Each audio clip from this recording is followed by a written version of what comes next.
fly like superstar, star, star, star, star, star, star, star, star,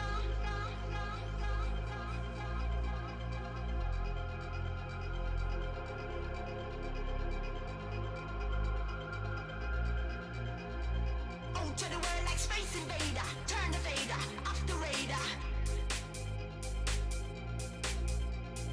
Out to the world like fireworks, light up the sky like jaw works. I'm right there where you are, me and you go fly like superstar, star, star, star, star, star, star, star, star, star, star,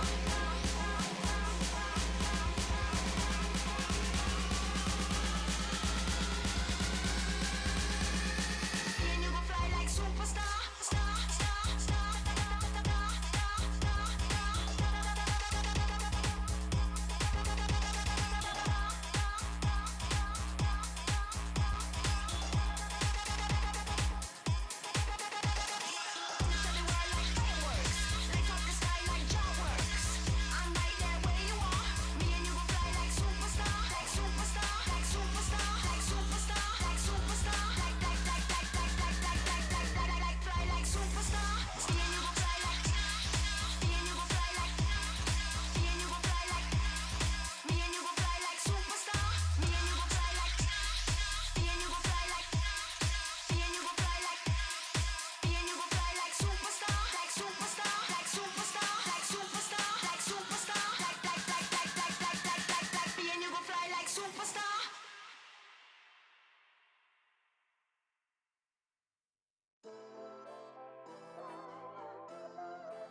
Hello! Let's see if our mics are working. Ooh, they worked. We did it.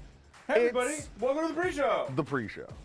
For the Tumbler Doubles Championship. Wait, that's the one right there. Over we are in, here. of course, Brawlhalla Esports Year 9, here to bring you the pre-show for the first event of the summer circuit. That's not technically true because we had Heimdall just recently. The We first like lying. double event of the summer circuit. We love a good asterisk, but it is, of course, like Sparky said, the doubles portion. We got EU, we got South America, we got NA. At this point, you'll probably know what's going on. Obviously, we also had Mina and SEA yesterday. So it's been a pretty good time so far as Summer Doubles has been going off. I do want to apologize in advance. I know Toast told me not to do this, but I'm going to do it anyways because technology kind of be crazy. And so we've been having problems. Not everybody was able, okay. Well, you know, it reinforces the fact that not everybody was able to travel. It's been a wild time. What? How come I'm always, there we go. I want the people at home to feel like they're a part of the pre-show from my side as well, because you're facing the people much better than I'm facing the people. Oh, am I? Well, you know, here, let me help you out. Okay, so let's get into Toast today. and Zach are going to be so mad. Dude, Zach came over here like 5 times to try to fix Just up to get he the said tree not to do right. that. It's still fine. Look, it's not even. We're Anyways, what's up, everyone? We got doubles today. You know, it's always crazy as we get into things. Do we need to go through the format? Do y'all know the format at home? Have you guys watched a tournament before? We got best of 5s. It's all going to be double elimination. For the most part, we'll be sticking with the upper side of the bracket, but as we get into top 8, we usually drop down to that elimination side of things. But for you at home, if you're competing, it means that you get 2 tries in the tournament. That's kind of the big news, the nice handy thing about double elimination. Yeah, that's the fighting game gold standard. Yeah. As we know, anybody watching Evo this weekend is going to be absolutely familiar with that. Anybody who's watched the Brawlhalla tournament, for the most part, almost every single Brawlhalla tournament has always been that way as well. Not actually the format for high school esports league, though. That was an interesting different format. They had some single elim stuff in there and some round robin stuff, as we've had some round robin stuff here. But let's go on into these key teams so we can move along right on through this, because people are really excited to get into these games this weekend. I know I certainly am. I know you are. I know everybody in production is, and I know all the fans at home are. Well, let's kick it off. We're going to start off with none other than Koko and Moonier. Koko and Moonier, definitely a strong 2v2 team. We're going to be talking about EU for now because that's what we're going to be starting off today with. But Koko and Moonier, definitely a cool team, definitely a strong team. Looking forward to seeing what they'll be bringing to the table. Likely will be that Ulgrim Wushang, which has been very effective for a while now. But as I'm sure Sparky absolutely hates, Axe has been really big in the meta right now, especially in 2s. So would be interesting to see if Koko switches it up, maybe goes a little bit more Rayman instead of the Wushang. I think there's like zero reason for Moonier to not play Taros. Period.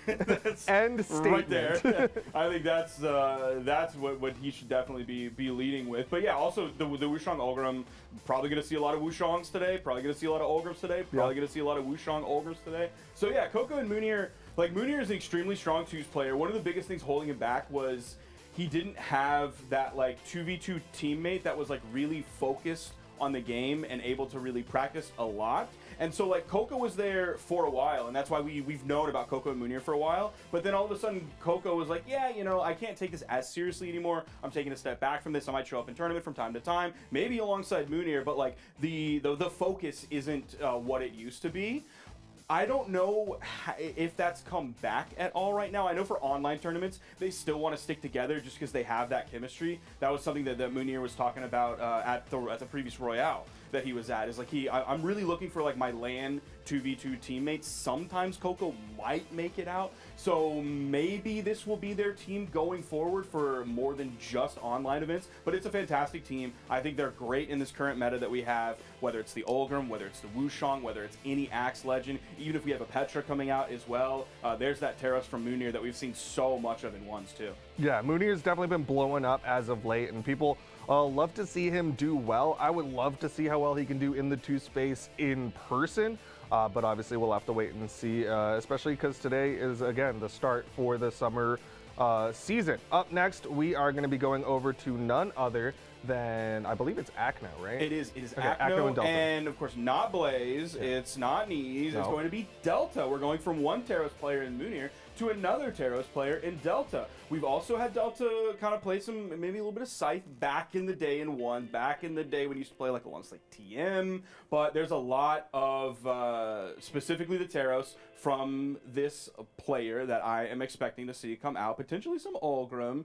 Back when Delta would play with Jesser a little bit, that was like the Ulgrim and Taros combo. Don't expect to see that from Acno. Of course, we see Acno playing Axe here alongside his former teammate Knees. So again, just Acno's done a great job of always staying in the meta, using his incredible fundamentals to always be relevant, regardless of what meta is, regardless of who's on the top.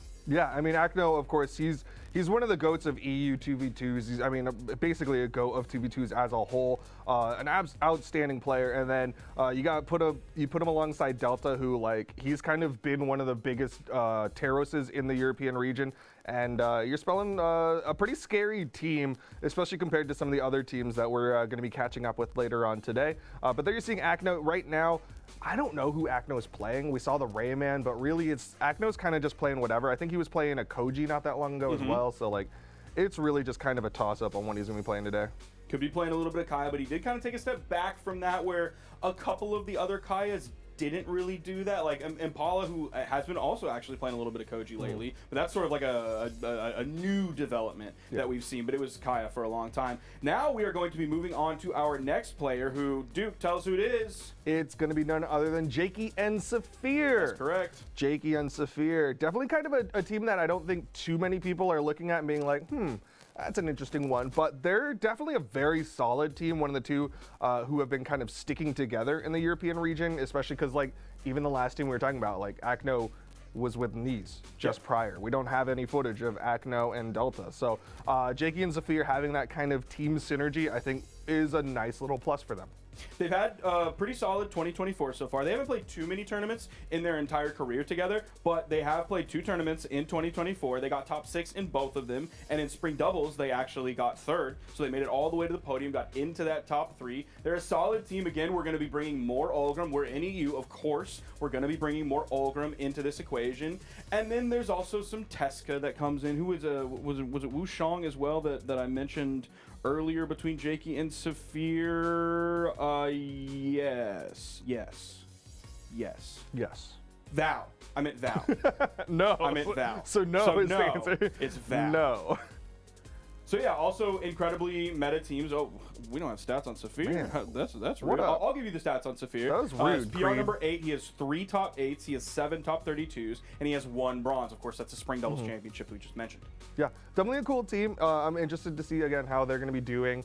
They're a team that I think if you're up on European 2s, you're probably going to be keeping an eye on them, but there might not be like your top team or one of your podium teams just yet. If we're going off like specifically spring doubles though, like they got double eliminated by Blaze and Godly. So that's pretty impressive for virtually any team whatsoever. They went up against Munir Jesser. They went up against Pavelski Sarme. They actually double eliminated Munir and Jesser.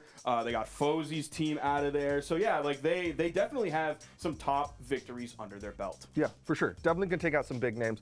But of course, we talked about them. We got to talk about them again. It's going to be Godly and Blaze, very far and away like the favorites of EU. There's not too much you need to say about them besides the fact that like everybody talks about how Godly runs EU and Godly and Blaze run EU doubles.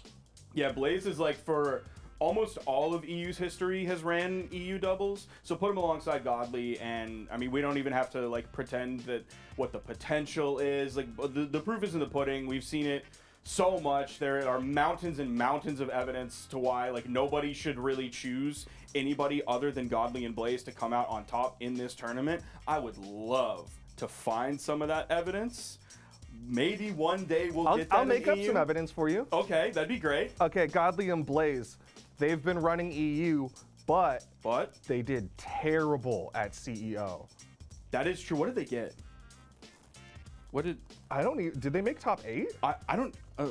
I'm looking it up right now so we can actually deliver that information. They got 4th. Okay, well, they still did terrible compared to like what everyone would have expected from them. I thought. Oh, Godly. No, Godly did bad in ones. Yes, that's what I'm remembering. That's exactly what. My point is, I think they do have a little bit of a chip on their shoulder because they do really want to prove themselves in the 2v2 space. I know Godly has, again, he's got an ego, but in like the best of ways, he wants to do really well. But once again, he has confidence. Yeah. Or as the kids like to pretend that they are using this word, like we haven't used this word before, he has aura. Oh, yeah. Like we haven't used that word in that. It's not. We've literally used it in the exact same way forever. And all of a sudden Zoomers think that like they figured that one out and like, oh, it's cool new slang. Like, no, it's not. No, it's not. We were using that. You sound so old with that. How's my aura? Old. Chat, do I have aura? Am I cooked? Let's get into predictions, and I don't think we have to fuss about. I think we were pretty clear, and like you and I agree with our predictions as well. So I think in third place we had none other than Acno and Delta. Yes. In second place we had Koko and Munir, and then in first place, of course, we're gonna keep doing it. Godly and Blaze, they be running EU right now. We only need one readout because we both have the exact same idea. Though definitely keep an eye out for Jakey and Saphir. It was tough for me to not put them in there, but then I looked at like, if Acno like wasn't playing with Delta, if Acno was playing with someone who was like maybe a lower caliber or someone who played a legend that was like less current in the meta, I would probably slide Jakey and Saphir in there in a third place position. But I feel confident enough on Acno. I feel confident enough on Delta. But we could easily see a Jakey and Saphir top 3. Other side of that coin, I would have put Pavelski and Fry a little bit further in the bracket, but their first match in the top 16 or top 32 is going to be against Acno and Delta, and I'm leading Acno Delta. Also, I saw that they were 3-1 in the bracket when I made predictions, so technically made predictions a little bit later than normal. So yeah, I saw that they were 3-1, and I was like, yeah. Well. Anyways, that is, of course, going to finish up our summer doubles 2v2 pre-show for now. Of course, if you want to follow along with the bracket, you can put exclamation bracket in the Twitch chat. You can obviously interact with Odin's Journal. If you are not familiar, there's a little interaction, and you can put in your own predictions. And sometimes we look at them and we go, wow, that guy's really smart. He actually knows everything about these teams. And then we talk about how Sparky and I are really dumb and we know nothing about these teams. Or we listen to what Tasty Steve and Yipes said last night during Street Fighter commentary. You might have been in the restroom when they were talking about this. I do be there a lot. But they were talking about like going up to people and like people saying, who do you think's going to win? And they were like, we have no idea. That's not how any of this works. Like you can make a prediction, but really ultimately it's not even a prediction. It's a guess. Yeah. Because a million things can happen between now and finals day. Of course, that is EVO the LAN, where there's 3 days of competition and a lot of variables. But like you still have a lot of variables that can happen here, which is why predictions are so difficult, but also why predictions are so fun. Well, like we were saying, that is going to close out our pre-show for now. We are going to take a short little break. When we come back, we've got Europe doubles action. I don't know why I paused there. I started being really dramatic, but we got more action after the short little break. Thanks for watching, though. 간식 시간이다.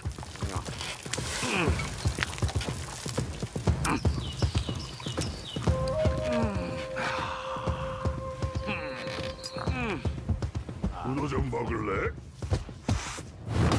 없어.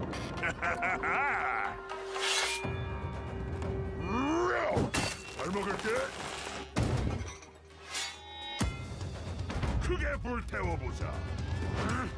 배고파. 빨리 해보자고. Time to unleash the dragon. Rear powers의 맛은 바로 이거다. 디저트도 먹어. I'm working up an appetite. 밖에는 거북이, 안에는 드래곤.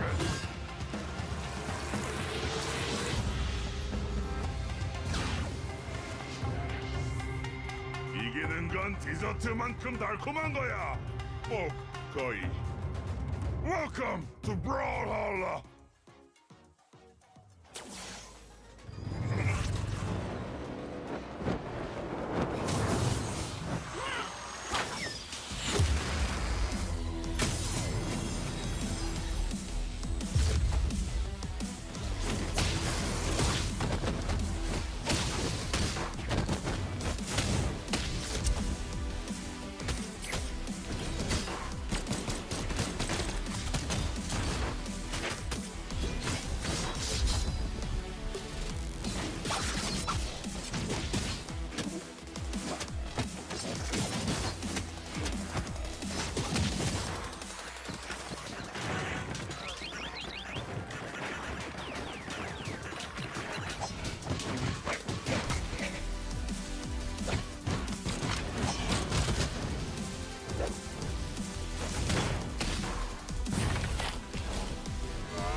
Did you think you could keep me out? I can't tell if you're sweating or crying. You're stronger than I thought. I'm not cheating, you're just not trying. You're so predictable. I'm Loki, and you're who again? Lord something? Very good, legend.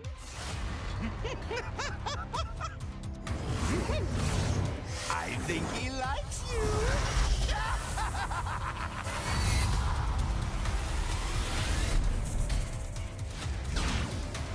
I'm finally here. Or am I? Welcome to Brawlhalla.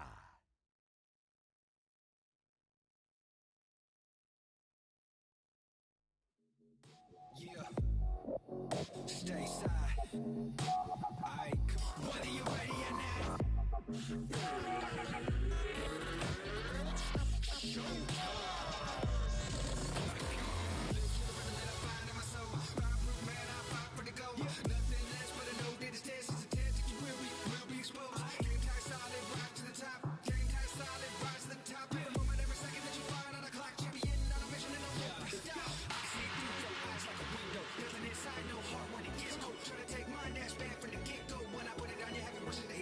Think about the outcome, think about your health, bro. Think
Hello and welcome to the doubles portion of the Summer Doubles Championship. We've got the European region on deck, and we're starting it off with the top 32 of things. And we're going to be kicking it off with a really good match. We talked about it in the pre-show, but now you get to watch it as it's going to happen before your very eyes. It's going to be none other than Pavelski and Finalist versus Acno and Delta. I'm Duke, and joined with me is none other than Sparky. We are in winners round 1 of top 32 here. This is 2 rounds before the top 8 qualifier match. So if Acno, Delta, or Finalist and Pavelski win this, they're going to be moving into their top 8 qualifier match, which is actually going up against Marker and Razok. So those could be some interesting players that we might see in top 8 later. But before that, of course, we have a very stacked tournament as per usual, as it always is with an online tournament. There you can see some of the schedule of what we're about to see. Of course, Duke talked about Finalist, Pavelski versus Acno and Delta. Then after that will be Koko and Munir against Sage and not sure if that is Pirky, not sure if that is Pyrarchy, not sure if that is Pyrarchy.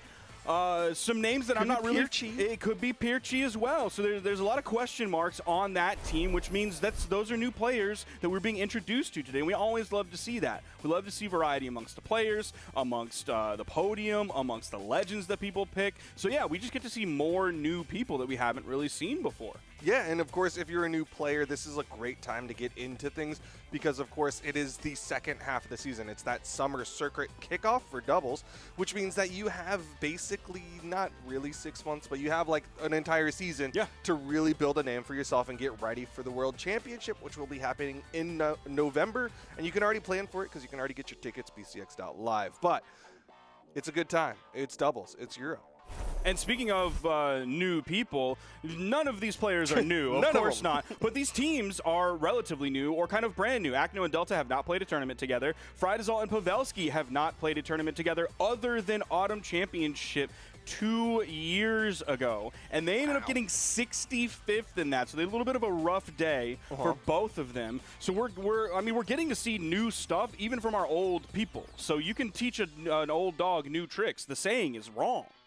Yeah, I think that's the whole point of the saying, really, is you can teach a dog, old dog, new tricks. But, of course, no new tricks needed here. We're going to be getting into this. And so far, the teams are locked in with kind of the obvious picks. We've got Finalist on the Enchantress. We've got Pavelski on the Val. We've got Acno on the Kaio. And then we've got Delta on the Roman Reigns, otherwise known as Taros. Yeah, we were wondering what Acno was going to be leading with this. He's played some Val in the past. He's played, of course, the Kaio that we know, especially in 2s. Well, maybe we was going to bring the Koji in, but no, right out of the gate, it is going to be that Kaio. And we're going to get to see some Fate from Fry. There was a moment where it seemed like we were getting more Fate than we kind of ever had, and then it seemed like people kind of stepped back from that a little bit, like Neves playing Fate, several other players, but now we're getting to see like the Fate player, and that is Finalist.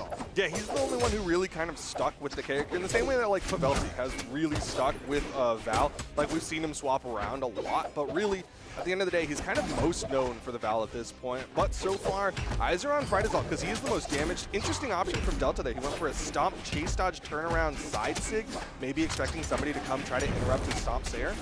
Yeah, he was also probably hoping to get that guaranteed KO rather than going for the Stomp Sair from the middle of the stage. Could have also gone for the Stomp Neutral Air. Kind of had a lot of options there, but it's early in the game, so going for like a feeler like that, as Pavelski hits the ground pound onto Acno, the weapon toss from Delta, Fry was down there to confirm it, even if the weapon toss didn't lead to that KO. Yeah, it did have enough to knock him away. Oh, Fry not able to touch, and the gravity cancel down sig from Acno is going to even things up immediately. Delta looking for how he can fit into that edge guard on the right side, but as Pavelski spawns back in, Delta all of a sudden turned around, now moving over to sort of the left side of the stage, trying to figure out, how he fits into what is going on currently on the stage, whether he wants to focus on one person, whether he wants to focus on those follow-ups. It is an interesting dynamic coming out from this blue team because it does feel like Delta is kind of that front person, and Acno, well, aside from the sequence that he's been putting out onto Fry, has been trying to kind of stay around Delta and be in position to help support him. Nice pogo, and Pavelski's out of there. The patience from Pavelski there, I thought him waiting was going to get him out of that, but no, they ended up getting the double knockout as well. And all of a sudden, Finalist and Pavelski did a great job of getting the full team wipe on blue early on in the game, but everything fell apart on second stock for them. Yeah, just really well done. I mean, Delta and Acno were able to build up a lot of damage on those first stocks. It was really came down to who could get those KOs first.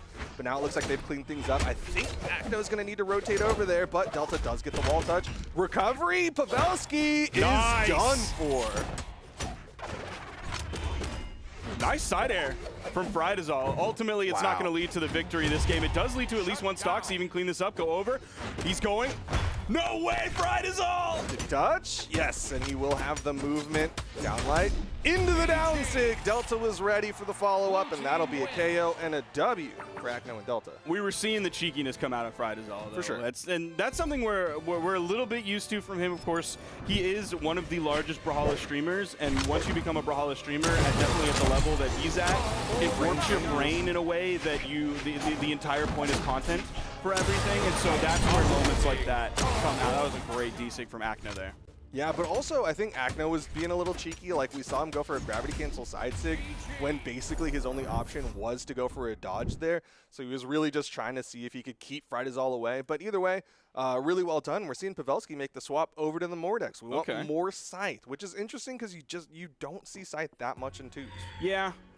It'll typically be from like, oh, I am 100% a Scythe player. I have a level 100 Mordex. This is the only legend that I play. And even then, sometimes, like a Sandstorm, you'll see him attempt other things as well. And even fewer times do we get double Scythe. Yeah, for sure. But we'll see how well it fares as right now, Delta, again, chunking with that Teros. High strength legend, hitting hard. On the other side, Frydazol, yeah, Enchantress has some high strength, but coming in with the Scythe, not too much per hit damage as these double exclamation points, and the down sig from Acno will get the first stock and the end. Wow. That was very early on in the game, just 30 seconds. He's able to pick him up so quickly. One, because he was so high in the air. Two, because they were able to add up so much damage so quickly, which is great because Acno's playing Kaio, a lower strength legend. Okay, Delta, interesting up toss there. I think he was expecting a red person to come in. There's another up toss. Couldn't get the nair for the chase dodge up. Acno going to try to convert this into another KO, but Pavelski's got Fry as the support, but Fry doesn't have any help. And they picked this one up almost immediately. The GC side signature a little bit too late to make contact. The down air sending Acno over to the right side. Pavelski gonna clean this one up here, see if they can convert it into another KO onto Delta. He moved to the soft platform, did hit a down air, hit another down air. Okay. Oh, interruption there. That would have been the stock. Fry was definitely in position, got that side air, made sure not to let that be a KO, but Delta's still able to get that KO. Right side, swaps over to the bow. Delta going in on the edge guard. Two. Oh, I think there was a little bit of overlap there. Acno kind of came in and maybe steamrolled over his teammate just a little bit. They are in a great spot here, so that's certainly not going to potentially lead to a loss, at least at this point. Okay, Delta was like setting up. Maybe he wanted a D-light, but Fry was staying in the air to the GC side sig. They went over to the corner, did another side sig. Of course, letting it go at minimum charge time, getting that shotgun blast. Yo, I like the delay there from Delta. Use the respawn iframes as Acno sidelights the room, and then immediate pickup dash down sig. Unfortunately, didn't really convert to much, but comes in, hits the nair. Pavelski gonna clean up the stock onto Acno. Everybody's on final stocks except Pavelski's deep red. Delta just kind of chilling there, waiting for his teammate to come back in. Gonna neutralize, hitting team damage, no problem there though. They're far and away, absolutely in the lead, and Acno grabs another KO to clean that one up, picking 4 of them up this game. Acno is doing work on this team. Yeah, he is popping off. He is getting those KOs. He's definitely hitting the signatures. I really want to know what his signature accuracy is, because I feel like a lot of them have been hitting and leading to KOs. I mean, even in the starting clip, down sig, end sig. His signature accuracy is 45%. He attempted 11 of them, and I'm guessing that means he picked up 5 mighty signatures that game. And the ones that he doesn't hit, it's not like, oh, I'm throwing them out, nobody is here, and I'm in deep red, and I'm going to get punished, and I'm going to lose my stock. Like, that's not the case at all. He's either hitting them, or if he misses them, they're putting the fear of Odin in his opponents, and they just really can't do anything. This team like has everything right now. I think Delta is kind of, I don't want to say middle of the road, because I think that verbiage like puts him at a lower level than I think he actually is. He's just like not the star of the show right now. So I think once he has some time to get through this day and warm up a little bit more and really figure out how he fits in, he's going to be in a good spot. It's not like he's doing bad by any means. 467 damage, 50% accuracy on his signatures as well. Yeah, I mean, it definitely feels a little bit like the Acno show, but at the same time, it's not like Delta's getting knocked out really early. He's not leaving Acno in the 1v2s. Instead, he's or there even a 1v1. Yeah, for sure. Side sig comes out from Pavelski as he did make the swap over to the Val here for game number 3. Hoping that this Val will be the thing to keep them in this upper side of the bracket. A little bit of a rougher start here for the blue team going into this game compared to the last one. First stock is going the way of red. That recovery is going to get the full team wipe on blue. See if they can answer back and clean up these stocks pretty quickly. Like, Fry's in a decent spot. He's toward the latter stages of orange. Pavelski as well. So if he doesn't get hit by like a major KO move, specifically like from Delta, like that kind of only barely sent him off screen. He's gonna have time to get back, but that let blue team put some pressure on Pavelski. He gets back, gets hit by the down air. All of a sudden, he's gone. I like the decision there from Acno to hold that down sig, except he got caught from Pavelski! He got Acno and he still survived. Even if he lost that stock there, it was still 100%, 200% even worth. Yeah, I mean, at that point, that's infinite worth because he did not lose his stock. Here comes Acno, final stock here. He definitely has to keep this one going as Pavelski finally gonna lose that first stock. Oh, unfortunately, that soft platform kind of interrupted the trajectory of where Fry was being sent after that recovery from Delta, so Acno wasn't able to follow up off of it. But Fry is going to fall here, being put on his final stock. Delta's got to survive here, but he's also got to, like, do stuff as well, so he can't just, like, sit back, be defensive, and run away. If he runs, like, all the way to the opposite side of the stage. Okay, Acno. Another ground pound? No, just the side air. Oh, the save from Fry, and Pavelski does get back up. The end sig from Delta, unfortunately, only hits the teammate. Down, ground pound coming down from Pavelski, and Acno gonna disengage. He knows he's on his final stock. Now he actually moved back over, went off stage to throw his weapon, and then came back on. He's at weapon disadvantage. Now he's picked up the bow after the D-Light into the recovery. Ooh, more team damage coming out from Delta, something the blue team cannot afford at this moment. Red team has the man advantage onto Acno. D-Light recovery. Now they really have the man advantage in the power play, knocking out Acno, and Delta is the one in the 1v2 against the 3 stocks of the red team. I mean, Pavelski, definitely the MVP of this game number 3 with the way he's been playing. Here comes the team combo. Doesn't hit the gravity cancel down light, but again, team combos with Scythe, not too common. Okay. We're seeing the hammer string potential now from Delta. Now it seems like he's really starting to wake up. The Stomp Sider does not get punished by Pavelski. He was just a little bit too slow on it. Yeah, really good chase dodge from Delta to get as far away as possible. Unfortunately, still taking a couple of hits here. Nice. Yeah, Pavelski's been doing a really good job of doing a jump gravity cancel down light whenever Delta comes in. Delta's disarmed, going to be looking for a weapon here. It's instantly scroinked away from him on that soft platform floating on the right side. Does get punished there. Great follow-up. Went for the KO option with the recovery. A neutral signature might have actually KO'd there.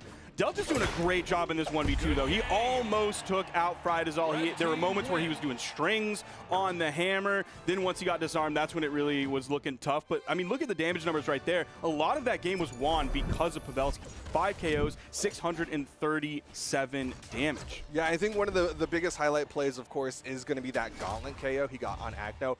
When he got that basically spelled doom for the blue team because they had to be playing from behind in a very specific way that they just weren't able to do. Acno had to play a lot safer and not get hit by his teammate as much as he did. Even looking at the damage that Delta took that game, he took 651 before he was finally taken out. So yeah, he's definitely woken up at this point. Yeah, he only did 449, but that's because Pavelski was running all over this blue team, and Friedazol did a solid job as well. It's not like he was terrible. It's not like he was an anchor for his team, weighing them down in the negative way rather than in the crew battle sense. So yeah, like we saw some great stuff from Fry and Pavelski last game, and from Delta and Acno, but I'm still feeling really good about Delta and Acno. Yeah, I'm feeling less good personally, just because of the way Game 2 and Game 3 went collectively. I feel like the Scythes have been leveling up. Friedazol has actually been doing a lot better job of winning out in the offstage, and Acno really likes to go for those offstage engagements. He really likes to go for bow ground pound, which is notoriously a very slow ground pound. Yep. So if he stays greedy like he's been doing, it might start to fall apart for Acno. I was just going to take a look at where they came into this top 32 here. They took out Spyrox and Kimono, of course, Spyrox, former teammate of Koko. Then right before that, they beat Harley and Cray. So this is definitely, by far, their toughest opponent in the bracket. You know, that's typically how brackets work, but a massive step up compared to the other teammates, or the other teams that they faced today. It looks like they're going for a sequence onto Acno. He's got caught by multiple down airs there from Fry. Didn't actually DI within all of that. And here comes Pavelski. the side air, trying to help out Delta, but Fried is all on the back end, putting pressure on to Acno. A lot of damage came out very quickly on both Acno and Delta so far this game. Even that side air, sending Acno flying over to the right side. He touched the wall, able to get back on the main platform. That down air bouncing off. They're focusing on Delta here, also sending him over to the left side. There's potentially going to be a traffic jam over here. D-Light side air takes out one. Yeah, Acno tried to stay around there to help out. Didn't get the jump that he wanted for that ground pound. I think he was trying to go for optimal downlight ground pound into the recovery because he knew that downlight recovery wasn't going to KO. Deep red, and Delta not able to help him out. And Pavelski, I think, tried to pick up both with that neutral signature. He didn't end up getting Acno, but it didn't matter. Acno was already done. But he did pick up Delta with it. Acno, once again, trying to help out Delta as Pavelski makes the rotation over. There's the Pogo, another one. Okay, that'll be a stock. And that was scary because Delta's like, he's not in KO damage, but like he's not that far away from it at this point, especially with the way Pavelski and Fry have been playing off stage, especially how quickly Pavelski and Fry can turn a main advantage into a stock. There's the side air. That's going to take out Frydazol's first stock. Okay, Delta making the swap over to the hammer. Can't disagree. His hammer's been looking solid. Nice dodge in there as Pavelski went for a little greedy with that gravity cancel downlight, or the downlight into the gravity cancel end sig.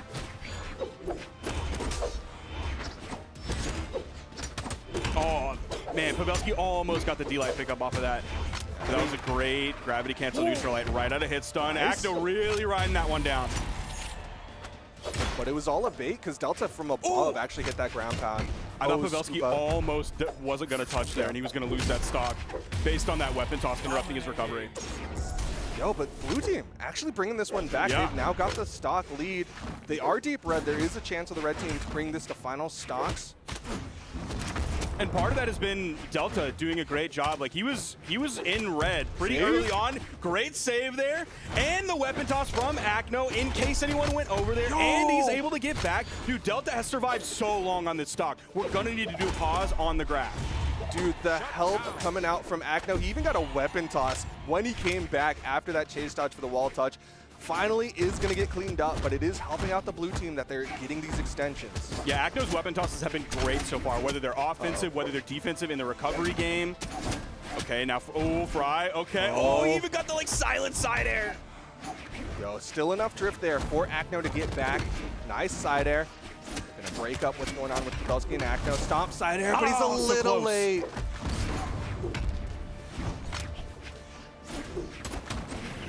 Dude, Delta's just looking for his side air. He's fishing so hard for like a falling hammer side air. Yo, he knows it could be all that he needs, but a nice recovery coming out from Fry. Acno holding it. Fry's gone, but it's gonna be a trade.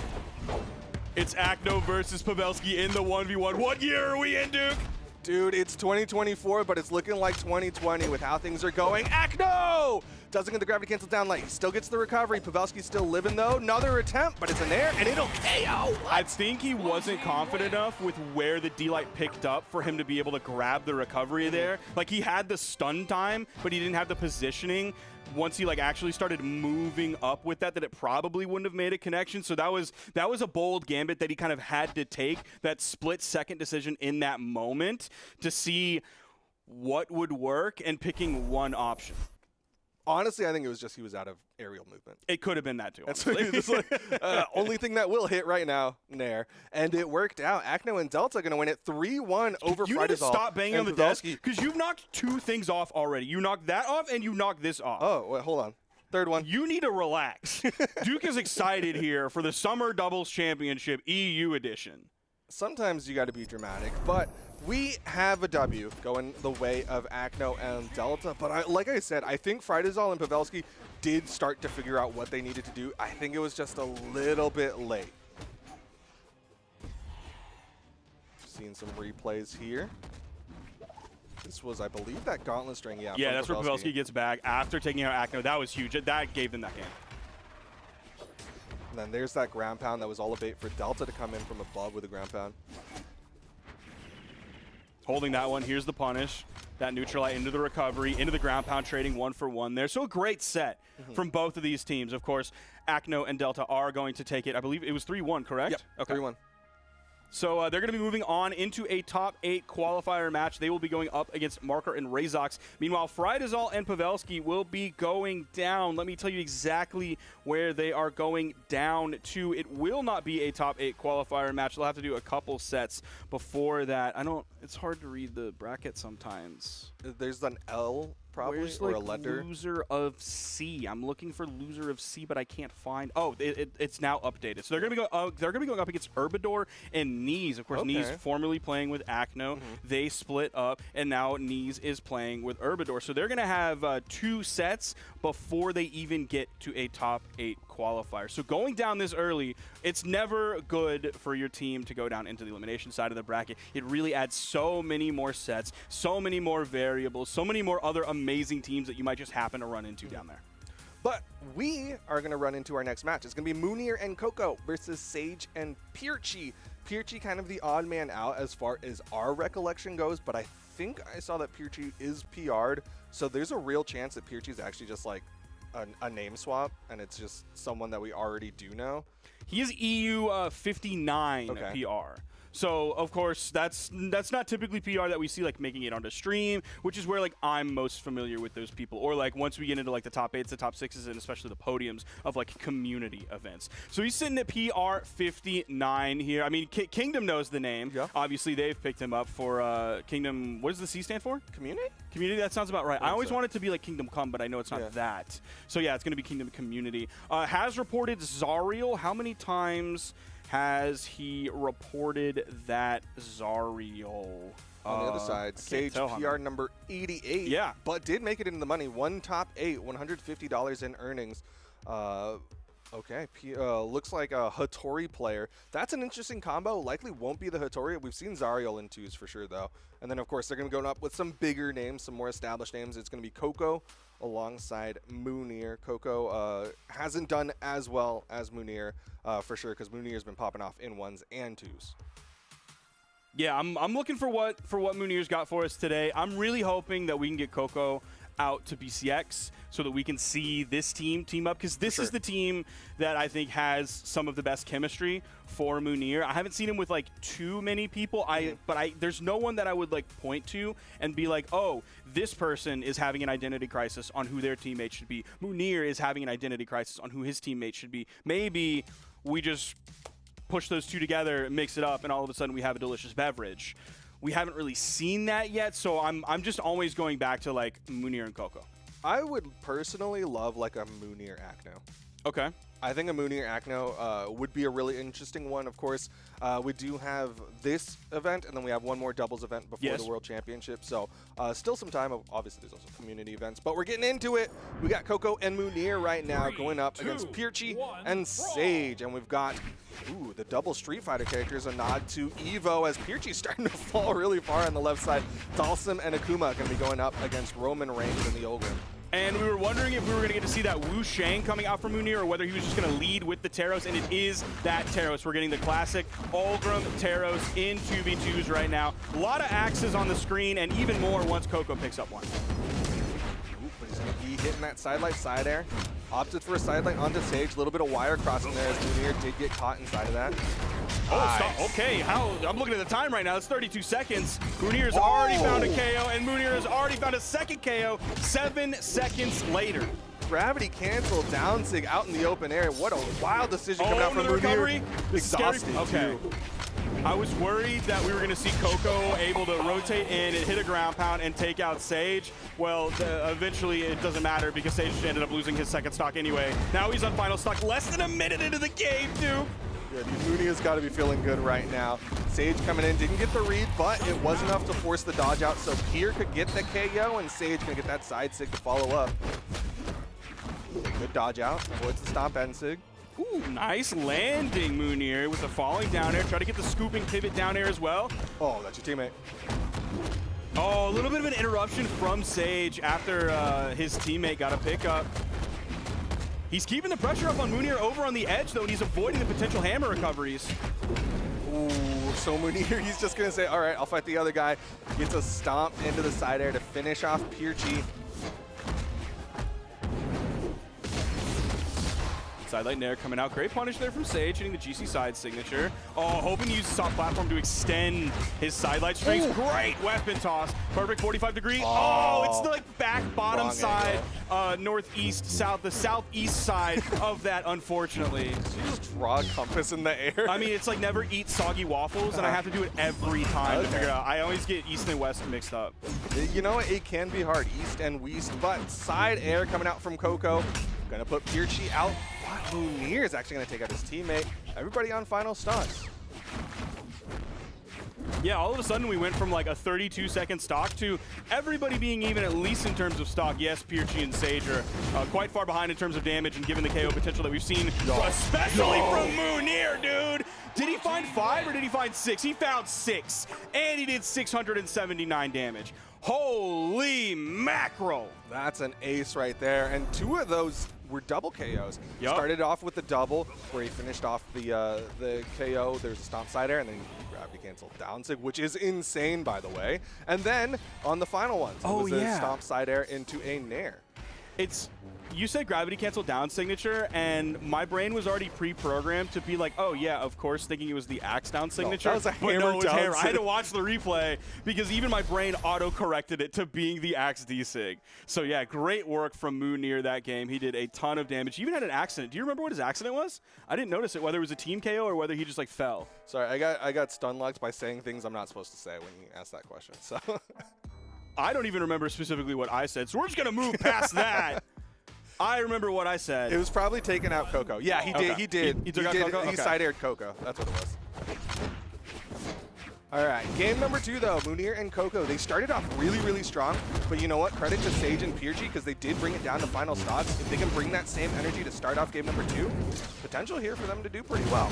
Now, there was a lot of like high aerial gameplay going on, so maybe going over to Miami Dome here, that second soft platform that's in a fixed position will maybe kind of separate those zones a little bit better, so maybe everything will be a little bit more grounded, so we don't see stocks taken out as early. But as I say that, we went from a 30-second stock last game for the blue team to a 30-second stock this game. This time it was Munir.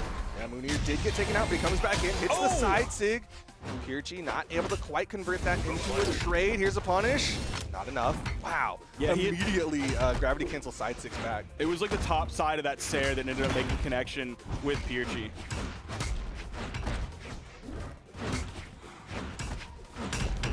Ooh, that's his teammate again. Munir does hit the neutral light to KO Pirchi. And he also ended up hitting Sage with like the 3rd hit of it that comes out. You only get on hit. Oh, nice side stick. Didn't even make contact with his teammate either. Pirchi going back in. No, now going back over to the corner. Now Sage is going to be the one. They're kind of like leapfrogging over one another, doing a relay race there to see if someone can take out blue team members, specifically Munir, over on that left side. Well, he is now dominating, so they have not been able to take him out on this second stock. Did take some decent damage, though, but the fact that Sage has fallen there, oh, wow, a ground pound coming out from Munir. Yeah, I feel like we're kind of seeing a similar thing from Munir this game as well. Like he was taken out reasonably early last game, and then all of a sudden, or maybe the first game, that second stock, he just absolutely came alive, but he's not able to make it exist as long as his second stock in one of the previous games, as he's now on final. Oh, Munir. Stop. Oh, Munir. Chase dodge, scoop up, really wants that vertical KO onto Sage. And he's going back up there, dude. He really does want that. You are not lying. Stomp, side air. He knows Sage the more damaged one. If he takes Sage out, could be really good for the blue team. Nice spot dodge from Koko to avoid that side sig. Now Munir in that moment chose to strip the field to keep all of the weapons off. His teammate's going to spawn back in. There's not going to be one except for one on the right side. I wonder if that was a misplay. I don't think his teammate was really savable in that moment when Koko got taken off. So it's not like he just needed to rush in head first and then potentially get taken out himself. But it was interesting to strip the field there, leaving Koko without a weapon, and he's still without a weapon. Yeah, I mean, getting a weapon in the 1v2 is so challenging. It does spawn right on top of him. A little bit of luck there. Misses the side sig. Does have both of them in the red. There is a chance that Koko just hits hard enough. Yeah, if he's hitting those side airs and he's able to split up the team, even if it doesn't lead to a KO like that one does, the one before that hit Pirchi gave Koko the room to get the KO onto Sage. The clash out happens. Pirchi, though, ooh, starting to take some big hits. Does get disarmed by that downlight. Almost hit the backside of that recovery there. The down air on the way down. Pirchi was looking for the side air after. Didn't get it off of the bounce. There's the in-light. Does send off screen. Batas goes high. Koko goes low. Falling on arm side air coming out from Koko will finish off that one. But again, Pirchi and Sage are bringing this one down to the final stocks. They're doing a really good job staying close to a team that is pretty established here in the 2 space. Yeah, they did a great job that game of keeping it relatively, I don't even want to say relatively close. It was very close by the time all things were said and done. And it was Pirchi doing a lot of work that game if we happen to catch the damage numbers at the end of it. Pirchi did 582 compared to Sage's 368. So Pirchi was great that game. Yeah, Pirchi, I mean, he was the last one standing as well. Just a little too much damage on the back of him, and that's kind of what I was talking about. Like, we had Pirchi and Sage in the red as Koko was in the orange. Like, obviously 2v1 is an advantage, but when you're that damaged, Koko just starts splitting them and ended up closing that one out. Here we go, game 3. Blue team was able to grab both weapons right out of the gate. Sage was able to grab the second one, or the second one that happened to spawn on the right side, and then now Sage is able to grab this set of gauntlets here, but he's kind of out of the fight. A little bit of damage being added up to Munir. It wants to take people off the top. That is like his favorite blast zone. That's the pocket that he's calling for the 8-ball to hit. He's still swinging for it, even from the bottom, going for those vertical launches. Another down sig, not quite enough though, has Val the defense. angle. Really holding on to that there. There's the GC stomp side air. Munir's going to find the first KO of this game. GC side sig almost making connection. Happened to pick up in that weird spot where they're just a little bit too low and you're either on the corner or you're on the soft platform. Okay, side sig coming out from Pirchi, hits both of them with it. The movement from Munir, oh my goodness. Target swap. He knew that second side stick was coming for sure, and he was able to maneuver around it and hit a neutral air. He didn't really need anything huge off of it just because his opponent wasn't yellow. So even going for like maybe a greedy side signature or something like that, you're not really going to get too much more off it. Koko going real deep there, and he's going to fall for it. Might have been able to survive a little bit longer, and they were able to clean up Munir right after that, but Pirchi and Sage, they're in a little bit of a tough, more than just a little bit of a tough spot here. I didn't think they were quite in KO damage, but again, you're playing high and right or high and left, and Munir, he sees blood in the water, he's coming after you. Yeah, I mean, wherever you are, Munir is swinging on you. Hits the down sig. Pirchi left in the 1v2 for a moment. The power play leads to a KO! Beautiful. Right to left, east to west, team combo there. Great ground pound though from Sage, setting it up. Of course, Munir had the axe in his hand, so there's no potential of a hammer recovery coming in and reversing their positions. Okay, Sage really trying to play this 1v2. Does get down there, but Munir with the N-Sig actually brings him out of the pocket. Yeah, it was great coverage too, because Munir covered high with the N-Sig, Koko covered low with the Lance Neutralite. Oh, he's trying to go for some cheeky. Koko's like, okay, all right, you had your fun. It's time to go. School's over. You missed the mob. The mall's about to close. Like, come on, get in the car. I got to start heating up dinner. 746 damage put out from Munir. 5 KOs. Dude. You add up the damage that Pirchi and Sage were able to do, and then, like, do another 50% of damage, and, like, Munir's still doing more than him. So he was absolutely controlling that game, showing how devastating his Taros is. He's shown it in ones, of course. He's shown it in twos, and he's continuing to show it in twos here during the Summer Doubles Championship for EU. This was beautiful. Yeah. And that's one thing that I think they had in the back pocket as like an already practiced thing because of like the Rayman Ulgrim combo that they had been doing.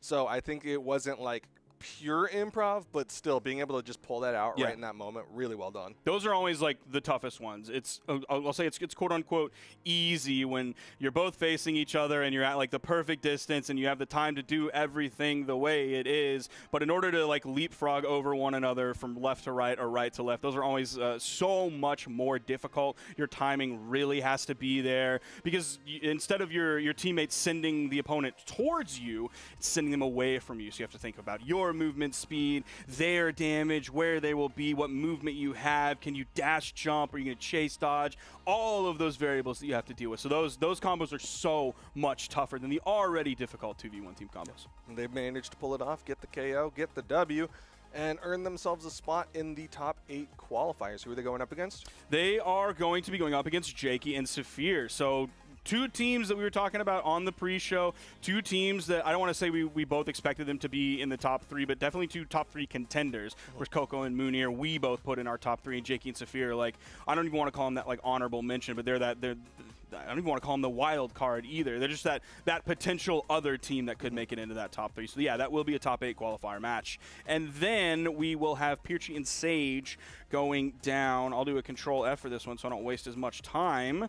They're going to be going up against Fozy and Wave God. That will be 2 sets as well before a top 8 qualifier match for the elimination side. So they're going to be in the same round that we saw the loser of our previous set go into as well. So they got some games before they're going to be looking at that potential top 8. Yeah, they have some games, but so do we, as of course we are still here in the doubles portion of the European bracket for Summer Double Championship. We're going to be taking a short little break. When we come back, we'll be bringing you the top 8 qualifiers for the Summer Doubles Championship. Stick around.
간식 시간이다.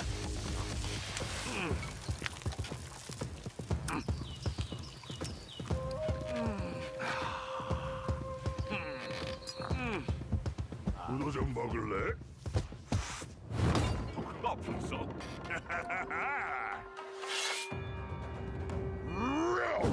잘 먹을게. 크게 불태워보자. 배고파. 빨리 해보자고. Time to unleash the dragon. Real power의 맛은 바로 이거다. 디저트도 먹어. I'm working up an appetite. 밖에는 거북이, 안에는 드래곤.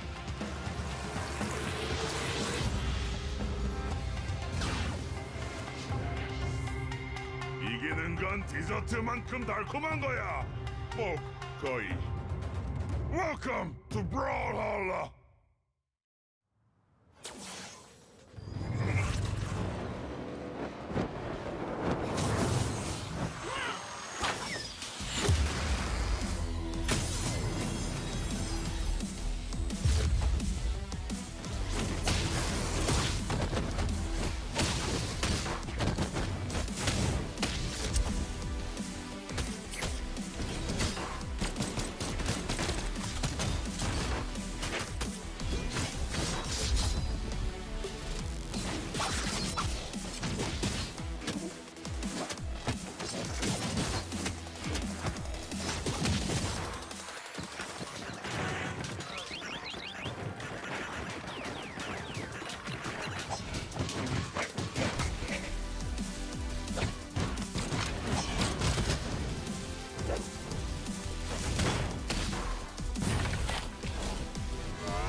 Oh,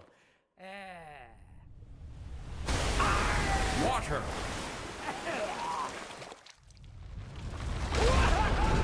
Earth. Fire. Air.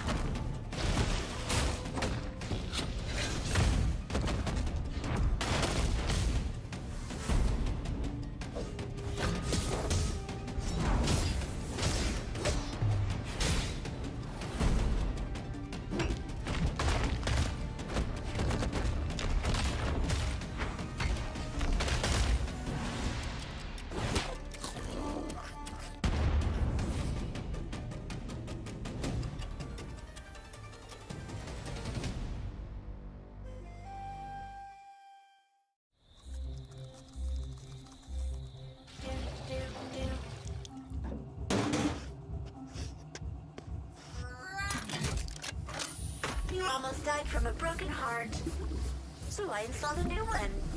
I'm also working on a moral compass. It's like I always say, necessity is the motherboard of invention. Someone's waking up. Good morning. Failure is not in my programming. When life gives you lemons, build a robot to throw them back. I never break a sweat, literally. You may be fast, but I'm overclocked. Your moves could use some debugging. I don't let power go to my head. I use it everywhere.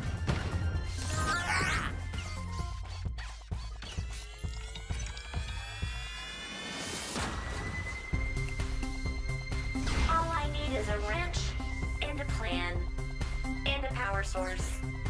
Welcome to Brawlhalla.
mi cuadrilátero.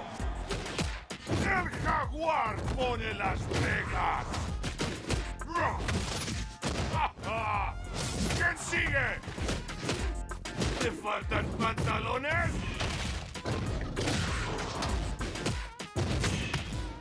¡No puedes detenerme! ¡No temo a nada! ¡Nada nos puede detener! ¡Somos imparables!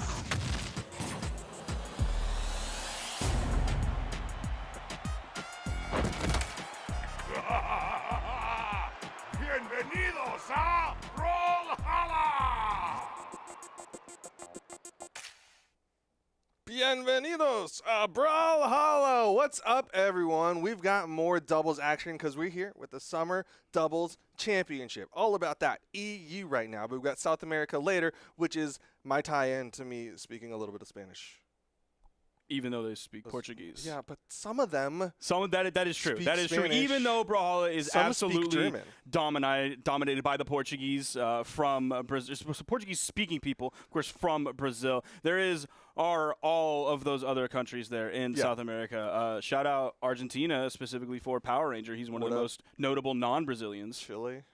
Yeah, of course. I mean, like, I don't remember specifically players who were from Chile. Okay. I know we do have one, though, that has made it reasonably deep in tournament. I cannot remember where Lopez is from. Sorry, Lopez. My mistake there. You just, like, hit the Brazil button, and you're, like, right 80% of the time. So I'm going to say he's still Brazilian as well. Can't remember who is Chilean. But let's talk about this bracket a little bit. Okay. Because I'm looking at the elimination side of things, and I'm looking at who is down there. Sarme and S-Grape are down there. If we're looking at like Rain, who placed really well in Trial of Heimdall in 1v1s, he's playing alongside Bakonko. Okay. They ran into Sarme and S-Grape in elimination side round 2 of top 32 and ended up losing to Sarme and S-Grape 3-1. So Sarme and S-Grape are waiting for a top 8 qualifier on the bottom side. Pirchi and Sage are actually 1-1 against Fozy and Wavegod right now. So that's very impressive for them. We talked a little bit about TM earlier because TM used to play with Delta, who Delta is now currently playing with Acno. TM is playing with Merlin right now. They are in a set actually on the side stream against 7DLA and Kisse. I'm kind of familiar with the name 7DLA, but beyond the name, not really familiar with them whatsoever.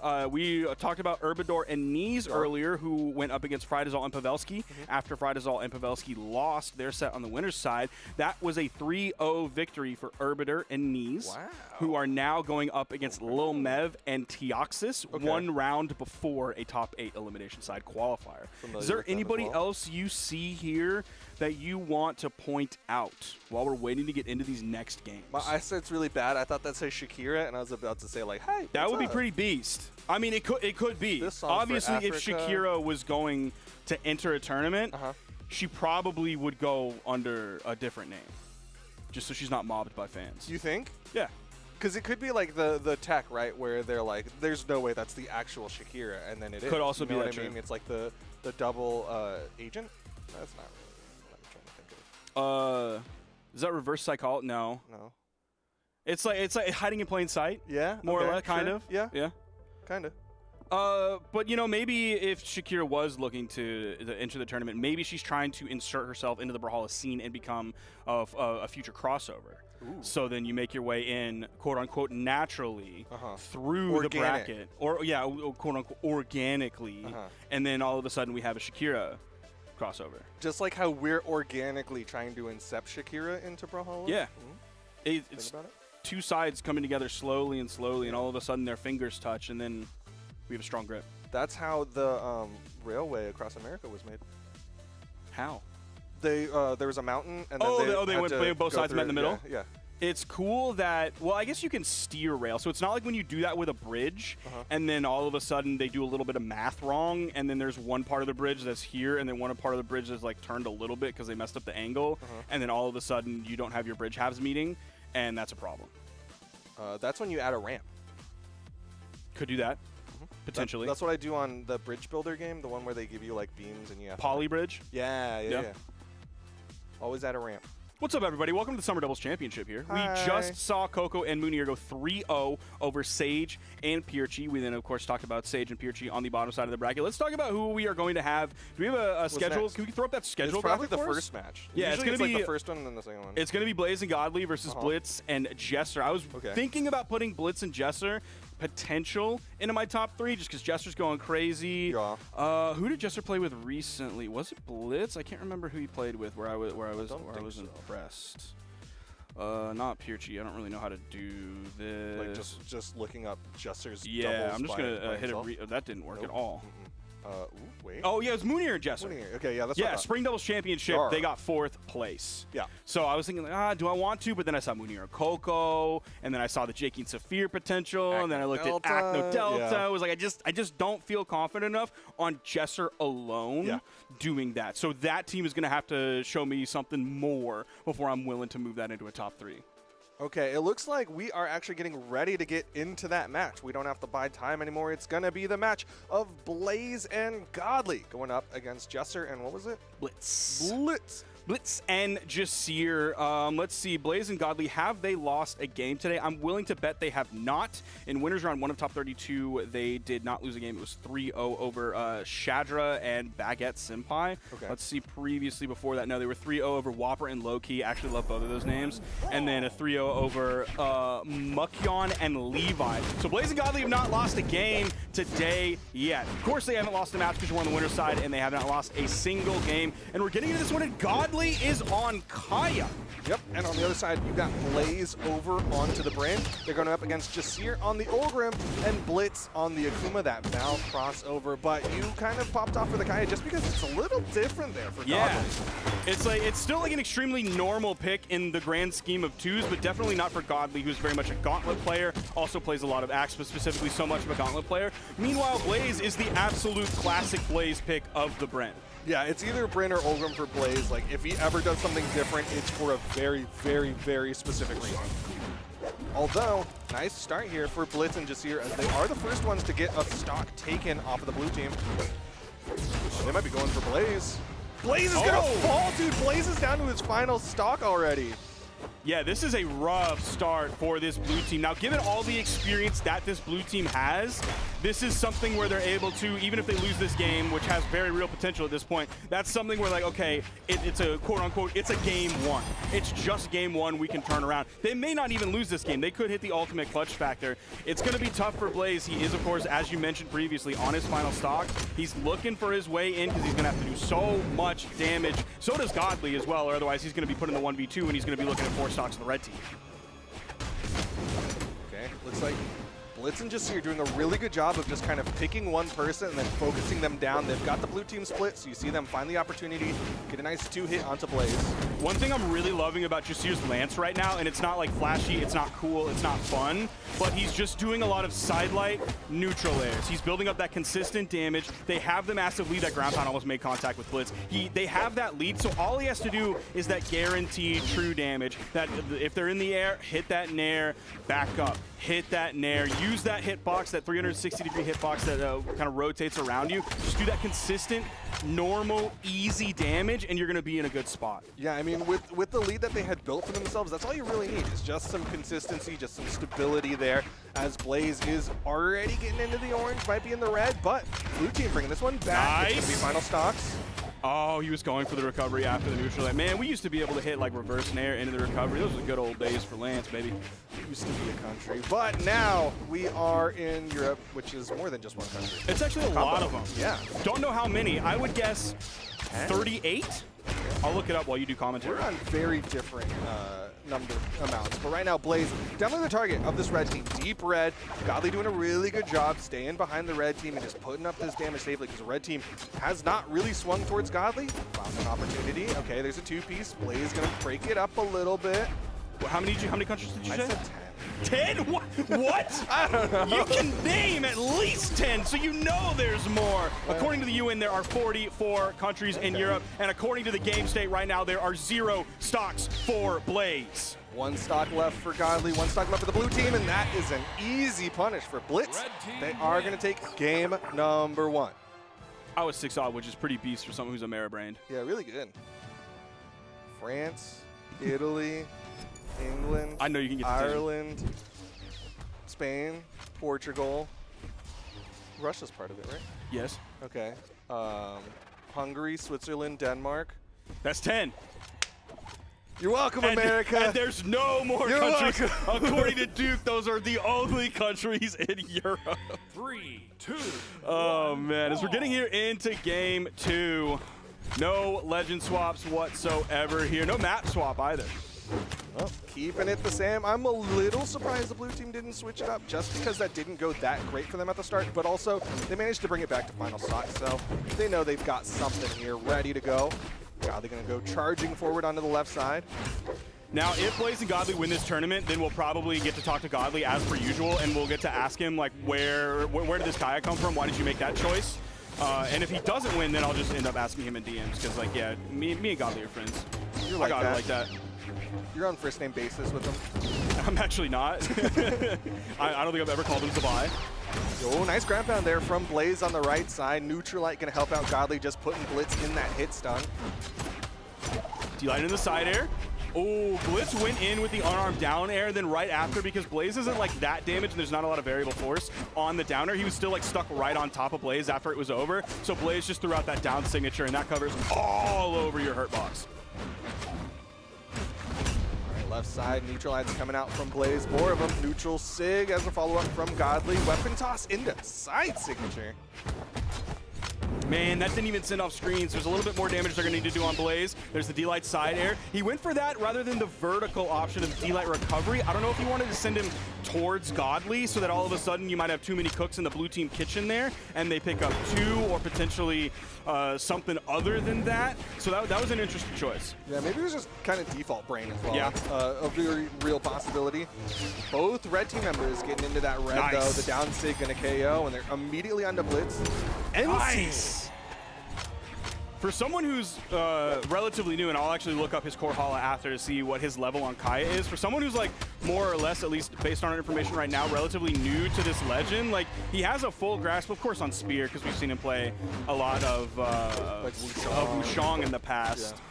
But he has, like, obviously the command of the signature specifically as well. And she has a strong signature kit. Not as strong as it used to be, but still a very strong and relatively user-friendly signature kit. He's doing a great job with that. He definitely had his time on the Kaio back when, like, everybody jumped onto the Kaio for a brief moment, but he then switched away.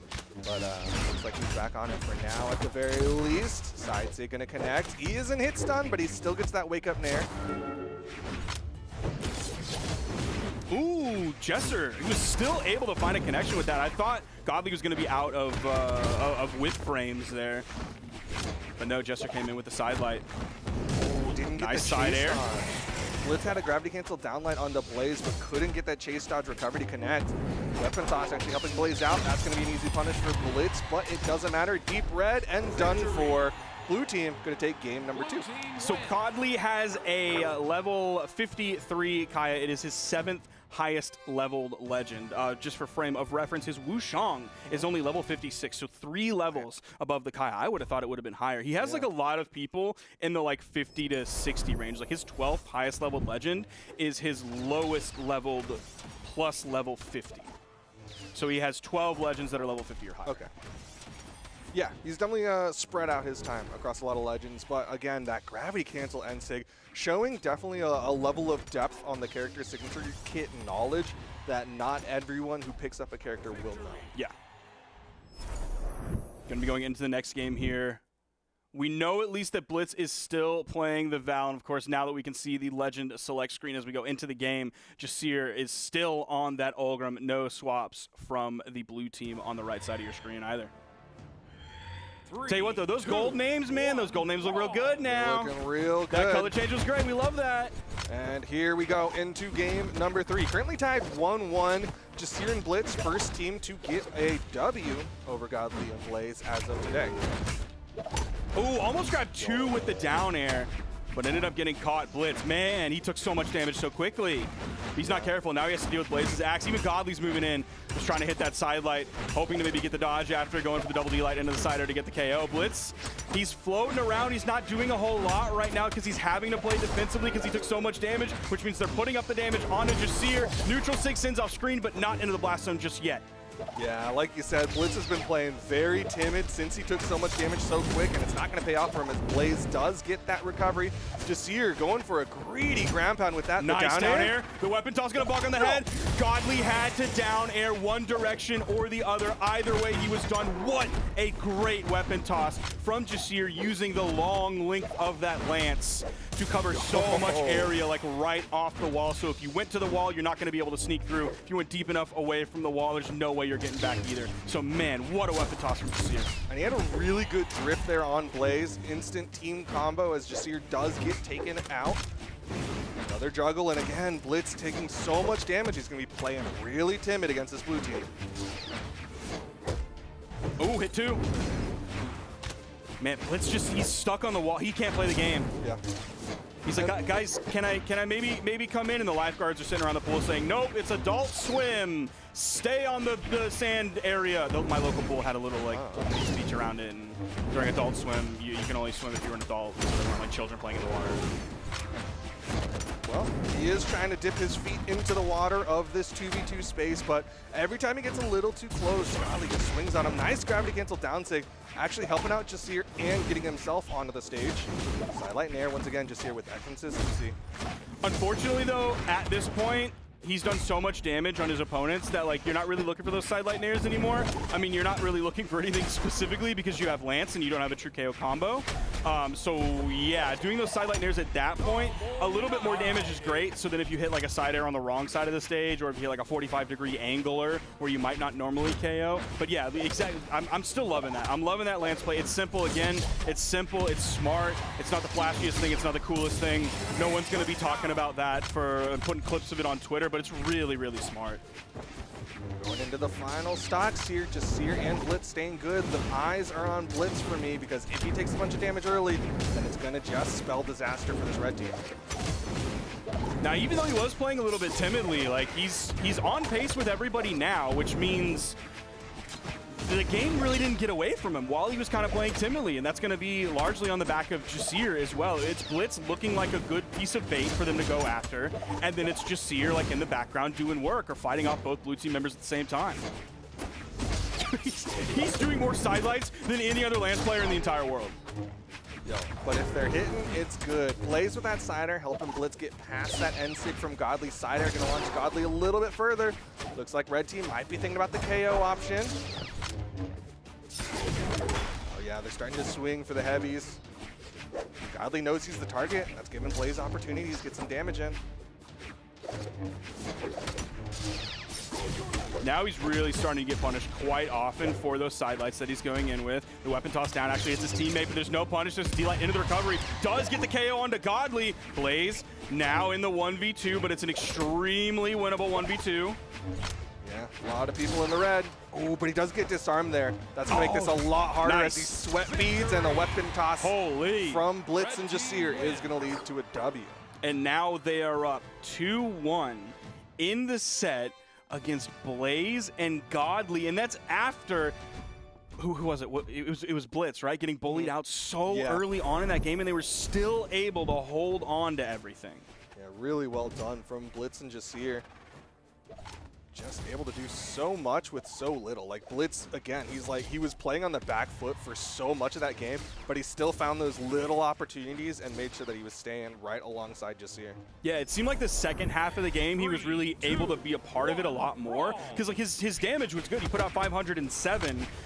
The other two people that put out 500 plus damage are like right there with him. Jasir put out 546. Godly put out 560. Blaze put out less damage than Blitz did. So even though it seemed like Blitz was like AFK for a while, like the second half of the game, second one in the yellow, the weapon toss goes down. He wasn't able to re-grab the weapon, and Jasir still stays alive. Yep, he did enough to get that wall touch, reset his jumps. Yeah, he took a lot of damage, but at least he didn't lose the stock. Man, even with 2 bow ground pounds, taking out in yellow is so difficult. Everything has to go right for you. Everything has to go wrong for your opponent. It's a real like miracle situation if you get the KO. Oh, okay, gravity cancel side sig, still not enough. That Ulgrim defense really helping him out. Oh, the weapon toss. That's unfortunate. That's going to stop some of that momentum. I don't think it would have necessarily led to the KO because it was on the wrong side of the stage, but at least could have potentially led to the edge guard situation given that Godly was already on that left side wall. It is going to be a double KO regardless. It's about a minute into this game. Blaze is like halfway, maybe 2/3 of the way through Orange. Godly's in a fantastic spot with a higher defense legend. And Blitz trying to get the read there. You saw that side light cheese dodge over for the recovery. Did not connect. Blaze being deep red means both red team members want him. It's going to be Blitz who gets him with that recovery. And Sig not going to KO. Ah, not enough. Looking for the recovery, but Godly dodged down through it. He is disarmed, but he was being very careful on the way he made his move back over to the weapon spawn. He has it now. There's the sidelight.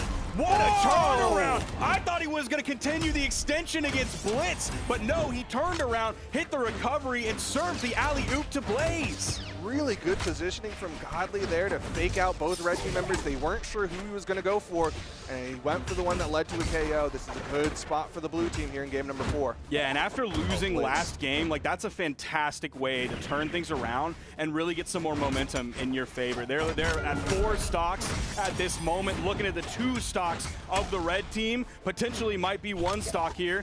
Jester going to make his way kind of slowly back to the main platform, using his fast fall. Doesn't have his weapon anymore. Sight set on Blitz, who's doing a great job putting some damage out on Blaze and Godly. Okay, side Sig actually going to take down Blaze. Potential here for final stocks at the very least. Doesn't get the follow-up off the sideline here.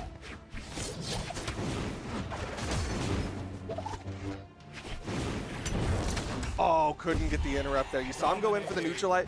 Was likely trying to just knock Jasir out of that down 6 from Godly. This looks like we're going to a game 5. Okay, that's a wake up. Right at a hit stun. GCD light. There's the side light. He doesn't even go for another side light.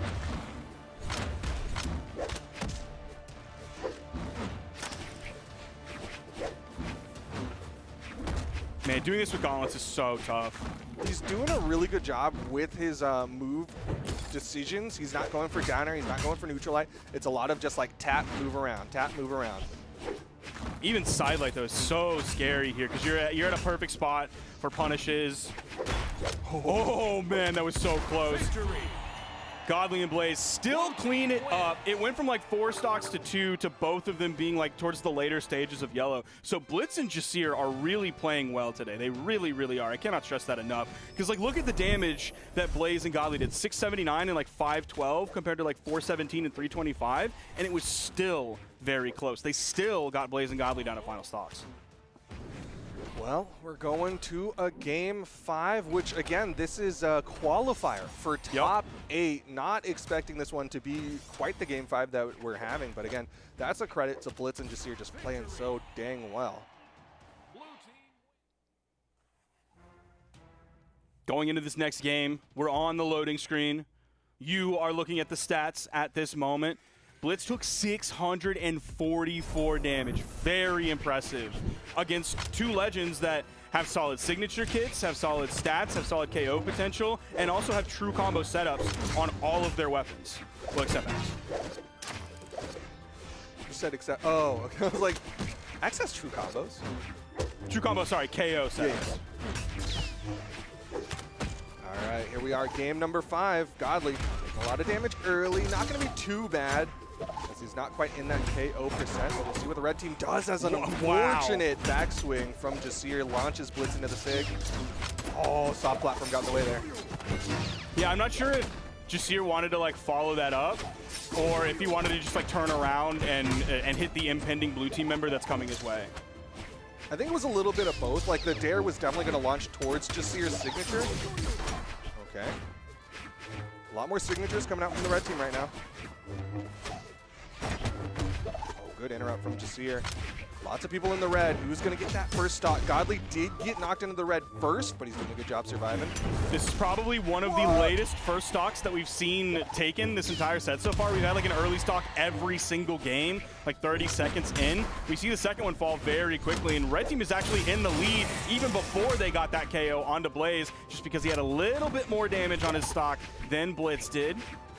It is a marginal lead. Blitz with the stock advantage out of everyone lets them play a little bit more aggressive. As open up Godly there on the left side. Just Seer versus Blaze in the 1v1, and Godly with the rotation over. Blitz taking off the top.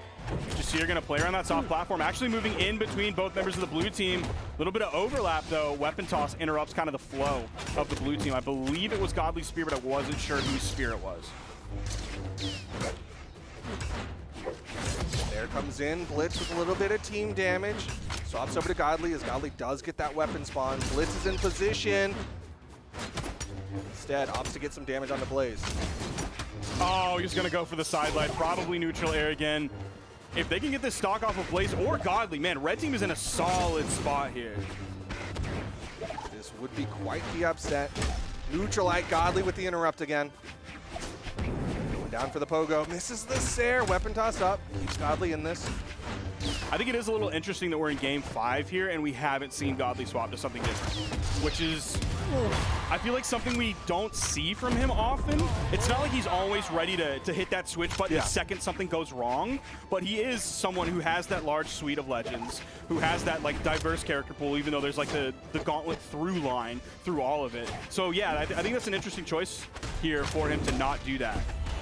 Yeah, they're definitely no strangers to go into the classics, right? Going for the Rayman Bryn, Rayman Olgrim. But looks like this is the game plan as we get down to final stocks here. Game number 5. Godly and Blaze were a little bit behind, but with the way that Jasir's taking damage, might not be much. Ooh, Blaze, he's starting to take some serious damage here, much more than everybody else, including some damage from his teammate as well. Oh, Blaze is in the red. This is scary for Godly and Blaze, but this is great for Blitz and Jesser.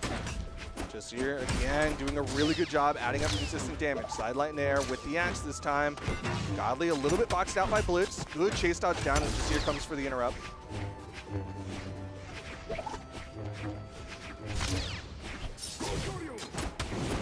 Oh, he didn't get that. Oh One for my one. gosh, dude, we have a 1v1 between Godly and Blitz. No way.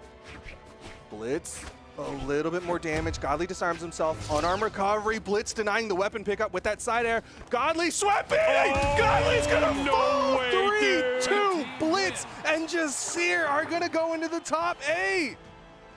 Oh my gosh. I hope we get the replay of that neutral signature that led into the 1v1. Because that was a crazy moment. I mean, that was a big bet. He was hoping that like the less damage, less force that you do to your teammate might have kept Blaze in that. We're gonna see it here. Yep. Dude, that neutral air missing into the turnaround neutral signature, and Godly falls to Blitz in the 1v1. Blitz doing the most damage that game, just a little bit over Godly. That is a tough loss for Blaze and Godly, who until that set did not lose a game today. No, but they lost more than a game that one. They lost several, in fact. Tell me exactly how many they lost. They lost 3. That's right. To 2 to Blitz and Jasir. Blitz and Jasir. PR23 and PR11 beating out PR1 and PR2. That is what you call an upset as they're going into the top 8. And now everybody on the elimination side got to be nervous because Godly and Blaze are down there to take out some people. There's no way Jesser has 0 really? 0 medals? I don't know why I thought he had at least 1 medal. He has 3 top 8s. So he's going to have a 4th top 8 after today. Very impressive. Blitz, of course, has 2 top 8s in his career. So he's increasing his top 8s by 50%. Jesser is increasing his top 8s by 33% today. So big day already. And they're probably not stopping here. They're probably wanting to push as far as they possibly can into this bracket. Very impressive performance from Blitz and Jesser. Yeah, cannot be understated. But as they move on, so do we. We got to figure out who they're going to be going up against in that top 8. It is going to be, of course, the matchup of Acno and Delta versus Marker and Razox. So we have potential here for another massive upset if Marker and Razox take out Acno and Delta, send them down into the elimination bracket. Then my predictions are going to be definitely cooked. Yeah, would be a little bit problematic for both you and I. Again, Acno and Delta, a little bit of the favorites in this, but we've already seen what happens when people have favorites. Acno and Delta are not my favorite. Well, I'll just say that right now. They're not my favorite, so they can win, and then we can reevaluate after that. Okay. Well, they're your favorite in this match. No. Not even? Okay. No. No. Okay, so, so your team, Marker and Razox. As long as they hold the L here, then yes, that is. So you do, so Acno and Delta are favored. Not by me. Nope, not by me. Not by me. I'm affecting the outcome by injecting more variables into this moment. You are, because by observing, you change the outcome. What's that called? Quantum physics? It's superposition. Yeah. Yeah. There's a show called Dark Matter all about that. And it was okay. It's not great. You can miss it. If you're a big Jennifer Connelly fan. Well. It was okay, though. We're going to be getting into this next one now. We have Acno and Delta versus Marker and Razox, and we're seeing a lot of the same in terms of legend picks. We're going to get another Bryn. This time it's going to be on Razox. We're, of course, getting an Olgrim. This time it's going to be on Marker. And then we already know who Acno and Delta are playing after we saw them in their previous set today. Yeah, we'll see how well it does. Again, Acno and Delta, excuse me, were doing really well earlier. Delta popping off with Eros, and of course Acno with that Kaio. But here we are, onto the Western Air Temple for game number 1. A lot of dashes there you heard in that moment.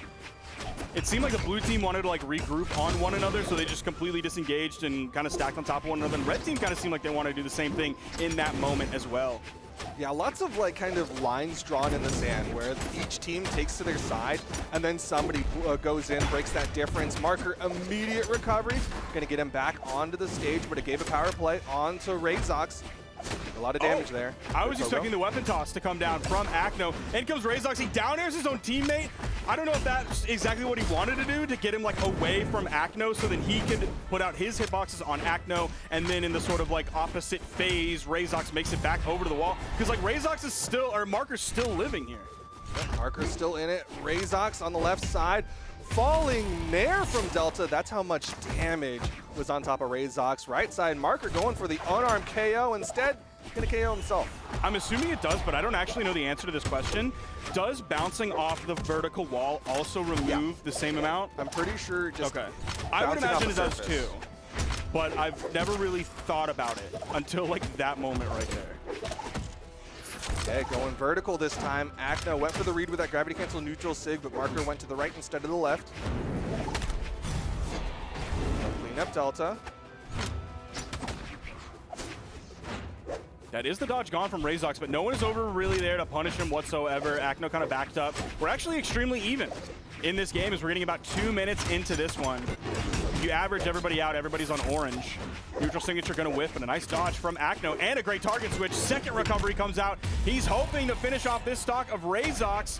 Meanwhile, Delta did get Marker's second stock.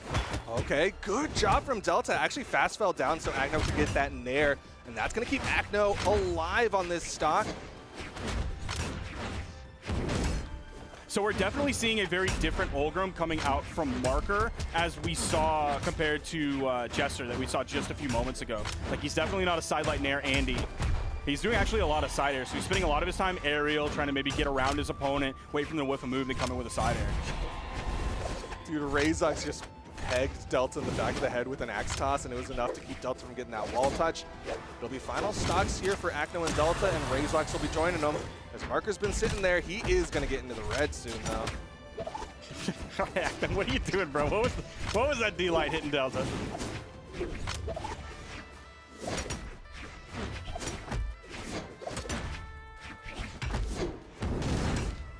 Marker's getting punished here, and I feel like he's not doing a lot in this moment. He's trying to, again, ride that line of like, okay, I'm playing defensively, but also I need to be a player in this game and not just like a fly around over on the wall. That weapon toss not really helping out as the down air from Acno will finish off Marker. Razox almost had the edge guard onto Acno, but unfortunately Marker was there. Nice ground pound.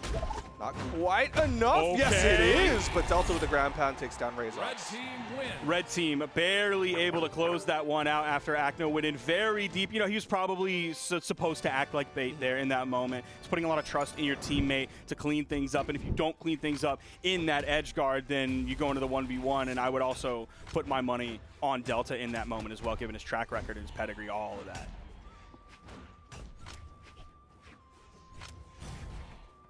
still leaving Western Air Temple open, Small Fortress of Lions, and Mishima Dojo. We're going back to the Western Air Temple, and Delta is going into the strength stance. Meanwhile, Marker and Razox are in the same. Okay, everybody is. Everybody is wanting to hit harder. Strength. Hit harder. That's the strategy. Speak softly and carry a big stick. Don't even speak, just stick. That's true. A closed mouth catches no feet. No feet. No feet. It's like when you say something silly, you put your foot in your mouth. Ah. So if you don't open your mouth, you can't put your foot in your mouth. I think I had heard a closed mouth catches no flies. That one it's probably the same thing, I would imagine. Yeah, it probably doesn't catch a lot of things. But we're in game number 2. Left side, Razox going for the edge guard, but it's going to be Marker who finishes it off. Yup, big early stock for the blue team.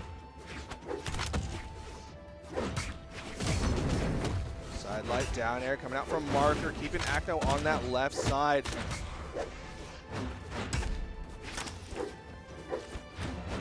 Ooh, this is so scary. Dude, Acno really wanted to spend a lot of time over on the wall. I was expecting sweat beads a lot. He did a great job of like pacing himself on it, so he was over there. He was pretty deep, but he never put himself in sweat bead moment until Razox came over and was like, get this guy out of my face. Yeah, very aggressive edge guard. That actually ended up with Razox going for a gravity cancel side stick, which was just a wild decision. Worked out though, as everybody's now in their second stocks. Weapon toss to open. Delta is actually getting a bigger stream there, but a good interrupt from Marker as Delta went for the sideline there. Everybody averaged out to orange right now. There's the D-Sig. Now, unfortunately, Delta wasn't able to grab Razox after the D-Sig, but he did grab Marker and send him back towards Acno. So there was still some like a weird 2v1 combo going on in that moment where they kind of like swapped which blue team member was in it.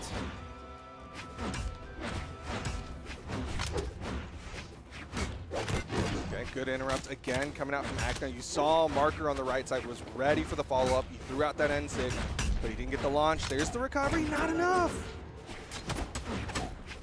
D-Light side air coming out from Acno. He's going in again with the ground pound over on the edge. Deep enough in the push-off column so that Razox was just stuck over on the wall and he was safe. But the down sig from Acno is going to get the KO there. They're going to trade 1-for-1, except it's not the best trade in the world because Razox is out of this game. Marker is in the 1v2. Tough spot to be in, especially with the Lance. Yeah, you got a lot of movement, but here comes the combo. Ooh, didn't have the positioning there. You saw him trying to dash the left side. He was trying to position himself in that spot, and he ended up walking off the edge in those final moments of it. But it doesn't matter because Delta and Acno are going to take that game. Nice even spread across the board. Acno did a little bit more damage. Delta picked up a few more KOs there. And then, wow, Acno really didn't take a lot of damage whatsoever. 324. So he did a good job of being present, but also just avoiding so many things. You can either be the stock tank that just like takes a gorillion damage and your positioning keeps you in because you get hit by those KO moves, but it's on the wrong side of the stage or what have you, or you can just avoid the damage in the first place, which this time, that's what Acno did. Yeah, definitely really hard to take down somebody like that who is avoiding damage, but also on a relatively high defense like him, so when they do take damage, it's just less. All right, game number 3. Everybody wants to wiggle the start. That little shovel back and forth was so funny. Synchronized to kick off game number 3. Once again on the Western Air Temple, though.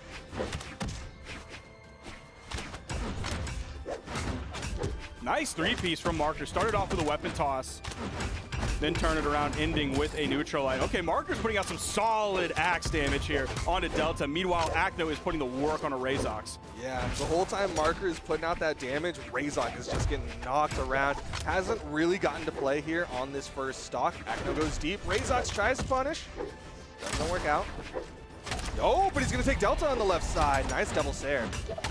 It almost seemed like Acno was going to get the KO on the right, but no, the pacing is just favoring the blue team just a little bit at this moment. There's that high defense that you were talking about from Acno coming into play there, not getting KO'd. There's the side light into the side air. I'm not sure if the dodge was down or if he was just expecting the neutral air to come out, so he just was going to do his dodge after that or what. Okay, Razox. It's a Sair dare, left side. Marker trying to take Acno with him, but ended up getting saved by Acno. Back up, but there's the cleanup. Little bit of an advantage to the blue team for now. Now keep in mind, even though the blue team is in the lead in this game, they are not in the lead in the set. We do not have the same set count, at least so far, game count in this set, like we did previously in our last set with Blaze and Godly, where they got upset. Man, Acno's really been looking for these ground pounds. He hasn't been searching for like the second one, the follow-up after that just yet, but really that's probably because he hasn't hit the first one here. There's again, he goes for that ground pound. I mean, it's a high-risk, high-reward kind of weapon, especially since he's not really getting punished for it. Nice nair, Marker just a little late for the punish. Could have ground pounded right on top of it. Delta goes deep. Gravity cancel. Wow. Sidelight jumps there. And he avoided getting hit by all of that from Acno. That probably would have led to a stock, and he might lose it here in a few moments given how damaged he is. But wow, his ability to get through all of those hitboxes that Acno was throwing out, and Acno still finds the KO on the blue team member. Delta over on the soft platform, trying to stay as safe as he possibly can. The weapon toss goes wide. Good job from Delta, recognizing that axe toss was still active. Sidelight, side air. Going deep, but Razok's gonna hit that down air. Oh, wrong read. Acno went low and Marker red high.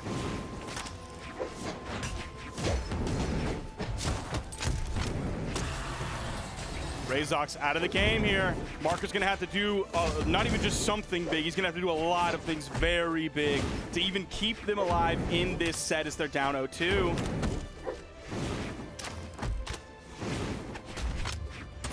Sidelight. The combo into the SIG, and that will do it. Acno and Delta gonna take game number 3, a clean 3-0 to get him into the top 8. And Acno did a lot of work that game. 686 damage on the board, as well as picking up 4 of those KOs. Of course, the last KO being picked up by Delta. He also grabbed 1 more during that game.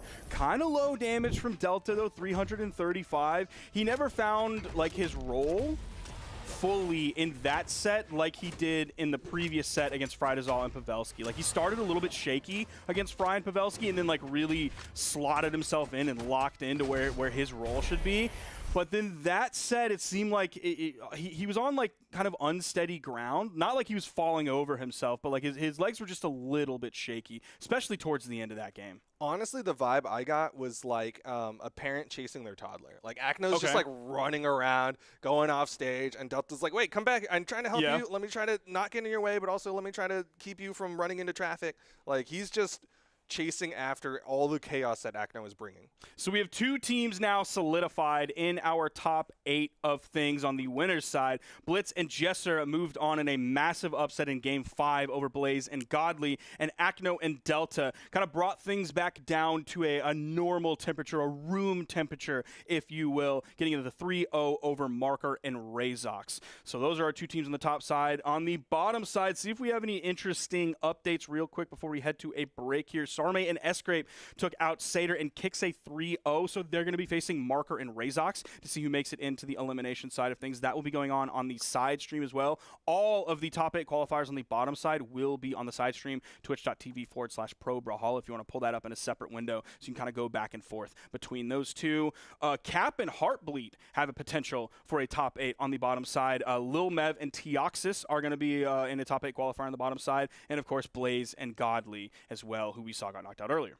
And that means Lil Mev and Teoxys actually got a little bit of an upset, if I'm not mistaken. I don't know how I would characterize that. Okay. Because we definitely know the name Lil Mev, familiar with Teoxys as well. I think we're more familiar with Lil Mev in terms of 1v1 here recently. So actually, you know, I don't know. I would divert to a greater EU brain than myself on that one. At Polymonto. Polymonto. Please?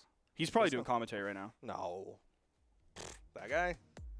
All right, we're going to move to a short break here, and then we will be back with the rest of the top 8 qualifier matches on the winner's side.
Did you think you could keep me out?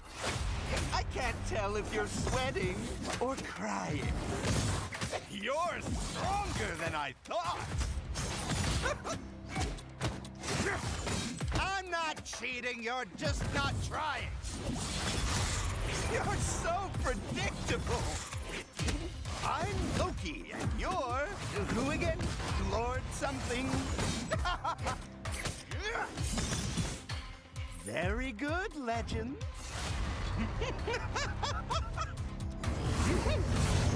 I think he likes you.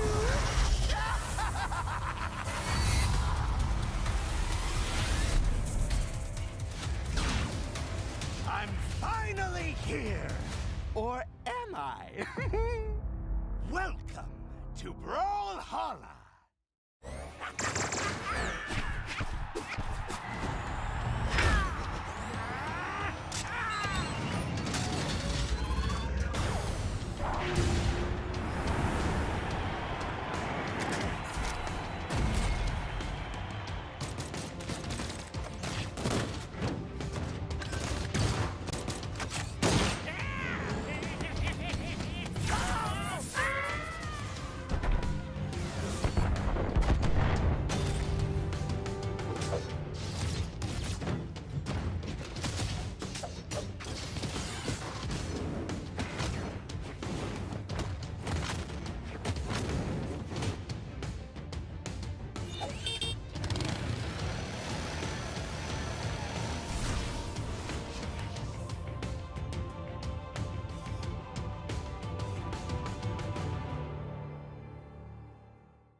You almost died from a broken heart, so I installed a new one. I'm also working on a moral compass. It's like I always say, necessity is the motherboard of invention. Someone's waking up. Good morning. Failure is not in my programming. When life gives you lemons, build a robot to throw them back. I never break a sweat, literally. You may be fast, but I'm overclocked. Your moves could use some debugging. I don't let power go to my head. I use it everywhere.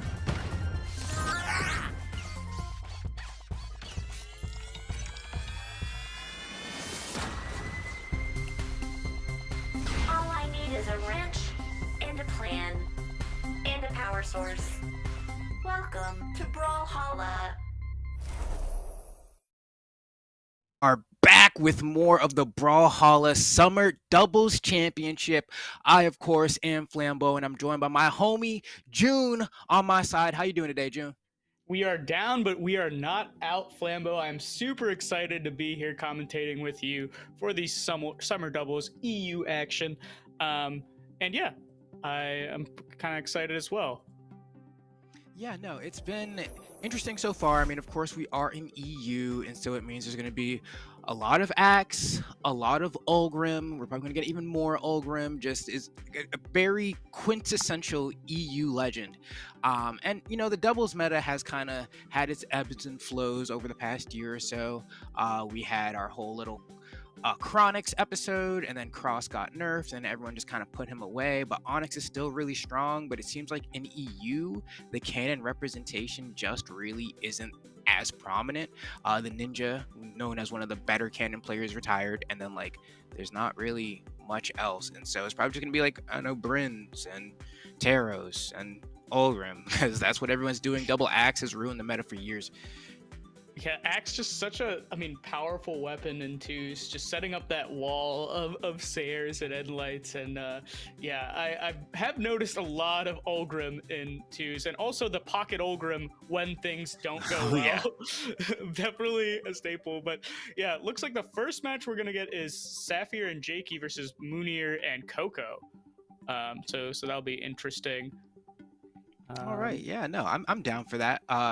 Koko, every time I bring it up is just because Koko used to be part of the team of Koko and Spyrox, and they were just some of the nastiest teams in Brawlhalla. Like Koko and Spyrox, literally they had like a 2v2 team combo clip every tournament, and not just one time. It was like every game. That's how crazy the synergy of that team was. But Spyrox did end up retiring, and so now we do have the new combination of Koko and Munir. But on the other side, Sapphire and Jakey have also been doing really well in their own right. Jakey is one of the few times we get to see battle boots in the doubles environment as well, and so this should at the very least be really fun to watch, if not only for that. All right, and we're just getting into game number 1 here. Let's see what happens. Yeah, this is the number 2 seed in Jakey and Sapphire versus the number 10 seed, Moni and Koko. Okay, so far, I mean, it's looking, you know, kind of like what you expect things to, right? It always ends up being a little bit of a game of like, let's kind of feel our opponents out toward the beginning and then see where things kind of evolve from there. But they're really going blow for blow right now. I'm looking at Jakey here on the gauntlets. He's going to swap over to the boots. He has the weapon spawn right there, but no, he's not going to go for it. Instead, he tries to wall out the opposition, but isn't quite able to do it. Yeah, but a quick knockout there into the team combo. That's going to be a quick lead for the red team, showing why they're the number 2 seed. No upsets today. Oof. Yeah, and Teska with those extremely powerful signatures as well, right? Like, just completely able to take the opposition. Beautiful side air into weapon throw. Can we get the KO on Sapphire? No, he actually does a dodge like up and away-ish, and then Sayers back to the stage. They weren't ready to cover that one. That was kind of like a bit of a unique Rocket Lance recovery option there. Super clever there coming out from Sapphire, but is he gonna get something started here on Koko? No. They get a reset going. Bit of a scramble situation. Oh, but yeah, breaking it up with that big axe, or that's hammers there. There we go. Things are really starting to shake up a little bit. Munir, you know, sitting on that hammer that we were mentioning before, kind of just holding the center, trying to follow up off of Koko's hits. But really, I feel like that axe and light kind of tends to be the easiest way to set up a team combo in that situation, where we have a lot of floating there. Beautiful gravity cancel neutral stick coming up from Sapphire, and they're able to split up the blue team so effectively and then create situations like this. Jakey actually probably had a guaranteed conversion there. It doesn't really matter too much, but red team is putting on so much pressure. I love the coverage there on red team. Even though blue team was able to, I believe Munir was able to get a hit on one member of the red team, Koko was still, or the Sapphire, whoever was on the lids, was able to catch that dodge in with the recovery. Okay, let's see. Sapphire chasing now with these snares. Rocket Lance classic. Just keep juggling your way up to the top KO box. Stomp Sarah, the tried and true classic. And now we're at that point where we're down to final stocks for everyone on the screen here. Jakey and Sapphire do have quite a bit more health to work with though, and that may play a part, but Jakey kind of got hurt really fast. Yeah, let's see if they can actually make this comeback. Oh, but a big 2v1. That's a 2v2 combo. Like, yeah, they catch both members of the blue team in a team combo there. That is an ideal situation. And yeah, red team, the number 2 seed, gonna be taking that first game. Yeah, and it's interesting too, just because I know that on the boots, like battle boots downlight, it's like kind of thin. Like you use the weapon, you want to think it has the range of sword downlight. It does not, but it does have the same combo properties. So when Jakey was able to get that D-Light Sayer on both members of the blue team, it was just like, all right, if I'm Sapphire, I'm just lining up my signature and confirming that win. That was beautifully played. Kind of unfortunate that the blue team got caught there, but that's just the way doubles goes. So many scrambles and just having to make the best of the situation. But yeah, red team starting out pretty strong as well in this game. Those lance snares, just giant hitbox there.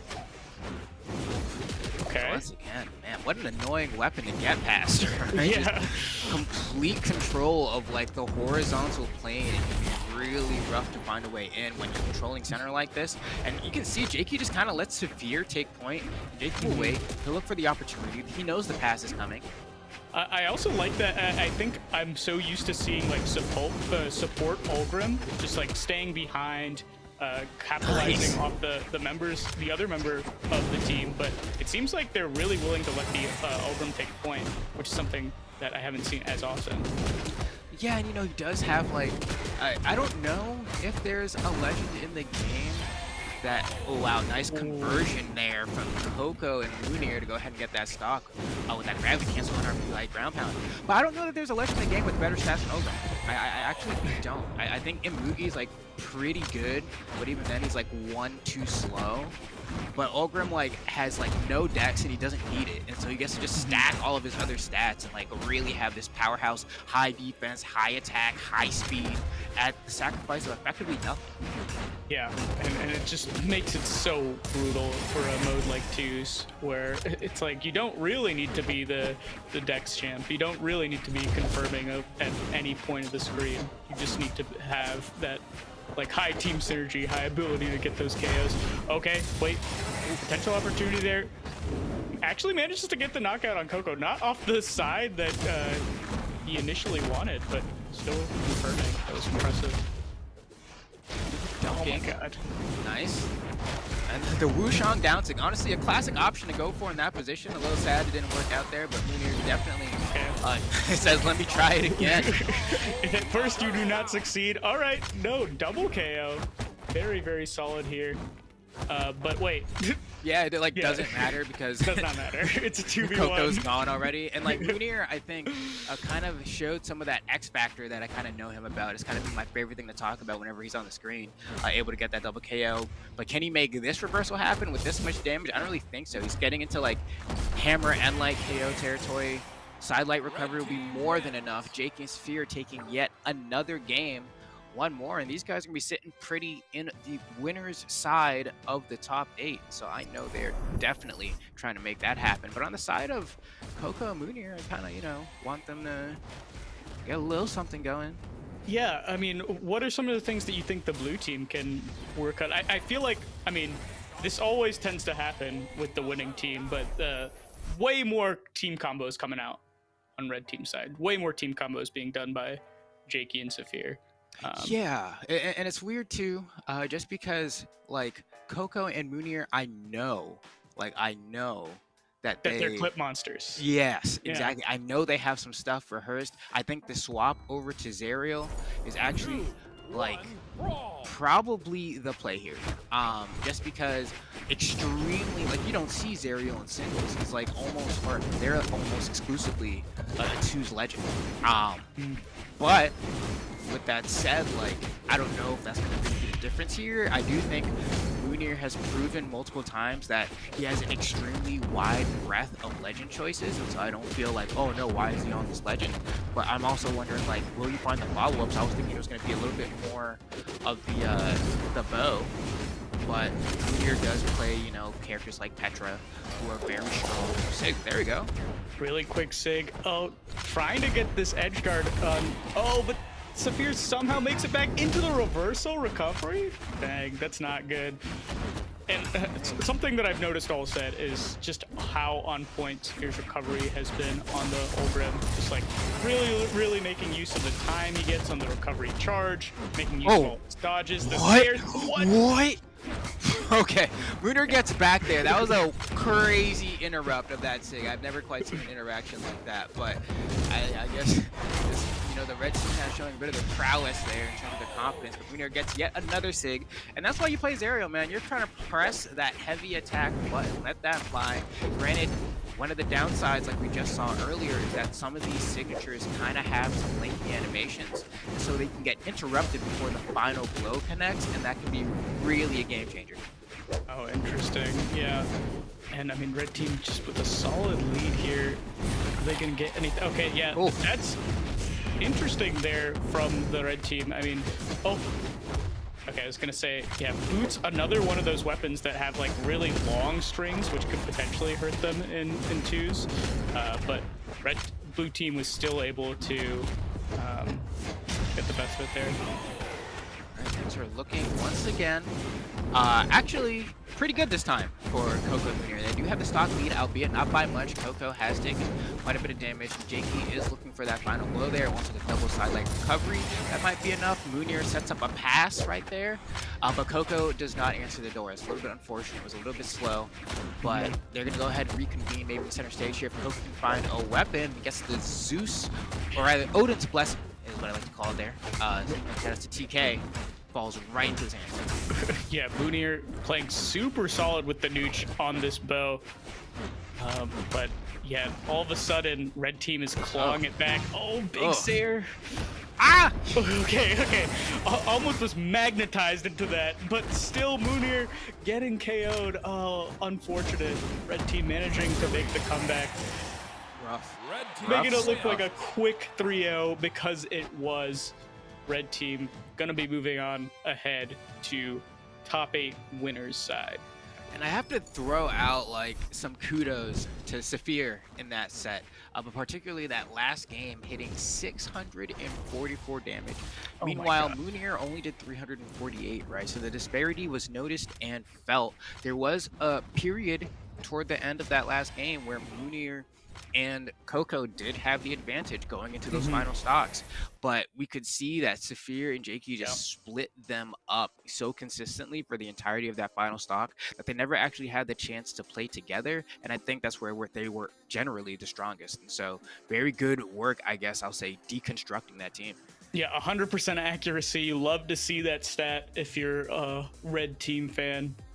You hit him when it counts. But yeah, like you said, 300 damage dealt by Moonier. I feel like he was playing very, very safe, which is good when you're not trying to get hit, but the trade-off there is obviously going to be you are not hitting the other team as much. So yeah, very, very impressive from the red team, able to shut out the blue team like that. Yeah, no, that was great. And we're going to be seeing them, now solidified into the top 8 side of things, which means we have 3 of our 4 teams on the winner's side. That's going to be Blitz and Jesser, Acno, Delta, and now the recently inducted Jakey and Saphir. But we still have one more on the winner's side to find out who's going to be the champion there. And that is going to be between Sosa and J44L. I don't know that I've ever seen either of the. Oh, I do know Pilot Ganium and Taya, but I do still feel like they're relatively newer. It's interesting. I see double Taros on the screen. I see Soul. So we're gonna see some heavy damage, some heavy bodied teams action here. Because yeah, this is gonna hurt. Yeah, this is gonna hurt. Anybody watching this at home is gonna do the fighting game, just ooh ooh ooh ooh ooh as the hits connect. But yeah, I'm looking at this top 8 winner side, and I mean Blitz and Jesser taking it over Blaze and Godly, the number 1 seed. That's pretty impressive. The number 8 seed beating the number 1 seed. So that pretty big upset there, as I'm sure you all are aware of because it was on the stream before. I don't know that, like, I'm trying to think about like the last time, like, do I believe Godly and Blaze can win this tournament through the elimination side? 100%. But I can't remember the last time, if ever, they were down here this early.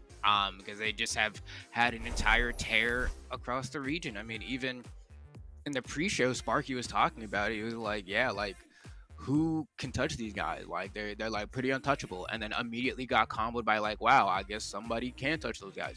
But that's not how it was supposed to happen. But the script always writes itself, and so I mean, both of these teams kind of making upsets to get here. I think Sosa and J44L beating Sarme and S-Grape, which is a pretty impressive. Which is wild as well. I feel like S-Grape hasn't had like the best time as of late, man. Like, I don't know.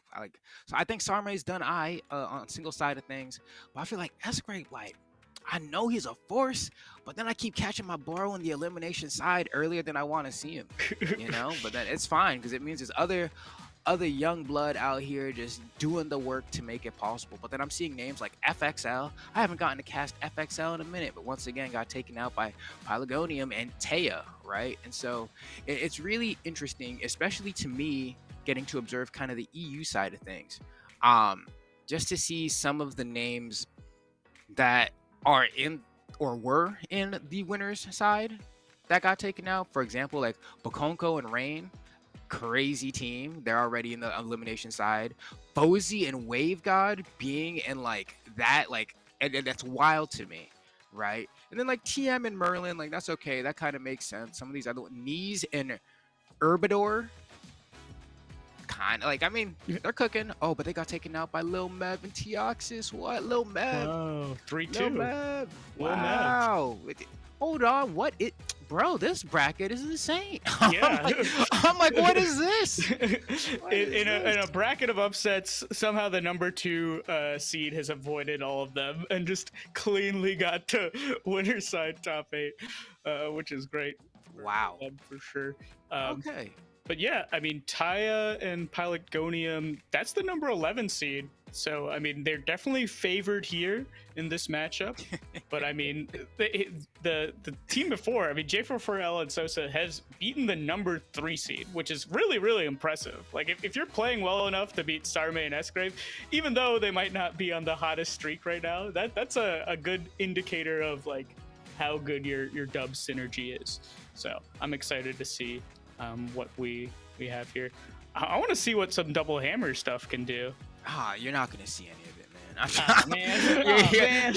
You're not. I hope they prove me wrong, but yes, it's gonna be dink, dink, dink, dink, and then you're gone. That's it. Especially with not 2 Terroses, 2 Roman Reigns, right? Sitting there. I mean, granted, we do see on Sosa, we're actually taking out of the force attribute and specking a little bit into dexterity. Why? Some people may ask, because you know it has always been like a debated topic as to whether or not you need to go into the 4 dex on Axe, because Axe is considered one of the weapons that like doesn't really need the stat. But you know, it does make some of the conversions a little bit easier, and I think like some specific ones, and correct me if I'm wrong here on this one, but I do believe like down air D-light or like side light D-light sometimes can be a little bit wonky if you don't have the 4, so it might be for that conversion. But otherwise, we're heading right into game 1, Fortress Alliance, and it's gonna be, this is like the most like standard 2s team that I've seen. Yeah, this is the just team big bodies. Double Taros versus Ulgrim Zol. Hey, we got a cannon on the screen. That's something. That's stringy, you know.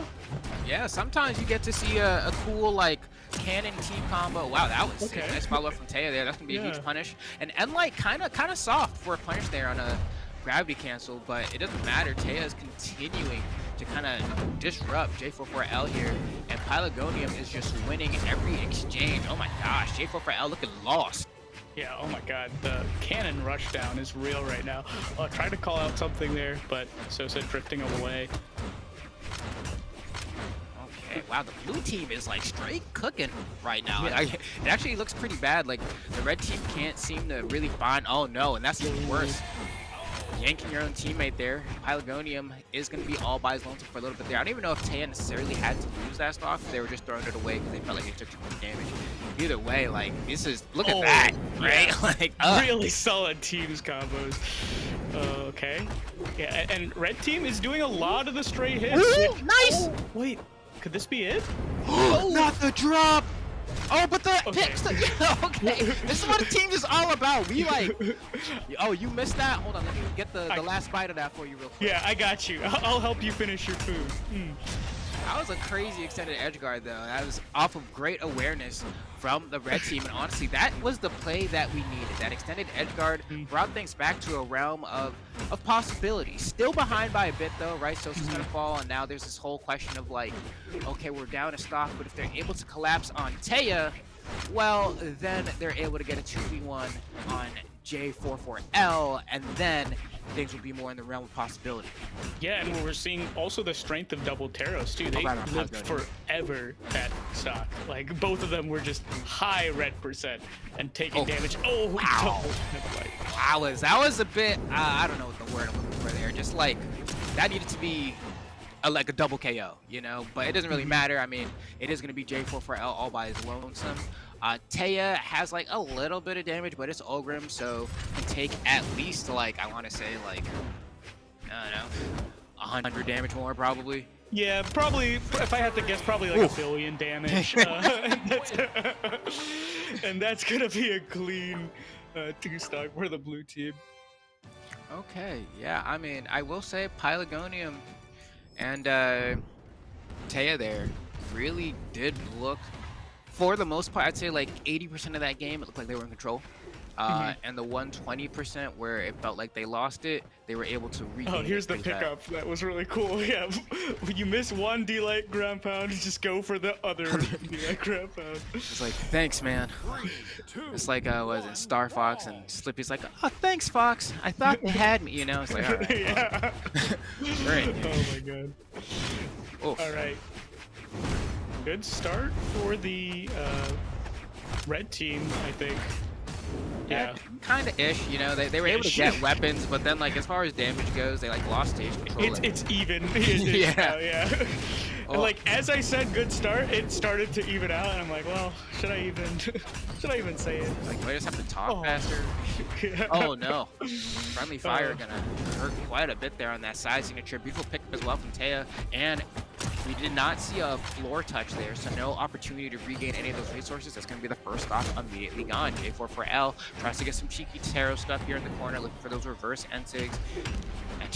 Can they get anything started? Almost getting the confirm on Taya there. Oh. Nice. Nice. Okay. I'm not sure if Sosa was the one who dropped it in game 1, but getting a little bit of redemption there. Yeah. So let me do it again. Practice makes perfect.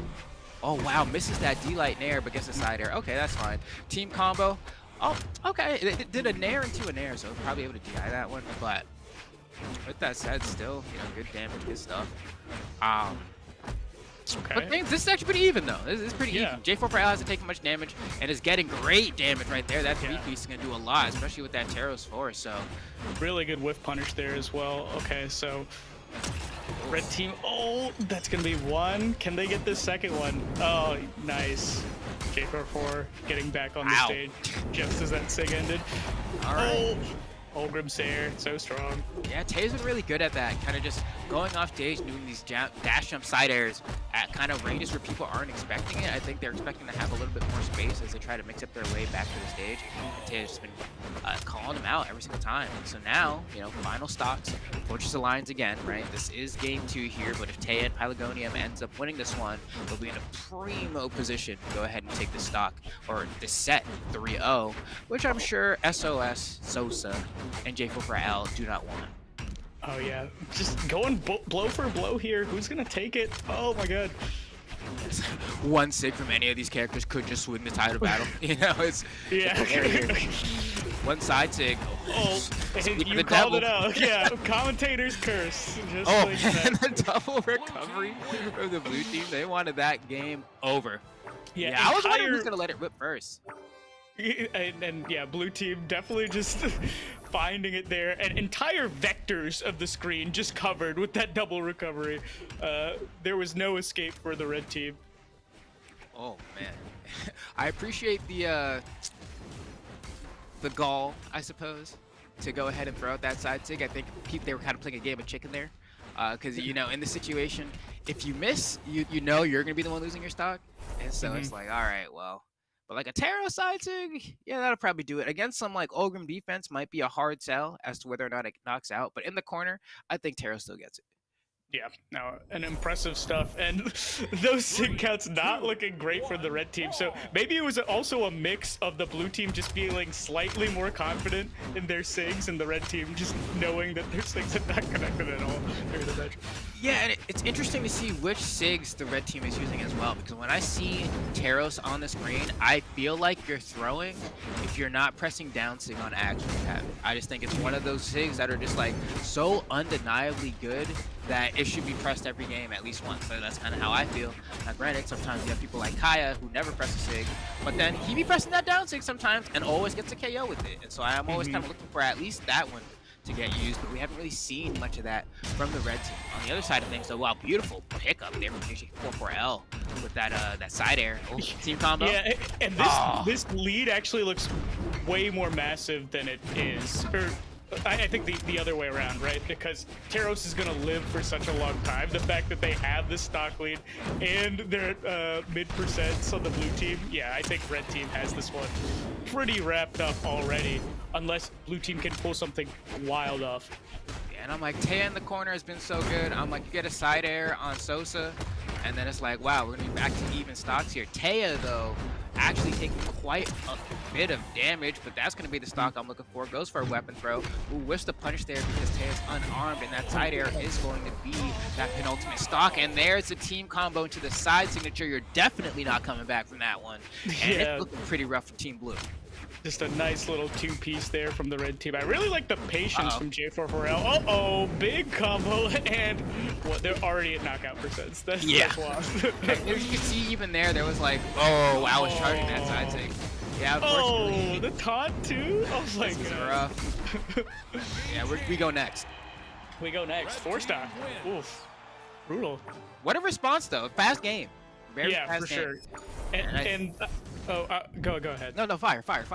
Yeah, I was just really impressed by the patience, J4. I think it was right here. Look at the patience for the Sair. Like, weaving between both members of blue team, waiting until it was, like, safe to go for a Sair, because when he was in between the members, there was a chance to get Swift punished, but then got out of that mix-up position and then went for the Sair, which I thought was super smart. Yeah, no, I love being able to see kind of those, like, micro adjustments in a player's drift when they're trying to space out for a move like that, because like they're dodging and lining up their hitbox at the same time, and so it ends up being really cool in those moments. I'm wondering if we go back to Fortress of Lions though, because it looked like the moment we took away a platform, immediately the blue team fell apart. And so I'm like, maybe we go back.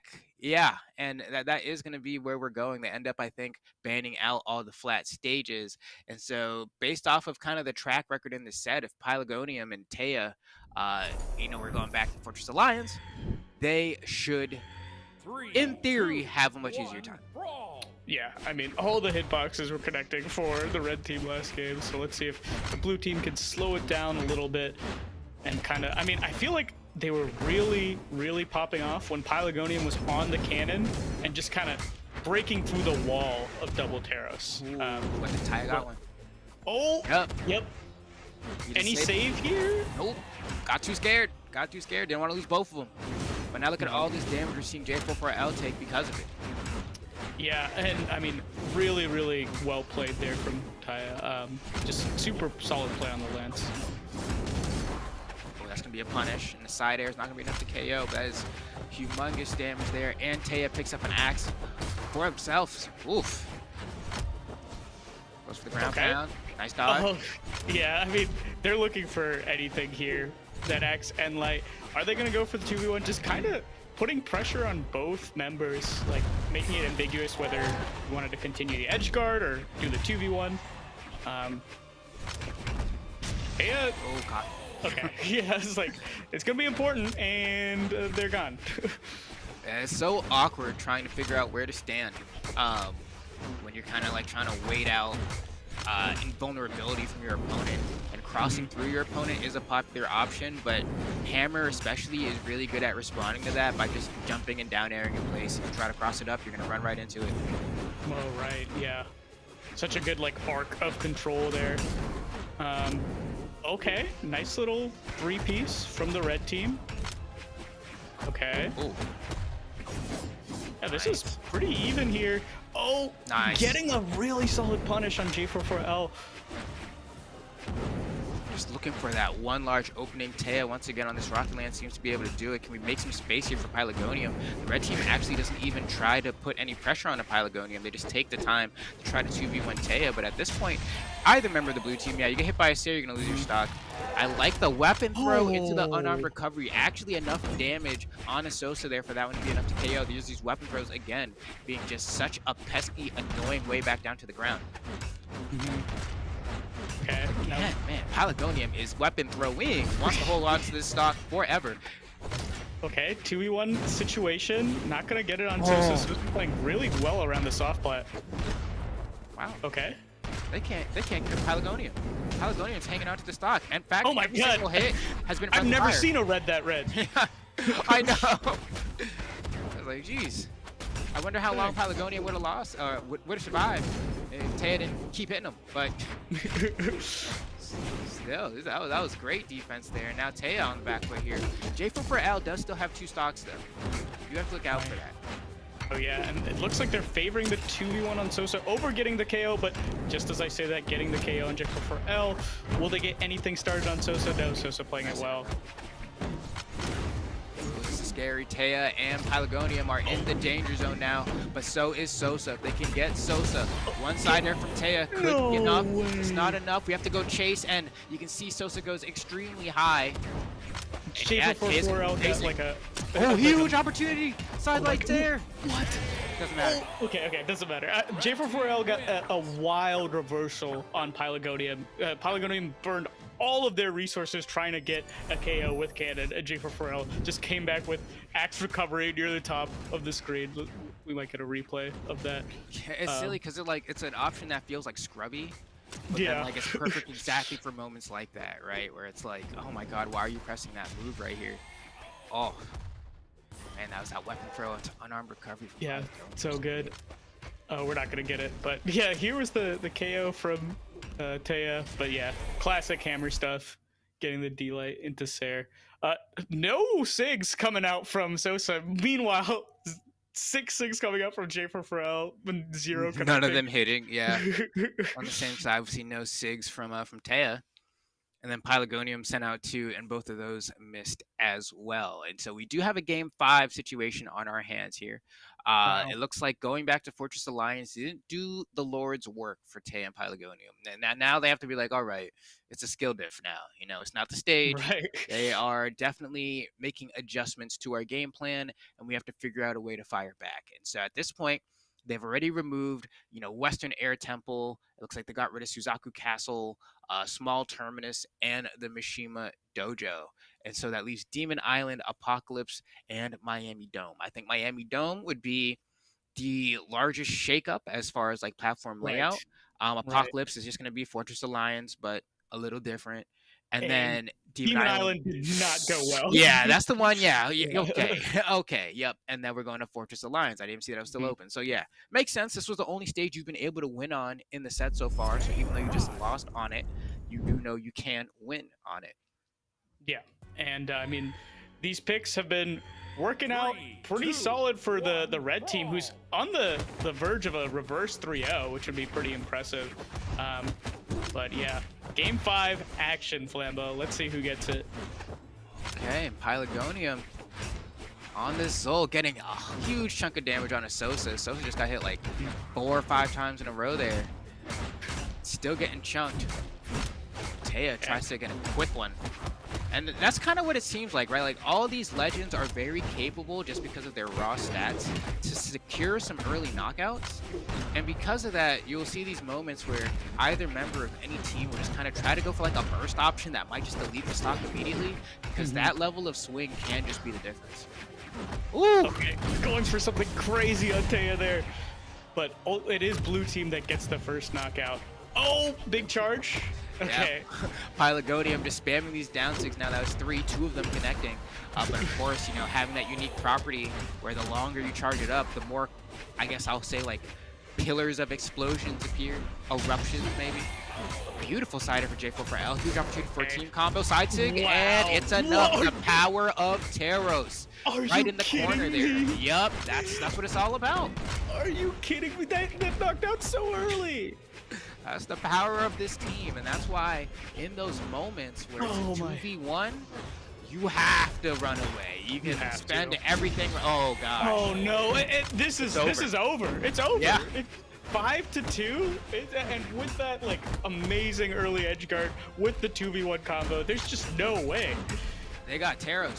That's all I can say. Yeah. They got Teros. That's the thing. You can be the best player in the world, but when Teros gets his hand on you, it doesn't matter who you are. You will feel the pain. And at this point, it's a matter of like, can we stop all this bleeding? I mean, Sosa is down to the final stock. They managed to get one off J4L. If they capitalize on Sosa, this is still in the realm of possibility.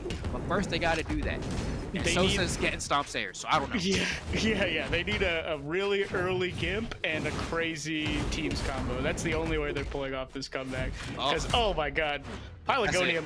No, is that it? Oh, going for the save, maybe? Oh, gets the touch. I thought they were just going to weapon throw. Double weapon throw kind of wins the game there, but... Yeah, so much coverage with a double weapon throw there. Looks like we're going to play the game out a little bit longer here, but one more stop there on Pelagonium, that's going to be it.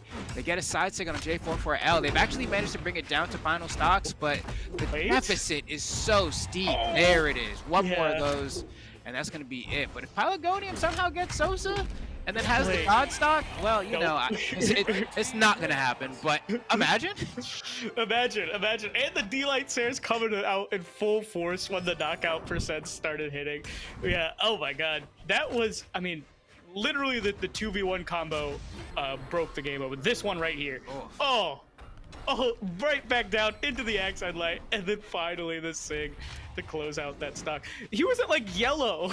Yeah, and the rough part about that is that, like, that's the Zol kind of playing out there, right? Where, like, Zol is much more of a glass cannon kind of legend. And so, like, if that were Ulgrim survives. Ulgrim survives, but not Zol. I think, what, you got, like, 4 defense? You know, yeah, really, rough time.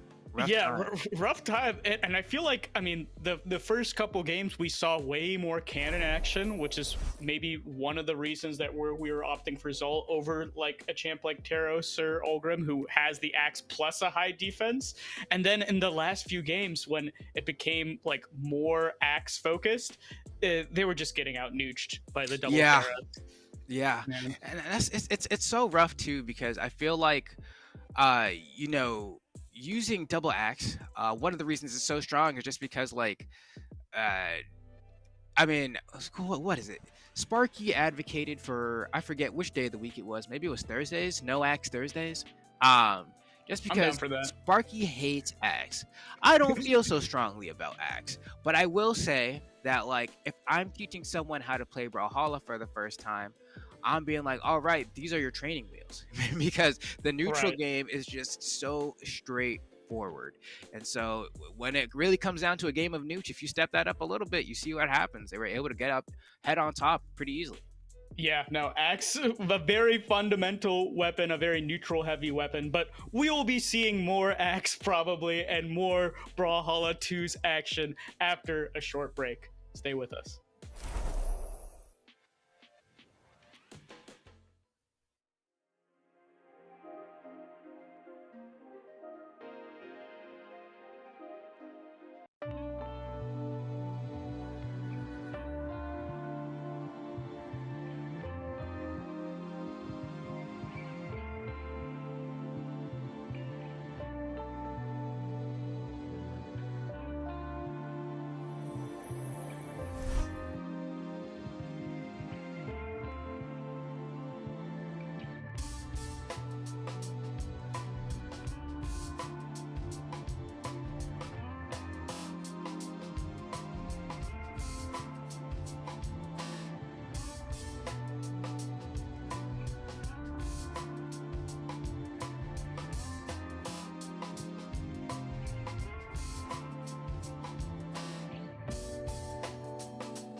Welcome. Welcome back to Summer Doubles Championship. I am Junebug. I am joined by Flambeau, and we are getting into some doubles top 8 action. We have the best teams of today in the EU, and we got some really, really solid matches coming up. Flambeau, how are you feeling about this? I feel pretty good. I feel a little surprised, but I feel good. Just because, you know, on the winner's side, we have kind of like some new-ish blood. Jake and Sophia are a bit on the block, so they kind of should be there. But Sosa and J44L, the double Taros team running amok in EU, is really, really doing the Tarosing in EU, and I'm okay with that. I'm okay with that. Because I like seeing how people are able to kind of deal with stuff like that.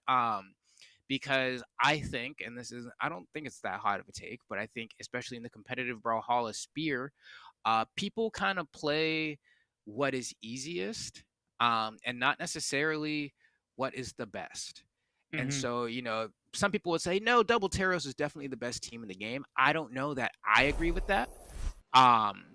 But it is one of the easier teams in the game, right? And so whenever there's like a team that's like pretty meta, people tend to like gravitate toward that team. And then I'm always looking for the people that are able to like beat it with something else, maybe less orthodox. We saw that from Java and Fakey. At this point, that might have been like half a year ago. Man, time really flies. Like that was Autumn Doubles champs. So it's been a bit since that happened, but people can do it.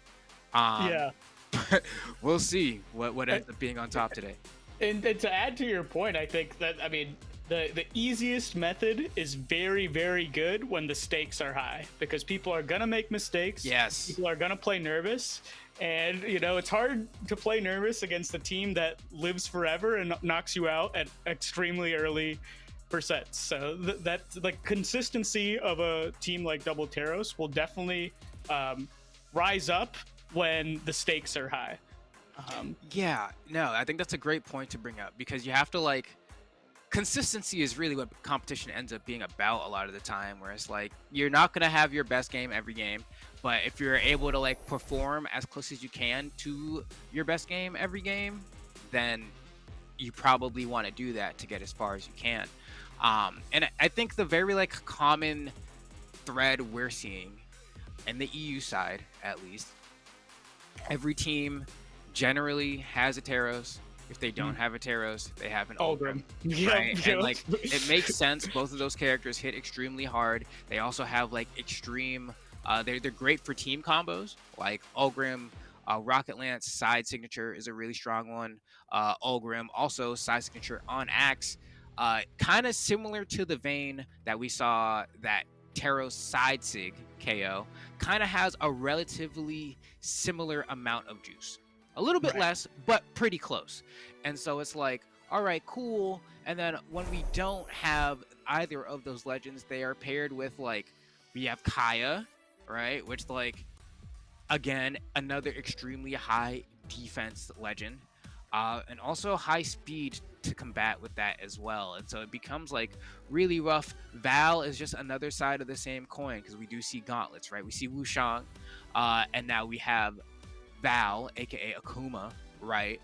And that's just like, once again, you get high defense. That's going to be something that's like pretty common, right? When you see something like Zul, for example, or like Jala, sometimes you would see in a doubles landscape, it's more rare, but they're also coupled with like a crazy high force stat. But then you have characters that just like have really high defense, really high speed, and like moderate attack that can hang. And so this is both extremely meta teams. Yeah, and just like we hinted at earlier, this is Upset City. We have the 8th seed versus the 20th seed here in Winter Semis. Not what anyone would predict.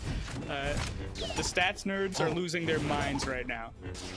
And this one's interesting. I like watching kind of like teams go at it like this, right? Because especially now that Acno and Blaze, despite having like a streak of like 30-something twos tournament wins together, are broken up, and they've been broken up for a while now. It's almost been like a full year maybe of them being broken up, maybe even a little bit more.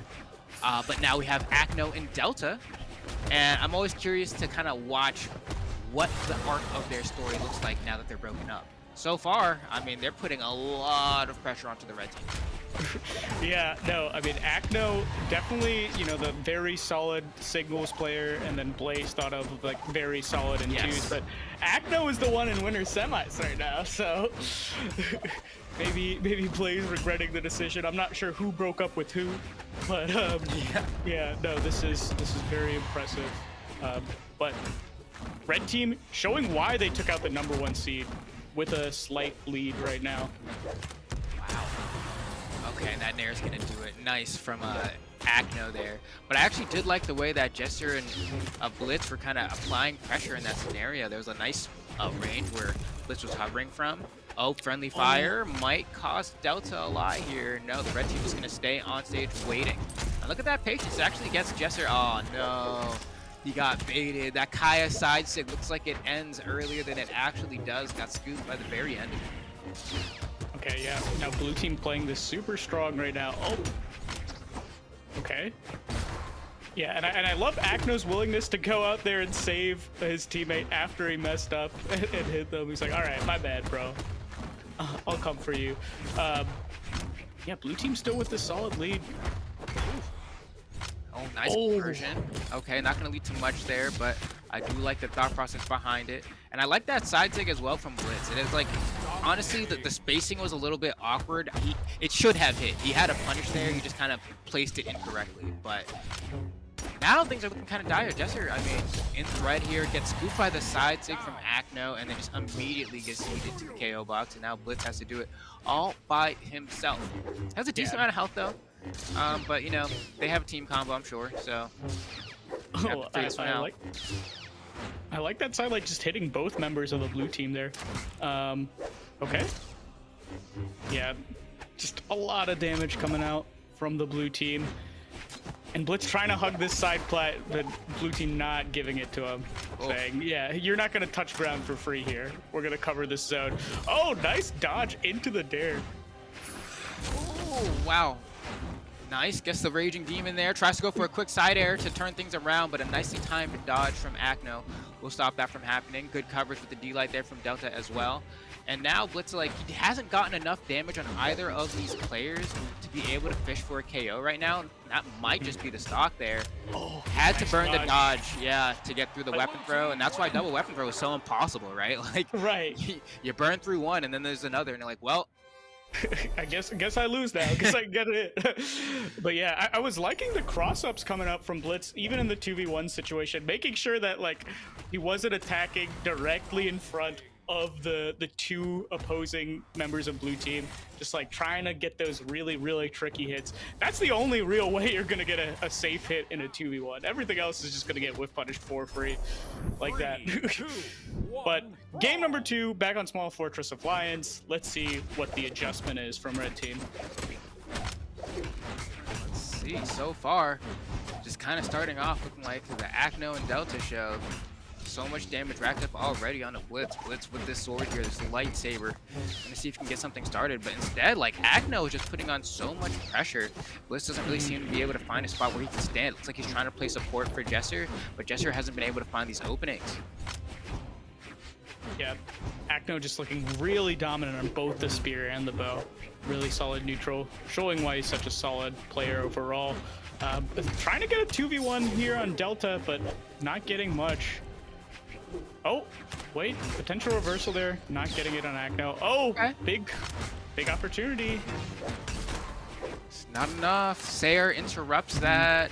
Both members of the red team will say goodbye. One of them's gone. Stomp from Delta. Wow, that felt like it should have connected there, but was able to hug the floor, and that's fine. A little bit of friendly fire to take a stock is always worth it. Yeah, Acno said you're Terros. Whoa! Yeah, you'll be fine. You'll be fine. You're Terros. You'll be good. 5 defense, that's fine. Okay. Delta playing it safe, and both members of Red Team not necessarily committing to go hit Delta, but finally Blitz gets it just as Delta comes back with the D-like Sayer.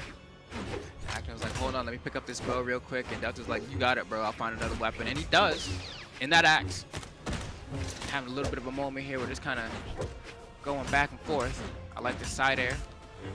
Seems enough. Wow, they're really just tacking on that damage. Jesser, once again, in the KO zone. Acno gets caught without a dodge here. I thought Blitz might go for a little bit more of an aggressive play off stage, knowing that Acno didn't have his dodge, but decides to kind of hold back.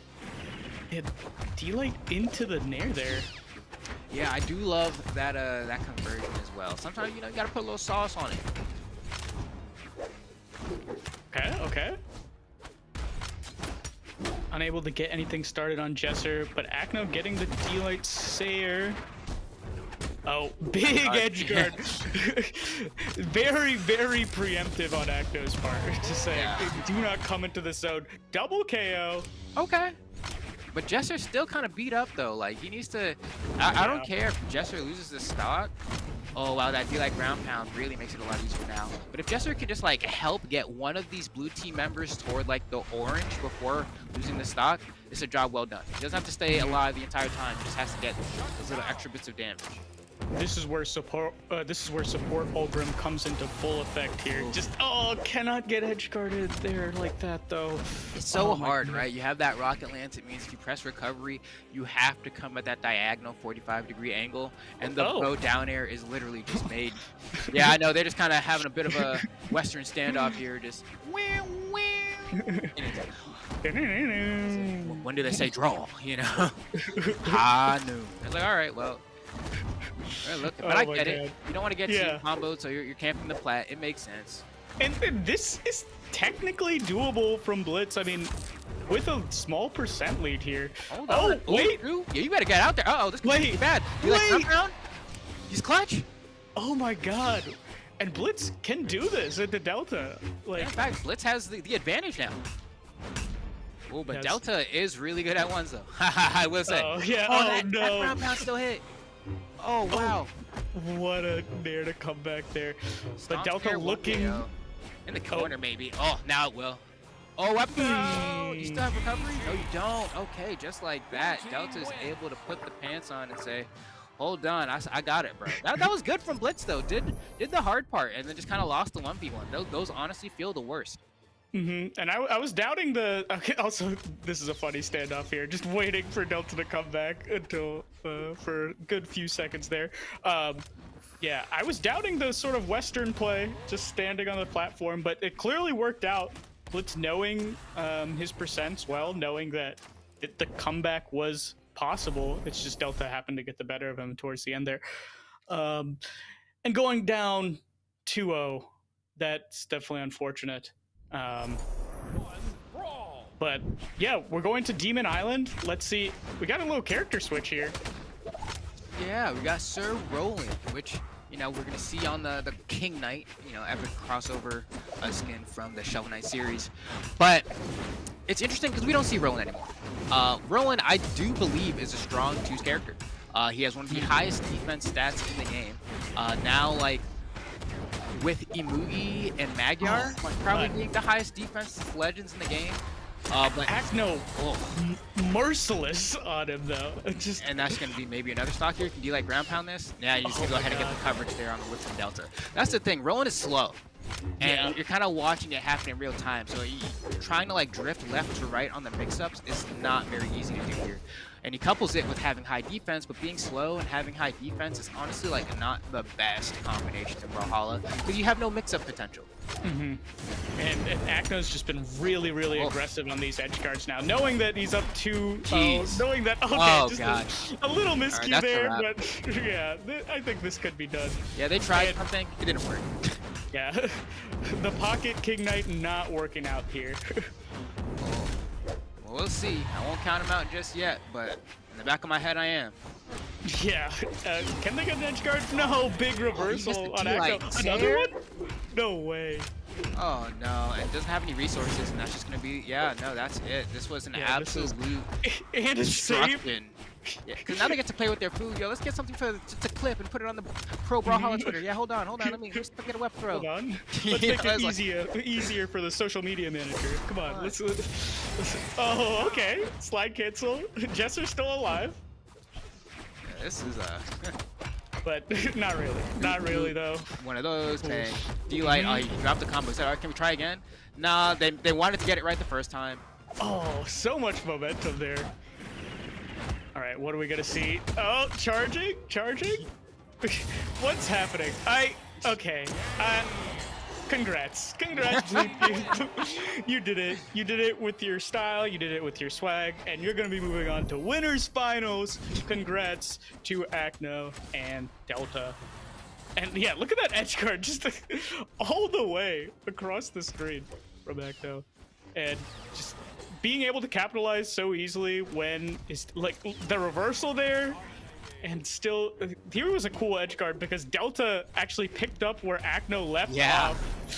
Extremely sick, yeah. And that's the thing where it's like, when I look at a player like Acno or Delta, they've been playing twos at the high level for so long that like, and it's funny because you look at Delta and it's like PR43 and I'm like, it's like hard for me to even believe that. I'm like, has he just been out the game for a little bit? Because Delta like consistently always makes it pretty far. I feel like top 8s are not unknown for Delta. And then Acno obviously has that tenure, right, from just being a winner for so long. It's hard to be a loser if you're Acno. So it just is what it is. It's hard to be a loser if you win this much. Yeah, I mean, that definitely looked like a little bit of experience diff. I also saw the classic, when you're up 3-0, you start playing with a little more sauce. Or when you're up 2-0, you start playing with a little more sauce in game 3. And yeah, the King Roland pick did not. It did nothing. It did absolutely nothing. Unfortunate too, because I do think Roland can hang in doubles. But oh wow, okay, this is gonna be interesting. There's no way they're actually doing this, are they? No, they're not. They're not. I'm gonna wait for them to actually lock in the ledge. I was just taking wait. I was like, nah, Bobar is like so like 2017 or something, bro. Like, yeah, that's some OG Brawlhalla. That's what I've heard. That's interesting, right? So that means Acno, Delta, as you said, in winners finals, and then it's going to be one of either Jakey and Sphere or Sosa and J4 for L waiting. So we kind of have a guaranteed, 2 of our guaranteed top 3, right? Which is pretty cool. And Jakey and Saphir are the highest seeded team left on the winner's side right now. So, I mean, obviously they would love to win. Obviously they're seeded to win. But it's been upset city. We just saw the 8 match, or the 8 seed versus the 20th seed in winners semis. So yeah, I believe Blitz and Jesser upsetting the #1 team in Blaze and Godly, and Acno and Delta upsetting, let me check really quick, Marker and Razox, and Frydasol and Pavelski potentially. Yeah, Frydasol and Pavelski. It's such a like interesting team, because that team can get top 8, that team can get 25th. You never really know. That's the volatility there. Team content creators, but it is interesting. Granted, you know, as we hop into the first game of winners semis on the other side, Blaze and Godly have actually managed to secure themselves a spot in the top 8 despite getting eliminated early. So they're trying to make the run, but they have to go up against Marker and Razox. And so we'll probably be seeing that one after this. So we're hopping right into game #1. You know, I was kind of talking before about like how I like seeing, you know, more not meta teams kind of get far, and that's kind of what Jakey and Saphir are, right? Yeah. We've always been playing this kind of these battle boots on the Tesca, but we don't really see this anymore. It's really only beautiful back-to-back destruction coming out from Jakey and Saphir there. What do you even say to that, right? Like, you just got obliterated. I mean, such good awareness from Saphir and Jakey, knowing that those strings were going to end, just setting up the side sync both times. But yeah, and this double Taros we've talked about being extremely meta, and we have a Tesca sort of shaking things up. We have Ulgrim, of course. Oh my god, but right now Red Team, well, why talk about the meta when Red Team is just really, really dominating? Jakey's just so good at following up off Saphir. No way. Oh, he didn't stand close enough. They had something cook in there. I can see it. But Jakey might get this anyway. He gets the read on the dodge.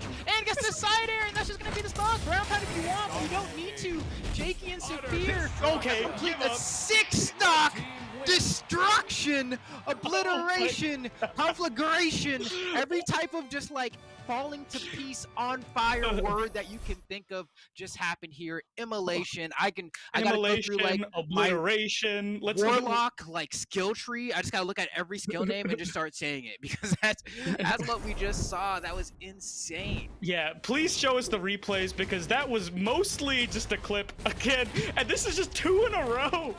The same setup there. Oh my god. And then Jakey with an incredible edge guard here on J44L, not giving him any room to breathe. Okay, we're getting into game 2. So we could have watched that for a while. Yeah, so this is why the number 2 seed is the number 2 seed, right? Like, such clean confirms, really showing, I mean, a potential weakness of Double Terros in that they can get rushed down. They're a bit slower than, oh my god, some of the other teams. Even though they had that capability. Wait a minute. That wasn't even intended for you. Wow. Sometimes that's how it goes. Sometimes that's how it goes. Wow. Okay. And a team dunk. That's not what you want. Despite an explosive start, Jake and Saphir keeping things a little bit closer, falling behind now. But I still believe it's really interesting watching the positioning. Oh, it's gonna be bad for Saphir. Okay. Reversal on that. Good recovery. And wait. Oh, no. Getting it with the. Oh no! Wait. Okay, Saphir makes it back. Yeah, almost getting knocked out there by the stage spike. But yeah, just some demonic angles. Yeah, for real. Okay, but we're even here right now. Jakey trying to get stuff started on the battle boots. Reversal attempt there. Oh, but gets it on Saphir there. Nice recovery. Okay, it's pretty even. It's pretty even, actually. I was going to say slightly, but they're doing a good job this game. Jakey is going for a lot of the Tesca signatures, but you can break those up. You can interrupt them. So good knowledge from the blue team knowing that. Yeah, I'm kind of hoping that we see Saphir hop back on the axe really quick, and I think that's actually what his next spawn is going to be. Because I see that as the most powerful combination right now. It ends up being like, well, I mean, he's gone now, so we won't be able to see it. Saphir, what happened, man? But yeah, oh my gosh. Jakey's here to do it all. Has 2 stocks, though. He might be able to do it. Yeah, this is gonna be difficult. I always forget that there's no stock steal. Right, exactly. You can't share. You got to do it all by yourself, which does lead to some, pretty wild esports moments when they do happen. But more often than not, the person who's all by themselves kind of struggles to make it happen. And it depends on the weapons they have too. I feel like battle boots might be a pretty solid one to try and make this happen. But on the other side of things, like, gauntlets are also pretty decent. It's just some of their attacks can take a little while, and especially in a 2v1, you don't want to get like punished for hitting. Oh, he missed it. Oh, okay. That's how he got the touch. That's rough. That's rough. Yeah. And that's where that speed stat comes into play. Like if he had 1 more speed, he probably would have gotten that wall touch. Jakey was also starved for eons there. Just could not get a weapon. Perfect 2v2 potential by the blue team. Just making sure that Jakey had no idea where the gauntlets and boots were coming from, and yeah, I mean, really good response after a 6-stock. That's the thing. I mean, we forgot that this team just performed a reverse 3-0 in winners quarters, so they have the potential to just win this set, even though Jakey and Saphir started off the literal best way you could start off a set. Yeah, no, they it's interesting how quickly the tides can turn, right? Yeah. So hopefully, I still like the axe and the gauntlet setup for JK here. I think the boots is good as well, but really it's a lot of like waiting for either that an end light or a side light nair, and then JK's able to follow up with either like a side air or a recovery. Oh! You do D-light reverse side air is a true combo on boots as well, so you really do get to like. I really like that setup too. It was just throwing him back into Saphir. Oh, and okay, double KO. Love to see it. Okay. When they successfully do kind of like what this comp is designed to do, it's really hard to stop them. Okay, but we'll see just what the answer is going to be here. I like that pass into the Sayer. It's not going to lead to a stock. A side sig might have. I don't know if we had the time to wind it up. But so far, it's still looking like the Jakey and Saphir show. Oh my god, a sig into a sig. Awesome. They got that part labbed out perfectly. Okay. Oh wait, no way. No way Saphir trying to follow up off that. And that was awesome. interesting too, because I think there were 2 end lights in that combo, so I think DI could have happened there, but big reversal. Looking rough. Yeah. No, it is. And yeah, blue team did take advantage of a little bit of an overextension by red team, getting that hammer recovery there. But yeah, still with a 2-stock lead. This is pretty incredible. It would be really funny if red team wins this and then blue team wins the next game. I know. Especially with how hard they're winning right now, right? And Yeah. how hard they won before. Oh, And like, okay, that's it, yeah. and that's the game. Okay, cool. So, very convincing response. It's just so For sure. it's so bizarre. But I mean, hey, they're doing the thing. They're doing the thing. And that's what we expected to happen, which is why it's so wild that blue team won that second game. Oh, again, the double sig setup.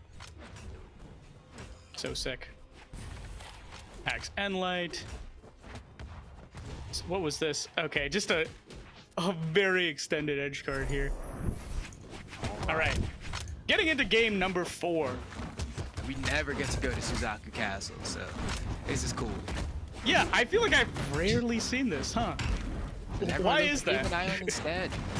I don't know. I feel like the guess, or my guess is probably just the, wow, that KO'd. So we got some decently low ceilings, right?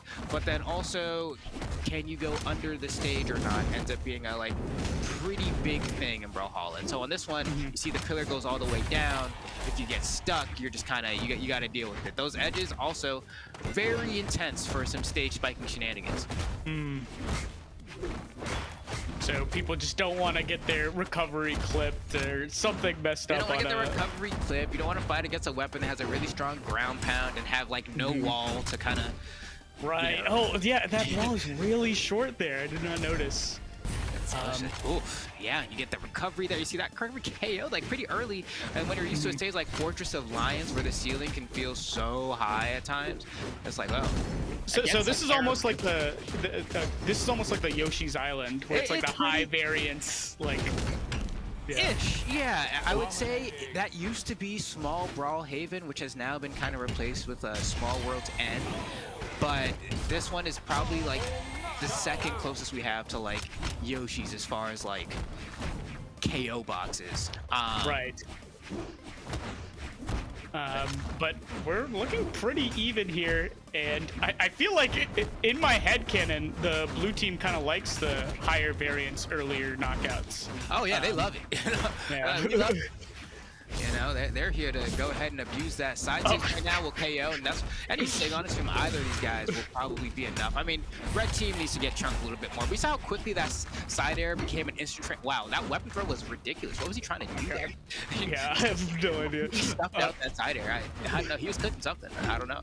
Yeah, but if they get this knockout on Sosa, that's curtains for the blue team. Okay, wait. I like Went it. for it all. Wait. Okay. Wait, resources here? He's dodged down to go for the side air. It's pretty. Jakey is feeling confident. But I mean, this is actually really close, right? Like if Saphir gets caught off right now, it's a 2v1 for Jakey again. And Saphir knows I'm playing super safe near the ledge. Oh my god, going for it all on Sosa. That was No guaranteed. way. And now 2v1. This is Stomp Sayer. That's one. Wait. Now you gotta get Okay. Saphir. This is your time to get Saphir. You can't be patient. Really here. important, But Saphir's really just important. throwing his weapon straight up. It's so hard to get past a rocket lance weapon throw. It's just so wide, and that's gonna be game. Yeah, you like Double weapon Sayer. throw. What No are y'all way. doing? Just double weapon throw. Okay. Kind Swear of to playing with God. their food a little bit. Wait, Saphir dashing to the other side, saying, "Please do not knock me out." But yeah, clean They get it. up. They clean it up. They pick it up. Has to go a little bit longer than they need to, but they're able to go ahead and secure, I guess a 3-1. Yeah, I don't know. Outside of that one game, Sosa and J4 really didn't look like they had much to say. Yeah, that one was good for them, but the first game, I mean, domination, utter destruction, obliteration, damnation, to throw out all the synonyms. No, it's really, the way I think about it is that like Jakey and Saphir, they've been rocking this team for a while, but also it seemed like they had more rehearsed, I guess I could only call like situations. You know, like it was clear that like Jakey knew what to do with either gauntlets or boots whenever Saphir would get a sidelight nair on the Rocket Lance or even with the axe, and they were able to convert kind of from like anything. Meanwhile, on the other side, Sosa and J4 they definitely have their setups, especially like if they have the space to do it and the perfect like timing and everything is right, they can be like, all right, we can make your stock disappear. But it seemed much more off of like, okay, here's an exchange because both of our characters, well, it's the same character, hits hard as hell.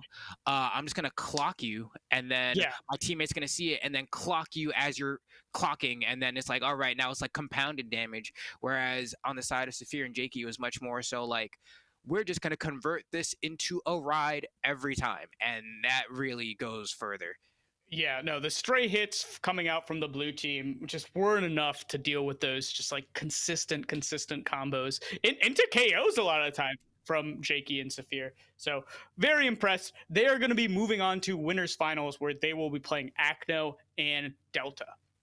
Ooh, all right. So that'll be quite the matchup there. We're going to see what's going on the elimination side of bracket now as we try to fill up our top 8. But before that, we are going to go to a quick break. Do not leave your seats. We'll be back with more of the Summer Doubles Championship of Brawlhalla. Stay tuned. We'll be right back.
Hey everybody, welcome back. Some people decided to show up to work today, unlike those last two guys.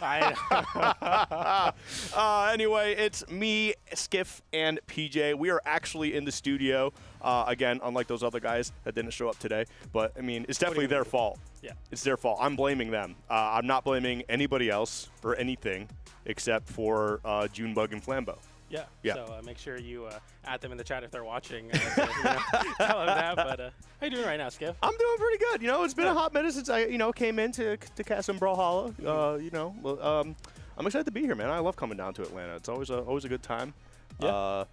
Honestly, I probably had like the least trouble traveling out of like everybody. Yeah, you complained about a 15-minute delay. No.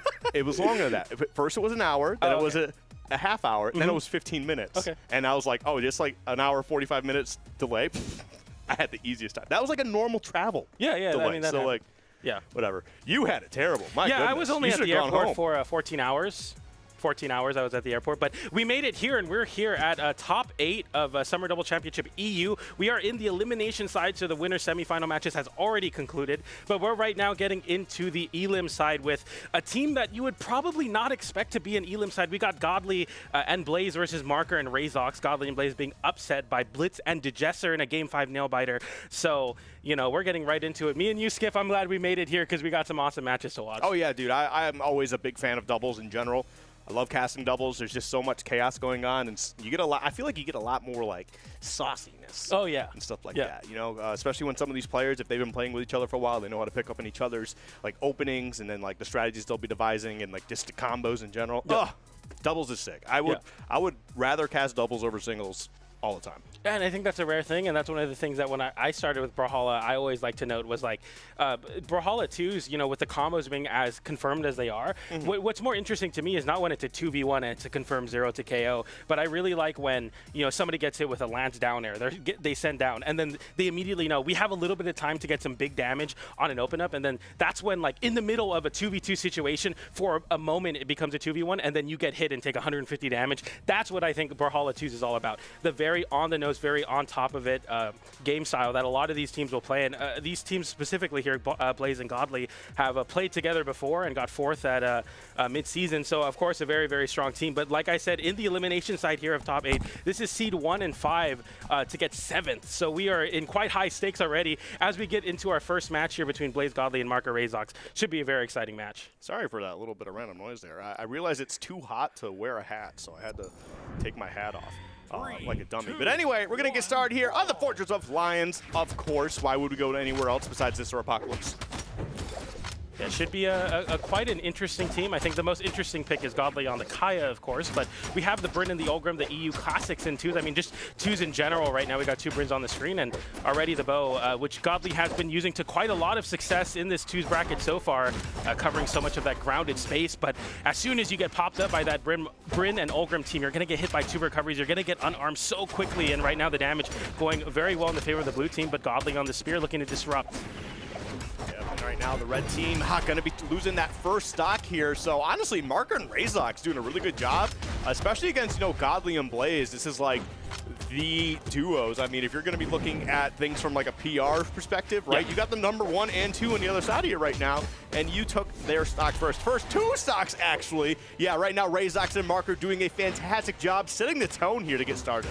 Very much so a walled strategy, but for the blue team, just really creating this just onslaught of hitboxes that do so much damage. This double axe combination of the lance and the spear, just getting so many good confirms. Nice side sig there from Godly to catch that high dodge from Razox, and we're even stocks here. But you know how quickly doubles can change how even a game can be. The blue team right now starting with a very strong vertical juggle game. That lance nair and that spear recovery is putting problems for Blaze, who's already deep red right now as we get just barely into the second stock.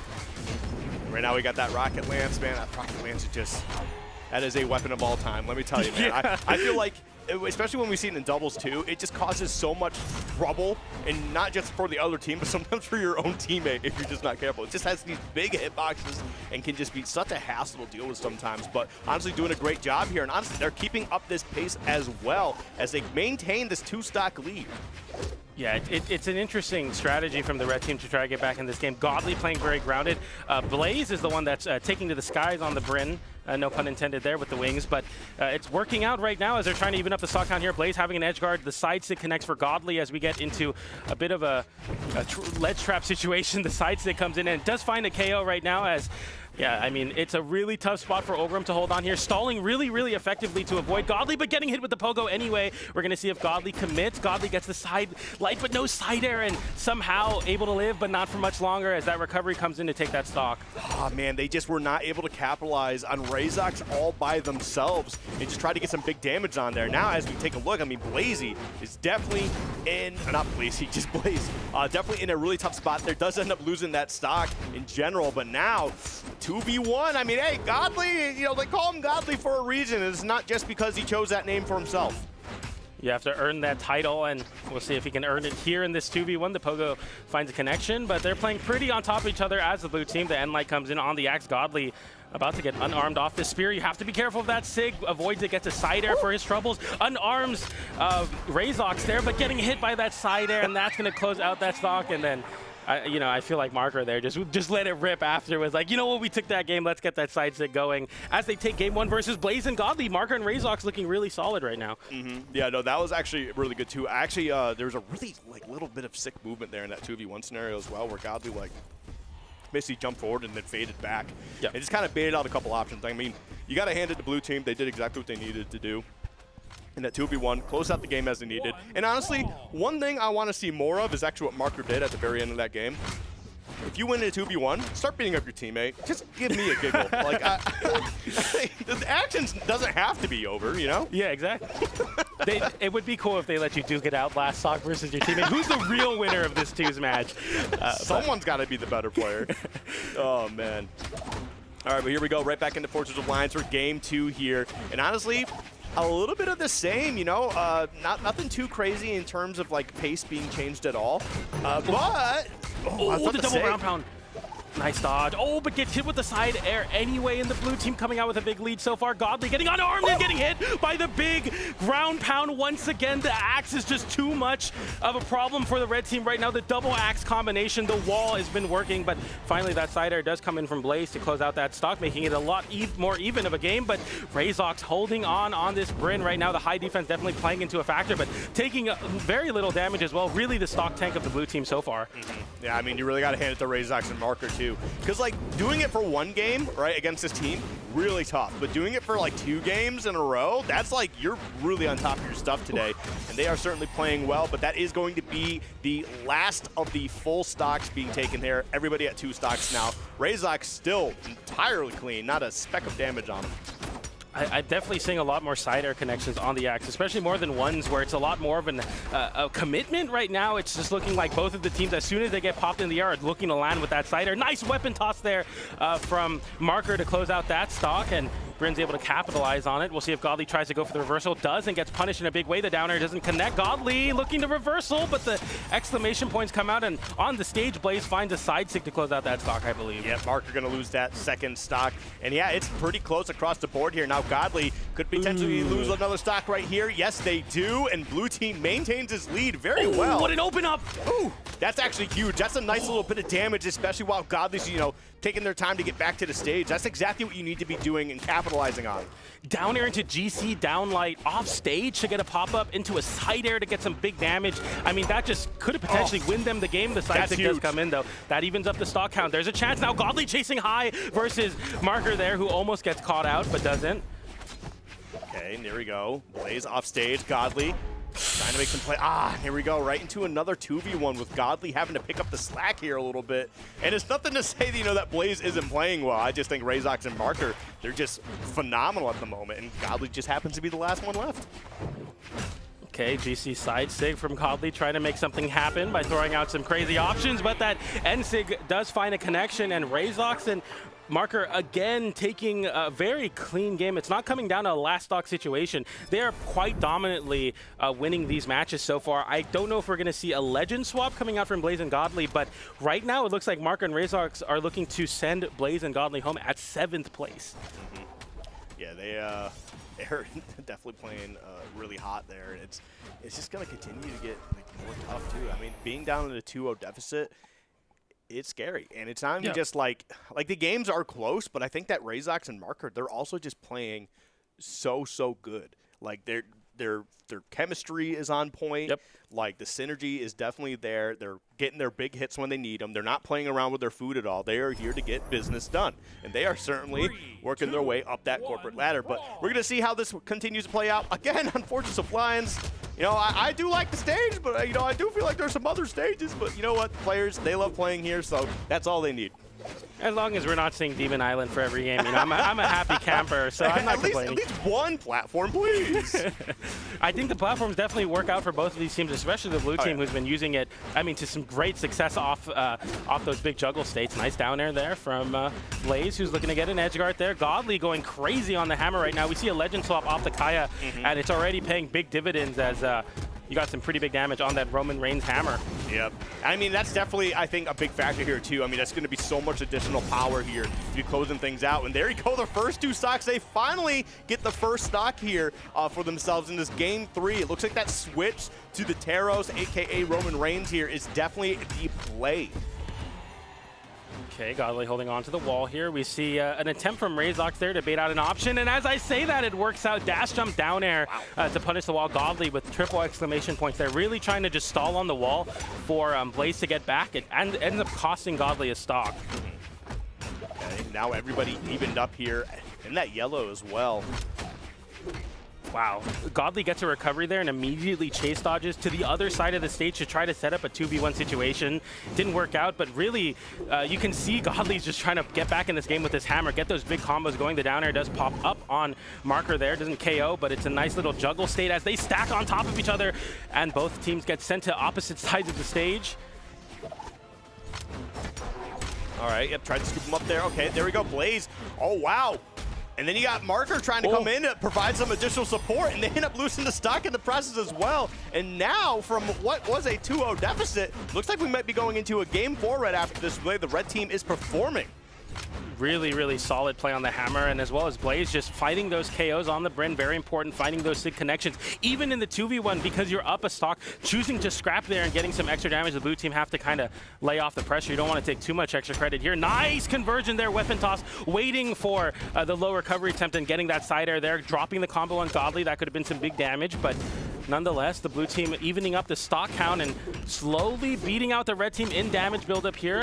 Razox able to find their way back to their weapon as we go for a ground pound on the right side. The red team really getting blendered between the spear and the lance right now. It's looking really tough for the red team to get anything going. Definitely a bit of a tough one right there. Okay. Oh, okay. Oh, wow. All right, ended up cleaning up. What is this, PJ? All of a sudden, it's another 2v1 scenario with the red team on the back foot. And it just takes one to combo. Oh, my God. What happened? It all fell apart so fast. It just takes that one Bryn N-Sig to close out the stock on Godly, and that 2v1 is just too much of a problem for Blaze to make that comeback. And Marker and Razox 3-0ing Blaze and Godly. Blaze and Godly out at 7th place here at Summer Doubles. I cannot believe it. Yeah, I am also a little bit shocked as well. But you know what? I mean, hey, even sometimes the best players, you know, maybe they're not playing their best.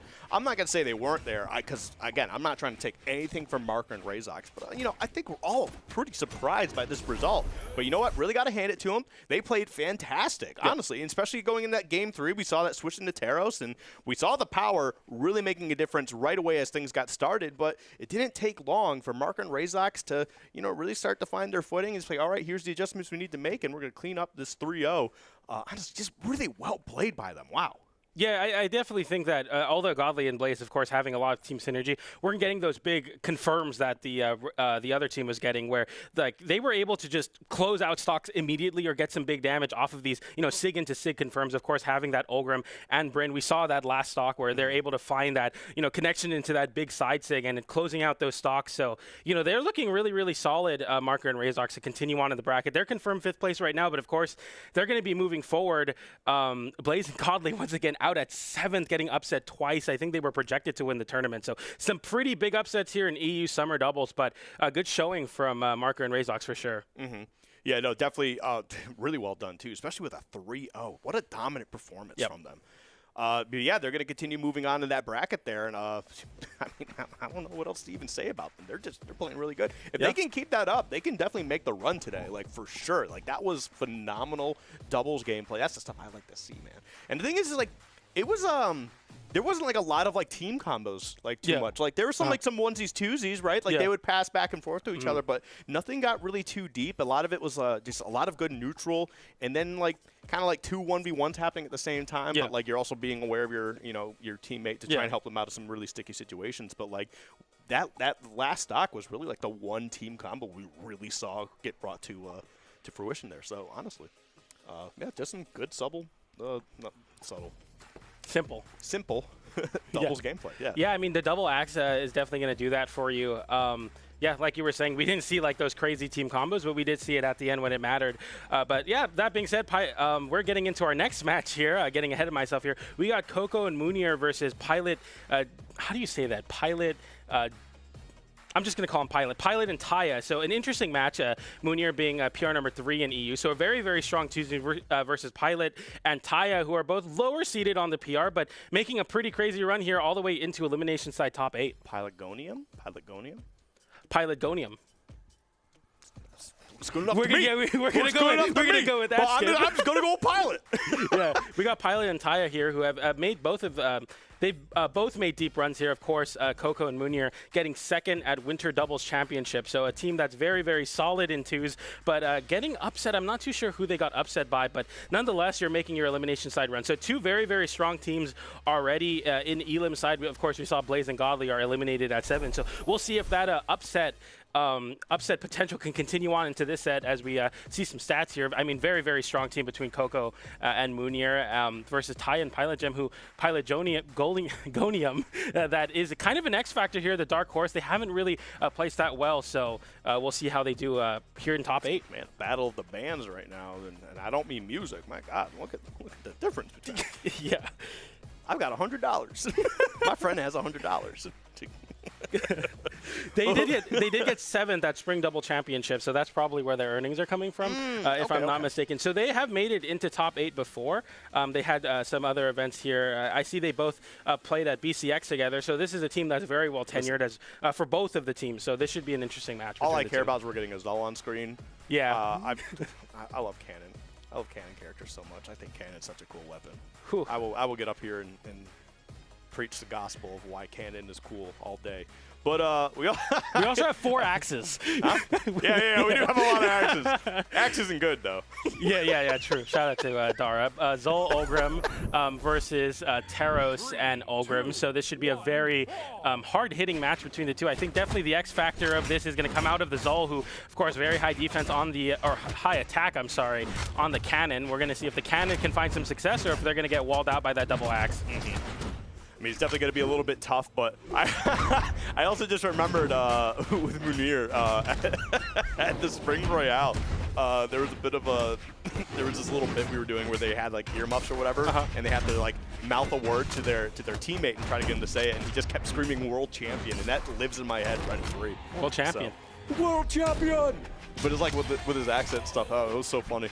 He was so angry.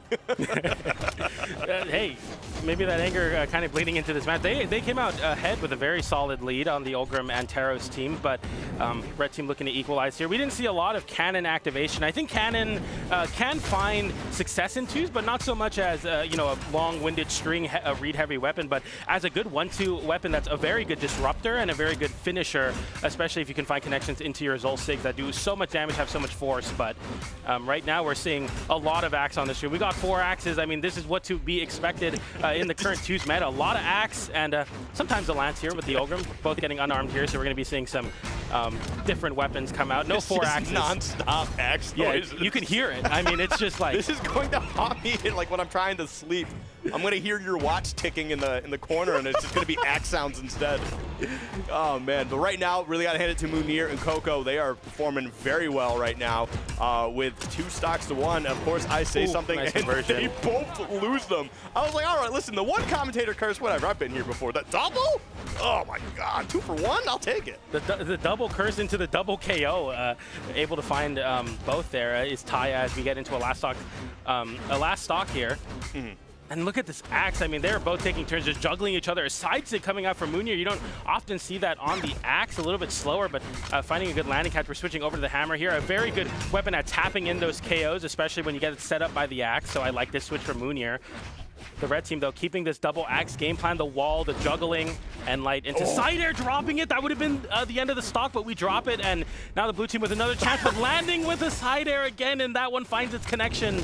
Yeah, it's fine. He's Zol. Like, he'll get his hit eventually, you know, and then you're just going to fly off the screen like we just saw right there. But right now, Pilot flying off the screen. Now we have a 1v1 scenario with Taya. And it is Battle the Ulgrims here. I definitely, you definitely want to be on the, as I was going to say, you want to be on the Axe here, but landing with a side air, finding the KO, I mean, it's a lot easier to find, an Axe end light there, but that side air just calling out the attempt to find some reprieve in the corner. It gets called out by that side air, and the blue team taking game number 1, Munir and Koko. Game 1, but very, very close to game 1. It came down to that last stock situation, 1v1. It's very, very scary when it gets to that, especially in these teams. You're not going to see a last stock where they're both very low damage. They're both going to be very deep red. It's really going to come down to a last hit scenario to close out these games. Yeah, we'll definitely see if that happens in this next game coming up here. We're currently at the map stage. There we go. Finally, I was like, what's going on here? Why are the guys taking so long? But you know what? That's just kind of what happens when you get into these later parts of the bracket. You got to think a little bit more, right? Everybody here's a lot more talented, so you got to make sure you get those right map choices. My words are all over. I'm combining words nonstop. Yeah. It is terrible. I couldn't get I'm not even going to try to say the Pilotgonium correctly, so I feel you're there, Skiff. But we're going back to Fortress here, your favorite stage apparently. We're getting quite a lot. It's a 6th stage. It's I great. just like to see other stages. Not this 2's bracket. I prefer this over PS2 any day of the week, but that's another story. That's for real. But as we get into this right now, it's a little bit more of the same, right? A lot of good competition back and forth. I mean, really just started, but like it's really even so far. Munir taking a little bit of extra damage on there, and also swapping up the character as well. Not going to be having that axe anymore, but the hammer now coming out to play. A lot of fire on the screen right now as the Lance Cannon combination works out for the red team. They come out on top with that end light conversion. The weapon toss immediately there. We're seeing a weapon star from the red team as they both pick up some axes to extend that extra credit. I definitely do like to see that because the down light into recovery will come in and close out that stock. That's a big swing there as they're able to equalize a little bit, but another recovery lands, and right now, Pilot really running away with this game on this Zol. I misspoke. For some reason, I thought Munir switched to Thor for a bit because the hair threw me off on Roman Reigns. Yeah. I got really confused. I don't know why, but it is what it is. Anyway, moving past that, yeah, I just swapped over to We still got axes. Drip change. Yeah. Roman Reigns looks so weird with the platinum blue hair. Yeah. Oh, man. All right. Well, anyway, as we continue to push forward here right now, we've got Pilot and Taya doing a really good job here, kind of maintaining this lead. And I don't know, maybe this Roman Reigns switch just isn't the place to go. Ooh, Munir going really low with that axe down air and didn't get punished for it, which is very fortunate there. It might have been a misinput, but right now, even on the unarmed, Taya finding some activation on this Ulgrim. Nice recovery there to disrupt that team combo, and Pilot having the cannon in hand, looking to find like an end light here or something to close out a stock, but now it's a 2v1 situation. We'll see if there's any confirms for either the team. They're kind of clashing with each other, and that gives one more chance at life for Ulgrim. Oh, geez, hitting your own teammate. Gotta be careful of that. Yep. You only do that when you're about to win the game. You don't want to do it during it. Yeah, don't do it here. Don't do it now. Because you guys actually got a nice lead here, especially with Taya, you know, maintaining the second stock, and blue team really getting into that deep red. That's okay. Taya still has a little bit left, but oh my goodness, what a play right there. That was insane. From a deficit into a 2v1 scenario. However, Taya, very healthy. Can they get this done? Because honestly, you just sneeze on both of them and they're gone. What a clean team combo. As soon as someone throws away their weapon in a 2v1, it gets scary. But as I was saying, it will get to these last stock situations where one person will be very deep in the red. Munir having to play somewhat flawlessly to avoid this Ulgrim. That side air does come in to call out the dodge, and Tayo able to close out that game. Taya able to close out that game. Yeah, they got that clip, but I mean, obviously, you know, it doesn't really matter too much when, you know, you don't get the W. But man, that was a slick team combo, though. They absolutely needed that too. It definitely put them in a position where they could have closed that out. It's just unfortunately, like, when you're both that deep red, right, and you're fighting somebody who has a completely clean stock, it's a bit of a toss on what can happen. Like, yeah, you could team combo them into oblivion, right? But the problem is, like, they get that one weapon in hand, and it's just a couple straight hits, which is what happened at the end. And that's how they get that W. So, honestly, really well played by them. But we're going to be going into Demon Island, so my wishes have been granted. A little bit of a scenery change, but we end up going to the other map we've been seeing a whole lot lately, huh? Yeah, we got a switch off as well, Munir, who's switching over to the Aang crossover, so we're getting some Rayman, which I think will, sorry, Wushang. I said Rayman, my bad. I keep seeing Dulzim on the screen and a lot of fire as well, so definitely had that on my mind, but we'll see as the red team stay on the picks. I definitely think the Zol found a lot more activation for Pilot there, who, as I say that, unarms Munir. Munir in a really bad spot. The End-Light comes in into the other End-Light. Nice disruption from Munir to avoid that team combo, which surely would have led to a KO. That down sig will find a KO as well. Yeah, that was definitely a rough one there, too. I don't know why we're seeing the switch to Aang, but you know what? I mean, it is what it is. You do your thing, whatever. Oh, okay, there we go. Answering right back. That's what I want to see here. However, Koko also in a pretty tough spot. Like, honestly, especially when you have to deal with Ulgrim and Zol. Like, again, sneeze on him. He's gone. Okay, nice side air there from Munir to disrupt that. But as Munir is able to survive, can't say the same for Koko, who gets edge guarded there very effectively. I like that. Taya being very evasive here, trying to extend the stock as much as possible. Still living here, too. Wow. A nice downlight, a nice disruption tool on the axe to get some extra damage there. Nice recovery as well. I like this juggle state. When they're on the lance and the cannon, you know, they can tend to clash a little bit, but it's working out really well for this team, who finds the double sig and a double KO for Ulgrim. Whoa. And this is why playing like these heavy damage characters in doubles can just like be such a good option. Like, yeah, you might lose out on some movement or some of the other stats, but like if you get your combos, you can just decimate stocks the way they just did. That was beautiful, man. This is why I love doubles. It's so sick. You forget that Zol has confirms in their sigs, and as I say that, another confirm comes in. Munir getting the side sig into the end sig, and that's going to close out a stock as we get to last stock again. So leads really don't matter, as both of these teams are really pulling out all the stops to win this game. I mean, you got to keep in mind, they were just down by 3 stocks, and they answered 3 stocks like almost immediately to try and even this back up. I mean, not just try, they did even it. But now we're getting into this last stock scenario like you just mentioned a little while ago, PJ, and honestly, I can't tell you who's going to win. Like, this has just been so explosive. Oh, a big open up there, getting the side light into the Nair, into the cannon recovery for some big damage. Munir getting juggled by Pilot's cannon. On the other side, we got a Lance Mirror. Koko coming out on top there into Munir's recovery and dropping the sig. If that connection, I mean, if that connected, that closes out that stock, but the end light does come in, and it is a 2v1 situation. But once again, it's Koko on the Lance, just one hit away from both of these players getting KO'd. Did I see Pilot taunt after taking out that stock? Oh. I think I saw a taunt. He took out Munir, and then I think there was a quick taunt while your teammate was getting bodied, and then like, came over and helped him out. I don't know. Okay, getting a little bit frisky here, a little bit. I want to see if there was definitely a taunt in that final stock for Munir. But yeah, look at this, man. You go down 3 stocks, and that's a huge lead. And they answered back super quick to even everything up. I mean, outside of damage, but just stocks wise, that was so good. Yeah, that conversion from Munir was so important, and just charging that gravity cancel side stick to close out that stock. Yeah, we didn't get to see the taunt, but I feel like Pilot earned it there, able to punish that side air with that D-Light into Nair on the cannon and close out that stock. It gets very, very scary, especially on the cannon to find those KOs, but when you're gifted a downlight, you better take it to the bank, and Pilot did, as we are up now 2-1 in the set. We get a switch back to the Roman Reigns for Moonir. Koko staying on the Ulgrim. The Ulgrim definitely working out. Yep, and now we're going into Apocalypse. Oh, okay, saving his teammate. That was definitely a little bit terrifying there. Yeah. I mean, Zoe, like, he's got some, like, such sick signatures, too, and again, he's just so strong. Really playing into that for sure. We're seeing Pilot just kind of run away with that Zol.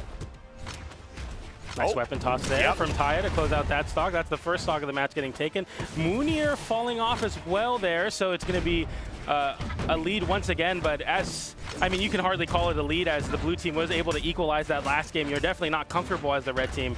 Only comfortable when you're done winning that set 3-1. We'll see if they can do it here. Yep, I mean, hey, this is kind of what it's all about, though. I mean, this is definitely going to be a huge upset if Pilot and Taya can pull this off, and right now they are certainly in position to do so. And that's the power of just playing two strong characters that hit hard.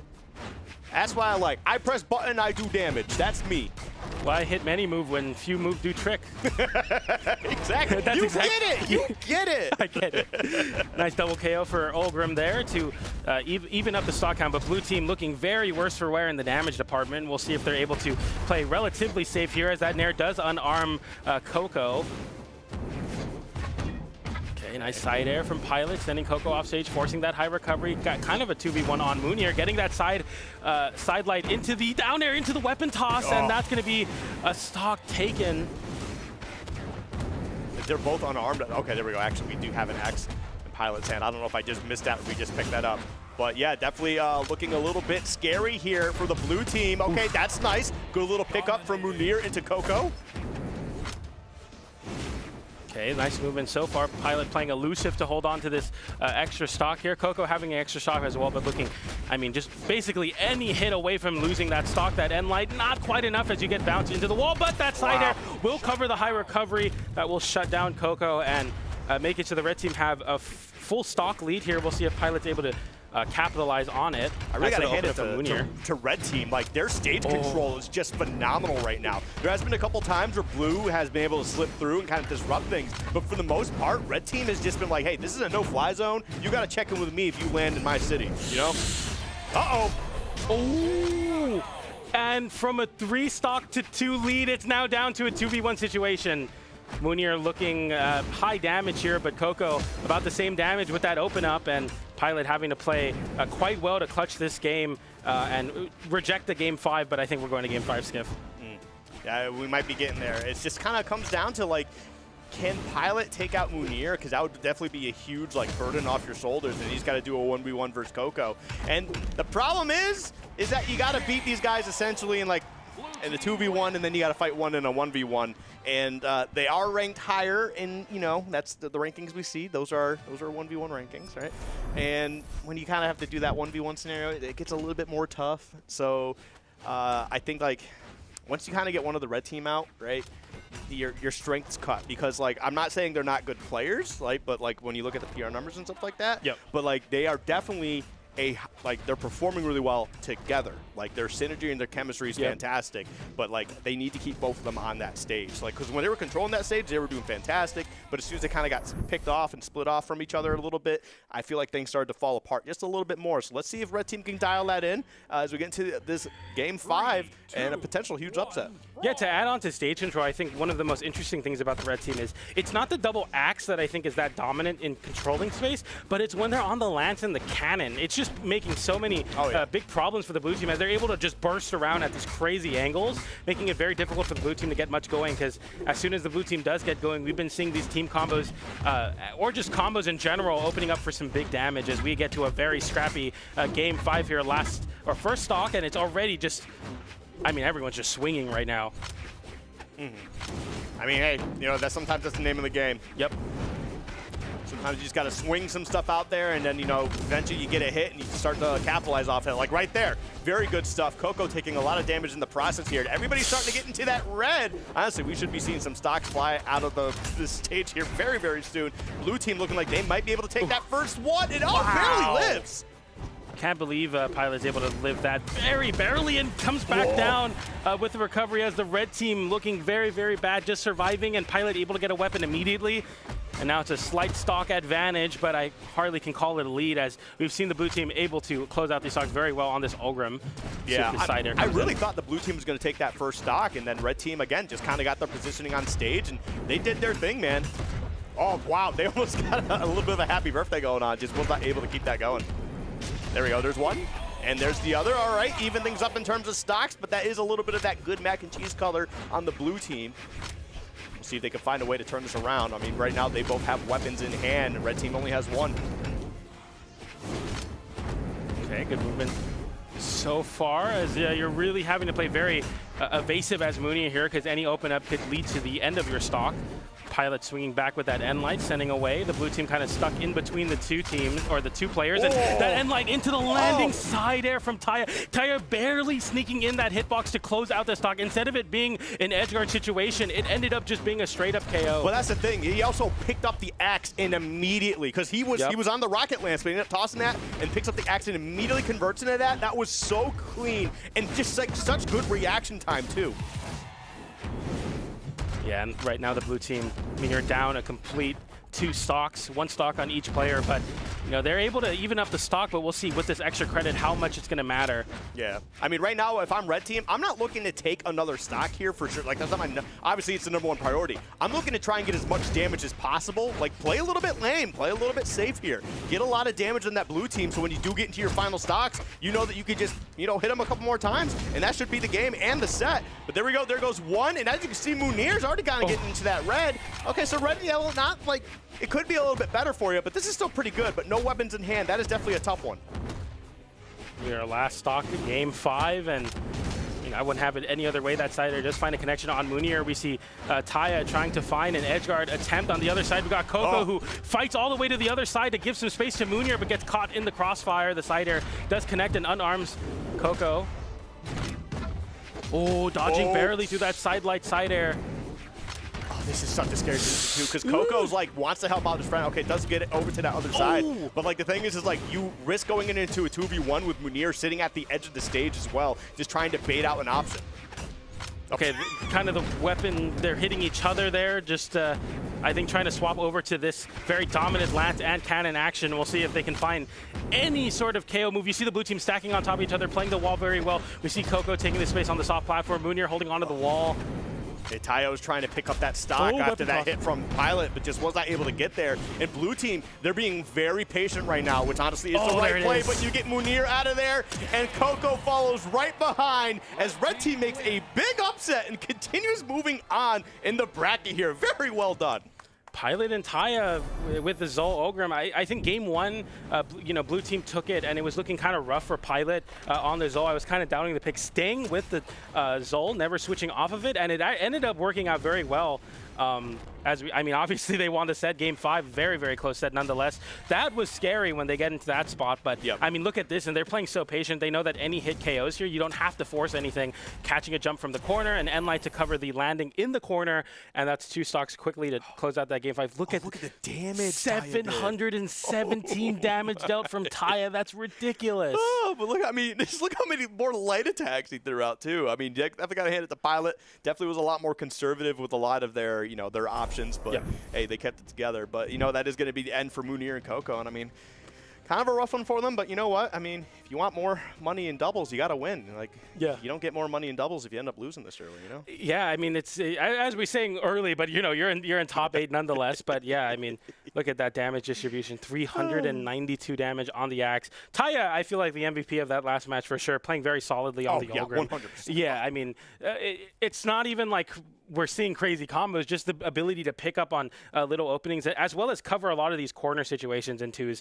I think you find a lot more success landing in the corner and like trying to find your own safe spot. But in 2s, it's very important on Ulgrim, on Axe, to close in that space and really, really punish. And it worked out very well for them.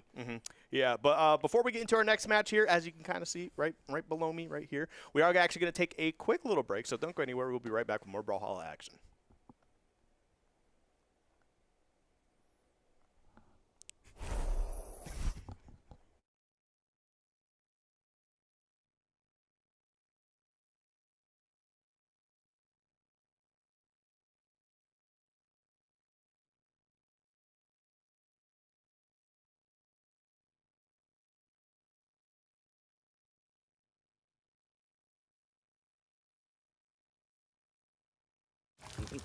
간식 시간이다.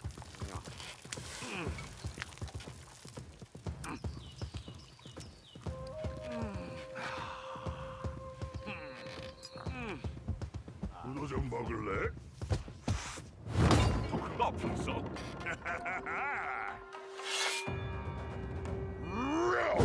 잘 먹을게. 크게 불태워보자. 배고파. 빨리 해보자고. Time to unleash the dragon. Real powers 맛은 바로 이거다. 디저트도 먹어. I'm working up an appetite. 밖에는 거북이, 안에는 드래곤.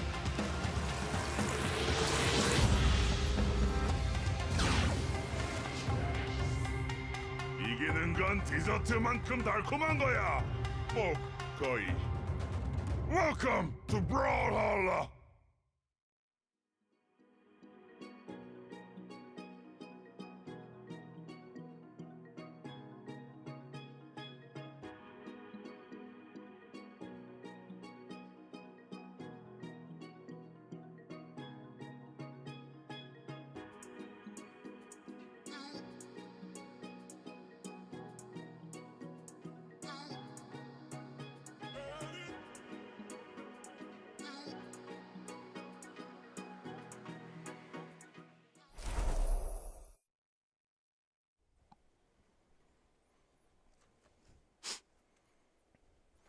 Welcome back, everybody, to Summer Doubles Championship. We're here in EU. I'm PJ, joined by Skiff, as we got some crazy matches lined up, and we just had some crazy matches. We had Godly and Blaze getting upset, as well as Munir's team getting upset. So some pretty crazy matches. Skiff, how are you feeling right now? Hey, man, I am all about Upset City. It's always a fun time. You know, definitely bust some brackets. You know, a lot of people making some predictions. You know, there's always the easy predictions, right? But that's not how it works sometimes.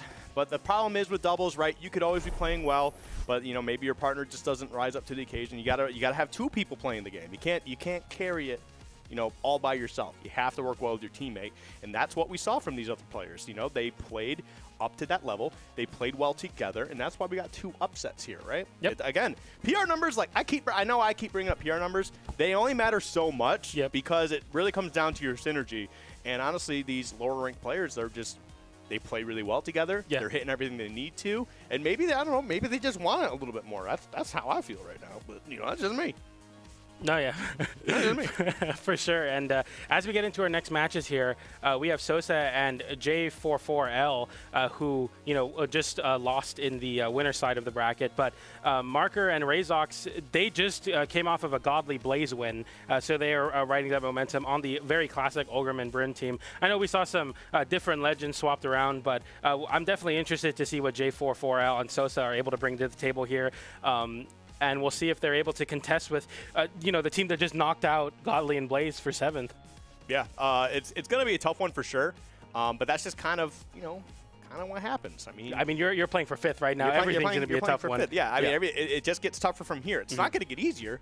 I mean, unless like the only way it gets easier is like your opponent's like bracket stamina. They're like the gas tank's getting empty, right? And they're not playing up to the best. Like that's the only way it gets easier. But you can't rely on your opponent being like, oh man, I'm just tired now. Like that doesn't work that way. It does not work that way at all. You still have to come in, you still have to play your game, and maybe you can pick up on it that they're just tired and you can start messing around a little bit and then lose the game. This has never happened to me before. But I'm not talking about previous experiences. We don't lose, we're catching. I could have won, man. I could have won it all. Oh, the nightmares. The nightmares are coming back. Okay. Anyway, what? No, we got an interesting pick. I want to say level 100 Bodvar coming out from Sosa. So the graphic was right. Shout out to production. We got Roman Reigns and Bodvar versus the very classic Bryn and Olgrim team. We'll see, We'll see how the Bodvar plays out as we get into game 1 between Sosa, J44L, and Razox versus Marker. Oh my goodness. Yeah, Razox and Marker are off to a really hot start here. Oh my goodness. Wait! I was talking about the wrong person. I'm sorry. He triple dunked him. J4 hit 3 down airs to close out that stock. What a ridiculously early KO, and it continues as Sosa finds that hammer recovery to close out that stock. The red team coming out swinging, and it's working. man, the triple dunk is just like, it's such a brave play. If you ever triple dunked like an Oreo, that gets too soggy at that point, right? You can really mess everything up. But he triple dunked, and he's like, give me the sogginess. I'm all about that. I want that wet cookie in my mouth. Yeah, no double dipping rules here, but as I say that, double KO coming out for Marker there, but the Olgrim side air. I feel like leads don't really matter too much, even stock leads in twos, especially versus this Bryn Olgrim team, because they just do so much damage. They hold on to their stocks very well, and they're definitely going to be able to find those side airs and easy KO options.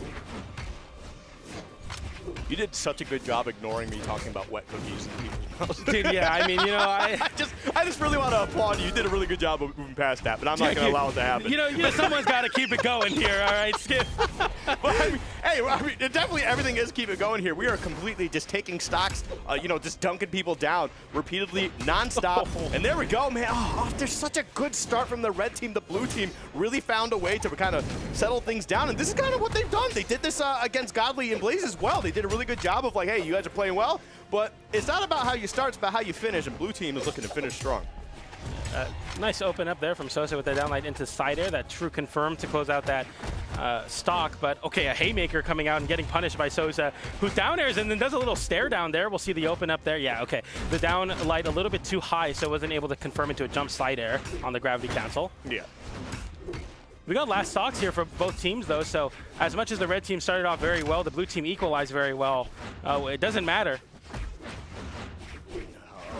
This is definitely, oh man, there's a lot of whiffs going on, but it's just some great neutral being played as well. And as you can see right there, blue team finishing strong. Like I was talking about, man, they are really good at this. And you know what? Like, it's so tough to maintain composure, right, when you have a rough start, right? Because, like, you're already in, like, because it's easy to get into the mindset of, oh, no, I'm behind. I need to start doing things different because X, Y, Z, right? Because we might lose. You know, we might not be able to make any sort of comeback because we're behind, and you can get caught up in that mentality.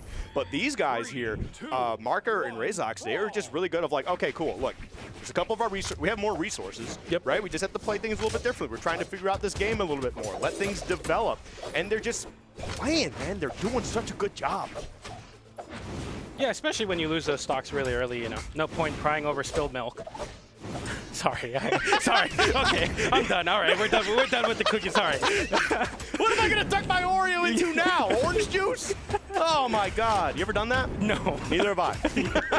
And we'll hope to keep it that way as we get into game 2 here between these two teams. I knew some people that use water for cereal. Yeah, that's a really sad spot to be, for sure. Ooh, a nice little team combo there. It doesn't KO because you're unarmed, and I think the weapon combination might have just not been able to KO there. But I love when, you know, you're able to get those combos with one weapon, one unarmed, and that side air will come in for Marker as the blue team pull away with a slight lead here. Ooh. Nice disruption with that recovery from Sosa, but you're going to get punished for that as well. Now you're getting put through the blender in that juggle with that double axe from the blue team. Man, the blue team just playing this twos comp extremely well. If that connected, that would have been the stock too. Oh, I'm upset it didn't land. Like, I'm not mad because they're playing really well and, like, their team combos have been beautiful, right? Don't get me wrong. But I'm really mad that that didn't connect. Yeah. Like, I really wanted that. I was ready to pop off about it. But you know what? They're doing such a good job getting these stocks out of the way. Look at this. Marker still maintaining that first stock. Has not lost. My bad. My fault. You're 3 for 3 on the caster curses today, Skip. Who are you working for? Hey, man, my fault. That's my beef. He didn't deserve that. He didn't deserve that. All right, but anyway, as we continue to push through in this game 2, Razox and Marker just really oh my God, dude, the way that they adapt and just keep this pace and just momentum for them is just so inspiring. I'm really loving watching these guys play. They're playing this Legend team very, very well. You see that coverage, the gravity cancel NSIG there to call out in the event that you're able to go low on that recovery. But the blue team, I mean, that was just not a close game. They just ran away with the 518 damage on Marker, who played very, very well. And you saw, like, even there, it's a true confirm into that GC downlight into the ground pound unarmed, but you even saw Marker still playing very low to the ground in the event that, you know, something bad happens, a dodge comes in ready to cover. Like, them covering each other even when they don't have to, playing very, very on top of it. I mean, it's just, you see that there, yeah, you just covered it. It was just so ready. Ugh. God, man. I wish I could play twos like this. You know, everyone's like, just play Bryn and Olgrim. I try playing Bryn and Olgrim. I don't get these results. You kind of suck, man. Okay. You beat me at this game though. Don't worry about it. You know. Oh, okay. My win percentages aren't anything to talk about, but. But anyway, as we continue to push through here, Marker and Razox continue to impress right here, taking that first stock in the first 20 seconds. So, I mean, okay, so we see a switch over to Sosa for the double Roman Reigns, but you're playing with fire off stage, trying to reversal off of that, and a ground pound comes in on the hammer. We'll see if Marker's able to make it back. No, you're not. The double unarmed Roman Reigns just swarming the left side. Somehow, Razox still on the wall as we're 40 seconds into the match. I feel like Razox hasn't touched the stage yet. Yeah, it's just definitely looking a little bit tough here for the red team. But you know what? They are answering back at least a little bit here.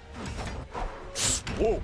Almost hit your teammate with that. Blue team, I think, getting a little too aggressive. I think they're kind of getting ahead of themselves. Now, granted, they have all the time and all the resources in the world to do so, but I would rather just not give my opponent any sort of momentum. Dial it in here a little bit, boys. Let's go. Ooh, nice avoidance on that side. Sig landing with a side air to get a little bit of a punish. Those open ups are very important for the red team if they want to make this damage lead convert into a stock lead. Double axe on the red team is working out pretty well, but that Marker Lance that's been working out, I mean, finding so much success and getting that side air on both of them, getting the weapon toss over the top of Razox. Very good snipe there. And definitely looking a little bit tough here too, as they are in their last stock, potentially last stocks of their tournament run. Things could be coming to a close here. However, they are doing a pretty good job of holding their ground against Razox and Marker. Marker going for the high recovery there after the missed attempt to cover a dodge in place.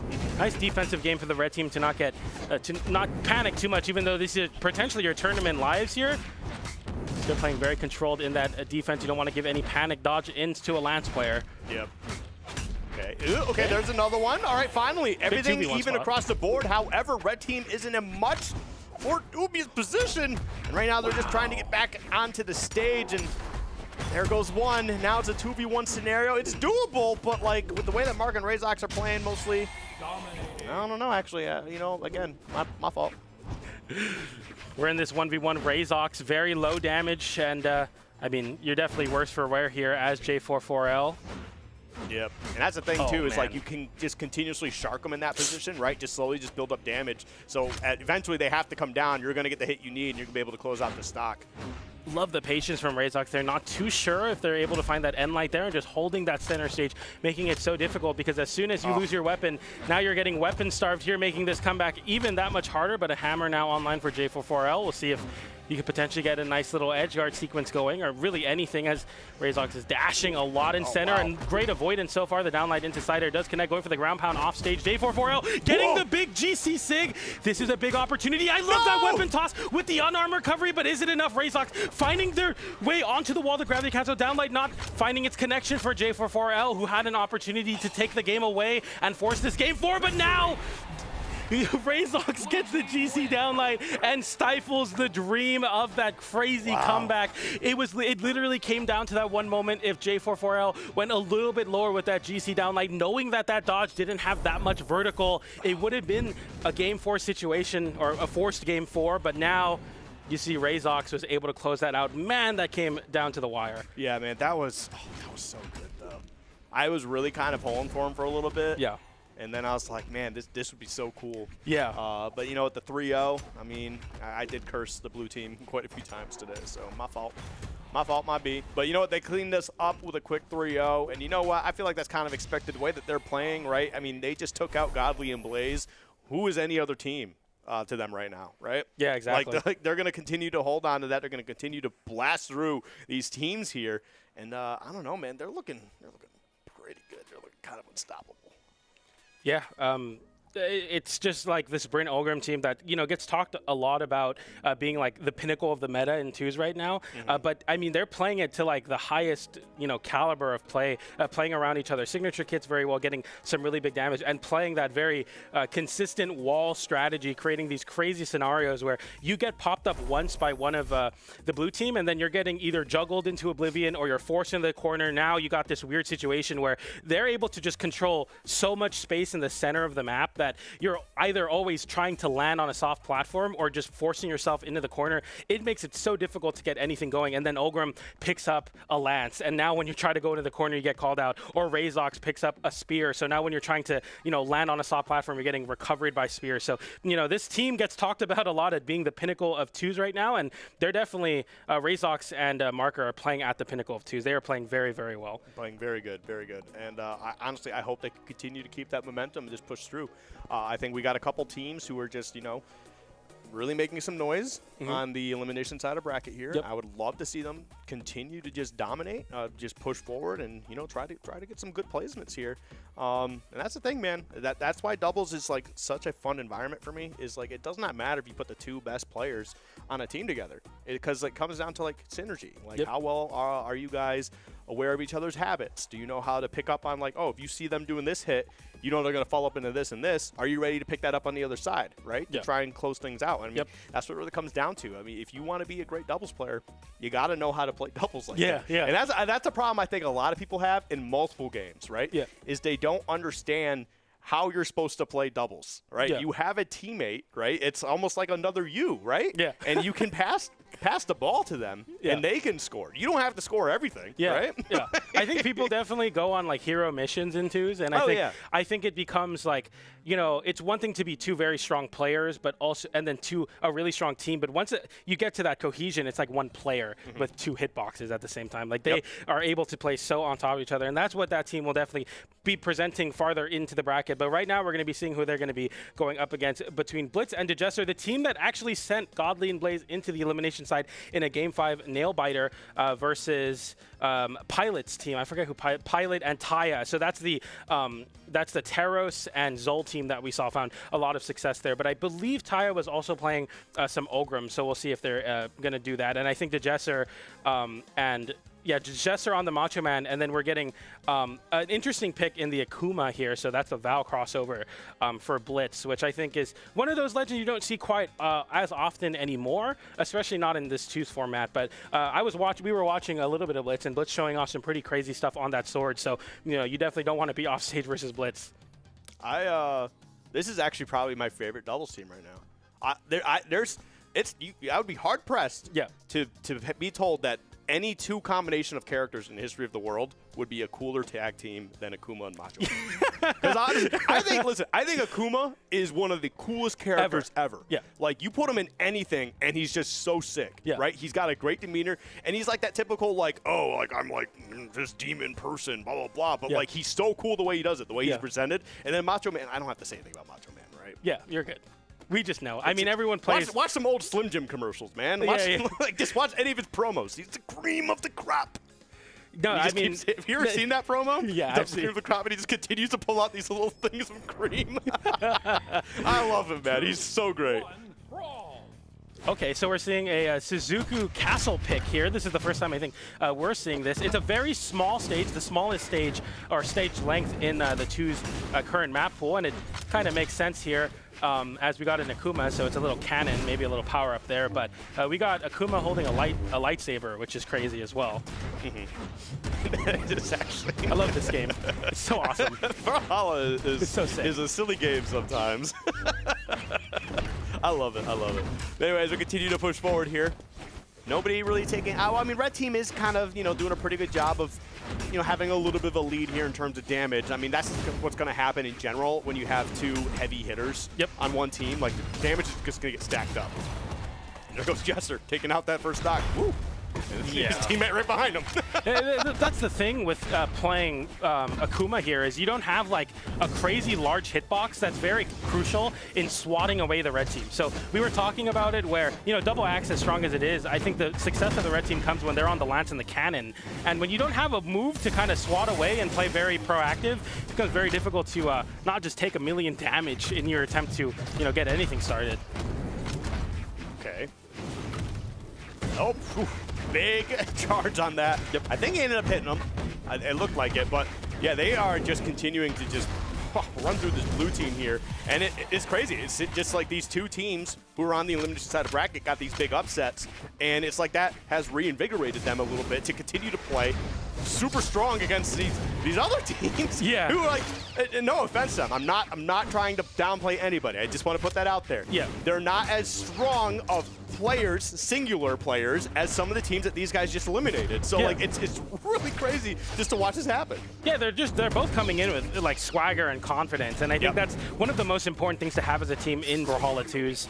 And you know, it's been definitely the momentum for Taya and Pilot being very, very solid. Like it's just so difficult to get back in this game as a blue team. But as I say, that Blitz getting gravity cancel down light into the ground pound. And slowly making their comeback here. I like to see that Blitz hasn't been taking so much damage, because Val definitely, you know, a very well-rounded stat, but you know, you're definitely not like super tanky by any means. Ooh, tossing that, threaded the needle between all the players, tossing out that rocket launch here. But yeah, our red team continues to do a really good job. And there we go, man. This is a tough 2v1 position to be in. Blitz on the Akuma though. Ugh, it's not looking good. Yep. Is the end-line connection? I don't know. I just, oh, missed. Wait, Pilot? I thought they were just Pilot flying like crazy. Stage. I didn't think that. I thought Pilot was gone too. I was like, man, that would be a really sad way to lose your stock. But Pilot has an extra stock. It's not just a 2v1. It's a three stock He's versus still one. living? Okay.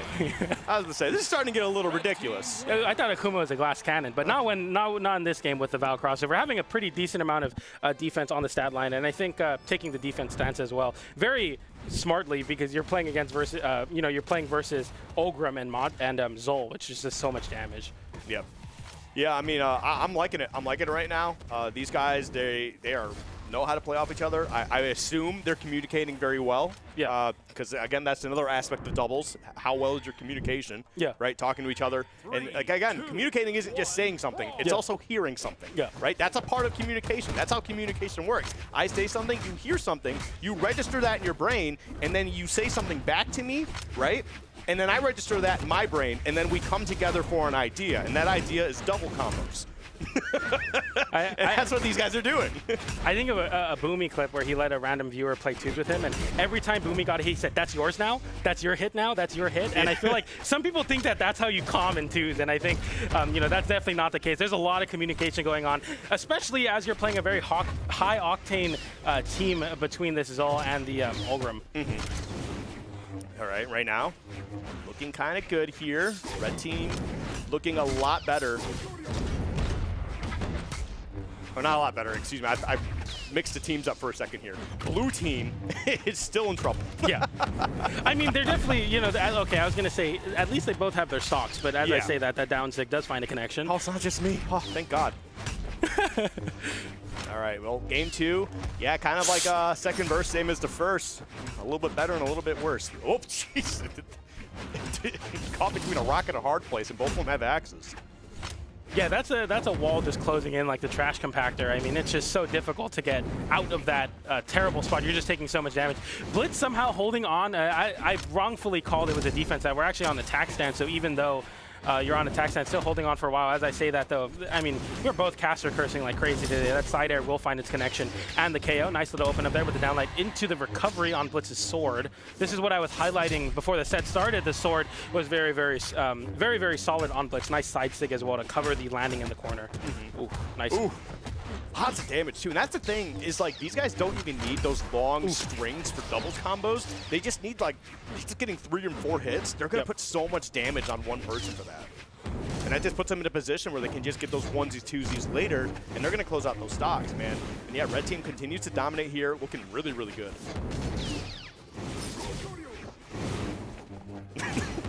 Rocket Lance brain. Yeah, I'm hearing a lot of Rocket Lance. If you don't like Rocket Lance, this is not the set for you. There's a lot of flying around. I will spin in a circle because it is good. Ooh, Blitz with a crazy ground pound, very high ground pound into the immediate drop down side air, holding on to all the resources, not burning a jump to try to position better, just relying on that drift, and it worked out really, really well. And now we're down to an even stock, but of course Blitz definitely the most squishy of all the characters here. Oh, some team damage there. That's a big swing, honestly. And that's Zol. Yeah, that's a lot. That Zol crossfire. Listen, it hurts either way, all right? Ooh. Right. Ooh, okay, that's big. That's a great way to answer back here. And they're trying to find a way to get Jesser out of the way. They do, and this is another tough 2v1 scenario. It was looking so close too. They were both 3 stocks on both teams, but when you're 3 stocks, if you can target that person that has 1 stock left, it becomes so much easier to win a 2v1 situation. Blitz, though, I mean, was looking really solidly on the sword a little bit earlier on in the set. You just have to find a KO. Here he does on that end sig. Okay, that's the end light. Let's see the edge guard attempt. Nice movement from Pilot to avoid all of that, just landing into the corner nonetheless. Yeah, I think that was definitely a bit of a, not necessarily a misplay, but like, yeah, definitely some great stuff from Blitz to just like keep that aggression on. Just wasn't able to get a couple hits, but like, yeah, you got to go full offense in those positions. Yeah, end light gets punished immediately by the downlight into Nair, where we might see a weapon starve angle. We don't, but a nice double side light into recovery. Blitz now forcing a 1v1 situation on the gauntlets. We'll see if a couple good reads, but no, it just doesn't happen when that side air from Ulgrim finds those KOs. That's a crazy win condition when you have an Ulgrim. Just like get them to the damage where a side air will KO, and it becomes that much easier to close out those sets. It's just like, that's a tough spot too, man. Yeah. It's just, that's such a rough position to be in. But you know what? Good stuff from them. All right, we're in a good position right now. If you're red team. Yeah. Now blue team here. Looks like we might be getting a slight character switch. I am fully for the switch. I'm a Val main in 1s. I play Brawlhalla in 2s. I think it's a really great switch. Well, I mean, at this point too, I mean, I just think when you're on elimination side of things, try something. Try something, yeah. Right? Like, I mean, if you feel like you've got it, then yeah, stick with the characters, right? And if you feel like, oh, he's already saying GG. He's doing most of the damage. Yeah, but you see, he did GG. Wow, that's crazy. In the lobby, that's insane. And hey, here you go. Here's Jala. There's my Jala. I mean, I do think that Jala has a lot of merit in 2s. I mean, you know, having very high damage and dex, a decent speed, and then of course you spec into that defense because you don't want to be 3 defense versus Zol and Ulgrim. Definitely not. But I was saying the one thing that I think Val misses in this current 2s meta is a big hitbox to kind of like get people off of you, a touch me not, something just to be like, don't get near me. And that's what Jala will have on the Axe. So we'll see if that switch is able to work out for Blitz, who did most of the damage in the last game on the Akuma, but I think a lot of that came from the 2v1 scenario. Nonetheless, we got to switch over to the Jala. Yep, we'll definitely see how it plays out right now. I mean, things are looking a little bit grim, but you know what? You never say never. It's not over until it says game over, so. Yeah. Already, as we get a switch over to APOC, my favorite stage, we're seeing a lot more movement from the blue team, especially on the Jala having pretty high speed. Is just going to look to kind of hover around that corner and whip punish with the sword, but you take a lot of damage on Jala, and you're not, even with the strength or the defense stance, you're still only at 4 defense, so it's really scary. And you know, that just took that one opening too, where both blue members were up in the air, and red team just got the shark as much as they wanted for a little bit. And look how much damage they already built up, getting 1 stock out of the way. Jesser, I mean, they're in that dark orange, you know, that lighter red, but like they probably won't be too far behind them. Blitz really holding on to the sword here, and we didn't really see much from the Axe, so I think definitely relying on it, but I mean, even here faltering those combos and in a really bad spot is the Jesser, who able to make their way back to the stage, but not without taking a lot of damage. That Nair not enough to KO, but now basically any hit is either KOing you or isolating your teammate for a 2v1 for a really long time. And this APOC side platform is not the friend of the blue team. The juggles from the red team, as you were pointing out, are very, very strong.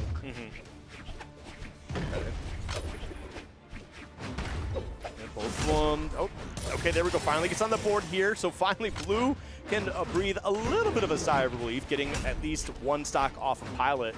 But I mean, you look at Jesser. Look at, I mean, actually him and Taya. Yeah, they should both be flying out right there, and they do, evening things up here. Whoa. So you know, definitely happy for blue team, kind of answering back just a little bit. I don't know if you saw that, but Pilot literally walked Blitz into the corner. Didn't do a single button, literally just walked down, and you saw like just the amount of fear coming out from Blitz, having to jump away and then getting hit with a downlight there. Some crazy confidence coming out from Pilot. That's some aura. That is aura. That is aura. That was crazy. I feel like if you kind of got that, you might just have the W in the bag anyway. Yeah. So maybe he was right saying GG earlier. Although it wasn't him. Like, that was, I'm not gonna do anything. You're just Taya. gonna be scared of me, and it worked. Yep. I mean, I get it, man. That's all. Like, yeah. He's an orc. He's scary looking. You know what orcs do? They like eat bones. Yeah. Or they use bones as their weapons, as Zol does. Yeah, you know, like both. They can do both. Orcs are kind of scary. Dude, Zol is scary, but so is Macho Man finding that side air there to close out that stock. And another end light. That's a double KO for the blue team. As the red team are potentially on their... Oh, no. I got it mixed up. The red team, they're up 2-0 in the set count. My bad, but... Yeah, but, I mean, you look at, like, their damage numbers right now. They are really holding on to these second stocks. Boom, that's your bye-bye. Yeah, bye-bye. there we go. Yeah. And honestly, this is a really, really even game all of a sudden. And this, man, I actually don't know. You know, I really got to hand it to blue team because, like, it looks like they're digging deep and they're trying to extend this at least to a game 4, right? Yeah. And I mean, that's honestly the only thing you should be thinking about. Don't think about the set. Think about the game right now. Yeah. And they're doing good. They're getting some nice damage.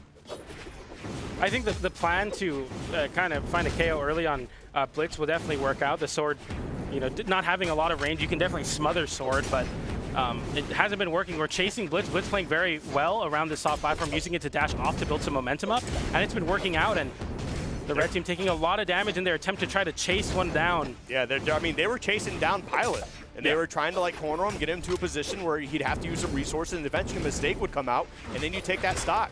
Really got to hand it to blue. They got a nice little game plan here, but now it looks like it's starting to fall apart as red team finds a way to get on their offensive end, does not find the recovery, and you take out your teammate in the process, but you find a way to clean it all up so it doesn't even matter.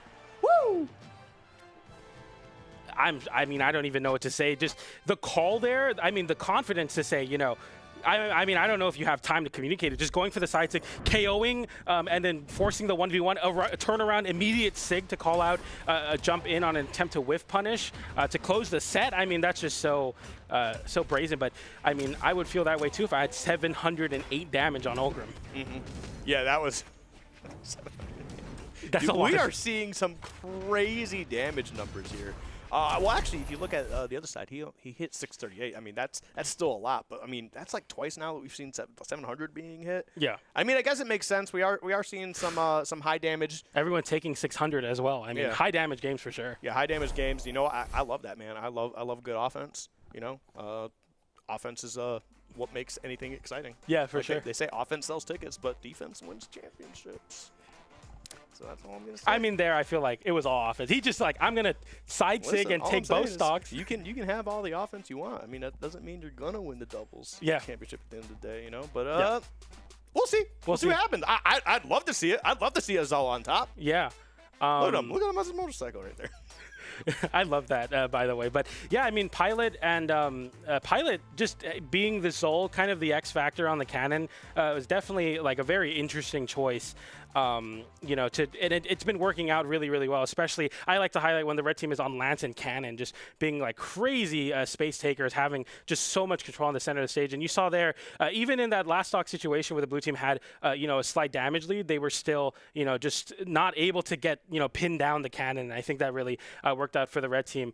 Those were some great matches as we get into top 4 now of a Summer Doubles Championship. But before we do, we're going to be going to a short break. We're going to get Duke and Sparky back on the desk, and we'll be back with more Summer Doubles Championship. Hold on.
We were on screen, and he started his said 5 count. Yeah. He's like 5 button. What's up, everyone? It's the top 4 for summer doubles, but it's the European portion of things. I'm Duke, and I'm joined by none other than Sparky. Hey, guys. It's been a wild ride so far as the top of Europe has gone. Yeah. It's been a fantastic ride, and of course we are coming to the end of the European portion of things.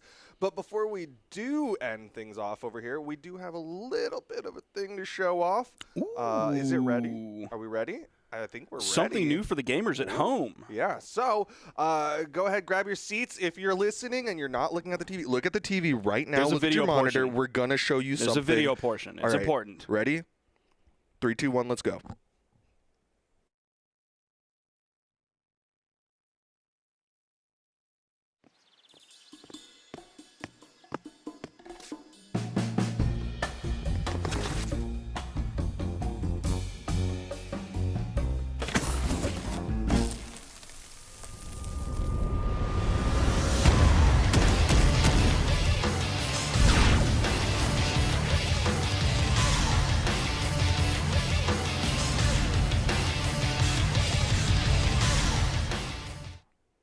Dude, he was still counting again. Yeah, the countdown so far in the past 4.5 minutes 0 for 2 on those. have been absolutely dreadful. If Toast was involved in the explosive device that is in that package and there was a remote and he was counting down, it would have been completely ineffective. So it's good that it was a fuse that then just goes off on its own. Yeah. If Toast was in charge, the payload would not have met its target. Well, at the very least, we are excited to announce that your favorite Vault Hunters are going to be joining the Brawlhalla cast of characters. Of course, you got to see them on the end screen.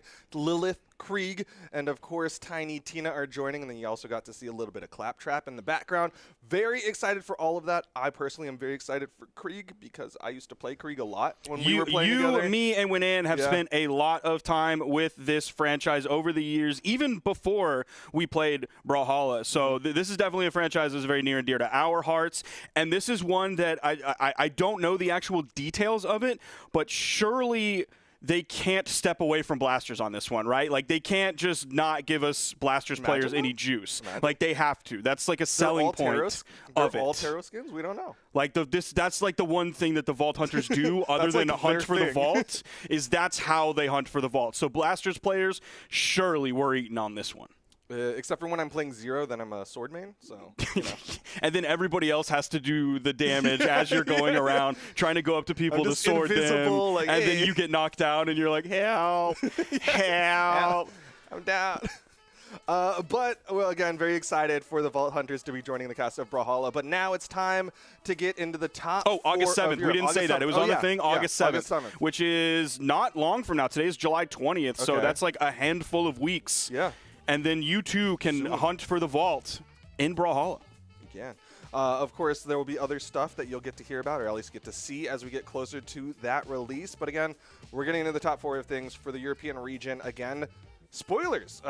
There's been some upsets. There's been some insanity here. If you looked at our top 8 for this, Blitz, Jesser, Acno Delta, Jakey Saphir, Sosa, J44L, Blaze Godly, Marker Razox, Koko Munir, Pilot Go, Neum, and Taya, you'd be like, who are half of these people? Yeah. Unless, of course, you're probably a European top player, and then like you're running into these people in ranked and community tournaments, you're like, I know exactly who these people are. And then if you look even further past that into our top 4 that we have now, Acno, Delta, Jakey, Saphir, you're looking at those, you're like, yes, this feels comfortable. I am aware of these teams. And you look at like Marker Razox and Pilot Go, Neum, and Taya down for the other part in our elimination side of things, the other half of our top 4, you're like, where, surely, what happened to Blaze and Godly? I should have expected, well, I would have expected them on the top side, but of course they went down to the bottom side, and then they were eviscerated from the bottom side. So we have a very interesting not only top 8, but of course even when we get into the top 4, where sometimes those top 6 teams get knocked out, and then we get to our top 4 that we're comfortable with.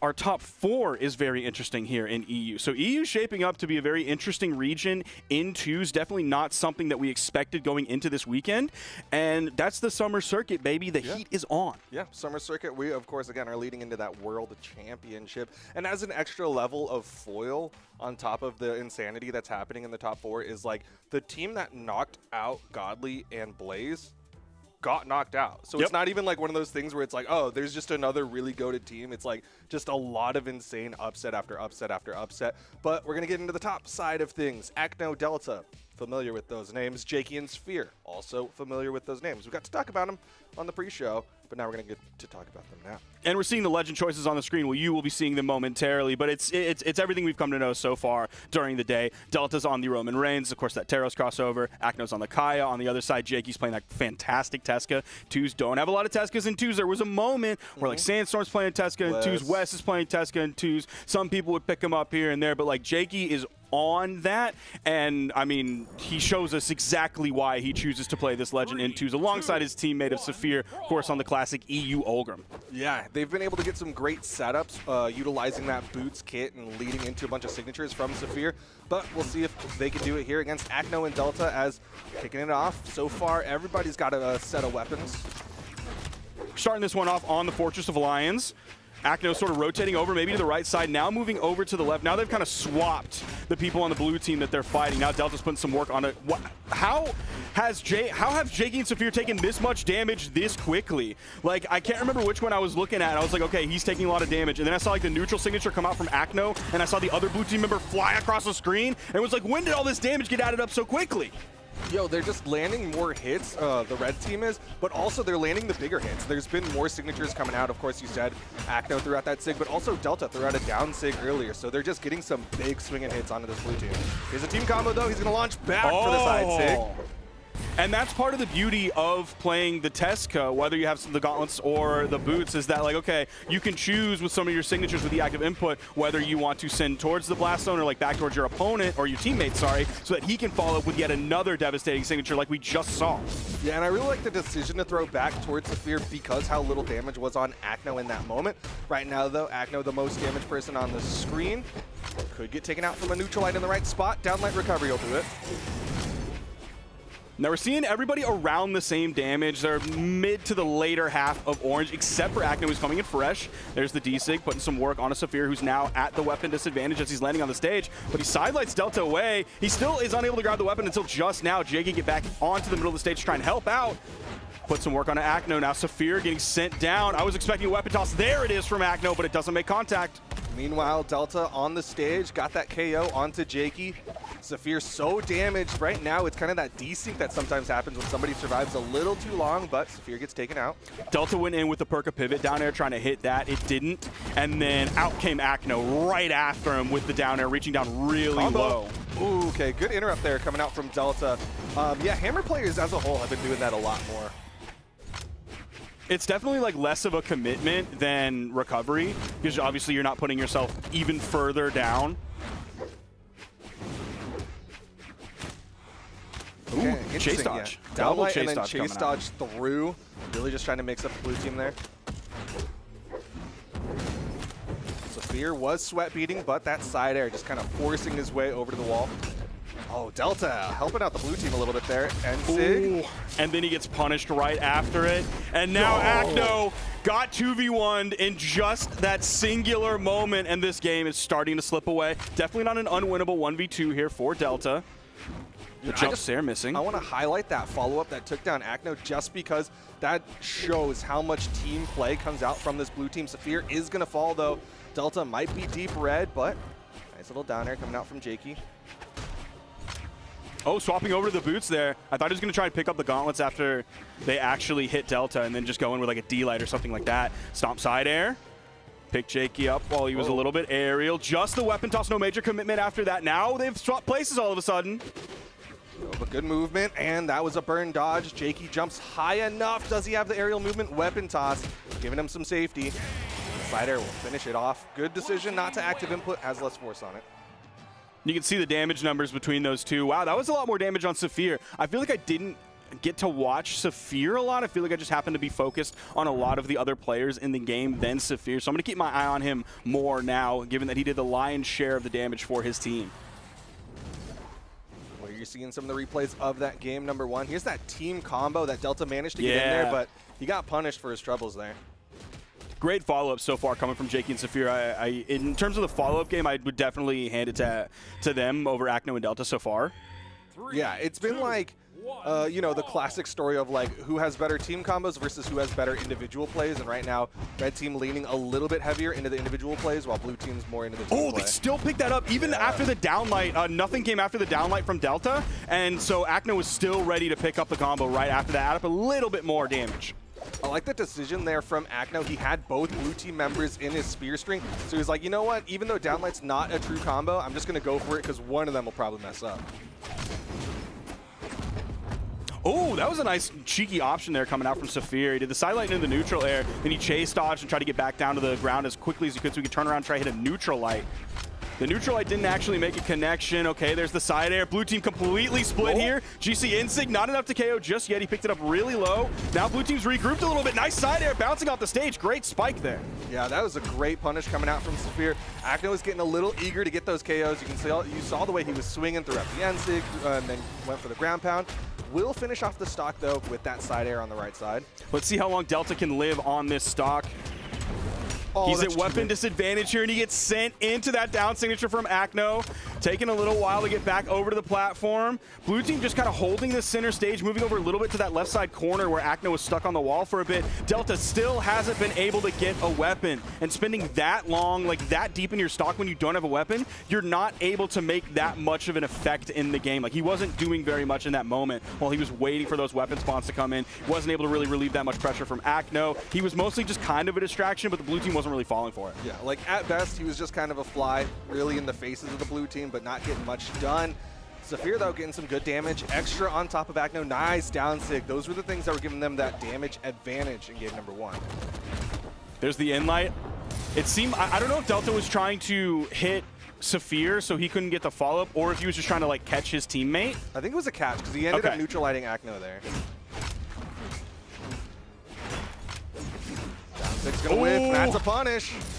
And Saphir did a good job of once Jakey got the grab with the signature, Saphir moved past him so that Acno wouldn't be there. One, it got out of the way, and then two, Acno couldn't be there to interrupt because there was a wall. There was that big blue wall from Saphir. Okay, this could be huge. Goes for the down sig there, I guess trying to optimize damage. Interesting, because usually somebody will go for like the downlight side air on the Saphir side. Stop, nice follow-up. Weapon toss didn't make all the way over to hit Saphir. Saphir ended up going down over that corner. Saphir a little bit more damage than everybody else. Acno starting to play that follow-up game. Down airs 2 people, but his teammate's the one who's out in the open air. Does he have the movement? It's going to be a trade 1-for-1, and now we're left to the 1v1, and down sig goes the way of Acno. That was a great like back and forth capitalization on maybe a rough moment, turning lemons into lemonade. Yeah. And then all of a sudden the other team also kind of doing the same thing after that with that really high side air. So yeah, the end of that game was just, it was like a back and forth tug of war in those final moments there. Yeah, perfect. Yeah. It was beautiful. And then almost got that side air. Didn't ultimately matter in the end because I don't think he would have been able to get anything off of that. Like, yeah, of course, the chase dodge, but he could have only really chase dodged up because the side air was facing towards the blast zone, and once you turn around, you're going to lose that chase dodge. It was a great sequence overall, but here we go into game number 3, currently tied 1-1. No character swaps on either side. Oh, I thought we were about to get a ground pound from Acno. Oh, okay, good interrupt there from Delta, and actually didn't even hit Acno with that nair. Jake kind of stuck over on the wall for a moment. And like splitting up the red team just a little bit. That side light coming through, hitting Acno. Did he touch the wall during that? Okay, yes he did. I thought he did, but oh, Acno's gonna fall there in a stock loss that he did not need to give up. And then on the right side, Delta gets knocked out right by Jakey. All right, this is a nice lead for the blue team. Jakey still fairly healthy. Saphir a little bit more damage. Might get taken out soon. Wow, Jakey just standing right next to that down sig. Acno was hoping he would fall into it. That's why he charged it for just a little bit. He didn't hold it for the entire full charge because that can be a little bit foolish. But let's see if Jakey can get a little bit more extra credit here. Now stuck over on the right side. Saphir instantly rotates in. Saphir comes over, punishing Delta. Jakey still holding the boot. Saphir trying to position for the follow-up off of Jakey. Sidelight Nair coming out from Saphir, and then instantly he moves back because he gives Jakey plenty of room to come in and hit like 5 or 6 unanswered boot shots. Yeah, dude, Jakey's boots are starting to pop really off, man. good. He is finding connections everywhere. This is the down air there on Acno. Could have led to a KO, but I also got to point out, Jakey's still on that first stock. He is. And especially that boot level up, that's not what we saw last game. Last game he did 366 on the gauntlets compared to 11 on the boots. This game, complete 180, potentially in the other direction. We'll have to see his gauntlet numbers comparably. Okay, nice. Wow. Just the walk over instant ground pound. And that's going to put Saphir on that final stock alongside Acno and Delta. Jakey and Saphir still in a pretty good spot because Jakey is fresh on that second stock. Finding his way in there, went for the sidelight. Tried to reach again with that sidelight. Acno was just a little bit too high. Little two-piece there from Acno, but unfortunately he was on his teammate. Or a onesies, twosies, if I was Skiff. Yeah.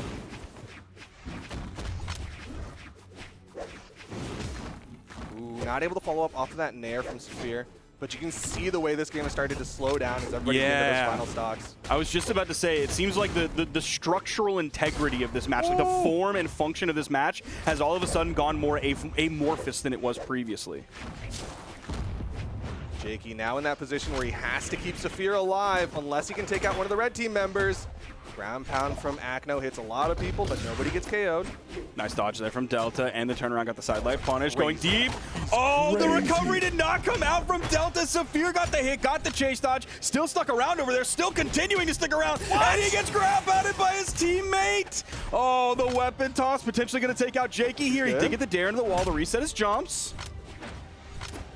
Lots of people deep red, though. Even if Jakey loses a stock from that side air, he still has a big opportunity. All he needs is like a good heavy hit. He does not have the weapons that I would want to have in this situation, though, regardless of what he picks up, if he's able to pick anything up, because Acno and Delta do not want to let him get a weapon in his hands or on his feet. Ooh, team combo.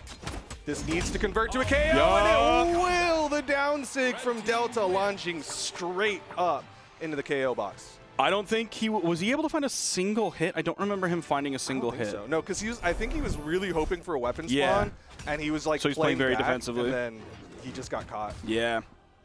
That was definitely a tough ending to that game, because that's absolutely, if you like just look in the top right, you're like, yes, this is a winnable 1v2, absolutely. But when you have the gauntlets, you're like, oh no, what do I go for here? Do I go for a signature? If I don't, I'm just gonna get stuck in so many frames during that animation that I'm just gonna end up getting punished for it.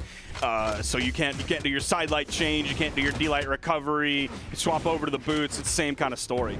Yeah, I mean, in that position, he basically becomes a recovery factory, right? Like he just, whatever weapon he has, he's hoping for like a dash jump recovery to connect, but Sweat beating out in the open, doesn't have the movement. That's a nice start for the red team, and Saphir not able to make it a trade instead. If they get Saphir here too, that's going to be so brutal. Oh man, that's tough, because Saphir was like very close to almost taking out Acno there and trading 1-for-1. He almost got the ground pound there too, but Delta saved him with the interruption. Jakey, so everybody's sweating, dude. It literally is this doubles championship. Dude, the heat is on, the sun is out, and so is that red moon. Lots of people were sweating, but Delta, he's healthy. He put on the sunblock. Yeah, he was just kind of chilling up at the top. He came in like exactly when they needed him to, sort of midway through, got the interruption, and then all of a sudden came back towards the end and helped out to make sure his team, this red team, is sitting in the lead here. Almost got the follow-up there, didn't quite come out from Acno in time. Okay, knocked both red team members towards Saphir, but little mistiming just because of the damage difference on the red team. Still unable to take away this first stock from Delta. He's done a great job of keeping himself like locked into that center stage, not into any dangerous situations where he can get punished for the KO move. But Jakey takes Acno off the top, and it may not matter how tanky Delta is if Acno's just bullied out of the game. Yeah, I mean, there is always that potential to go for the 1v2s. Right now, stock count might be even. Saphir, though, deep red. He's got to be careful here. Man, he's not been able to follow up off of that neutral light several times. He's attempted that same signature each time, and his timing's just been a little bit off. Yeah, it's interesting because he was actually doing side sigs earlier, which I think is safer just because of like how many active frames there are, but he switched it up to the neutral sig, and he's still just not quite finding that hit. Was he hitting the side sigs grounded, or was he gravity canceling that? Gravity cancel. Okay. Because like maybe he just doesn't want to attempt that and wants to go for the, because obviously the Axe Neutral Light will send your opponent a little bit aerially, which is why he goes for the neutral signature, that little butterfly at the end rather than the beginning stages of it. That's why you gravity cancel the side sig. Ooh, Acno. What an edge guard. And the double KO to secure the game, sending both members of the blue team off that right side. And that, I believe, is a 3-1 in favor of Acno and Delta. Really strong showing towards the tail end of that. Because, I mean, there was a while there where Jakey and Saphir were looking good, could have seen this one go really back and forth, and then Acno and Delta turned it on so much here in game number 4. Look at that. There's the D-Light ground pound. Saphir sweating now. Delta comes in just to confirm. That entire, hopefully we can get like a full replay of like, I mean, I say we just in general having that like entire moment, everything, so that can go on Twitter, because that whole thing over on the left side from the beginning to the end was a fantastic display of like all of those moving parts, finding a way to like dissect the chaos and find where you need to be, what moves you need to do, what moves you need to avoid, where your teammate is, where your opponents are, all of those variables, somehow keeping all of those plates spinning on the sticks in time to come out in a victorious position. Very impressive. So hopefully we can get that entire thing and put that on the Pro Brawlhalla account. Yeah, it was a fantastic sequence, and of course that led to a massive lead, which led to the victory. Now we go down to the elimination side of things. Jakey and Saphir have a front row seat to watch who they're going to be fighting up against. Will it be the winner of Marker and Razox versus Pilot Gonium and Taya? If we are saying Pilot Gonium incorrectly, and this goes for like literally anybody's name, by the way, please tell us. And only do that if you know. Don't be like, hey, you know, I'm a backseater. I'm sitting in the peanut gallery and I have no clue who any of these players are, but I think it's this. We don't care about your opinion. Only if you know who these players are. Please tell us, because that's very helpful. I feel like you're just saying what I said, but like with a tone. Pilot gone. You're speaking at the speed that it takes me to try and figure out how Australian people speak before the pre-show today. You're doing an Australian Pilot Garnium. That's pretty good, right? Yeah, not bad. Now do it faster.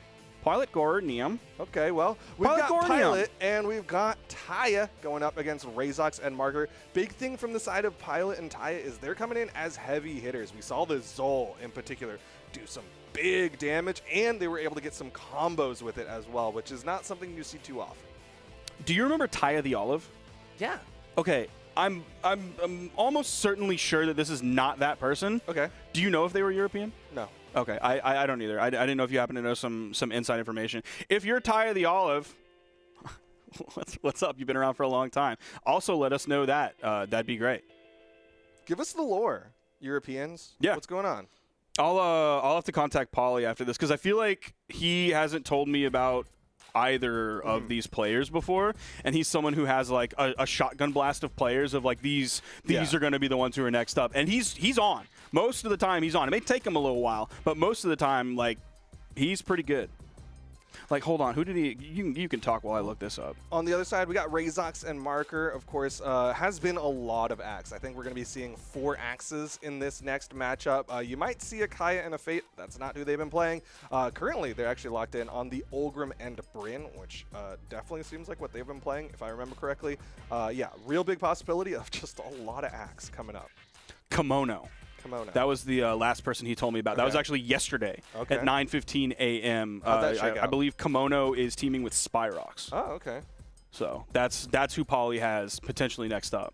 But he also said that he's biased because it's probably his clanmate. But who knows? We'll see. Only time will tell. And only time will tell who the victor is of this next set. As we're getting into it, we can see the stage banning, or we can see the stage banning in front of us. APOC, Small Fortress of Lions, and Western Air Temple is left on the board for this team of Pilot Gonium and Taya to pick from.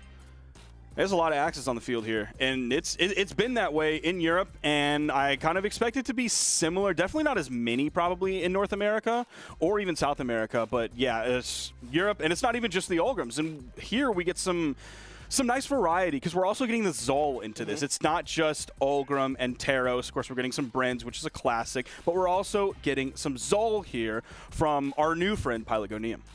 Play Barraza, man. Get some other Axe characters. Yeah, but kind of did that at mid-season, and it mostly didn't work. So, and he's like the GOAT. He's like best player in the world right now. You got to get more data, all right? But we're getting into this one. Game number 1. Pilot gonna start it off with a cannon. Haven't seen too much cannon as of late. I think cannon's still a really good weapon. But, Slow motion believes the same as well. Downlight down air, immediately dashes away, expecting Razox to come in.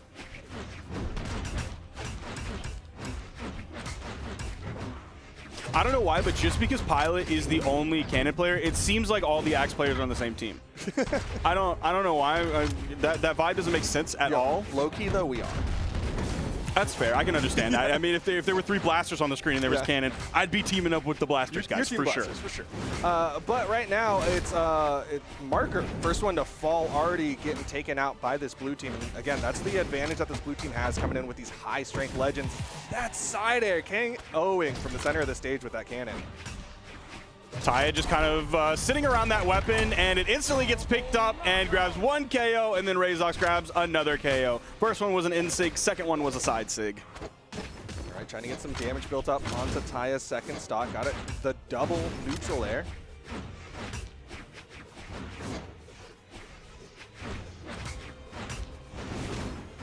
Marker and Taya were just like going through dodge circles, and there weren't even like moves coming out that were whiffing. It was just straight up movement around one another. Great follow up there from Razox getting the side air. Just off he the mark. whiffs it. I don't think it would have KO'd just because he was facing to the left, but that recovery from the teammate, unfortunate, going to take down Taya, and Pilot takes himself out. 737 max 8 right there. Ended up crashing down into the blast zone below. Okay, nice. The double axe neutralites, but the down air coming out from Pilot, sending Marker down to the right side. Not enough to KO. Ooh, both members of the red team are disarmed right now, so they could be losing their stocks pretty quickly, and there it is, the full team wipe. That's going to be a shutdown onto Marker. That means on his second stock, he picked up 3 KOs without losing it. Oh, Pilot. It looked like he was setting up for the big edge guard to try and finish off Marker there very early in his stock. He was being very patient with it. All right, Taya, be careful here. I mean, Taya's deep red. I think this blue team recognizes they kind of have to start going for some big plays, but right now it's all left to Pilot with the health disadvantage. That's going to be done for. Side sig from Marker to finish off game number 1. So Marker and Razox have been going through top 8 here with 3-0s. They 3-0'd Blaze and Godly. They 3-0'd Sosa and J44L. Let me look at some of their previous sets here. They 3-2'd. Sarme and Escrape took them all the way to game 5. So impressive performance in that game from Sarme and Escrape. It wasn't enough to stop this team who's like potentially just steamrolling through this. They very confidently took that last game, and they're looking great right now. Yeah, they're looking really, really solid. I honestly, when I was watching the back, I was thinking that this Taya Pilot team was going to do a lot of work, but then you see them run into Marker and Razox, and you're like, oh, okay. Maybe a little bit more work on that side. And this is coming off of a 3-0 that they just got against Blitz and Jesser, who've been playing lights out today, and that was after a game 5 against Koko and Moonir. So we're getting back into this one. Same legends all across the board and same map as well. So hardly anything is changing so far, except for if you're Pilot and Taya, the result of the game. Heard the clash out on the left side. Taya still trying to keep Razox on that left side wall, but Razox does manage to get back up, so Taya's going to disengage, gets caught there, knocked around by both red team members. It was a nice side light nair onto Pilot and then turning around, hitting the side air onto Taya, kind of splitting the blue team up for just a moment. Oh my gosh, Marker almost got hit by that desync. Probably would have gotten like the bottom side of that bouncing off the wall. That could have been very rough. Meanwhile, big side air and the N-Sig coming out from Pilot is going to lead to a double KO.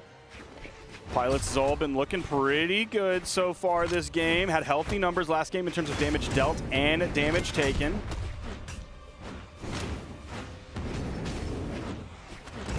Good chase dodge up. Taya's Lance getting multiple hits uncontested. Down airs into the soft platform, so unfortunately couldn't do too much else after that.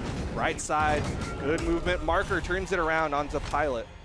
Meanwhile, Razox also turned around his neutral signature, made contact with Taya, sent Taya up to the top left, and is now even up the stocks, but Marker and Razox are significantly behind.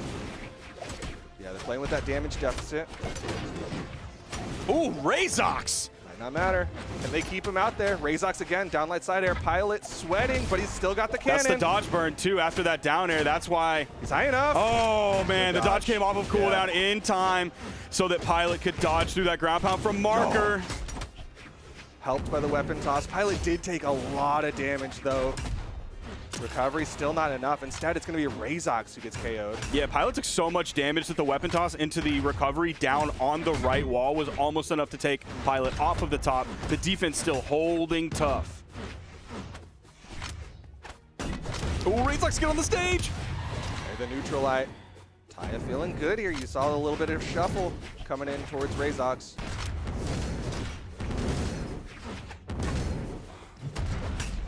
Oh, the backside of that. Of course, Taya's going to charge up that recovery right away in a more safe position than closer towards the stage, where if you're charging it up to get the max distance, you might get hit by a weapon toss and get that completely interrupted and eaten. I like the way Razox did that, though, and we'll also get another KO here. After Razox launched Taya to the left side, immediately rotated to go onto Pilot, and it led to a KO. Now everybody's final stocks. Once again, red team a little bit behind, but this is doable. Inlight coming out from Marker. Didn't send Taya off stage. Another Inlight, this time from Pilot. A little bit of team damage coming out. Not terrible. That's going to knock Razox out, and then the follow-up after that to get Marker. Blue team, great work that game. 592 damage from Taya. 3 KOs, splitting that, of course, right down the middle with his teammate Pilot. Yeah, I mean, some great damage being put out from Taya, but also Pilot was able to find those big hits. There's that N-sig. We also saw the side air right before it for that double KO. Like, Pilot was definitely finding some good moments, but really it was the Taya show. I really felt like the Lance in particular was popping off for Taya. Yeah, let's lend some numbers to that. The Lance did 217 damage. The Axe did 349 damage. So definitely the lion's share of the damage that game. Razox also did a lot of damage on the red team, but I feel like definitely as the game got deeper, we really felt that, and we knew that with how crazy that Razox was going. And that, honestly, I was about to say it felt like a lot of spear. I think those final segments were a lot of spear, but the rest of the game was the Axe. Oh, okay. Razox is going to fall. Oh, no. He burned a lot of movement there, but I got to give credit to Taya for that long active frame ground pound that forced Razox to fast fall down and then just didn't have the movement to get back up. All right, Marker bringing out the Lance here against Taya. We're going Lance for Lance, Ulgrim v. Ulgrim. Ooh, nice catch there, adding up a little bit more damage with that D-Light. Unfortunately, blue Ulgrim beats red Ulgrim. Pilot in position there to help out Taya as Taya in the open air. Fast fall into the recovery. Taya with the side air, down air once more. Sweat beating. You're going to lose it for that, though. That's tough. Not able to turn it into a stock or even like that much damage. So was it worth? We'll see by the time all of this is said and done. I mean, they do have a stock advantage. So getting that extra damage is nice, but obviously I think everybody except for the red team would have wanted that to convert to more. The overlap on the neutral light. Combo? Ooh. Oh, downlight. Interesting option. I think that was like Marker wasn't ready. The red team probably wasn't ready together for there to be a combo in that moment. They're like, oh, well, this is what we've been presented, so this is what we have to do with. I don't really know what I want to do here. Do I want to jump and down air? You're still aerial, so what do I do off of this? I have a question about that, but we'll ask it after the match. As right now, Taya again going for the big plays off stage, and Pilot with the coverage leaves Marker to fall to the KO zone. There's the turnaround on that side air to get back to the main stage, not to overextend on that cannon. Very important for cannon players is to know when you can push and know when you should stop pushing. Ooh, that's tough. Yeah, but I mean, still 3 stocks. Like, it's fine. Good chase dodge in towards Pilot, but Razox still taking hits. Can't touch, and that'll be game. Pilot and Taya really leveling up. Yeah, they're looking great here. That was impressive. And now part of that was just like there was Razox falling in the beginning, but even with that, like Razox still did more damage than Marker did by a significant margin, especially when you look at the percentages of that. Like 261 from Marker, Razox did 120 more. That's basically 50% more damage. It was a lot of damage. Okay, so back to my question though. Yes. What's faster for Lance grounded attacks? Neutral light, down light, or side light? D-Light. D-Light. Okay. Then the reaction makes sense. Because in my head, it's like, okay, go for a side light and air on that, like gravity canceled, or go for like gravity canceled neutral light if you're like just trying to react. But if D-Light's the fastest, then that makes a lot of sense. It'd be really funny if I was wrong. Hey, I trust my co-caster. I'm also like a 9-dex Rax player, so it's just the answer is D-Light. You just start D-Light. That's everything is D-Light because it leads to N-Light. Yep, it is D-Light. But here we are into game number 4. A lot of damage put out onto both of the Ulgrims right now. Side sig, all right. Taya extending out there. Hopefully not extending too hard. Okay, all right. I was worried Taya was going to overextend, go too far, and then fall. The D-Light ground pound, unfortunately, Marker ends up dropping that, leading to Taya living just a little bit longer. Razor's hoping to clean it up.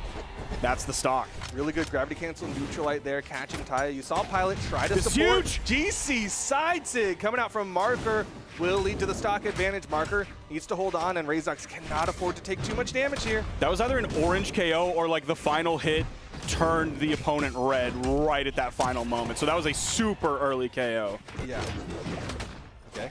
Nice in the air. Just going to punish that whiff coming out from Taya. Marker on the respawn, just trying to make some room there for Razor's to come back onto the stage. Razor's was locked to that left side wall. Taya just kind of sitting in place, deciding whether he wanted to move over and put pressure onto Razor's, who's on the wall, or if he wanted to do the 2v1 for just a moment against Marker. Oh, picking up both with that axe inline. Unfortunately, Razor's not able to follow up right after. There's the side air, though, hitting Taya. Yeah, Razor's got stuck on that soft platform, couldn't fast fall through and go for that side air. Instead, got a side light. Oh, almost got the follow-up there as well. I don't know if it would have KO'd. There is quite a bit of damage added up on Razor's. I think the unarmed recovery might have had enough. Nice dodge up to get through the ground pound from Marker. The weapon toss up from Marker to keep safe over his head. Nice side light, side air coming out from Marker. Will finish off that stock. But really, Razor's was right there, making sure that Pilot was stuck in the open air, making sure he couldn't reset and get some comfort. He's trying to go for the weapon toss, bounce into the turnaround. Neutral air. That's huge for Marker. And the GC side sig. Oh my goodness. Absolutely worth. Marker with the big offstage play on the Lance. Forces the 2v1. Taya trying to find a rebuttal Lance play, but does not get the KO. Dude, Marker, even not just that moment, but the GC side sigs from Markers, oftentimes following up off of Razor's, have been so brutal against this blue team. Taking out stock so early. He's doing them so far off stage, so deep off stage. And I feel like it's probably like reasonably, quote unquote, easy to pick up because like you have a lot of active frames on it, more than just like the neutral signature. And you're like moving in the direction of your opponent. So your timing doesn't have to be perfect. Like Marker is making use of that side sig so well. Here it is.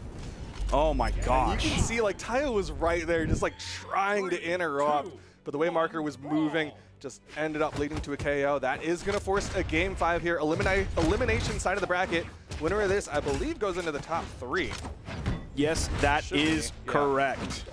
The winner of this will be moving on to face Jakey and Saphir in the elimination finals. There's the in-light. There's another in-light from Marker. Another in-light from Marker as well. The side sigs, the Ulgrims are sharing the same brain cells here. They are a hive mind. All Ulgrims are the same. Gravity cancel end sig coming out from Razor's, but nice follow-up. The side sig to lead to a KO. You can see Taya again trying to go for the offstage. Razor's goes real low, but still has enough to get to the wall. Yeah, I think maybe the blue team didn't see Razor's that low, or else like a weapon toss down probably would have spelled disaster for him. Nice down air there from Marker to get the KO. Now going over to that soft platform, putting himself right around Pilot so he can follow up off of Razor's, or he can be the initiator, and then Razor's follows up off of him like Razor's did with the side signature on the spear early on in this game. Light into the neutral air. Gets the first stock for the blue team. Razor's, though, still swinging here. Despite being in the red, not too concerned. We'll get back to the wall as blue team decides to go for the power play onto Martin. Everybody has an axe on the field. Okay, nice combo there. Marker taking a lot of damage after respawning. There's the downer. We'll take down Razor's.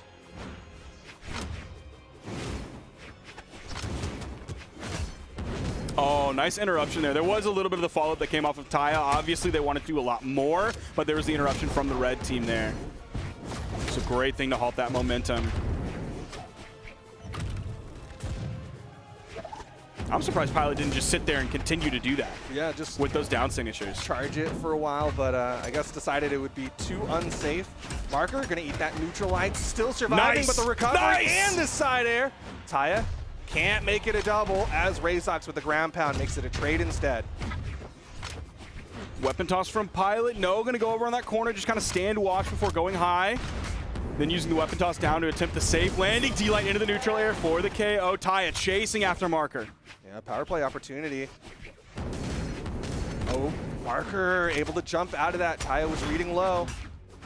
I think if Taya maybe goes in for the side air when Marker was in sweat beats, maybe that's the KO. I don't know if the ground pound would have active hitboxes quickly enough because they were like almost stacked. I think you have to do jump ground pound. That's what it looked like Marker did last time, but a nice down stick from Razorx. Everybody on final stocks, but my eyes are on Taya. Oh, nobody's eyes can be on Taya anymore because Taya is taken out of the game, and it's Pilot in a very winnable 1v2. Razorx doing a really good job of interrupting, though. You can see Pilot really wants to go for those finishing moves onto Marker, but Razorx has gone in, just hit that like down light, hit that neutral air, something soft to really just keep it from going. Now, Pilot did have a weapon going into this, so didn't. Okay. Split up the red team, then took out the weak link there, which in that case was Marker with the down air over on the edge. Didn't have to fight for a weapon, didn't have to run away. Oh, stopping that one short. It was kind of a bait. Didn't lead to much, though. Pilot might have the health advantage, but really hasn't found any connection in a hot minute. Just trying to utilize that soft platform to get something there. Razorx not biting on this. Side sig, and that'll KO! Wow! The power of Zol. Oh my gosh. The side sig from the wrong side of the stage KOing. Dude, that is Zol's strength. Is he in the strength stance? I don't know, but he is, holy cap, dude. He wasn't even like that red. Yup. There was that inlight that split up the red team, the turnaround down air. And then the sides. Oh, he was red. Not that red. He was pretty red. He wasn't that red. He was pretty red. Wasn't that red. He was pretty red. I do really like the neutral light to get past and then turn around down air to take down. I think it was they took down Marker with that one. That was just a nice little sequence. But of course, that means Taya and Pilot going to be going into the top 3 to challenge Jakey and Saphir now. I gotta look at. Let's see, Taya and Taya isn't not in the stat tool. Creed! Oh, I gotta message him. At part of the Creed. Stat tool, please. Fix. I'm gonna message him right better now. Me's, please. Make make better. Taya and Pilot go Neum from EU Summer Doubles Championship are not in the stat tool, you fool. I love the idea that Creed's like literally just watching right now. Like, I know. He's not. I know he's not. He's not. He's not. He doesn't watch my commentary. He doesn't like me very much. You, yeah, a lot of times. Yeah. But either way, that again is going to be Pilot, Gonium, and Taya. Moving on. Yeah, huge. Absolutely huge. I was going to look up their previous placements to see what they've done in Brawlhalla esports, like throughout their entire career, how many tournaments they've played together. Oh, Creed's actually playing Brawlhalla right now. That's pretty hype. So yeah, this is a team that I like. We love variety. We talked about this earlier. Yeah. It's cool to see people make it this deep into the bracket who we aren't super familiar with. So we're getting to learn more. Every moment we get is like a significant amount of learning opportunity, not only like just for us and the people at home, but also the opponents and their future opponents that are looking at some of these sets, like Jakey and Saphir, seeing how they play in tournament. Even if you play against them in ranked, tournament's a different beast. It is a different beast, and that beast needs a break. We are going to be taking a short little break. When we come back, we'll be bringing you that elimination finals. Stick around.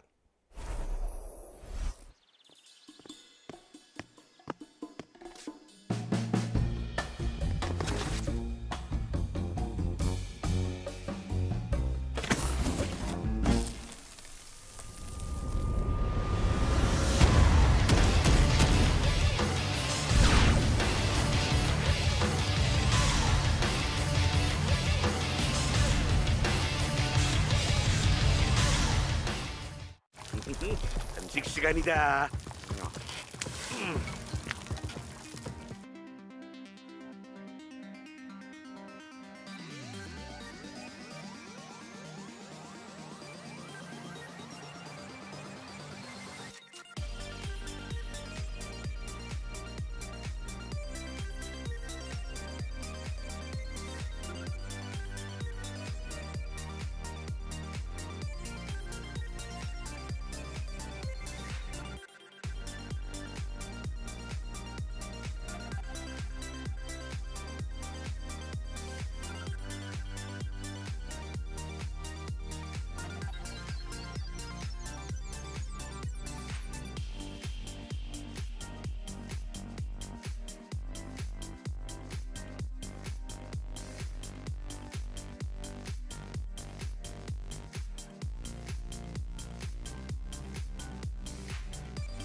What's up, everyone? He was still counting. Yeah.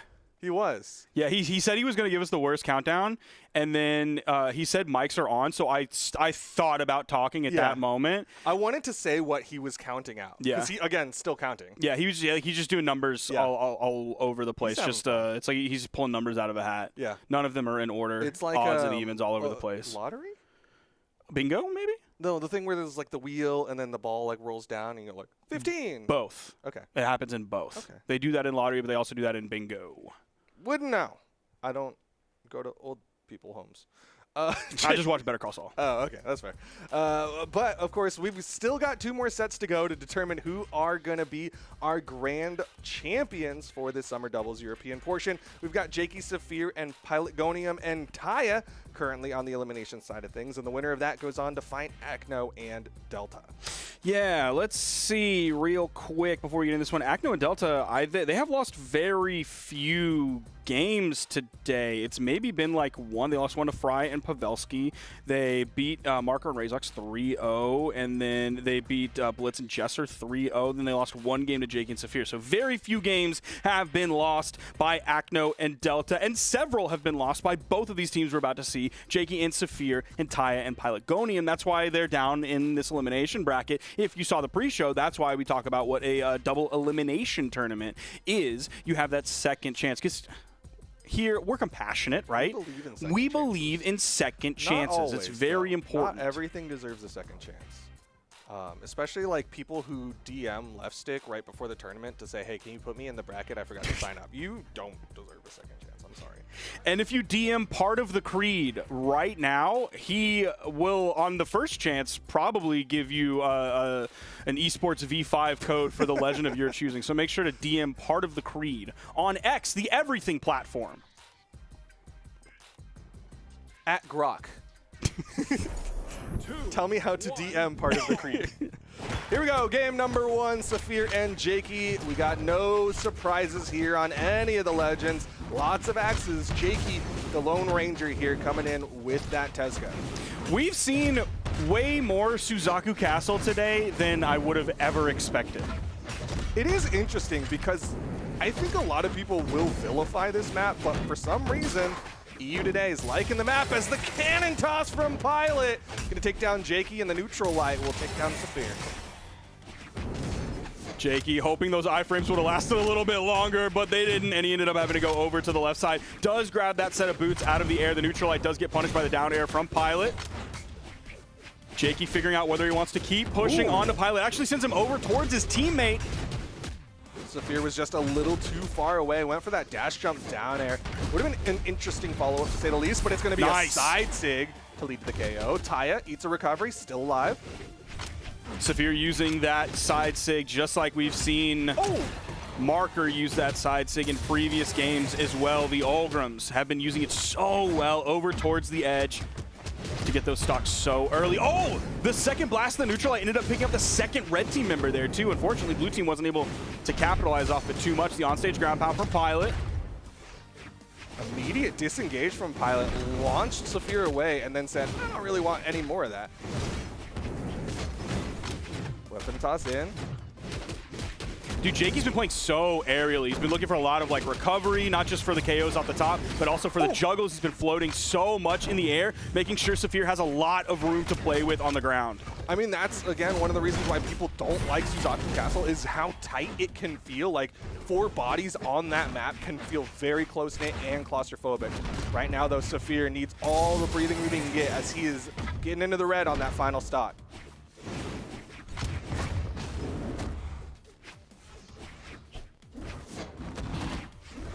Ooh, interrupted the side sig, heard the startup of that one. N-Sig's gonna whiff there for Jakey.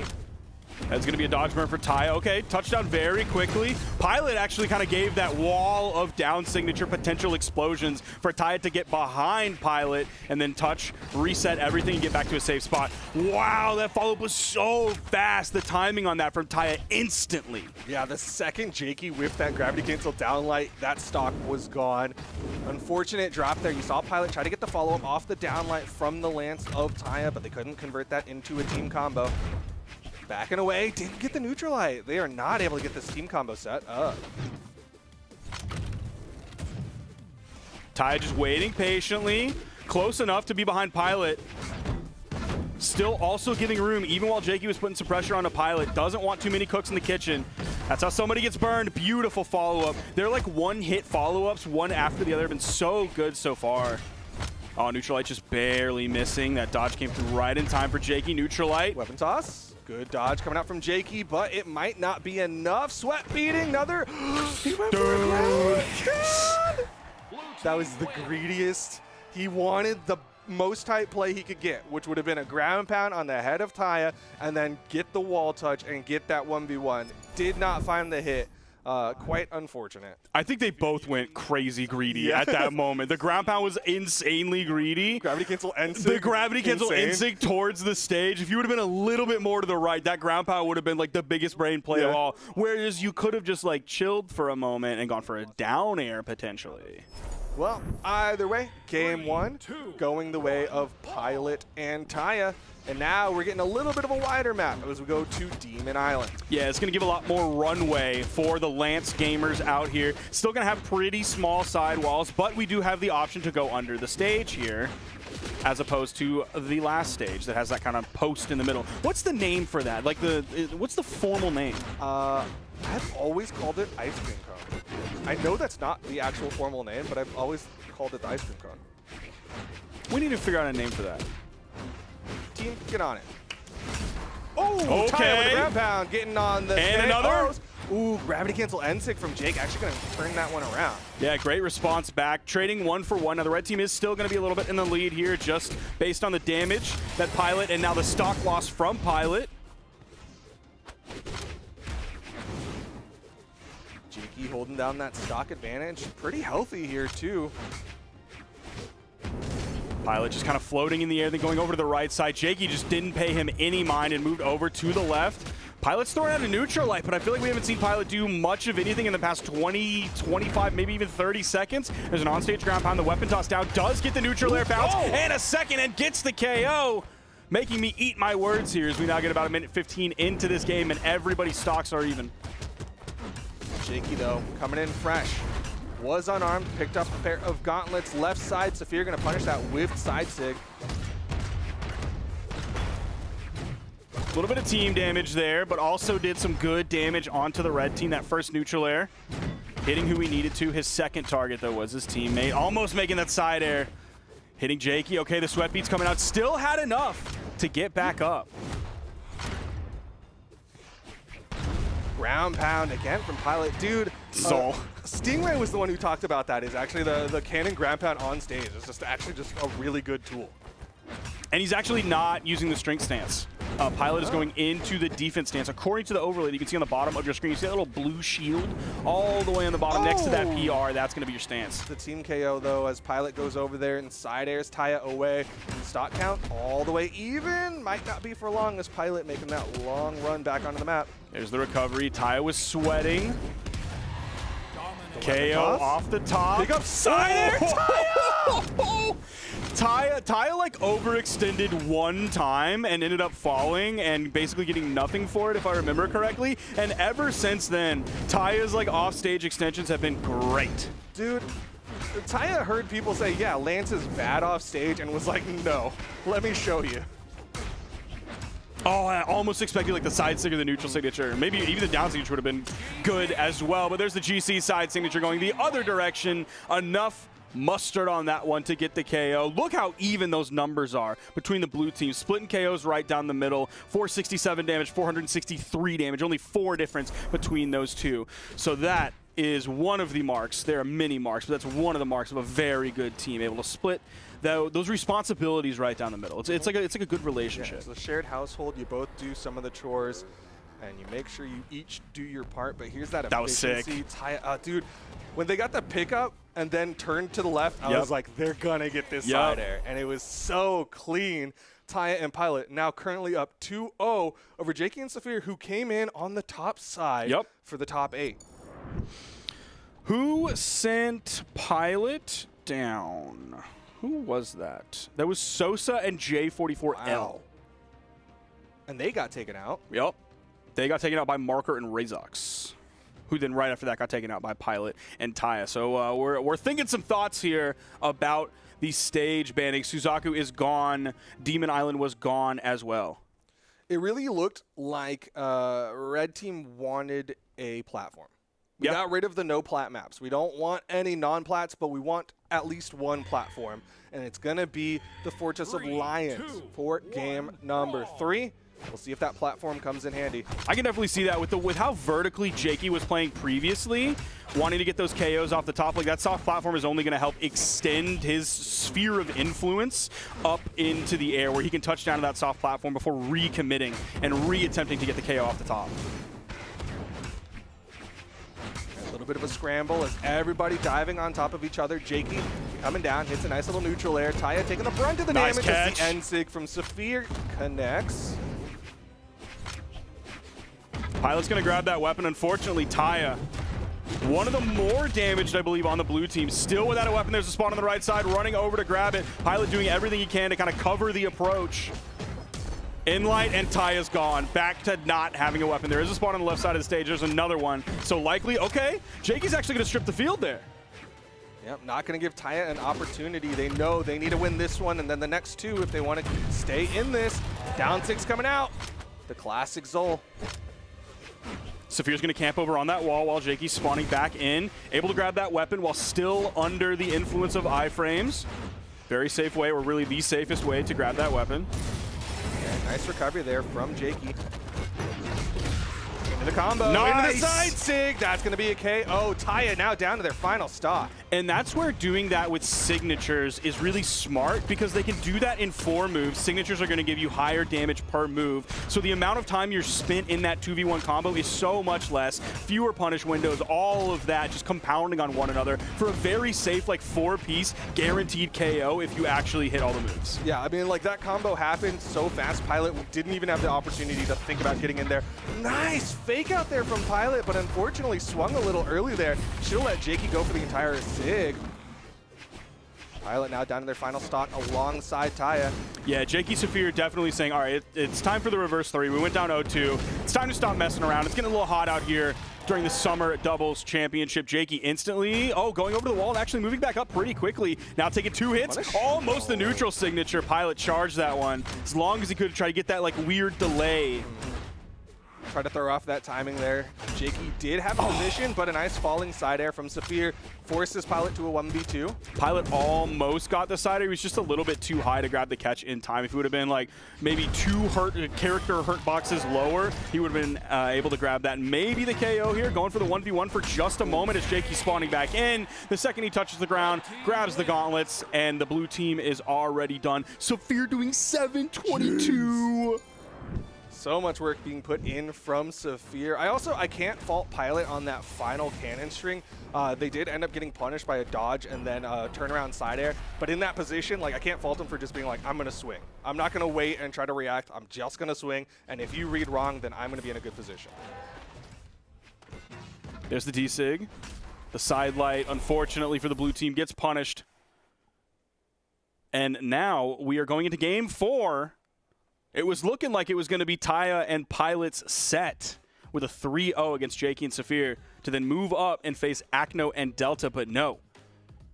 That may be the ultimate result, but it at least is going to be delayed a moment longer as Jakey and Saphir took that last game.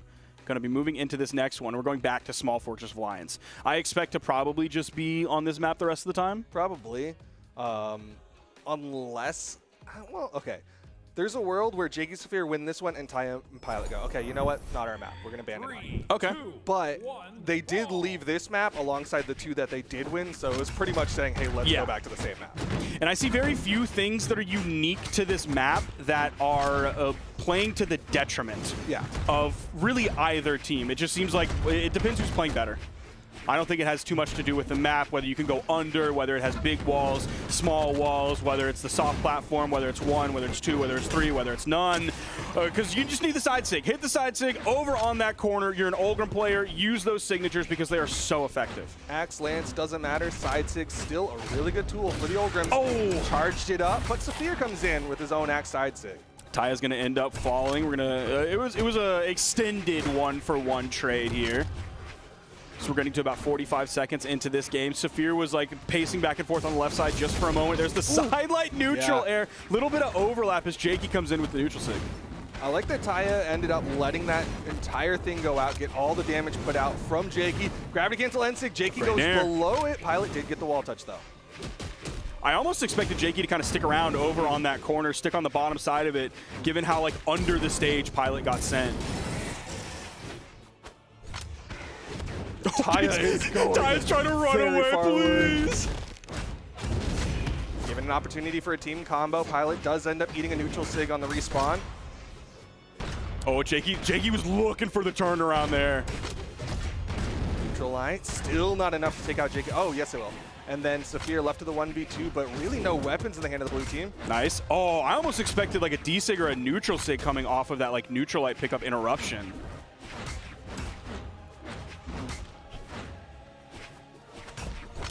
Taya trying to get that weapon spawn on the left side, eats a downlight from their teammate. Oh, big dare. Not quite enough though. That's going to be Taya. First one onto the final stock. Saphir forces Pilot down to their final stock. Again, Jakey charging up one of those signatures over on the edge, trying to find that pickup. Didn't find it earlier. There's the recovery from Jakey, still sticking to that wall. There's the D-Light into the side of the recovery. Not making a connection. Sweatbeat still gets back to the main platform. There's the side light. Oh, the delayed GC side light, but Jakey setting up the edge guard, started on the boots, ending it potentially with the unarmed kit. Pilot did get back to the wall safely. That cannon side air, getting that wall touch, charge up the down sig. Jakey, only one still sitting on that second stock.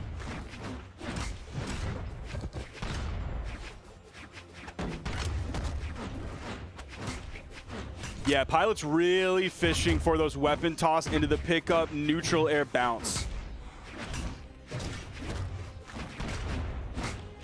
Neutral light, easy punish. Pilot recognizing not enough damage onto Saphir.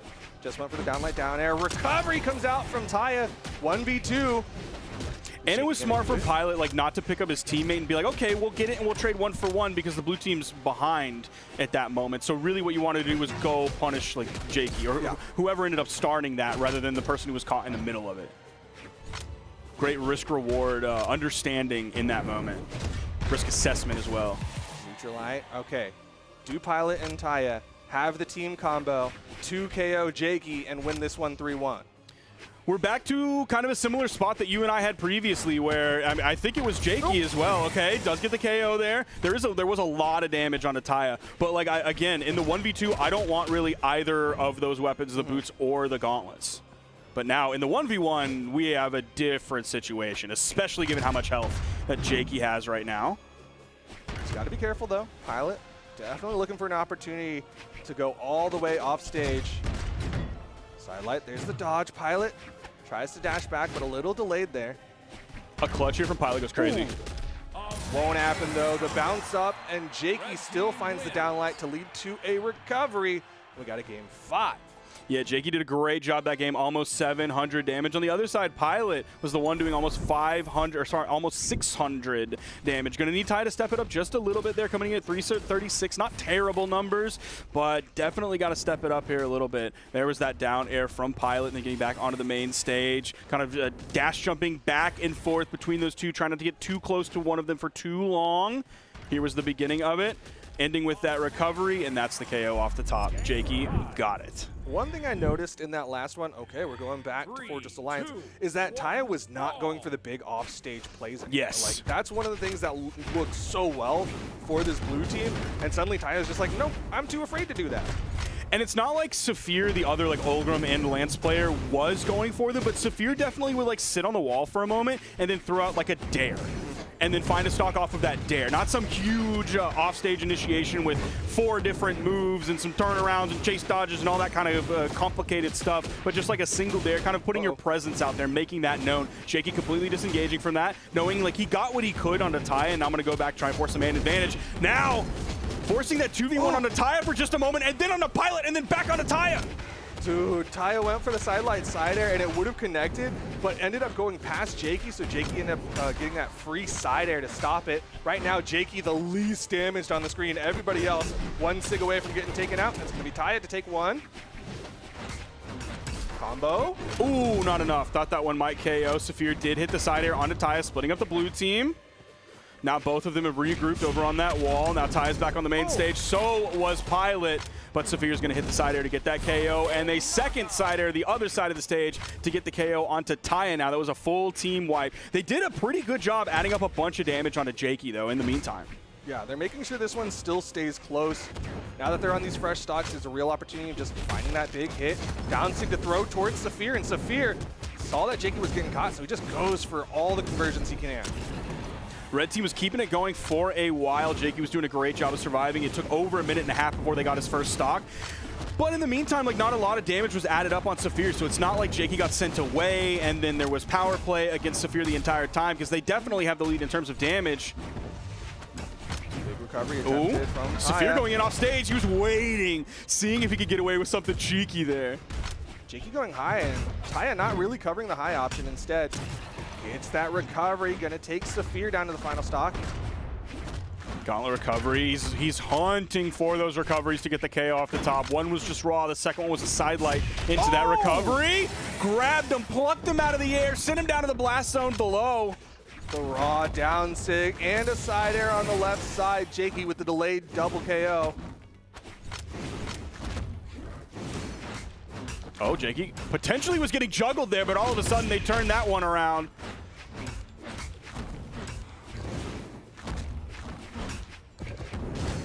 Taya and Pilot starting to struggle here. Another down stick thrown out. Taya was looking for the punish, but a side air, and Taya is done for. It's all left to Pilot. The 3 stocks left on the red side's team.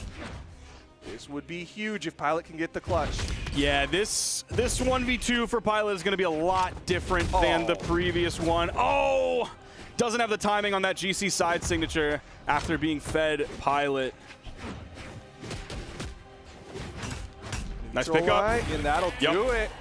Game number 5 goes the way of Jakey and Saphir. They clutch it out. They hold it out. They own Small Fortress Alliance. After all of the upsets we've seen today, we kind of have a return to normalcy here. Our grand finals is going to be Acno and Delta versus Jakey and Saphir, but massive congratulations to Pilot, Gonium, and Taya for making it this far and upsetting a lot of people in their path, showing some great gameplay here and how we're probably going to see them in the future on more streams. Yeah, incredible run from both of them. We'll be excited to see how they do, as, of course, we've still got more of the summer season to go, but now we're watching Jakey and Saphir. They're in the hot seat. They just got the W to get out of the elimination finals, but now they're just going into the grand finals against Acno and Delta, where they have to win 2 best-of-5s if they want to be crowned the champions. And they have to win 2 best-of-5s against the team that just whipped them up a little bit earlier in the winners finals. It was a 3-1 by the time all things were said and done on that one. So have they learned anything in the meantime? I'm feeling pretty confident about Acno and Delta. Of course, I put them in my top 3. You did as well. Of course, we did have Jakey and Saphir on the periphery of thinking they could also make their way into top 3, as they ended up doing. But going into this, I would definitely put a lot more weight onto Acno and Delta. Even if we didn't have that winners final set, I would still put my confidence in them over Jakey and Saphir here. Yeah, if I'm team Jakey and Saphir, no disrespect to Saphir, but I think Jakey really needs to bring his A game. If he's putting out 700 plus damage, if he's swinging hard, getting those boot strings and finding all sorts of damage, I think they have a chance. But right now, Acno and Delta looking real strong. Yeah, I think it's tough to play Teska in 2s. I think that is a very unique legend where you can't just like take all of the information that you have from all of your 2s time in Brawlhalla and just like shove it into the Teska bucket and be like, oh, I'm going to do the same things, but I'm just using boots or I'm just using gauntlets. Like, it's a very different legend. It can be difficult to play like as in 2s and figure out where you should go. It's difficult to play with in terms of like your teammate and what to do. So yeah, Jakey's got his work cut out for him, that's for sure. Well, here we go. Game number 1, grand finals. Winner of this set, and potentially the next set, will be our champion for the European portion of the summer doubles. Right now, nobody with a major lead. Delta getting some good follow-ups. Yeah, it was initially a lot of great damage added up on Acno, but then everything kind of normalized just a little bit. Delta doing a great job of tanking that, I guess not tanking the damage here, not getting hit by too many things whatsoever. The healthiest in this game so far. Full team wipe on red. Jakey's just looking for those recoveries, trying to find someone he can take off the top. Gets interrupted by the neutral light from Acno. The precision to hit just the opponent and let Delta fall out of that one. Unfortunately, didn't lead to survival of Delta. Delta did still get taken out, but man, Acno knows that kayak hit. Yeah, he did a smart move there. So even if he didn't, or even if he did hit his teammate, it's a spear neutral light. It ultimately doesn't matter. It's not like he was trying to stop the momentum with a down signature. Ooh, Acno, all right. Got the side air, saw that recovery coming out. Easy punish from Acno as the weapon toss. Jakey was fast falling low. Acno's first stock is going crazy here. Won't go crazy any longer, though. Nice down air. Comes out from Saphir. Still, though, 2 stocks behind this blue team. Now, keep in mind, because Jakey and Saphir went down into the elimination bracket and Acno and Delta have not yet, this means that Acno and Delta have to only win 1 set here, while Jakey and Saphir have to win 2. They have to send them into the quote-unquote elimination side and then beat them again. Acno right behind, but a good neutral air. Jakey, though, does he have the movement? Gets just enough to find the wall touch. I was waiting for a nasty Delta follow-up off of that to get the stock. Oh, Jakey missing that follow-up there off of Saphir. They do get the stock off of Delta, but Jakey and Saphir so red on final stocks. Both blue team members. Okay, Delta did grab a weapon. There's one, and there's the other. A double KO for Delta. The weapon toss bonking the second one on the head. Dude. Just the pop-off coming out from Acno and Delta. 485, 421 damage put out. Jakey. Dude, Jakey had a rough game. He got stuffed. 0 KOs, 216 damage. So he was absolutely limited the entire game. There was that weapon toss that bonked him on the head so low. He thought he could outrun it, but no, it was Acno's spear. He did a great job of making sure, had a little bit of leftward momentum on it so it didn't just go straight down. Now I gotta wonder what the adjustment is gonna be. It looks like Jakey swaps over to the Akuma for game number 2. 2, 1, brawl. And we're going back to Fortress of Lions, which based on the previous set is owned by Jakey and Saphir, but that's based on the previous game. I don't think that's the case here anymore. I think this is under new management. Put a big sign over the front that says under new management. This we map are might have open. a new landlord. Okay, and Sig coming out from Jakey. Hoping that the sword, this consistent weapon, might be better for him than the boots. Misses the side air, though. And Sig, but it hits weird, and Acno ends up getting back onto the stage. Jakey's sword is looking very solid so far. Red team is kind of in the lead. I don't even feel comfortable saying that so far. There's the side air, even the weapon toss bonk on the head. Acno's weapon toss have been stellar. He's doing them a lot, and he's making hits with them so often. He's finding KOs with them, but it seems like he's rarely disarmed. Good spot dodge. Recognized Saphir is going to try to punish that landing. Charged up and goes for the punish, but it's Delta who finds the hit with the side sig. Both blue team members still on their first stocks. I feel like Acno maybe needs to take that neutral signature a little bit back to the drawing board, just because like we've seen him struggle to find the follow-ups off of Delta's Axe neutral light with the neutral signature, and then we saw his punish there with that neutral signature. So just like a little bit of the time in the lab with that, and he's going to be disgusting with it.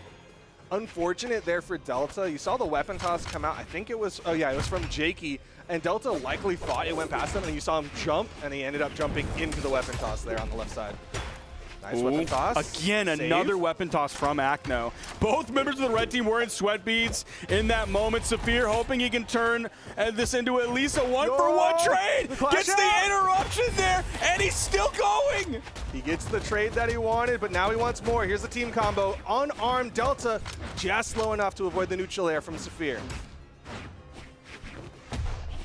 Oof. Long active frames coming out from Acno. Now Jakey on the right side. Recovery helps him out for a moment. Gets past Delta. He's going to get back up onto the stage.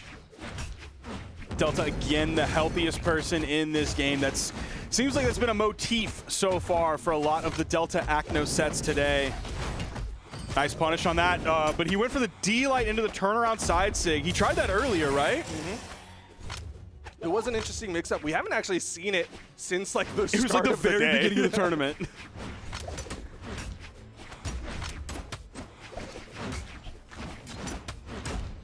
Okay, Saphir try to stop that combo from Acno. Everybody on final stocks. Delta was untouched up until I said his name. Oh, missing the punish there. Stomp. All right. Jakey comes over, was not able to interrupt in time. Acno with the up toss and Delta with the side air. Acno's the best weapon tosser in the game. Absolutely.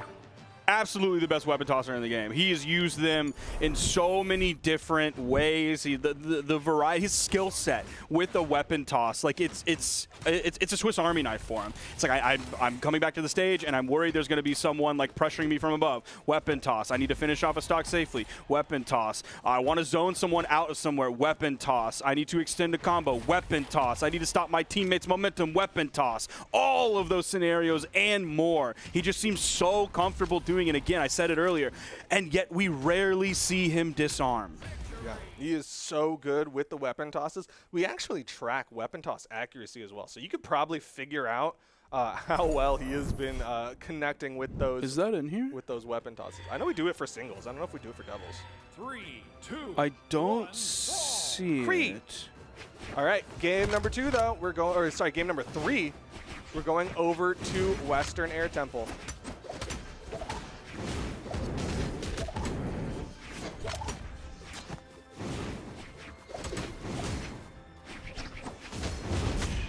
Ooh, uh-oh. There's a team combo, but Acno manages to fall out of it. This one into the side sig, and the that's red gonna team. KO. The red team damage output this game is fantastic. Okay. Weapon toss, doesn't matter that it doesn't hit. Saphir maybe attempting the edge guard. He's just standing still right over on that corner. Delta was playing real low on that wall. Yeah, Delta was playing it safe, waiting for Acno to respawn, so Saphir was like, all right, I'll just wait up here. Maybe I'll get a 2v1 onto Acno as he's coming back up. Ooh, good movement from Saphir. Avoids that down sig. Acno will find the recovery, though, and the weapon toss for extra damage onto Saphir. So one thing that I talked about with Jesser earlier, oh, nice GCD light into the side air there from Delta to get the KO. One thing I was talking about with Jesser earlier is like how so much of his Lance gameplay was like side light neutral air, just the free guaranteed damage that you get from that true combo. Saphir almost getting that side air KO against Delta is just barely enough to get back. But one thing Saphir is doing is like he's a lot more creative and he's not going for the true combo options as often, the normal follow-ups as often. He still goes for them, so it's not like he's just throwing the fundamentals to the wind, but there's a lot of creativity coming out from Saphir, and like sometimes it's great, and he gets a nasty follow-up, and he's able to get a dodge and do a lot of damage, and sometimes he just gets a whole lot of nothing. Well, right now, Delta not finding nothing, or what? Definitely finding stuff, not finding No, you're right. nothing. Not finding nothing is finding like something. The double negative really throwing me off there, as he did get some hits there. Acno gonna launch here, but it's gonna be Delta to fall down to the final stock first. Correct? No, I didn't realize Acno was already on his final stock. Yeah, he is. He was able to make it back onto stage, though. You saw him playing on that wall really low. No one really wanted to pressure him over there. Ooh, a little bit of team damage, sending Acno over to the right side, letting Jakey get a recovery. There's a stop side air. Oh, man, Acno almost kept that going, but that was great, like, trading back and forth, passing of the ball. This could be huge. Delta able to get the ground pound because Acno couldn't, and that gives them the stock advantage. They're currently 2-1. If they take down Jakey, they're going to be the champions. Dude, I was worried that Delta was going to hit Acno with the ground pound and it was going to be over there, but they had the maneuverability. This is tough. Jakey, man, just caught between a rock and a hard place right now. Trying to get around these blue team members, trying to find any hits that he can. Acno knows he's the more damaged one. He's going to play back. Oh, weapon toss from Acno. He's caught between a relative of the rock and a cold place. Okay, safe hits, but that'll do it. Acno and Delta are going to be your summer doubles champions. And they let's be real. They handed a big ol' L to Jakey and Saphir. They took it 3-0. Didn't even need the reset. Very confidently pretty much every single game. And again, we have another solid game where they're splitting the responsibilities pretty closely down the middle. High 400s coming out from Acno, low 500s coming out from Delta. So, man, they just really did some great gameplay today. They showed us what another possible meta is in EU beyond just like Ulgrim and Axe in general, but of course bringing in that Kaio, showing she still has life into, which a lot of people still absolutely believe. I love the idea that Acno and Delta are like, this is what we could have. we could be so different. Man, that ground pound from Acno was so huge. Delta getting that extra ground pound to get the KO was definitely very, very nice, but that initial bow ground pound that led to the double KO, massive for that team. And we had some great flagship performances today, some great career-defining performances, at least so far in their careers today. Of course, I'm looking at Pilot Gonium and Taya. I'm looking at Marker and Razox. I'm looking at Sosa J44L. I'm looking at Blitz and Jesser. I'm looking at, I think that's pretty much like everybody with like the major defining performances of the Summer Doubles Championship for Europe.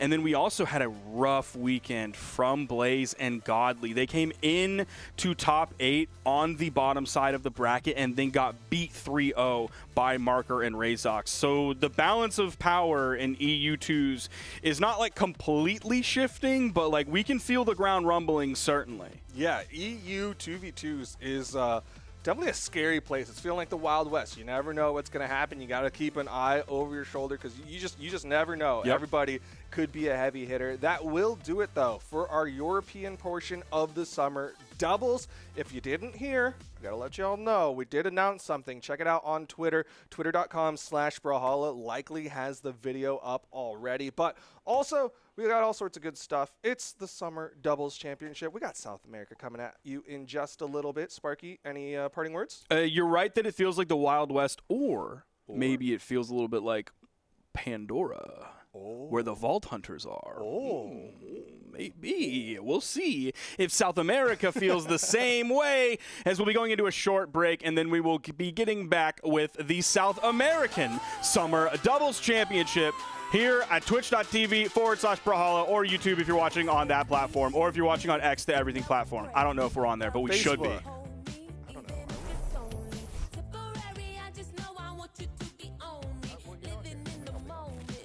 Okay, so let's get into today. All of a sudden he's gone. I like the decision there from Acno to hold that down sig, except he got caught by Pavelski! Watering's coming after you. Yeah, I mean, wherever you are, Moonir is swinging on you. Hits the down sig. Keiichi left in the 1v2 for a moment. The power play leads to a K! Back over to the weapon spawn. He has it now. There's the sideline. What a turnaround! I thought he was going to continue the extension against Blitz. Oh, the double ground pound. Nice dodge. Oh, but gets hit with the side air anyway, and the blue team coming out with a big lead so far. Godly getting unarmed and getting hit by the big. Razox is dashing a lot in center, and great avoidance so far. The downlight into side air does connect, going for the ground pound off stage. J44L getting the big GC sig. This is a big opportunity. I love that weapon toss with the unarmed recovery, but is it enough? Razox finding their way onto the wall to grab the cancel. Downlight not finding its connection for J44L, who had an opportunity to take the game away and force this game forward, but now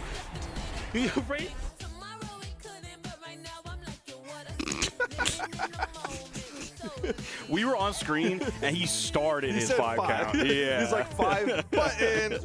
Recovery factory, right? Like he just, whatever weapon he has, he's hoping for like a dash jump recovery to connect. But Sweat beating out in the open, doesn't have the movement. That's a nice start for the red team, and Saphir not able to make it a trade. If they get Saphir here too, that's going to be so brutal. He's trying to go for the weapon toss bounce into the turnaround. Neutral air. That's huge for Marker. And the GC side sig. Frames. Very safe way, or really the safest way to grab that weapon. Nice recovery there from Jakey. Into the combo. Nice. Into the side sig. Jakey get a recovery. There's a stop side air. Oh man, Acno almost kept that going, but that was great, like trading back and forth, passing of the ball. This could be huge. Delta able to get the ground pound because Acno couldn't, and that gives them the stock advantage. They're currently 2-1. If they take down Jakey, they're going to be the champions. Dude, I was worried.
Welcome back, everybody, to Summer Double Championship. I'm PJ, joined by Skiff as we get into South America Top 8. We got quite a doozy of a bracket. Skiff, how are you feeling right now? Tired. Tired. Why is that? Yeah, do you see that blue screen? Dude. I was running back and forth trying to fix it. Trying to fix it. Yeah, I ran as fast as I could, and it fixed. Yeah. I don't know what I did, but I'm magic. You should have did that at my airport before I was there for 14 No, hours. I wanted you to sit in that airport for 14 hours. Yeah. In fact, I hope you have another 15 hours. Wow. Yeah. I hope we don't. I'll be there for a week, just in LAX. Why do you hate me? Huh? Why do you hate me? Well, because you told me about cinnamon buns 15 times earlier. All right, well, we don't have to get into that. What just fell? My wallet. It's all right. Hey, guys. Yeah, we got South America action coming up here. It's been doubles all day. Double duty for us right now, right? Yep. Because it's two of us. I'm breathing so heavy right now. I am so out of shape. Kids, take care of yourselves. Jog. Do some push-ups. Don't be like 33-year-old me and not take care of yourself and then like run past the camera 4 or 5 times and then just breathe heavy. Yeah. Take care of yourself. Yeah, and we're going to take care of you here with the schedule as we get into our matches for today. We got Lords and Kaina in winner semifinals versus Sack and Reaper Black. We got Wes Tranquilo versus Fiend and Use. Kaito Kant versus Power and Lopez. So some pretty great matches lined up. Of course, you know, Lords and Kaina will be our first match we get on, and Lords and Kaina, of course, winning CEO 2024. Kaina getting the double belt, so winning 2s and 1s at CEO midseason. So shout outs to that team that is definitely going to be the number 1 seed projected, PR number 1 and 2 in South America versus Sack and Reaper Black. But yeah, we got some great matches lined up. We are still waiting for the elimination side of bracket to follow along as well. So you know, stay tuned for that. But yeah, it's been a great time here at the studio. I'm sweating now. Yeah, I know. I'm starting to sweat. He was like, I'm going to run back. I'm like, you know what, man? You go ahead and do that. The first time I was like, yeah, all right, cool. And then they did the blue screen. I was like, I'll do it again. And that was the bad idea. But anyway, let's look at these earnings, huh? Battle of the bands once again. That's a lot of money difference. Yeah. You got Lords and Kaina. Of course, Kaina being one of the most winning players of recent time. The best player in the world for a reason. $100,000 in earnings. Skip is going through listen, I am so tired of looking at all these kids make so much money playing video games. Oh, yeah. Can you imagine making $50,000 playing a game, plus playing a game you love? That's ludicrous to me. Yeah. That's so insane. Yeah. I can't believe it. I can't believe it. It's you at home crying about money in this game? I swear to God, it is worse than other places. You guys have it really good. Yeah. I promise. No, it's been a great time. It definitely is. You should give the money to us instead. No, really, though, of course, Kaina being one of the most winning players right now in that 6-figure range, one of the only players to be in the 6-figure range, I will add, versus Sack and Reaper Black, who will be playing a more conventional comp in what we can see right now is the Chun-Li and Tesca. I was going to say, if that's a double J-Yun team in top 8, I'd be pretty surprised. But, of course, Kaina and Lores are poised to be the number 1 team of this season, of this circuit that's coming up. As Kaina is as well the poised to be the best player in the world moving forward here for South America, which is the best region, of course. You know, this team is very, very solid. First at CEO midseason, second at Spring Doubles Championship, and a lot of tournaments under their belt. So this team is going to come in very well tenured and very, very, you know, strong. Versus Sack and Reaper Black, who played together quite a bit. I'm looking at their tournament placings, you know, playing in all of the doubles championships, playing in a couple community events. So shout out to them on the grind as they get into this very, very tough match to start off top 8. I'm so warm right now. So warm. It's because of all the sand blowing in our face. Yeah. Oh, I'm in the desert. It's taking me back to when I was in the desert. But anyway, let's go right into this. We got Fortress of Lions because why would we have anything else?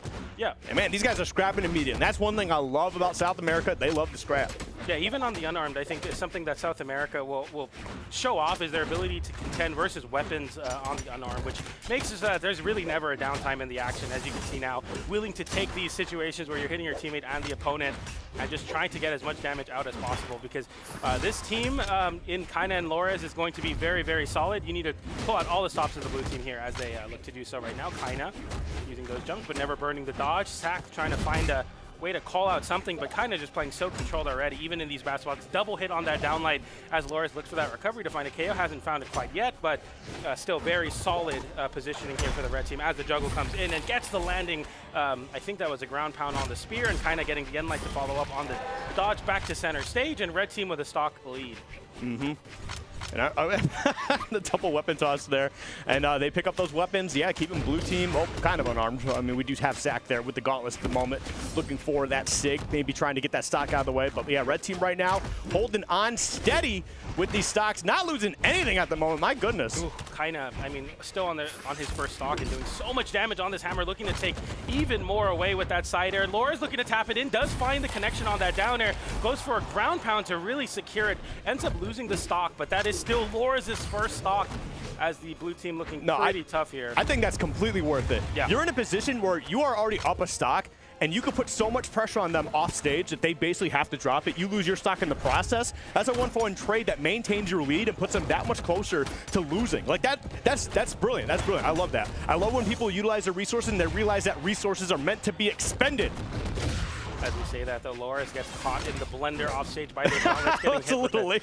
Yeah, in that down air, and the blue team evening up the stock count here. I mean, you know, you're looking pretty bad as Reaper Black here is looking to hold on to this very high damage stock, but have opened up on that end light into the end sig to the left is going to take a stock. And right now, the blue team with a stock lead. I don't expect them to hold on to it for too long, but we'll see if they can find some extra credit. Downlight recovery doesn't KO, but yeah, the blue team looking kind of poised to take this game all of a sudden. I mean, a good interrupt there extends this lead for the blue team.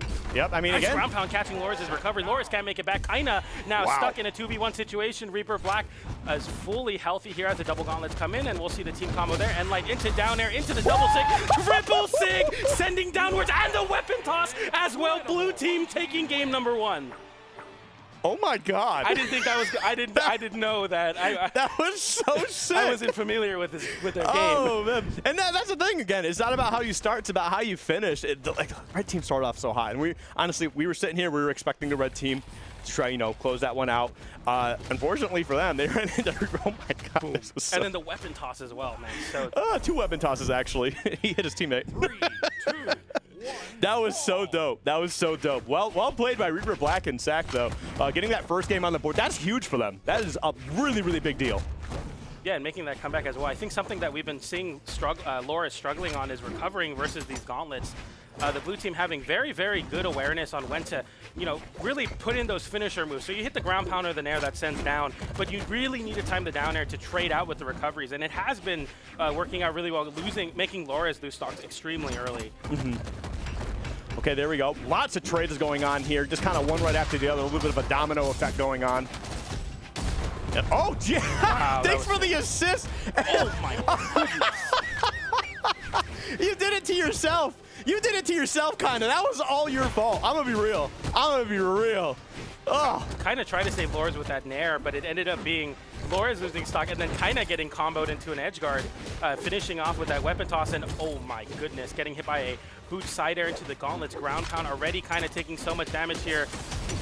What is going on with doubles? They just hit everything. They hit every single confirm possible. But as I say that, the snipe from downtown Loris with the weapon toss to close out that double KO, and the red team seizing a semblance of control, but already kind of on their last stock of this game. It's like a curse of like the team who's like the #1 and #2 being paired. It's like they've both gotten like upset early and then upset again, and it's looking like we're heading towards another upset here. This weekend is wild at the moment. This is why I love doubles so much, man. You never know what's gonna happen.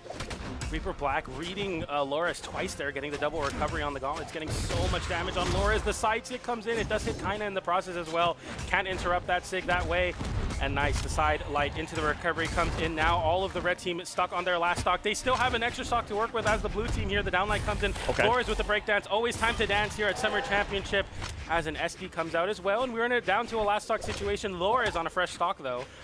I imagine Reaper just kind of fell because, like, just get that stock out of the way. That way you can be low health here and, help your teammate try to, deal with some situations. that can be a good idea, but like at the same time, that's also very risky. So I'm not sure if they just ran out of resources, didn't know it or whatever. Oh, okay, you kind of helped them out a little bit, but now we're in a 2v1 scenario here, and man, Sack and Reaper Black really in a beautiful position to close that out. They didn't need the sig, but I do like the fact that they're looking for those setups and trying to make sure they close those out definitively. I really love that, and man, I'm really shocked to see how this is playing out here. I mean, this is what happens. Some teams just come out a little bit more on fire, and they're just more prepared. Yeah, I mean, even just seeing these replays in the chaos of twos where, the red team's obviously looking to throw out those hitboxes, it just doesn't matter because they're still able to capitalize on these big team combos there. You see kind of breaking out Reaper there from the team damage. And mind you, going into the set, Loras and Kaina have been 3-0 versus Sack and Reaper. So they've won 3 matches. And in the 3 matches, they've all been 3-0. So right now, Kaina and Loras 9-0 in the set count before the set. And we're going to be seeing Kaina switching over to the Barraza. I as well have actually started playing Barraza in twos. I think Barraza is really solid. Of course, Axe is in a good spot. I think Blaster is having some pretty good merit as well for those situations like that. And high defense. Oh, wait, dude, are you saying blasters are good for something? Sparky, close your ears. Close your ears, Sparky. Yeah, close your ears. Freaking out right now, but it's all right. I mean, you're already on his list for this weekend. You've been acting up. He about to really yell at you. But anyway, as we get back into this game here and stop getting distracted by real life issues, we do see that red team is finally taking a lead. Well, kinda. Yeah, I mean, it is. You're kind of leading the damage right now. Sack getting disarmed by that side air, but you see right now kind of finding a majority of the success on the Axe. As I say that, downlight into recovery. That was crisp. That was very nice. Very, very well scouted there, and be able to just have the reaction to be ready for that. And again, that's just what good doubles partners do. They are just ready to react. They know what situations are possible, and they're ready to try and get those moves out and close out stocks as needed. As you can see right here, the blue team is on the cusp of being able to get 2 in a row, dropping that, trying to see if they can get a read there, not going to be able to find anything. Sack on the battle boots has been extremely impressive so far, and I think really highlighting the blue team defense because it just sets up so perfectly into those Chun-Li 6. Nice side air there to split up Kaina. Kaina disarm, picks up some blasters here. We'll see if he's able to utilize it a little bit better than the last stock. Yeah. Okay, there we go. Sack is trying to work hard on trying to get some positioning here. He's just having some trouble, I feel like, just finding some of these hits. Like, there's a couple times, like, I understand that they're being aggressive. They don't want to overcommit to anything, but I feel like there's a couple points where they could have pulled the trigger on it and could have put themselves in a nice position. Thankfully, Sack does able to find themselves to give them a little bit of a lead here. And honestly, it's a pretty good lead, too. Uh-oh. Okay, yeah, Reaper trying to line up that side air off that boot side air. That would have potentially could have ended up being a really, really bad situation for Kaina, who gets called out, doing no options. Sack going for Nair there, trying to call out dodge in place. Kaina getting the reversal recovery, but Sack having 1 more life. Right now, Reaper, very pivotal moment there. Gets 2 side lights that kind of just relieves all the pressure for Reaper, who's able to hold on, gets the sig, doesn't find the double sig connection. Nice dodge out from Loras there. Nice pickup from Sack, who immediately starts with these gauntlet recoveries. Kind of looking to land, does find her way back to stage. Loras whiffing the sig and getting caught with the end light into the sig, and the ground pound comes out as Kaina tries to whiff punish with a side sig of his own. Gets called out, and that's a 3-0. That's a 3-0. On Kaina and Loras? Yeah. I'm shocked. Listen, there's something in the water. There's something in the water this weekend, and it's that power water that the Rikishi hand each other at sumo bouts. I watch a lot of sumo. True. What happens is the winner of the last bout, he'll hand water to the next guy coming up. He's transferring his power over to him. It's called power water and all that stuff. So cool. Yeah. Anyway, so that's what's going on here. These guys are drinking the power water, and doubles is just a completely different atmosphere this weekend. We're seeing so many upsets. It's actually insane. I mean, we just got done watching Pilot and Taya, they just got 3rd. Yeah. And I get, like, a lot of us are just like, okay, who? Like, and that's no disrespect. No disrespect. I'm going to remember these names from now on, especially because Pilot Gomnier is just, I think I messed up the name. But it's such a unique name. Like, I'm going to remember that anyway. Yeah. But, yeah, there's something going on this weekend. These guys are playing phenomenal. Yep. I love it. I don't know if the top guys, like, they're going to play good regardless. I don't know if they're just kind of getting maybe a little too comfortable to, like, you know, we're good at what we do. We've won plenty of these. Maybe we kind of coast here a little bit. Maybe they're just kind of getting reminded. Maybe it's the summer heat getting to everybody. Although, Southern Hemisphere. It's winter right now. Yeah, it's winter right now. It's probably still warm down there. I don't want to hear it. Why'd you ask? I don't know.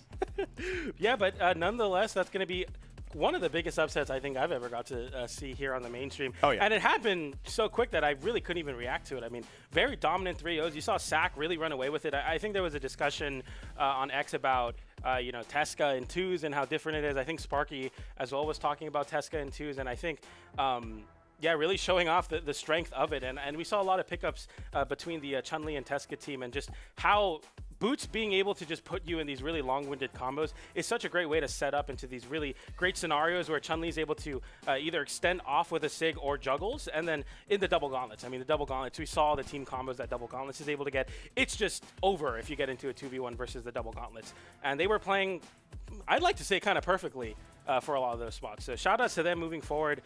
As we get into our next match here between Wes and 10 Kilo versus Fiend and Use. So you know, I think Fiend and Use might be the second seed of this tournament, if I'm not mistaken, but still very, very strong team. No, they're the third seed versus, wait, no, I'm lying. That's from another tournament. But still, West 10 Kilo versus Fiend Use, a very, very tough matchup for sure.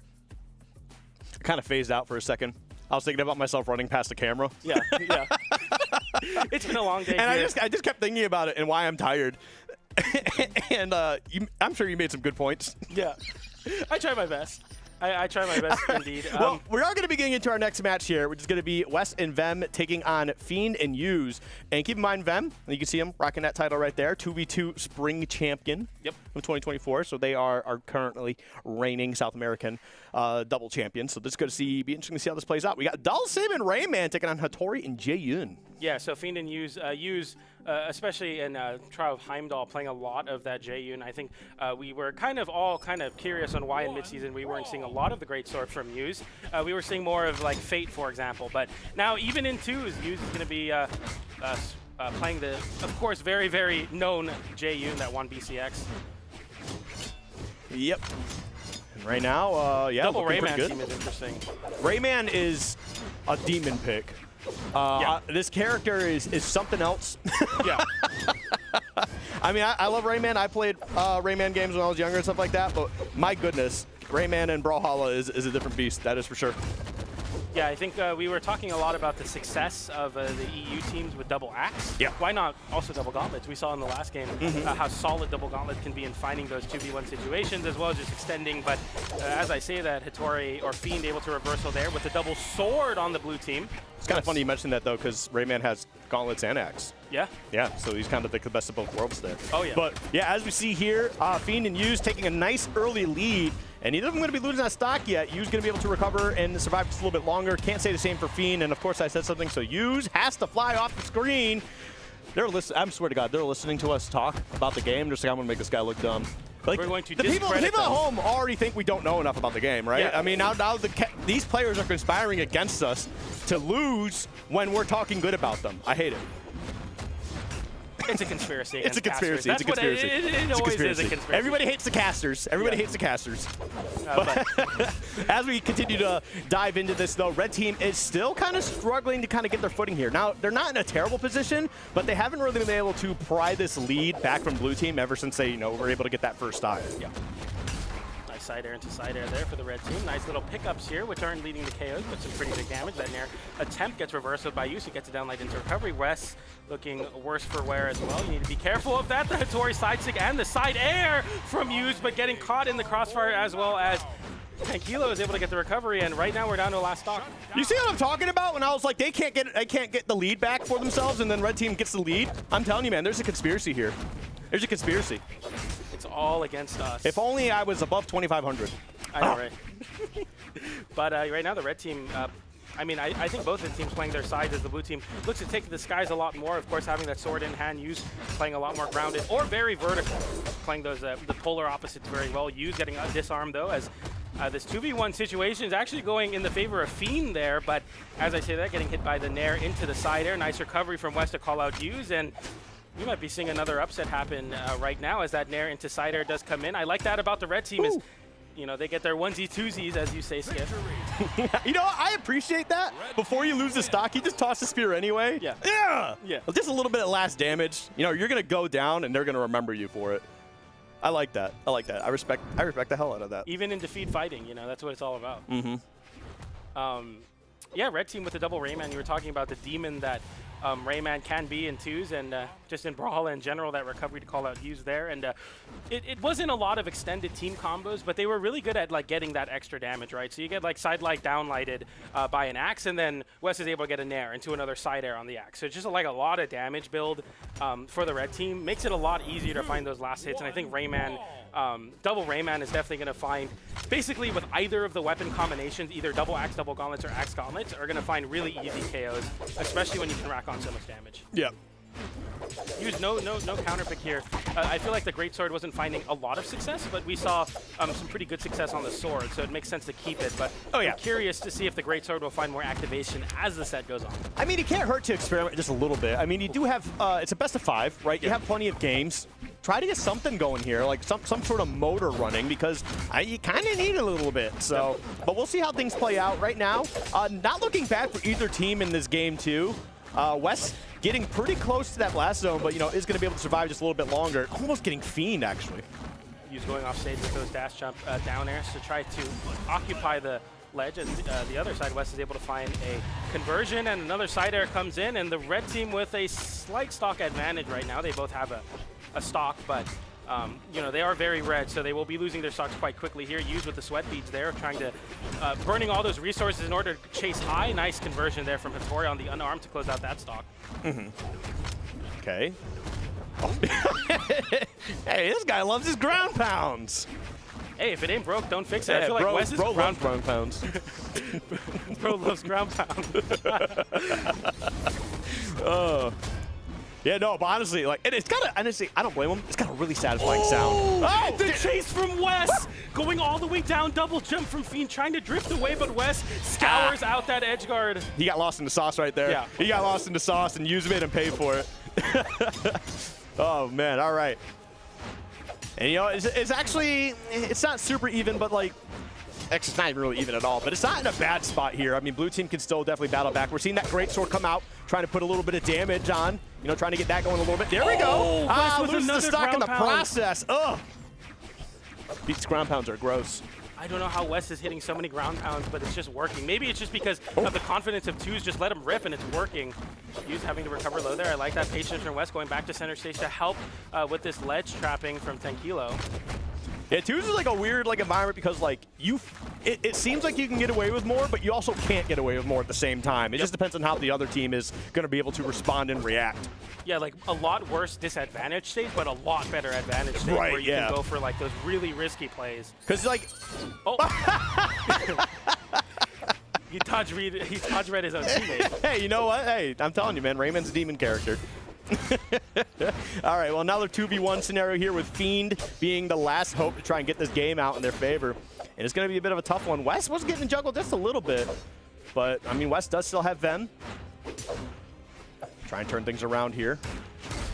Okay, to Enlight, no follow-up side air, but I don't really think you need it as you don't need it as the red team here as Wes goes off with the GC Enlight, and red team up 2-0 versus using Fiend right now. Yeah, that's are we gonna get like 2 quick 3-0s to get started here? That'd be crazy. That'd be cool. I mean, I'm down with it. I mean, because then like, because we got a bunch of sets for our block right now. Yeah, we got a 6 block, so we got a lot of sets, but no, we're not 6 blocks. Are you kidding me? We got a 6 Oh block. my goodness. That'd be crazy. Oh, I don't have that energy anymore. You do. You're still young. You're still youthful. I mean, I also didn't run 10 laps in front of the camera. I would not want to call those laps. That would make me feel a lot worse. Oh, God. It felt like a lap, though, let me tell you.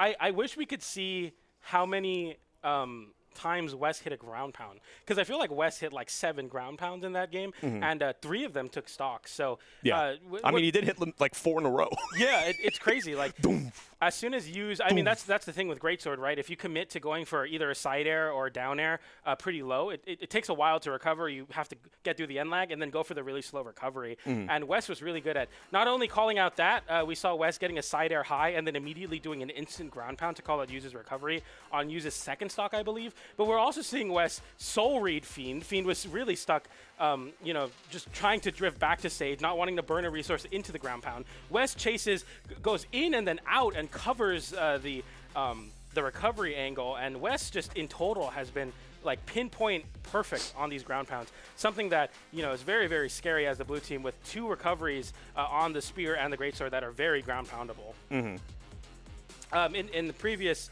so this is similar to the last set we watched. Fiend and User 3-0 over West and 10 Kilo right now. So they've won the last 3 sets they played. They played at CEO where Fiend and Use won Game 5. They played at Spring Doubles Championship where they won 3-1, and then they won at a community tournament. So, you know, this is history in the making if West and 10 Kilo can lock down this Game 3. Yeah, it's definitely going to be great. And, you know, I just realized South America seems to not play around when it comes to finding their doubles partner. It's the 1 and the 2, the 3 and the 4, and the 5 and the 6 so far. They are locked in. Yeah, they are like, hey, man, I need to get the next best thing. Yeah. And we were talking about that where in 2s, you know, it's not just about like individual PR placement, but for SA, I think it's a good part of that. Yeah. And not only are the numbers good, but also I feel like they have a lot of synergy between each other. No, they are all friends and stuff like that too at the end of the day, right? I hate you, but you're 1 below me, so we're doubles partners. They don't hate each other. No. They don't, I watch these guys hang out. They are very much a close-knit type group. I mean, I love watching them. South America, for sure. Best region in the world for a reason. Nice down air there from 10 Kilo to send Fiend low. They both get disarmed as a double axe looks to ledge trap here, and the end light catches both. Use in a bad spot, avoiding both edge guard attempts. Use trying to reversal the situation, but sweat beads come out, and now you're leaving Fiend in a 2v1 situation. Nice down like side air as the weapon toss kind of assists, unfortunately for the red team, but you do have a stock lead on both characters and pretty good damage numbers, so you're kind of looking to extend this lead in a big way. And there we go, almost getting Vem in the process there. Had a scenario for a 2v1, just did not really take advantage of it. I mean, Hughes just was not able to find a connection that really could have put some nice damage on West, potentially taking a stock, and I feel like that's going to come back to bite them in the butt. Okay, Fiend with the sweat beads. Nice call out from 10 Kilo to punish that. And waits and feints going low there and hitting Fiend with the recovery, but Use is able to whiff or punish on hit. Very, very important for Use to equalize the game a little bit. Nice side air. Oh, okay. All right. I love that. That's one of my favorite things about doubles. You throw out a strong move and your friend just happens to get in the way. I don't know why, but it always makes you feel good. That counts as your stock, by the way. You close that stock out, so I mean that's your numbers, not mine. Maybe they're padding the stats so that the blue team didn't have any stocks over them. Nonetheless, an unfortunate accident. If they didn't take any stocks, they can't win the game, right? That's real. Well, the game isn't necessarily about taking stocks; it's making sure your opponent loses theirs. So first, yeah. Oh man, Fiend getting put in a bad spot. Use knowing that he's such high damage that he can't really initiate and trying to break up the 2 because when you do, you get called out, and what a conversion into the NSIG. The runoff from Use. Come on. As we get Wes and 10 Kilo, PR number 3 and 4 in South America, taking it over Use and Fiend in a crazy 3-0 fashion. 4 stocks taken there by Wes. Crazy stuff. The competitor in me, right, like growing up, like playing sports and stuff like that, like I hate just seeing a player just throw away a stock like that. But like the adult in me is like, I get it. That's a lot of energy to expend, right? When you could just be like, hey, you know what, it's like probably a 99% losing battle. Instead of just wasting my energy, you know, trying to make this comeback and getting frustrated in the process, you know, we'll cut our losses short. We'll move on to the elimination side of bracket. We'll focus on that. So hopefully their mentality isn't necessarily in a bad spot. I mean, because I completely understand doing that. I've seen that happen in games sometimes. Just like, hey, instead of just fighting a really bad uphill battle, reset. Go next. Go next. It'll be fine. So hopefully using Fiend, you know, I really do like watching them. Hopefully they find a way to, you know, get their mentality, get their flow going. But yeah, it's a tough one today. I mean, we've already gotten one upset, and now it's like I don't know if this one was an upset. No, but this one wasn't. Yeah, but it was still a tough battle, though. Yeah. It's basically like 4 of the best players, the next 4 best players, I guess. And a team that was 3-0 on you coming into it. So even though I think the seeding, you know, Wes and 10 Kilo being 3 and 4, like, obviously looks really great. But I was just like, man, that's crazy to think about. Like, you know, going into a set not only with the pressure of, you know, trying to win a set and trying to win another summer championship title, but also, like, you know, this team has beaten us 3-0 before. We've taken one game, you know, in the 3 sets, but it takes a lot, and we saw that in the last set between Reaper and Sack, who were able to 3-0 lowers and Kaio. So we already started off with some pretty explosive 3-0s. Yep. Yeah, no, and that's crazy, especially, you know, getting this late into the bracket, seeing 3-0s. is actually still kind of nutty. I mean, it happens. It's going to happen, but like still, just because of how much talent's on the screen, it's just it's sometimes still just surprising to watch. You know, it just brings new energy. But anyway, we are going to be taking a quick break. We'll be right back with some more Brawlhalla doubles action in South America. Don't go anywhere.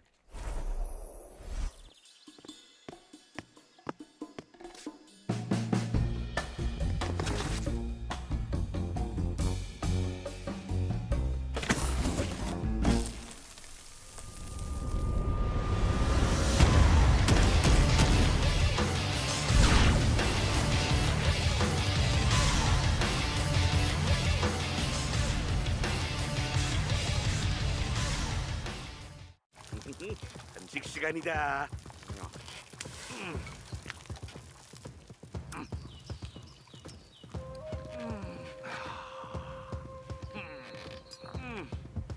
문어 좀 먹을래? 나 불써.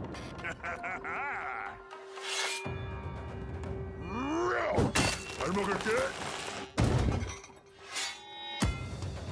크게 불태워보자. 배고파! 빨리 해보자고! Time to unleash the dragon! Real power의 맛은 바로 이거다! 디저트도 먹어! I'm working up an appetite! 밖에는 거북이, 안에는 dragon!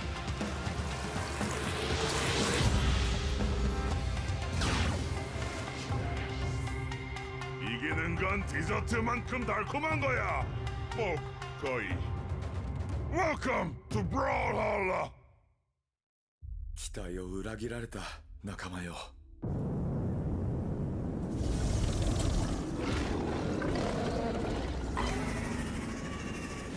誓うよ。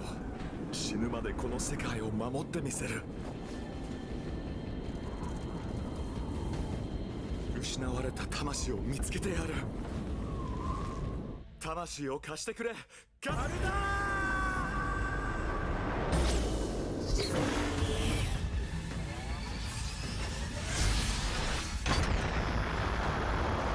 仲間が倒れたが俺は負けない。手を貸そうか。かなわない相手なんていない。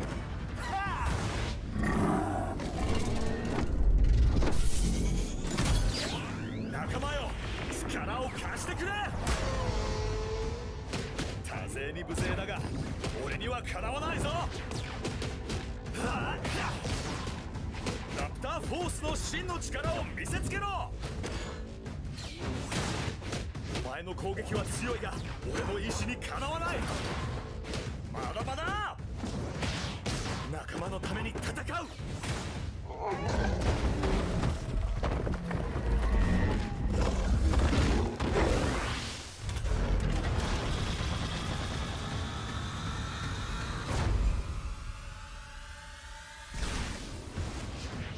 残ってるのは俺だけだ。最後の防衛。ブラルハラへようこそ。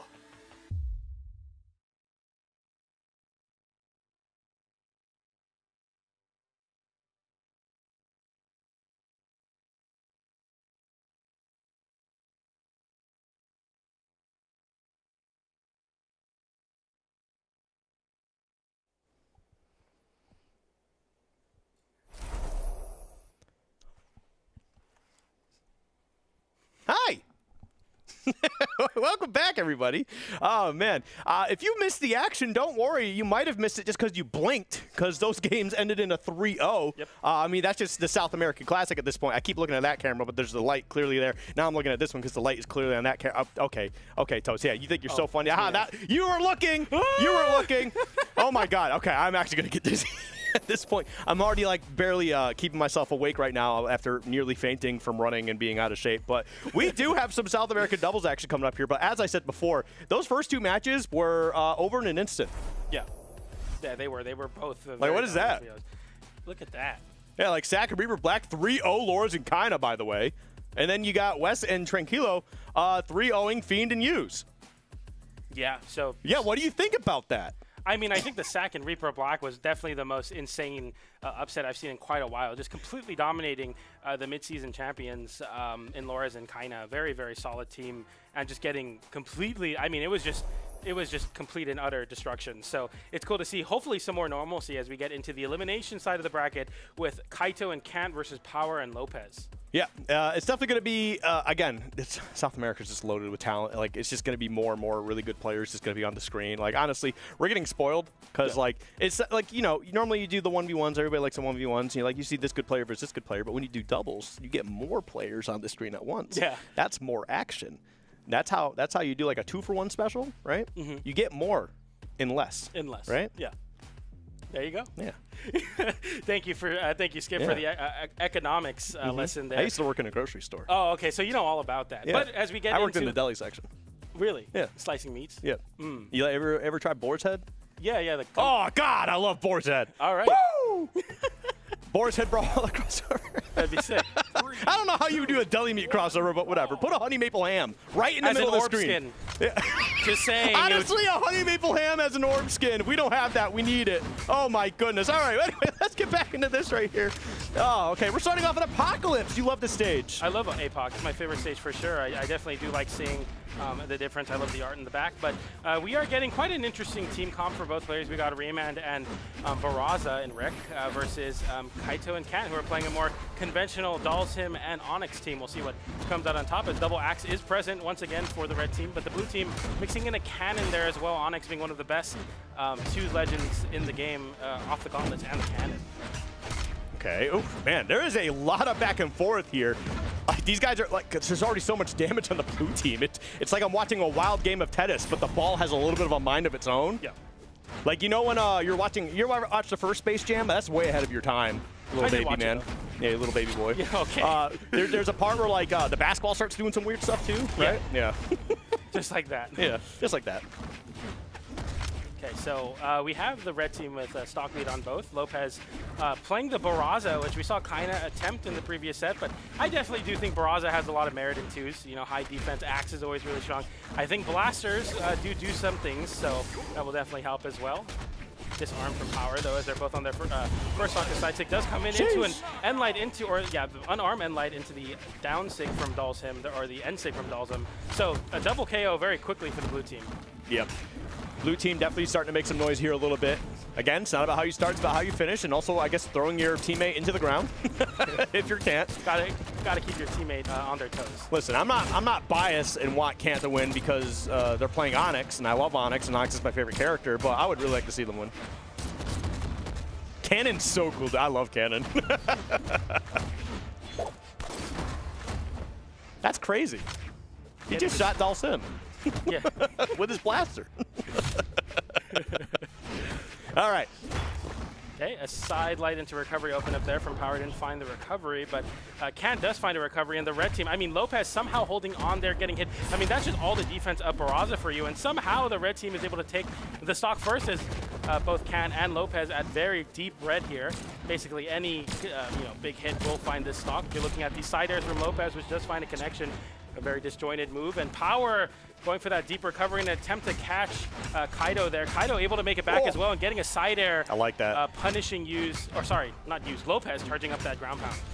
Yeah, I mean, that was pretty good too. I mean, they had a nice little combo going, and then Kaito coming through, saving his teammate and getting a stock in the process. I mean, that's definitely what you want to be seeing from your teammate when you're getting, ping pong back and forth. Imagine if you just sat there and just watched. Well, I can't do anything about that. Good luck. You can literally hit him. No. Okay, anyway, we're all into the last stock scenario here. Blue team is in a little bit of trouble. And red team is honestly doing a really good job of maintaining this lead. Building up damage over time. Ooh, nice open up there. Kant going for the big read on a dodge down with that ground pound. Didn't find it, but finds that side light, gravity canceled. Went for a read there, didn't find it. Big ground pound coming out from Kaito, and they find a conversion into the side air off that recovery. Clean stuff. He just alley-ooped it to the enemy. What are you doing? Power has a chance here. 2 recovery separates him. It's definitely very clutchable, as both of the blue team are very, very high damage. The movement from Power. He knows that he's one hit away as well, or getting close to it. Oh. Oh, not looking good, and there we go. That's going to be the game there. Blue team bunkering down, and they were in a little bit of trouble there for a hot minute. They found a way to turn this around, get that W. Honestly, very well played by them. Yeah, really, really, really good 2v1 discipline there. I think it's easy to just get really KO hungry, especially when you have those juicy 2v1 combos. But knowing that Power just needed like one recovery on both of them, having to play really, really solidly. Look at the damage on both of them as, that assist into that side air. I mean, at that point, you're just trying to save your teammate. Like, I understand the implication of like what you're trying to do, but man, it's rough. It's rough when the other team is just ready and on top of all that. Getting into our bans here, Kaio and Kant being lower seeded below Power and Lopez, so they're definitely looking to make this upset happen in the elimination side. The loser of this is going home at 7th place, so you're looking to continue on forward, get into that, get to that podium run, of course. But Kaio and Kant playing, this Dalzim and Onyx playing very, very controlled so far. I don't think we've been seeing anything too crazy from them, as we were seeing some crazy double Rayman action in our last set. This is a lot more contained, as your ones and twosies, as you would say. Why is everyone making fun of me for saying onesies, twosies? We're not making fun of it. It's just no. You are. I know. Not just is there a conspiracy against the casters, but the casters have a conspiracy against Skiff. That's insane. You know there's a Skiffity Legion. You know that? They'll come get you. I swear to God. Anyway, Team and Island. Whoa! Power finding a KO there on the recovery. We can't have fun sometimes on the mic because I'm trying, and you keep like donut walling me. All right, dude. It's insane. You completely ignored my soggy cookie or wet cookie thing earlier, and then I had to bring it back up for you to recognize it. All right, back to the match here, Skip. all right. We'll rein it in a little bit. But yes, Demon Island, definitely looking pretty good. I mean, yeah, Kaito already losing the stock there.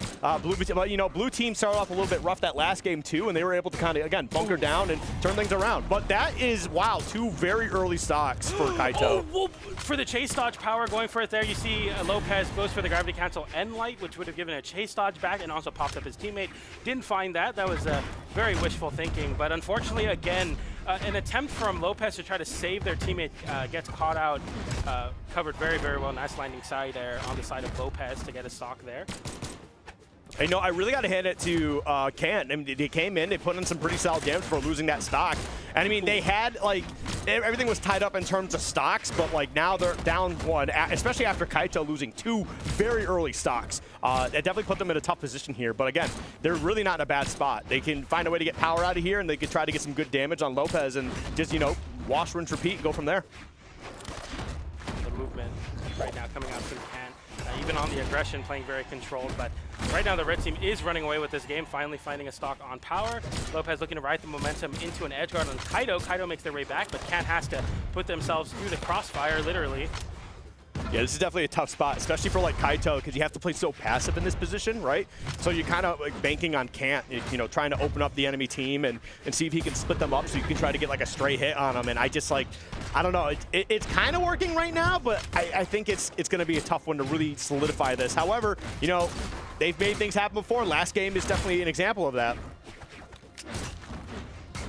Going high there is Lopez trying to find a jump to center stage call out with that recovery. And this is the exact spot that the blue team was in before they were able to clutch out that last game, but it won't happen again as Lopez finds the side air on the blasters as well as the end light to convert into Power's side air to close out that game. The red team equalizing the set. So no, we're not getting an all 3-0 block. This is already looking a lot closer than the last match, but it's kind of looking like the red team is pulling away in a crazy way.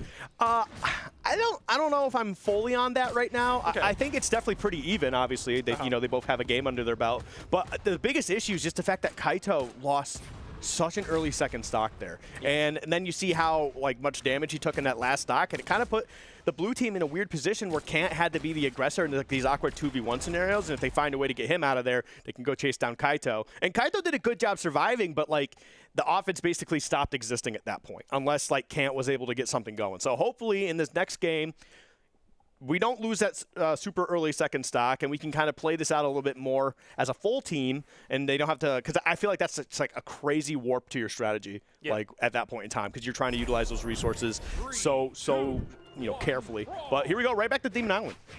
Yeah, we saw there that in the last game, Kaio threw out 31 moves in total and hit 49%, so he hit about 15 moves, and it's like you can't win twos if you're only hitting 15 moves in the entire course of a game. See if the blue team can make a rebuttal here back on Demon Island. Lopez and Power both on the double action. They're both winning their 1v1s. As I say that, though, Kaio kind of turning it around. The blue team getting forced on the right side of the stage. Nice recovery attempt from Power to capitalize on Lopez, who's been dominating this juggle game right now. Kaio taking almost 200 damage just out of Lopez's juggling. Okay. Oh, nice side stick. I like it. Calling out the landing there because Can has been landing into the corner quite often. Power calling out another landing in the corner, and as soon as you try to get back to center stage, you get called out as well. Nice side stick once again to call it a landing in the corner, and that's what happens on Demon Island without long walls to stall on or soft platform. You'll get called out very easily. Nice ground pound from Lopez and looking for that down air as well, but didn't need it. Kaio losing the stock as well. The red team running away with it. Look at Power, only about 100 damage on him on his first stock. Lopez at the sunset of his stock, but still they're up 6 stocks to 3. Hey, you're right. Red team's running away with it. I just need a little more evidence, and that we got it. They're there. They're doing a really good job. However, like blue team, is familiar with trying to make these comebacks here, but this is definitely a tough one, man. Demon Island is a problem, I would say. Lopez making these blasters insanely strong right now, just completely suppressing these gauntlets. And as all of that is happening, Power finds a stock, and it's down to a 2v1 situation at 6 stocks to 2. Lopez trying to save his teammate there with the recovery hitbox to pop Power back up, getting the ground pound there on Kant, and you see Power dodging away so that you don't give Kant that chase dodge, and it's 5 stocks to 1. Lopez might win this game with 3 stocks still. Oh. Okay. Lopez dropping the combo. Yeah, way to go, Lopez. God, could have been a highlight reel. You won't see that anymore. On the blasters as well. Hardly ever do you get to see that on the Barraza, but you will see that conversion, the side air into the side stick. So maybe Power actually messed that up because it looked like that's what Lopez was trying to go for the first time. I think so. Maybe it's Power's fault. Also, you can go for down sig on Rick, which is, I think, the one that ends up with a hitbox above you and to KO off the top. That might have been... maybe it's just a little bit of miscommunication by them. But, like, it doesn't matter because either way, at the end of the day, they still got that W, and by a very, very large margin. And as you can see, immediately banning Demon Island here for us. And I do not blame you. You should not be allowing Demon Island at all anymore because you guys got whooped on this stage very badly in that next game. 21 moves hit from Kaio. And 33% accuracy, so hitting, what is that, 6 moves in total? 6 moves the entire time, 122 damage dealt. So, yeah, definitely needing a switch and a change of pace. We're going to be seeing Kaio switching over to the Val. I do like Val in 1s, but in 2s I think can definitely struggle with not having a big hitbox. Yeah, but I mean, we at least get away from Demon Island, which apparently is just a huge problem. Yeah. All right. Right now, both teams jockeying for position here. Both of them kind of splitting off to their own sides of the stage for a little bit before getting right back into things. I like the movement so far on Kaio, and if you're going to be playing Val in 2s, you have to have very solid movement, but all this movement might keep you from getting hit, but not your teammate. Can't getting hit with that weapon toss is going to be a very early stock, and that's one of the things, right, where it's like, as casters, we're focusing on one thing, and then on the other side, Power is just completely dominating with an axe. Yeah. Been pinpointing a lot of this movement from Kaio, but Can has been definitely kind of receiving the brunt of the punishment so far. Power landing, once again, covering a landing in the corner with a side air. Lopez chasing off stage into the double recovery for some nice damage. And Lopez taking a majority of the damage, but being on Barraza makes it so you can take the damage. You have such high defense stat. Oh, man. Oh, wow. Okay. Oh, my God. These guys are scrapping right now. Power finding a way back down to the ground here, at least for just a little bit. They are going to stay alive, holding on to this third stock. And they're going to be looking to try and get that out of there. Ooh. Nice down. Gravity cancels down light into recovery from Kaio. That's one of the things you definitely appreciate on Sword and 2s is that when you do find a landing catch with that downlight, you have true confirms off of it that either KO off the top or send you off stage. Really, really important in 1s, but especially in 2s, you take all those confirms you can get. Okay. Okay, the Nair's coming out from Lopez here, looking to continue this juggle is Power, who goes for the recovery on a big read attempt. Kaio not burning any of the resources on the sword, utilizing that Val air drift. There's the stock, though, for sure. Lopez with the pickup here with the sweat beads, gets the ground pound as well. Didn't have any resources, but still found a way to get some big damage. Immediately chase dodging back to the stage. right now. Lopez doing a pretty good job, racking up a lot of damage, even if it's his teammate. He's definitely going to get in there, get a little bit of scrapping going on. And yeah, red team is doing a really good job. Oh, but a crazy pickup from Cat to find a recovery that high up. And now Lopez on his last stock. Kaio looking to put power on his last stock, going for the down air there. Power able to make their way back to the stage very barely. And the downlight recovery just barely doesn't find the KO, and Power holding on. As Lopez is fresh on his last stock, Kant getting sent down with that recovery. Lopez looking for this last final hit to tap this one in. Power finding the recovery, and look at how deep red Kant was in, almost black there, as the red team take another very dominant game and take the set 3-1. Yep, very well played by them. Especially after losing that first game, it looks like they seem to have recognized, what is going on, what's missing, what they need to be working on, and they established that game plan really well for the next 2 games. The next game was a little close, but the game right after that, my God, what a dominant performance. And we see blue team, they definitely tried to work something out into this last game here, and it didn't look as bad as the game before, which is something that I think is always good. You want to make sure that you can keep some sort of energy within your gameplay. But yeah, it does not matter in the end. Red team just looking dominant. 3-1, going to be moving them on in the bracket here. And yeah, it's going to be tough. Do they face one of the losers from the matches we already had? Do you have the bracket up? Yeah, Lopez, Power, move on to fight Fiend and Use. Ooh. So a good match there. Once again, we see 33 moves on the side of Kant there on the Onyx, 18% accuracy, so hitting about 5 moves in total. Just can't win like that. And I mean, it was just complete domination. I'd like to definitely highlight Lopez on the blasters. Barraza definitely has a lot of merit as a 2 legend just because of the high defense and the axe. But the blasters finding a lot of success, especially on Demon Island. We saw a lot of Lopez either juggling or calling out a lot of movement options with down air. So I'm really excited to see how that continues on, because while Lopez is 1v1ing, Power is just so confident on the Rayman axe. He's able to find KOs on his own, as well as just easily combo off of the blaster. So that's going to be a very interesting match to watch out for, which will be happening after this one. We got Akuma and Vecina versus Mack and Stayer. Okay. Well, let's definitely see how that plays out. Right now, we've seen Algrim locked in. We don't see... okay, there we go. We got one of the other players jumping in here. Getting a second player jumping in. Oh, he's left. Okay, bye. Mack and Stayer are a very tenured team, PR number 11 and 12 and 2s in South America, 5th at Spring Double Championship, 5th at Winter's Double Championship, and a couple of community tournaments under their belt in February. So Mack and Stayer looking to continue their streak of 5th places at these doubles championships, and they're one set away. They have to beat Akuma and Vecina, who on my stats tool have never played together before, so it's going to be a very tenured team versus kind of some new combinations here. Sidra, I feel like we don't see Sidra a whole lot.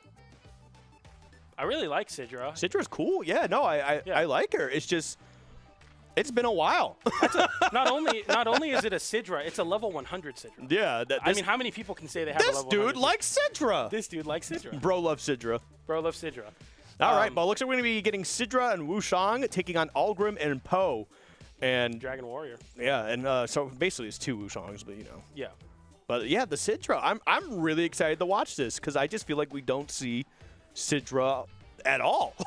Yeah, Sidra, of course, high damage or medium damage, pretty high damage, high defense, high speed, low dex. So even taking the defense stance there in an attempt to be a little bit more tanky with the Wushang with very even stats. I mean, Wushang very solid in both formats of Brawlhalla, but more conventional in the Wushang Orem team for the red team. But definitely interested to see how this Sidra plays out. I think, of course, Gauntlets makes a lot more sense in 2s, I think. That's why a lot more people play Onyx. And I think Sidra 6 can be definitely kind of particular to find connections on, but we'll see how that plays out. We've been saying this all weekend, especially like we were watching Pilot, where it's like, oh, it's Zol. Zol doesn't have like crazy team combos into Sigs, but we did see, Pilot was able to do it. So I'm sure we're going to be seeing some pretty interesting stuff already as we see Vecina. I mean, I'm going to be honest, I just can't tell you much about Sidra because I just don't see people play her too often. Yeah, so. I mean, yeah, but beyond being cannon and sword, I mean, what more is there to say? And already showing off some cannon prowess, getting a 1v1 there. And I think that's going to be a very big part of their game plan, is having Akuma kind of like take the lead on a lot of things. Because of that low dex that Sidra has, we'll probably be seeing Akuma trying to open things up, you know, try to pass the ball over to Vec, just try to see what they can kind of get going, you know, scoop some things up, close some things out. We'll definitely see how it plays out here. That's what I'm predicting, and it's kind of what I feel like we're seeing right now. Akuma is just aggro to the max. Yeah, especially on the spear, looking to create some big space for Vecina, going for that N-stick there on a jump call out, gets punished by an N-light into side air, with Mack closing out that stock with that spear side air. Nice side air from Vecina to close out that stock, and unable to capitalize on that, going very far out. Nice weapon toss, but getting hit by the recovery in the process, and Mack cannot find their way back to the stage. The blue team, oh wow, a little bit of a 2v1 situation right now.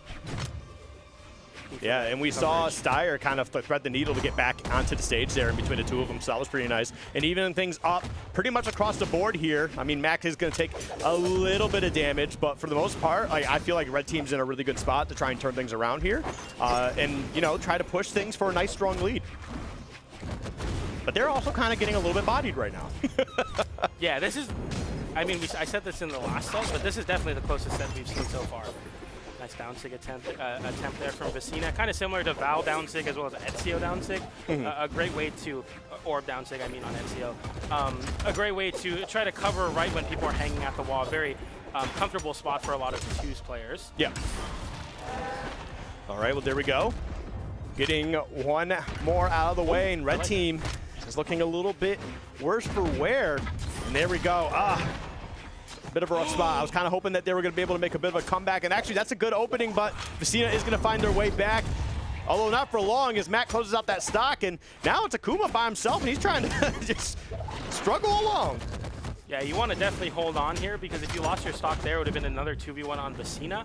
So then it would have went from 3 stocks to 2 to 1 stock to 2. It gets really bad really fast in 2s. A little bit of team damage there, waiting for that one out. Downlight into the recovery, does knock Akuma's second stock off, and Vecina landing with a very aggressive ground pound, 2 ground pounds. Second one doesn't get punished, so you don't, you know, if it ain't broke, don't fix it, but got to be very careful now, especially as the Red Team have that blood in the water for sure. Oh, jeez. Lots happening here. Vecina, that high defense coming into play just a little bit. Oh. Instead of going for the weapon, going for that breakdance and attempt to split up the Red Team. Nice pickup there, and Akuma gets a pickup as well, getting the down air and the side air as well. So now we're down to a 1v1 situation. Spear versus the gauntlets. Akuma gets sent away, looks to pick up a spear as well to contend with the space. Nice side light unarmed to send off stage. We'll see what the option is. Nice landing side air to check the aggression from Akuma, who was looking to scour out a KO there. Nice, a jump. Dash jump down, I didn't find a connection. Now put in a really bad spot. The downlight covers it, and it all came down to that moment.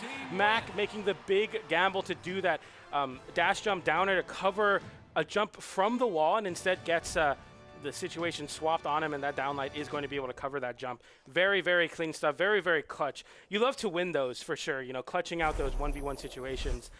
As the blue team is able to take the first game. 691 damage dealt on the side of Akuma, definitely the carry of the blue team. But, you know, that being said, very, very good stuff from Vecina as well, as we were talking about playing very, very into the defensive game, having the high defense stats. Stayer and Mack, though, definitely struggling at the end. They did force that last stock situation, but Akuma just too clutch there.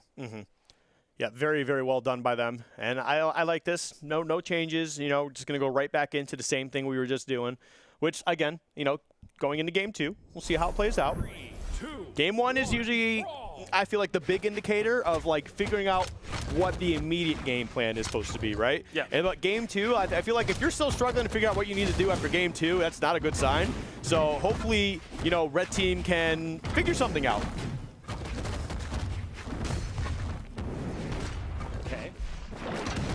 Yeah, I feel like one of the things that we kind of called out early on in the set was Vecina was going to find some struggles getting activation on those 6 on Sidra, and we haven't really seen much connection. Whereas Mack is easily converting into that down 6 to close out that stock. Okay, nice little open up there, the Nair, and another N6 coming out. Oh my goodness. Almost got that follow-up there too. You know, I respect it. And that was definitely just a tough position. You know what, but you still have the extra stock, so you are leading here a little bit, and you potentially could have got a little bit more out of it. So, I mean, honestly, I do not blame you. You end up losing something in the process, but you know what? There's a lot more gained. Vecina landing with that side air there to call out the high recovery attempt from Stair, going for that big ground pound committal, very committal option. Didn't get punished for it, but didn't find a connection either, getting punished with that end light. One of the problems with sword end light and twos is very punishable, even on connection. Down sig to get off me. End light as well into that end sig from Mack, who's just throwing out these sigs right now, looking to find these KOs. Akuma, the high damage spot, shut down on Mack. Okay. Lots of dancing around here right now. I mean, makes sense, especially with Vecina. Uh-oh. You know, there was definitely a nice little opening there, but you end up kind of getting caught up into your own teammate's combo, and it's kind of like, do you keep going to rack up the damage on the opponent, or do you stop early? How do you feel about it? Do you go for it? I go for it. I go for it. Especially like if you look at the stocks right here, like you both have 2 stocks, right? Yeah. Just go for it. Get that damage down, and you know what? If you lose your teammate in the process, you still got your opponent. Yeah. Like you get them down and out of the way too. So I mean, it's kind of like it's a tough trade, but for me personally, I'm just very aggro on anything I do. Yeah, like I'd go for it. Yeah, especially in twos, you can tell your teammate like, oh, dodge in here. I'm gonna cover dodge out. Yeah. Dodge in place. So you can play like you're hitting both your teammates, but you won't read your teammate, which is fortunate. All right, well here we go. Ooh, Vecina with a big pickup. Yeah, I was gonna say side light into side air. Here we go, and now a bit of a 2v1 scenario. Didn't get anything out of it too much. I think just a little bit of a misplay between Vecina and Akuma, but it is what it is. You got a little bit of damage there, and honestly, you're in a pretty okay position. You just kind of have to not get hit anymore. Oh, Vecina, where were you? Well, now you're in the top blast zone. See if Akuma can make a clutch happen here. Mack looking very solidly on those gauntlets. The side air comes in. Akuma hugging this left side wall. Stayer covering the dodge attempts to get back to center stage. Nothing so far, but finally finding some room on the land. Yeah, that's a big drop. But the sweat beats come out, and the recovery comes out from Stayer to close out that game. We are 1-1 in the set. Very, very close match. Unfortunately, Vecina wasn't able to capitalize on the cannon. You called it out. I think Akuma had a big open up on both players, but Vecina just couldn't get close enough. I think went for an gravity cancel end sig, didn't find the connection, and it was just too much of a comeback for the blue team. So the red team takes it and forces game 3 1-1. Yeah, it's definitely a bit of a scrappy set here, and it's exactly what I want to see, exactly what I expect of South America. So we'll see how it plays out moving forward, but 1 apiece right now. I mean, I honestly can't tell you like who's going to be winning in any scenario, but it's also kind of what I talked about. You know, game 1's where you want to try and really figure out what your game plan is definitely going to be, you know, because you got to figure out what your opponent's doing. Yep. In game 2, they did what they needed to. They made some adjustments, and now they got that W under their belt, and we'll see what happens as we get into game 3 here. Obviously, somebody's got to win, right? This is the nature of the game. That's the nature of the beast. But yeah, right now, looking good, looking good. Styr and Mack sitting pretty. 3, 2, 1. We'll see the switch over to APOC here, if this makes a big enough of a difference for the blue team. Nice unarmed doubles play there, getting the double recovery. Akuma still hasn't picked up a weapon and really not opting to until the inopportune moment. Vecina on the sword. You know, one thing that is for sure is that Akuma has been doing the lion's share of the damage for the blue team, but as I say that, Vecina getting a big pickup there with a high downlight into recovery. Another downlight into recovery, doesn't get the pickup, but Akuma finds it as well, and Vecina with, I think, the first sig connection of the set and able to punish Mack attempting to go low, and that's going to be a double KO from Vecina. I don't know if Akuma told Vecina to lock in, but Vecina's locked in. Yeah, 100%. And, you know, sometimes that's all you got to do, and take this very carefully. I'm not telling you to yell at your teammates, but sometimes you need to aggressively motivate each other. Yeah, get in the game, bro. Make sure you have the right relationship with your teammate to get like that. Or maybe, you know, some people don't respond well to that. You just be like, hey man, I know you can do better. Let's do better. And Vecina doing better there, getting that down sig into a weapon toss, trying to go for the Gimp, didn't find it, and unfortunately losing the stock for it, but you did have a stock lead, so. Yeah, right now, I'd love to see this. So you were talking about in the first game where Akuma would kind of make space for Vecina because Vecina's on low decks. Yeah. But right now, Vecina definitely playing point and getting a lot more damage for it. And I definitely do like to see that, as Vecina has been kind of lagging behind in the damage department these last couple games. Nice down sig again from Vecina. And that's the thing with Sidra Sigs is you can't really snipe people out with the SIGs. It's not like a SIG that you can kind of like throw out in cheeky spots or coverages. You need to condition the SIGs by playing very aggressively. And now that Vecina is in your face, these SIGs that are great at covering dodge-ins and jumps in are working for Vecina. So the change of game plan activating why you play Sidra. Oh, damn. that's a little bit rough there. And I think the other part of it too is that, you know, Vecina had the cannon in hand, and I feel like that's just a better engagement weapon because you got so much mobility out of it as well, so that definitely helps a little bit. It's not to say that sword can't engage well, but I just, you know, cannon just moves so far sometimes. But either way, blue team doing a really good job. They're maintaining the control of stage here. Not quite able to get Mack out of the way to force that 2v1. They do get it that time, and we're going to see how they can find a way to close this out. It's 3 stocks to 1. And Steyer, you know, okay, they are in a terrible spot. Of course, Susan, I'm about to say something. I'm not a conspiracy theorist, PJ, but all I'm saying is there's been a lot of commentator curses today. A lot of commentator curses. I think it's a little too convenient to be called curses at this point. Commentated will manifestations. It's scripted. It's scripted. I'm the only one who didn't get the script apparently, but no. Anyway, Vecina and Akuma, you know, after a rough game 2, were able to kind of bunker down here, right? Kind of get their mentality right, and, you know, force a fantastic, honestly, a great showing in game 3 to force into this game 4. Well, you don't get forced into game 4. You're gonna get there one way or another, right? But you go in there with the lead. Yeah, definitely a good spot to be. Of course, you want to win matches. I didn't know if you knew that, but in tournament, you want to win. As we get into game number 4 here, Vecina and Akuma with the set lead so far.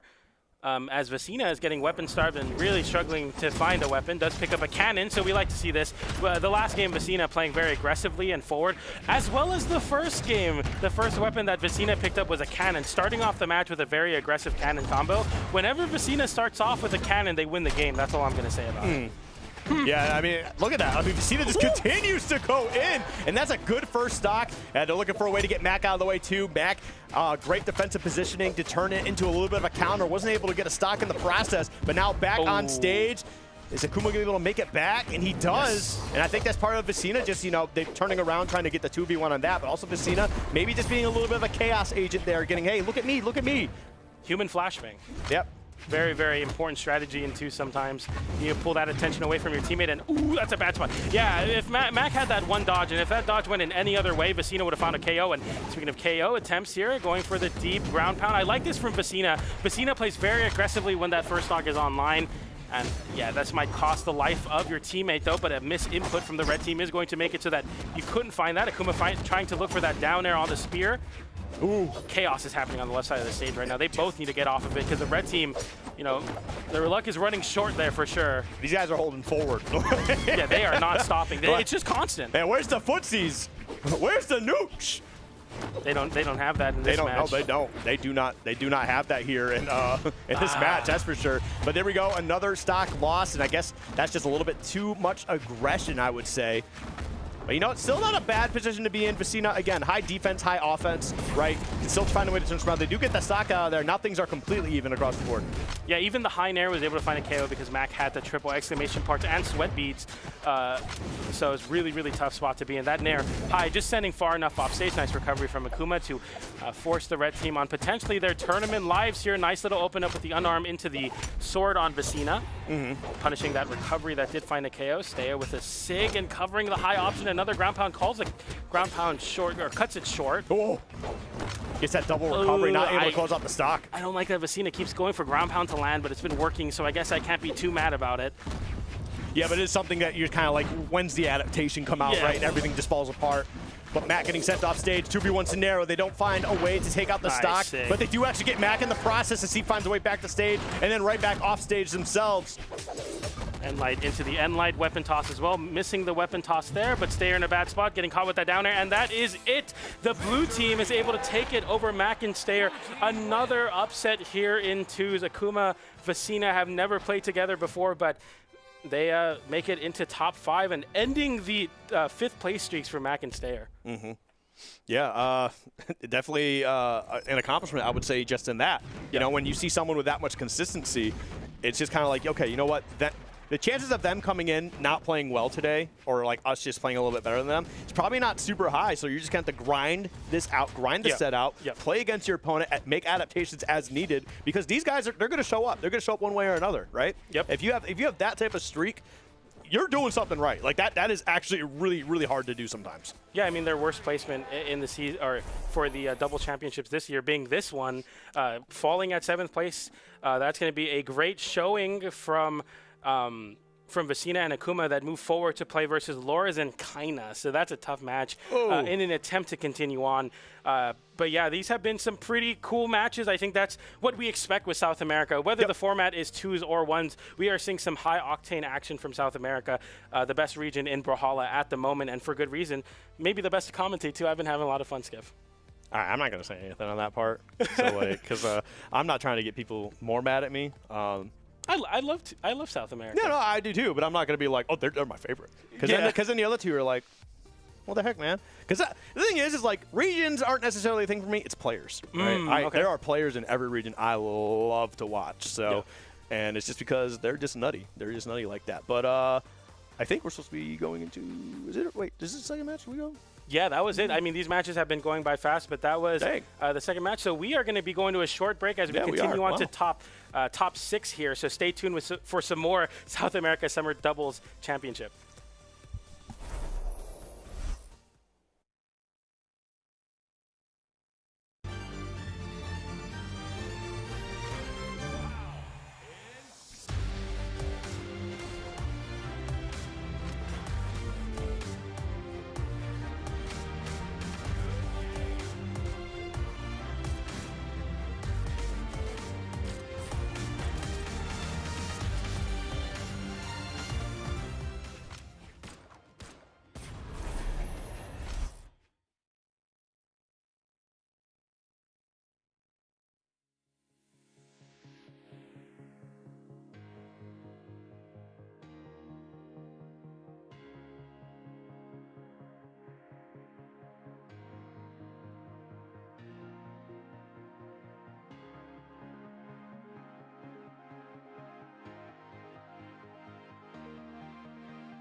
간식 시간이다.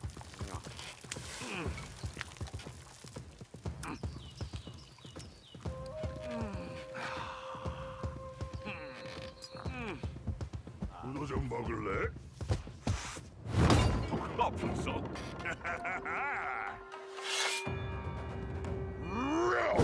잘 먹을게. 크게 불태워보자. 배고파. 빨리 해보자고. Time to unleash the dragon. Real powers 맛은 바로 이거다.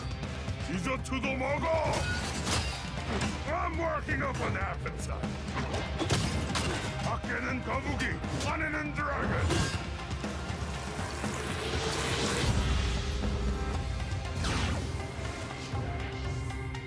이기는 건 디저트만큼 달콤한 거야. 거의. Welcome to Brawlhalla. Oh. We were trying to figure out who was going to open, and PJ said it was going to be him, but I tried to force him into rock, paper, scissors, so I just started playing rock, paper, scissors by myself. Let's do it right now. Anyway, welcome back to South America! Brawlhalla Doubles Summer Championship. We're here. I'm hype. We got 2 sets coming up here. How you feeling? I'm feeling great, man. Maybe not as great as you sound right now. Whoa, I got my second win, baby. I was tired earlier, but I am turned up. The heat is turned up. Why is it hot in this building? Why is it hot in South America? I don't know, it's winter right now, but still, nonetheless, we got some hot Brawlhalla action here for sure. We got our next match between Fiend and Yuz versus Power and Lopez for 5th place. What an insane matchup. My throat kind of hurts. I was screaming. Yeah. you went gassing out your energy before we get into these matches. That's just what it is. You know, running around the studio, screaming. Listen. In my heart, I'm still youthful, but in my body, I am decrepit. So that's a crazy word. As barren as the wasteland behind us. And it's partially because I sit at home and play video games all day. I go to bed, I wake up, I play video games. Yep. And that's what happens when you get to live the lifestyle I currently live with all my big caster money, because I make so much money talking about video games. So much. I make more than the TOs, because the TOs are super greedy. Keep that in mind. As well. Take that, left stick. Shout out to David, I was going to say. As we get into game 1 of Fiend Yuz versus Lopez and Power, the players are ready to get right into it. An interesting thing to point out, Lopez has been playing the Rick, a.k.a. Barraza, and it's been working out pretty well as we see Fiend on the Val. Interesting. And Yuz on the Jin. Okay. Stivone crossover, I should say. Well, right now, there's definitely a lot of swords. So remember earlier we had like 4 axes on the screen, right? Yeah. And all you could hear was axe sounds. Now, right now, all I'm hearing is sword sounds. And granted, it's only 2 players doing it, but still, that's a lot of swords. You know, a weapon we don't see quite often. I think one of the benefits of twos is that one of the things you want in twos is a big weapon to kind of, keep people away from you. Sword doesn't really get afforded that comfort. Ooh, okay, just barely missing out on that, but Lopez still on the right mind, right track, trying to find a way to open things up and get some damage, extend some combos out a little bit further, but Lopez also almost losing a stock in that process as well. Now look at them, man. They are separated here. Okay, they do end up getting them in the process. Now they got a quick little 2v1 Power, quick little punch to Fiend, sending him off stage, giving themselves a little bit of breathing room, and they're going to be able to hold on to this stock, avoiding that 2v1 scenario entirely. Really good preservation of the stock here from Power as you get hit by that end light, but still holding on and not getting KO'd. And Power still fighting there, looking for that side air connection as well, and playing aggressively off stage, even high damage. And okay, Yuz finding a stock, but so does Lopez, as both of the players now in a 1v1 situation. Lopez punishing Yuz, who's been playing very aerially with Greatsword, which is interesting because, a lot of people think of Greatsword as a very dominating grounded weapon, but it has some strengths in the air as well. Nice pickup from Power. What a crazy conversion, like a 10-hit combo. And now Fiend looking to lose their stock quite quickly here as the blue team just need this one big hit. Lopez getting that down light there and getting a nair on Yuz, and just really creating some problems here for Fiend. Yep. Okay, there we go. Some nice damage from Yuz. Really utilizing that sword. Good one, man. All right. No, but seriously, Odyssey doing a really good job building up a lot of damage here. But, I mean, they are still a little bit behind. It's nothing super crazy. And honestly, okay, well, I was about to say they did a good job until Lopez lost that stock again with these curses, man. double NSIG comes out from the red team. Does find a connection, or maybe Fiend did, I already forgot. But Lopez getting the downline into the recovery, one of the harder confirms to hit in the game, but still finding almost 100% success rate so far with that downlight recovery, and a weird spot as Power sends his own teammate into the crossfire there. That was kind of weird. Yeah, nice little juggle from Yuz, who goes for that nair after the recovery. Didn't find it, but some decent damage as Yuz is looking to be the only player with their second stock still online, playing very aerially with this Greatsword, which is interesting. You're used to seeing a lot of grounded play from Greatsword, but only reserving it to when you're fighting those KOs. And the red team with quite a big lead, Power reversaling, but Yuz has one more there. See this 1v1 is maybe he's going to play aggressively here, but Yuz lands with the unarmed, and yeah, it's over. Yeah, missed spacing there, but you know what? They still find a way to get it out anyway. So great start. Wow. Did you hear that? My brain blue screen for a little bit, kind of like the rest of the world. Maybe I'm a cyborg. Maybe.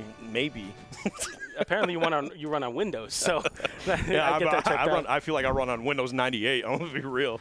That was before your time. You never got to use born, that. Man. Yeah, I know. Yeah. You ever use Windows XP? I don't know what that is. It's probably like XP is like experience, right? It's probably like the best operating system of all time. I used Windows 7. XP was so sick. 7's not good. Was XP the one? Did you ever use Vista? No. Vista sucked. XP was the one with the field, right, in the background?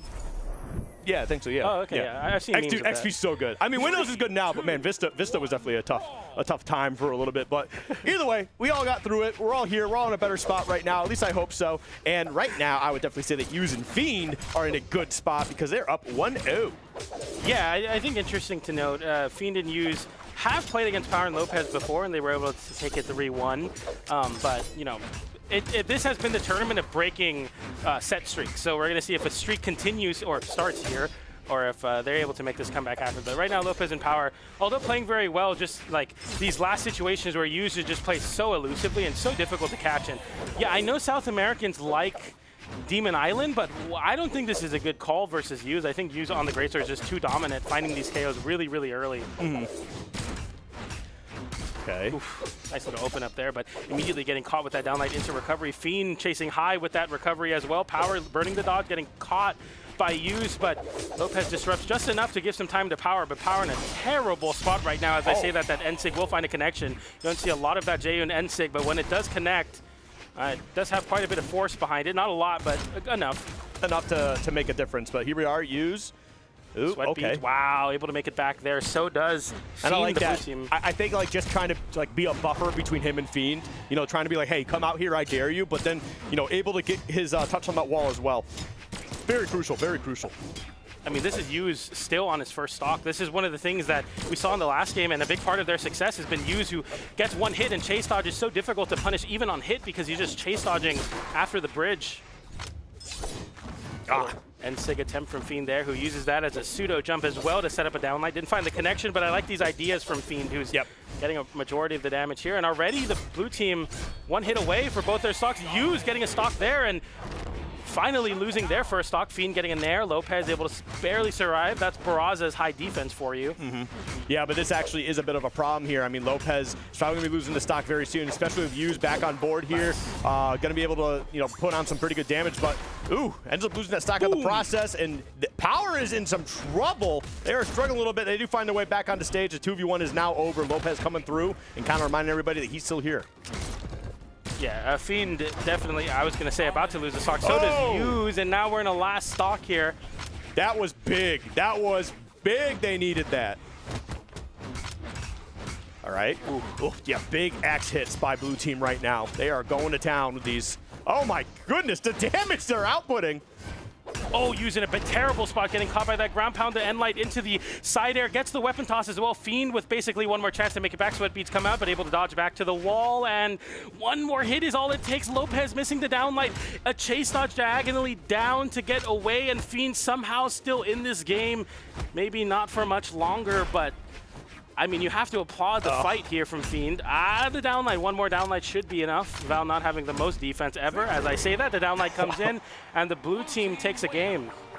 Damn, that's like in a matter of like seconds. Blue team just went boom, boom, boom, boom. Yeah, Yuz got caught with a deep ground pound, and I think it kind of just, I mean, it KO'd really, really early.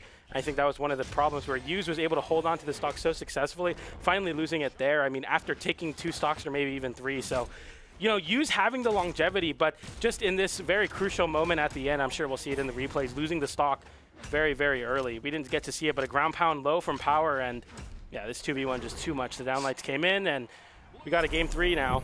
Really got to hint at the Fiend, though. Really battled to stay alive there for a little bit. Definitely a lot of life left in that final stock. It really just kind of came down to the fact that the weapon spawns were just not popping up in any convenient spot. Like, I think the one weapon spawn we saw popped up on the other side of the stage, and you got 2 blue dudes to try and get through, and that was just not possible. So we'll definitely see how this next game works out. I mean, definitely came down to the wire. We'll see if Red Team can kind of, like, you know, bunker down a little bit, because I feel like you kind of let it slip through your fingers.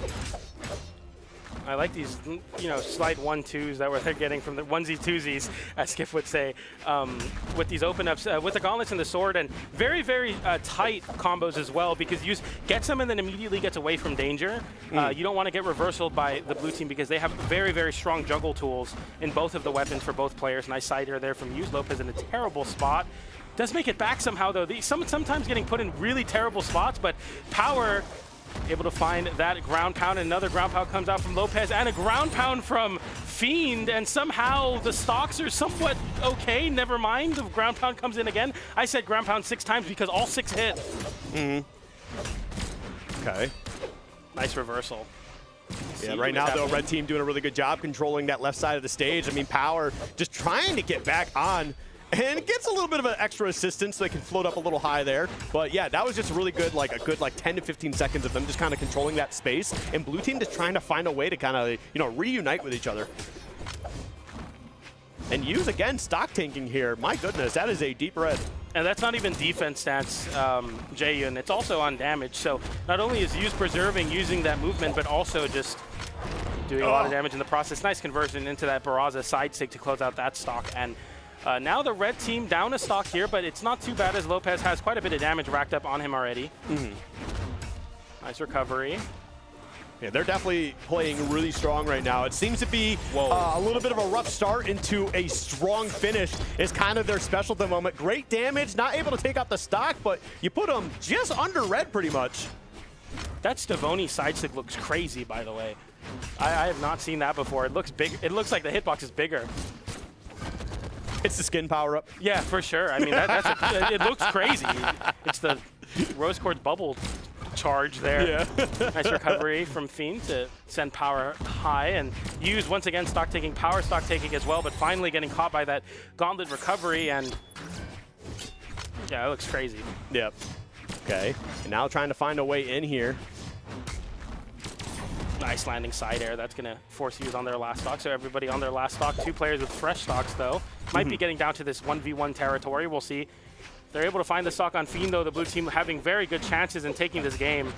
Yeah, but it's also the same for if they can find a way to get Lopez out of there. So it really kind of comes down to both teams playing a little bit of a game of cat and mouse. And it looks like one mouse was caught. And now the red team, they're going to be looking to take advantage of this situation. They absolutely need to. They cannot be flubbing. A side sig from Power, chasing deep with the ground pound, so aggressive, especially versus Gauntlet. Jump, dash jump backwards, getting the ground pound, and then finding a side air. What a clutch from Power on the axe. I honestly got tricked. Look at him, he's powering up. I didn't expect Power, but so clean. Hitting Hughes back into center stage and immediately dash jumping backwards to get the momentum to get that ground pound. I mean, look at this flip. I think we'll see it right here. Hitting Hughes, boom, immediately. I mean, Fiend didn't have any time to react to that. And then Hughes getting back on the stage, trying to combo Fiend back and then, or Power back, and then getting hit by that side air. Power with an insane clutch to get that set advantage, and now putting them on set point. I can't believe that just happened. Yep. And look at Rick, dude. He looks like he's just threatening. Dude, he's not. He's just pointing that blaster right at Stavoni. But honestly, yeah, that was a crazy. You know, that's the thing. It's like I love 2v1 scenarios because you can see some really cool team combos, or you can see the sickest comeback of all time. And it's just one of those 2 options. That's just what happens.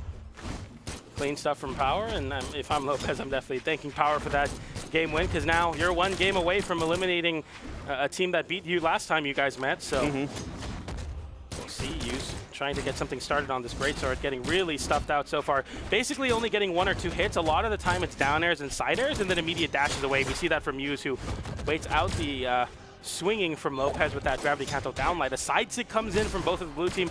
Powers does find a connection. Nice end light into recovery. Waits for the dodge in, finds a recovery. Lopez on the blasters right now playing very, very well around. And yeah, that's just a crazy pop-up move. One of the best.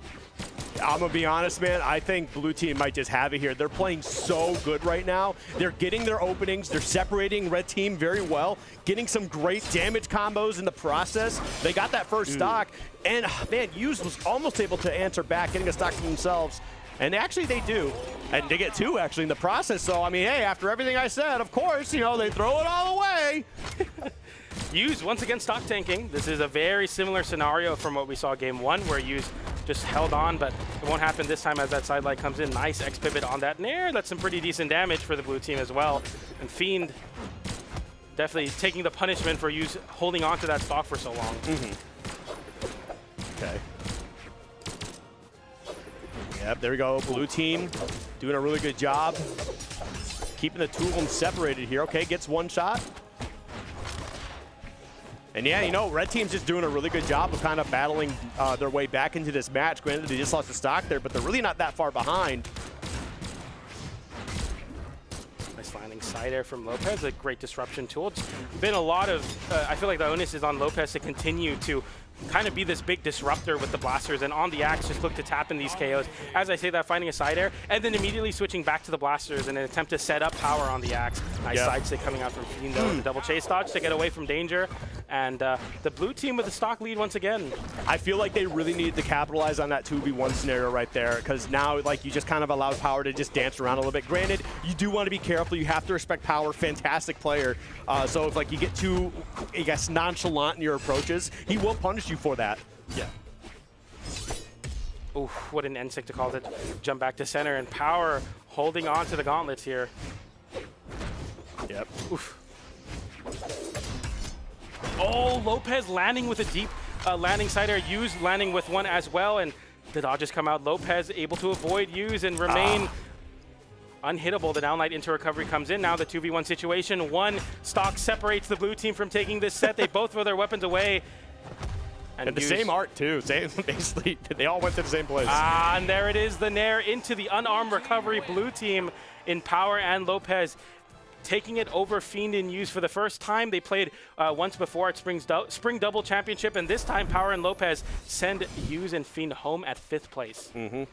Yeah, very, very good stuff there. Dropping that first game and then taking the next 3, looking very strong in that process as well. And you really got to hand it to them. There's been multiple games where they were just kind of like, you know, they would lose a stock first, but you know what? Again, it's like I've said a few times today, it's not about how you start, it's about how you finish. And they finish strong as they move on to the elimination semifinals, I believe. Yeah, they're making it forward there to play the winner of the next set, which we'll get into after these stats here, as we see Lopez and Power for the first time, I think. No, actually, yeah, it's been a common motif of Lopez doing a majority of the damage on the blasters specifically, I want to say. Just doing so much at not only controlling space, but also setting up Power really consistently with end lights and down lights. Something that I think continues to show Barraza's success in 2s. Maybe we'll see more Brawlhalla in the bracket, definitely for this team. Fiend and Yuz having some pretty good showings in game number 1, but just wasn't enough. I think a lot of times it kind of came back to haunt Yuz, where Yuz was holding on to stock so long. But what that did was, when Yuz lost the stock, it created such a jarring 2v1 situation. And that becomes very, very difficult to escape, because Yuz holding onto the stock but then loses it immediately. Now it's an immediate 2v1 where your teammate and you have like off-sync damage numbers, so you're getting punished pretty hard for it. So there is some merit to holding on to stocks for a long time. Of course, the one game they won, I think Yuz held on till the very end with 3 stocks, I think ending with 2, if I'm not mistaken. But nonetheless, they're going to be moving on over. Lopez and Power are going to be moving on over Fiend and Yuz. As we get into our next match in Loris, Kaina versus Vecina and Akuma. Loris and Kaina getting upset, the number 1 seeds of the bracket. The mid-season champions getting upset by Sack and Reaper Black. Now having to play Akuma and Vecina, who just beat Mack and Stayer for 5th place. Yep, definitely going to be a little interesting to see how this plays out. But yeah, we'll definitely see what it gets into. Right now, Kaina and Lores going to be taking on Vecina and Akuma. And I'm really excited to see this because the last time we saw Vecina and Akuma, they did some really cool stuff. Really like watching them play. Yeah, for sure. They had a lot of clutch moments. I think there wasn't a lot of insane synergy, I think, in terms of like, 0 to KO team combos that were really, really good. It was more so just like them coming into their own. I think there was some top 8 nerves maybe in the last set. But what we saw find a lot of success was Vecina playing very point. Whenever Vecina started with a cannon, Vecina ran away with a lot of the matches because Sidra requires conditioning to hit SIGs. They're not just SIGs you can throw out and randomly hit. You have to condition dodge ins and jump ins, and I think Vecina on point can definitely do that. Akuma playing Wu Shang as well to supplement that as well, being able to take a lot of damage and also capitalize with SIG placement. So that's kind of the win condition for Vecina and Akuma in my opinion. Put Vecina on cannon, make him play front, and that's all you're going to do. But before we get into that match, we're going to be going to a short break, and we'll be right back with Vecina, Akuma versus Lores and Kaina.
Welcome back, everybody, to Summer Doubles Championship. We're here with top 6 of South America.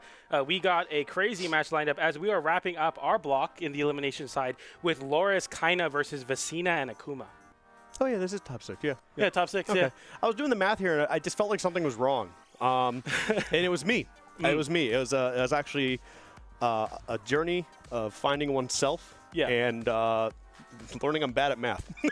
Yeah, I mean, it's important to self-reflect and realize when you're right or wrong. I'm doing a lot of reflecting these days, and that's why. Don't get existential on the desk with me now. Hey, man, therapy is something else. When you get old. Oh, man. But yeah, nonetheless, some pretty awesome matches here in top 8. I'm not just saying that the matches have been very crazy. I'll catch you up a little bit. In winner's side, we had a second Reaper. Reaper. Sad lately. Okay, dude. Just doing it in front of everybody. You really said, I don't have the time for this. Yeah. Like, leave me alone. That's crazy. Dude. I'm opening up to you, and you're just like, whatever, man. South America's old man, happening. Whatever. All right, So anyway, you tell us about the next match, because that's more important than my feelings and well-being. Yes, indeed it is. We got Lores Kaina versus Akuma and Vecina. Lores and Kaina getting sent to the elimination side, losing to Reaper, Black, and Sack 3-0. So that was a really big upset. That team is playing really well. I believe it was a Tesca team, but I am looking at the screen, and I am not feeling great. We got a double Azoth team. Whoa, double Azoth coming out. Is this allowed? This is what I play in Volley Brawl. Like, what's going on here? I don't know what exactly we're seeing from the red team, but David is allowed. We got double A's off. I mean, Axe has been doing really well today versus Vecina and Akuma, who have been playing a pretty peculiar team comp in Vecina's Sidra. So instead of something more conventional like Onyx, for example, we're going to be getting into our match though. What the? Seriously, what the hell is this?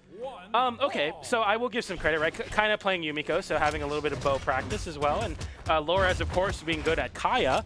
So why not? I guess. It's just really strange, but you know what? Hey, it is what it is. I mean, the SIGs are egregious. I mean, this is something that we're not going to see quite as much, but I do think that it's going to find a lot of successes. These very fast, lingering SIGs that Azoth have. So. Do you think they're trying to scare them? Because like, if I was like, hey, you know, we got to go do our doubles match, and you run into 2 skeletons, that's spooky, right? Yeah. They even got the bone axe. Like, the drip is on point, I'm too. scared. They got the skeletons are spooky. This is scary. Actually, it is right now because they're actually playing really, really well. Yeah. All things considered, you know, I was definitely a little bit like shocked to see it just because like I wasn't expecting these characters. But you know what? They're playing hot. Oh my! To give some benefit of the doubt, I do think maybe they were cooking this for when, like maybe later in the bracket as an obscure counter pick. But it's do or die now in elimination side. So I don't know if this is like an obscure counter pick. I think they're flexing. No, as much as you can with just bones. This looks legit, man. I don't know. Like, they're up 5. I mean, you know, they're about to lose your stock. It's legit because they're 2 of the best players in the world. Yeah, okay. All right, that's a good point. I mean, that is a good point. I will give you that. But yeah, this is definitely something right now. So once a 6 stock to 2 lead, now it's 4 stocks to 2. And you know, blue team's starting to make a little bit of noise here, but you know what? I'm not gonna say too little too late. It is only game 1. Yeah, and as we say that, Akuma finding a KO, and so does Vecina, so it's down to a last stock situation. Yeah, no, literally, they both set up 1v1s, one on the sword, one on the gauntlet, and they both were able to capitalize. They didn't even need to help each other out. They just said, we're going to be able to do it here, and that is kind of the problem with playing Azoth is you have 2 kind of lackluster recoveries. Sometimes it's better just to throw your weapon away and then recover up into the weapon, then pick it up again. Unarmed recovery might be a little bit better than these 2 very telegraphed recoveries. Yeah. And the SIG connections have only been really finding success on the bow, but there even some team damage. But the red team coming right back though with that down SIG, and Laura is flying around the map with the Azoth, getting the down SIG to close out the stock on Vecina, then a dash jump side air on Akuma. So it worked. So like now my question is like, do you do this again? Yes. It looks like, yeah, they are. But like, that's just so weird. Like, they came out 4 stocks immediately, and then blue team answers with 4 stocks of their own. Yep. And then they're like, okay, we'll just take the last 2. Whatever, you know. And they're sticking with it, man. It's kind of a scary team. They're running the same stance and everything. Yeah, same stance. They got, they're both pirate themed. Of course, you know, our backdrop is Shipwreck Falls, so it makes sense. And maybe it's a little like type matchup because I think Vecina on Sidra is a pirate too. I don't know. Maybe I'm making that up. Is Lawrence's skin a pirate skin? It looks more like a festival type thing. Maybe he's like one of the Kaina is the captain and Laura's is one of the shipmates. I think you're making up lore. Maybe. No Ez. Baron can let me know for sure. Shout outs. Nice down SIG, and it's working, man. I'm already so sick of these sounds. Yeah. I mean, anybody that's played any ranked knows the sounds of Azoth 6 all too well. And even at the highest level of play, you're going to be hearing a lot of them. Yeah. Oh, man. I mean, it's good. You know, just keep doing it. I think this is who Dara plays, too. Dara likes the skeletons and stuff like that. Dara thinks, like, Azoth is crazy. Okay, and a double pickup. I don't know how Laura's lost their stock, but they did, and now it's a 2 stock apiece for both teams. All right. 4 stocks in total. Well, right now, kind of just dancing around here. Blue team was able to answer back and not go, you know, allow red to go on a 4-stock rampage like game 1. So that's good. Yeah. Dude, these sounds, man. There's so many screams. It's spooky. Yeah, we're only in July. You know what? We have Christmas in July. Oh, the double down SIG connection. And Lores doesn't want to be upstaged by Kaina, finds a connection with that recovery to tap in that stock. And another big stock lead with 2 down SIG connections on the Axe. I was kind of talking about how the Axe SIGs weren't finding a lot of usage, or at least activation, but there it did. And nice gravity cancel downlight into the ground pound. Laura's looking for the reversal here as you're up a stock, charging the ground pound, didn't find it. Akuma finds the reversal, and again, another last stock situation as they were able to equalize immediately off of a big lead. All right, well, now we got that bow in hand. See how this plays out right now. All right, kind of. Oh my goodness. Kind of just put in so much work at the end there. Oh my. And now the 2v1 scenario, Vecina going to have to be working hard here to try and take out these skeletons. Now remember, when you break skeletons down, you have to hit them again in order to actually knock them out. That's every game mechanic because they'll reassemble afterwards. Yeah, and not only do you have to deal with the one, but the second one as well. But Vecina looking to deal with that one quickly. The recovery there, but getting punished. Going a little bit too far off stage. And ones, you can get away with doing that because you don't have another skeleton flying at you. But Lores is able to capitalize. You have to recover low there. You barely make it back after burning that last exhausted recovery. But it was just too easy for Lores, who just dash jumps and charges that ground pound. Yeah, see, it's like a festival design. Is that like a Day of the Dead type festival design thing? Or? I don't think so. I don't know. I'm not sure. He's the jester, and Kaina is the captain of the ship. Okay, first of all, that is completely wrong. There was not like a jester role. Oh, it's like a because the weapon he's got right there. That's more of like a tribal thing. Yeah, like Aztec type deal. So maybe it's like an Aztec. Who knows? Anyway, the jester. There was not a jester on a pirate ship. That jester was for the king. You don't think there was one guy that was crazy? Yeah, with there's probably always some goofy guy everywhere. Yeah. I'm the jester on the comms table, right? Yeah, ain't that the when Last is working, he's the jester in the production room, there right? You go. Yeah, everybody has a jester, right? You know what jester's privilege is? I have no idea. I look it up afterwards. All right. We won't get into it now. Okay. But yeah, they are going to be holding on to the double A's off here. We see a counter pick from Akuma off the Wushang into the J-Yun. It hasn't been working, though, as the red team have had quite a big of a lead already. The down stick comes in, catches a little bit of team damage, but it works out in a big way. And, okay. Look at this. What is this team combo? That was insane. The blue team's kind of the jester of this match right now because they are looking like fools. And that's no offense, but it's just red team is just something else right now. Lores letting the side six rip. Kaina getting in there with the axe, doing so much damage. They're playing like perfectly in sync, like an undead army. I mean, this is rough, man. You're getting swarmed by the skeletons. So who's the Lich then? Because there's got to be like a Lich for like an undead army or a necromancer. I don't know. We're getting into new Brawlhalla legend, a necromancer. We're getting into the darker reaches of the Brawlhalla community. We're diving too deep. We have to back out. Yeah. We don't want to get into the I'm not trying to be on their radar. For sure. All right. Well, anyway, blue team does answer back, getting 2 stocks in the process here. Thank goodness. But red team is just still looking so dominant, man. Nice, avoiding that ground pound from Akuma, reversing the situation. Looking for a double here. He's still going to get a hit. Lores really, I think, really looking for the double. Lores got the first one, and he said, I'm just going to sit here and charge a little bit. And Akuma, like, thankfully was able to find a way to keep them both alive. My goodness.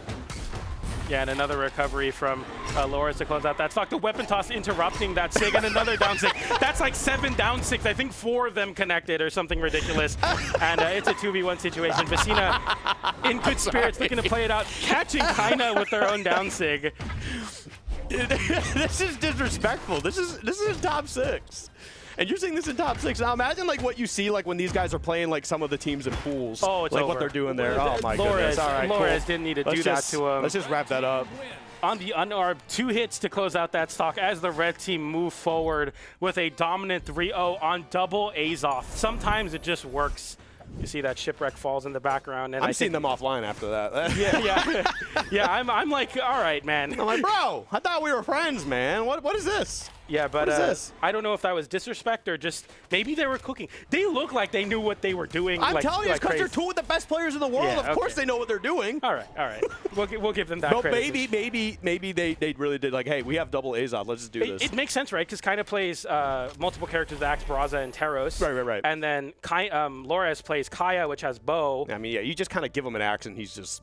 Yeah, and everyone can play Axe at this level, surely, right? So, I mean... Yeah, Laura's doing a majority of the damage there. 20 SIGs, 32 SIGs between the 2 of them, by the way. That's more SIGs, I think, than we've seen in, like, the past, like, 5 sets that we've casted. Yeah, I think we've seen some games where no SIG, maybe 1 or 2 SIGs were used. You see, they had 22 SIGs between them. I think they hit maybe 4 or so. I don't know if the percentages are right, but... yeah, that would be 4 on the left side, because 4 times 5 is 20. Yeah, there you go. And then... Yeah, do that math. Yeah, and then like 2 from Kaina. So I think Laura's hit a majority with those down 6. But nonetheless, the double Azoth team, kind of a interesting way to end off our block. Listen, for sure. If I'm waiting for them in the semifinals, I hope they don't play Azoth, because like I'm already like semi-defeated in my head. Like I don't want to look like these guys. Yeah, I mean they have to play into Power and Lopez, which I think might be a little bit more prepared. They look. I think they should pull out the Azoth for game 1. I think it would work. I mean, it looks just do good. it. Game 1, see where it goes. Right, if it works, you're in their head immediately. Yeah, so. it was quite an interesting showing. I think I called it during the break. Like I think Loras and Kaina are going to be pretty solid here. I think Akuma and Vecina making a great run, but Loras and Kaina, I mean, they just won mid-season, so they're going to be one of the best 2s teams. I was like, it's going to be I think Loras and Kaina 3-0, but I did not expect it to be that way. Yeah, I don't think any of us really expected it to be that way. Double Azoth is messed up, man. Dude, they just kept throwing out the down 22 SIGs, just throwing out massive SIGs. But nonetheless, that's going to do it for top 6. We're going to be moving into top 4 here at South America Summer Doubles Champion. A lot of hard words for me to say, but we're going to get into top 4. But before we do, we're going to go to a short break. We'll get Duke and Sparky here for you, and we'll be right back.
talking about?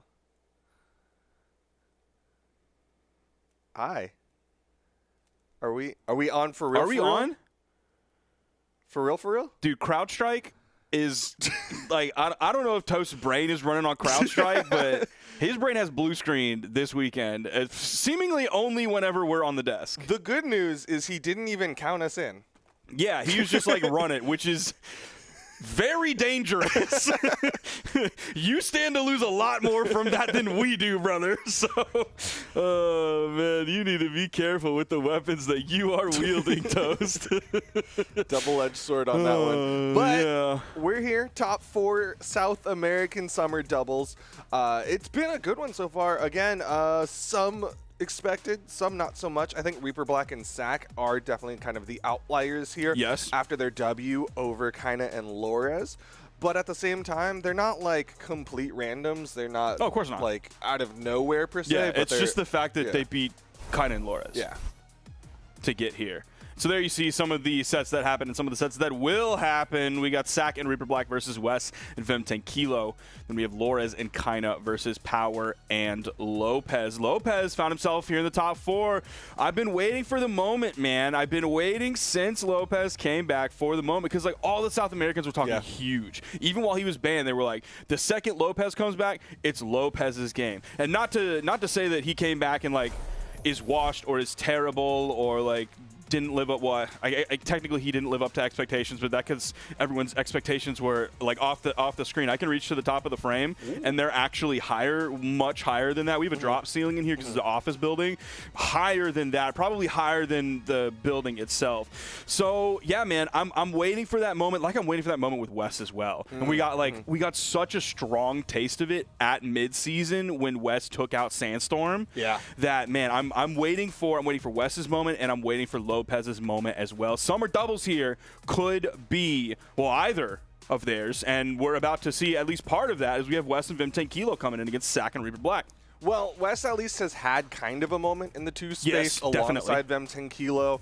Definitely no stranger to this winner's final spot, and also, of course, I believe he's the winner of the spring doubles, if I'm not mistaken. But yes, we'll see how well he does here against Reaper Black and Sack, because again, they're kind of the question mark, sort of, just because we haven't really seen them in this position yet.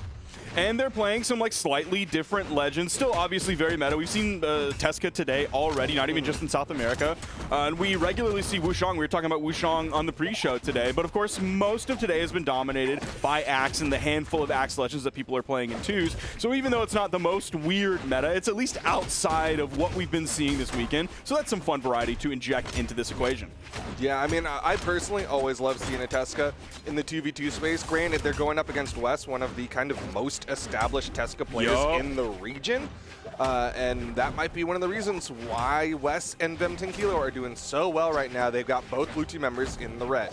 In case you're like just tuning in and haven't been following along with the bracket, if you're on Twitch, !bracket, you can follow along there.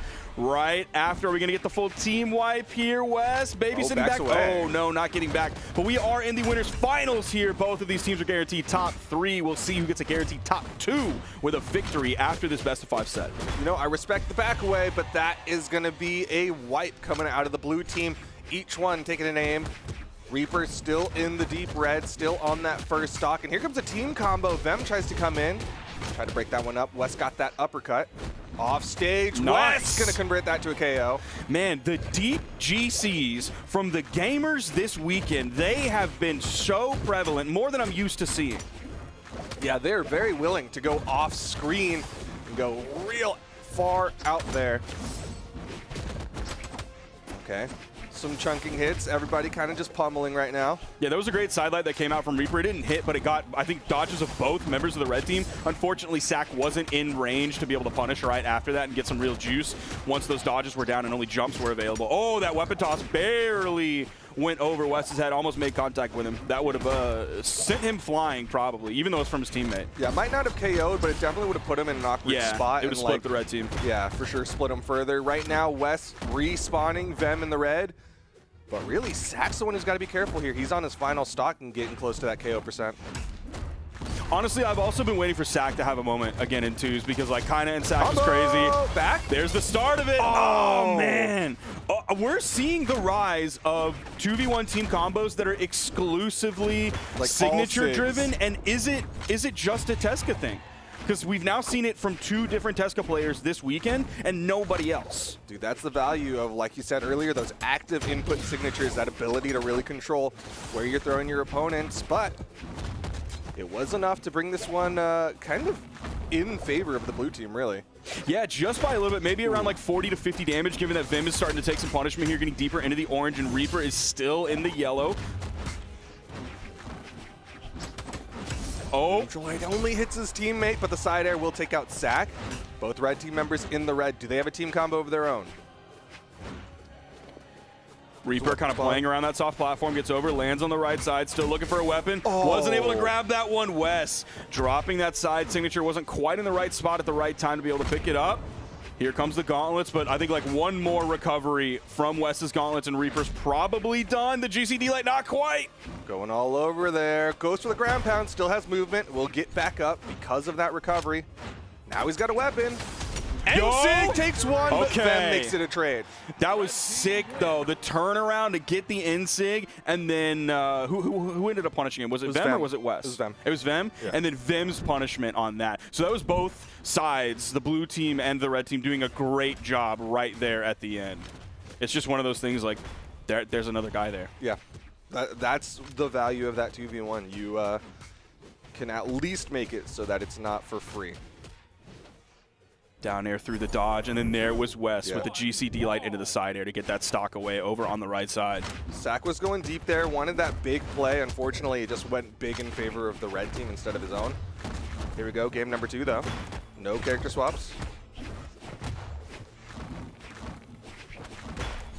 It's very strange hearing so many gauntlet noises. Oh man. We've been hearing Axe all day. It's like music to my ears. Oh, there's the ground pound. Sack, he's able to get back. Yeah. Just barely hit sweat beads before he touched that wall, so not in huge danger. Nice neutral sig, getting the KO on the right side. Vim is going to be the first one to fall. Yet another one here. What's that called? Is it the spinning? No, that's not the spinning. What is that one? I don't. What's that move? Is it spinning bird kick? Is it? It might I can't be spinning bird think kick. of any of the other ones that would be spinning bird kick. Yeah. All right, Sack, deep red, still on that first stock. GC side sig gonna get punished. Both red team members actually got stacked up there. Unfortunately, blue team not able to get a team combo on it. Yeah, Wes was just a little bit too high when he gravity canceled that side signature, so he went over the heads of the grounded hitbox players, and they were easily able to punish once he was done sliding.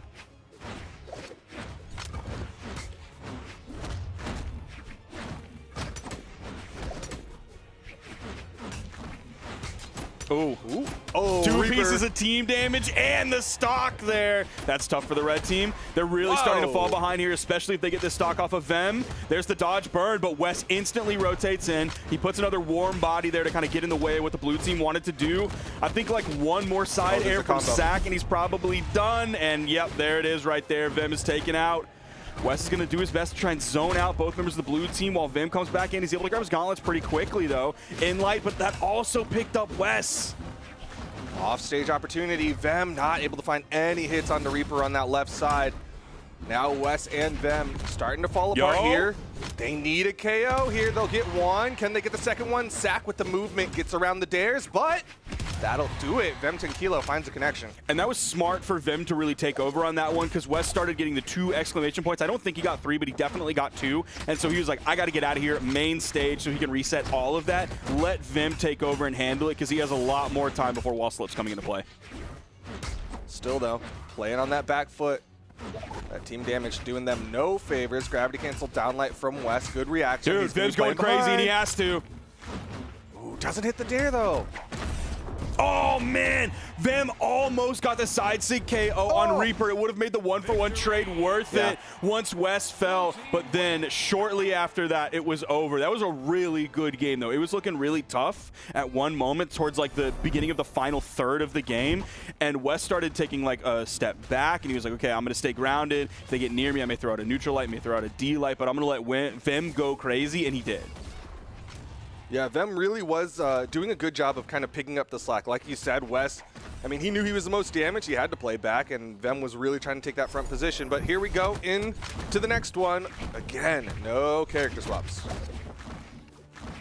Reaper's going to start off with the spear here, despite most of his damage being done last game with the gauntlets. We'll see if that changes at all here. Just kind of jumping around, zoning with those neutral airs, just covering himself. Not able to find any connections so far. He's taking quite a bit of punishment. He took 50 damage very quickly, maybe even more than that, maybe closer to 80. And it's still going. The number continues to climb. They're finding hit after hit. This red team feeling really nice right now to start this one off. But once again, it doesn't ultimately matter unless you can get those KOs. Yeah, definitely. And there's one of them. Reaper's going to get caught first in this game. Meanwhile, Wes and Vim are very healthy. Still around 100, maybe 110 damage. Okay, Sack hoping to chase after Vim. Reaper went high, hit the gauntlet side air. The weapon toss, and Vim still manages to get up over to the wall. Down sick thrown out, Sack with the punish. Reaper was a little bit slow on the follow-up after Sack with that recovery, but Sack finds the signature, gets the KO. Wes all by his lonesome.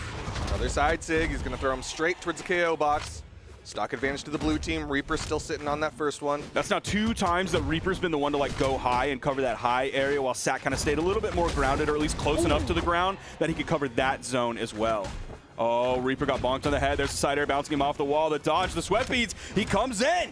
Yeah, and Sack managed to respawn just in time, was able to be a body and make it so it wasn't too easy, but that axe recovery at the top of the map puts Reaper down to his final stock. And an important part about how quickly Sack moved over is he was still in iframes towards the beginning of that. So his approach, there's no way they can stuff his approach because he can just literally run straight through them for free because of those iframes on spawn. Ooh, another side sig. Wes able to punish this time. Vem not going to get KO'd from it. It was a little bit slow on the punish from Wes. I'm not sure if he was worried about hitting his teammate while the spinning around was happening. It hits you too when you're spinning. Yeah. So he could have just not wanted to get caught there. Yeah.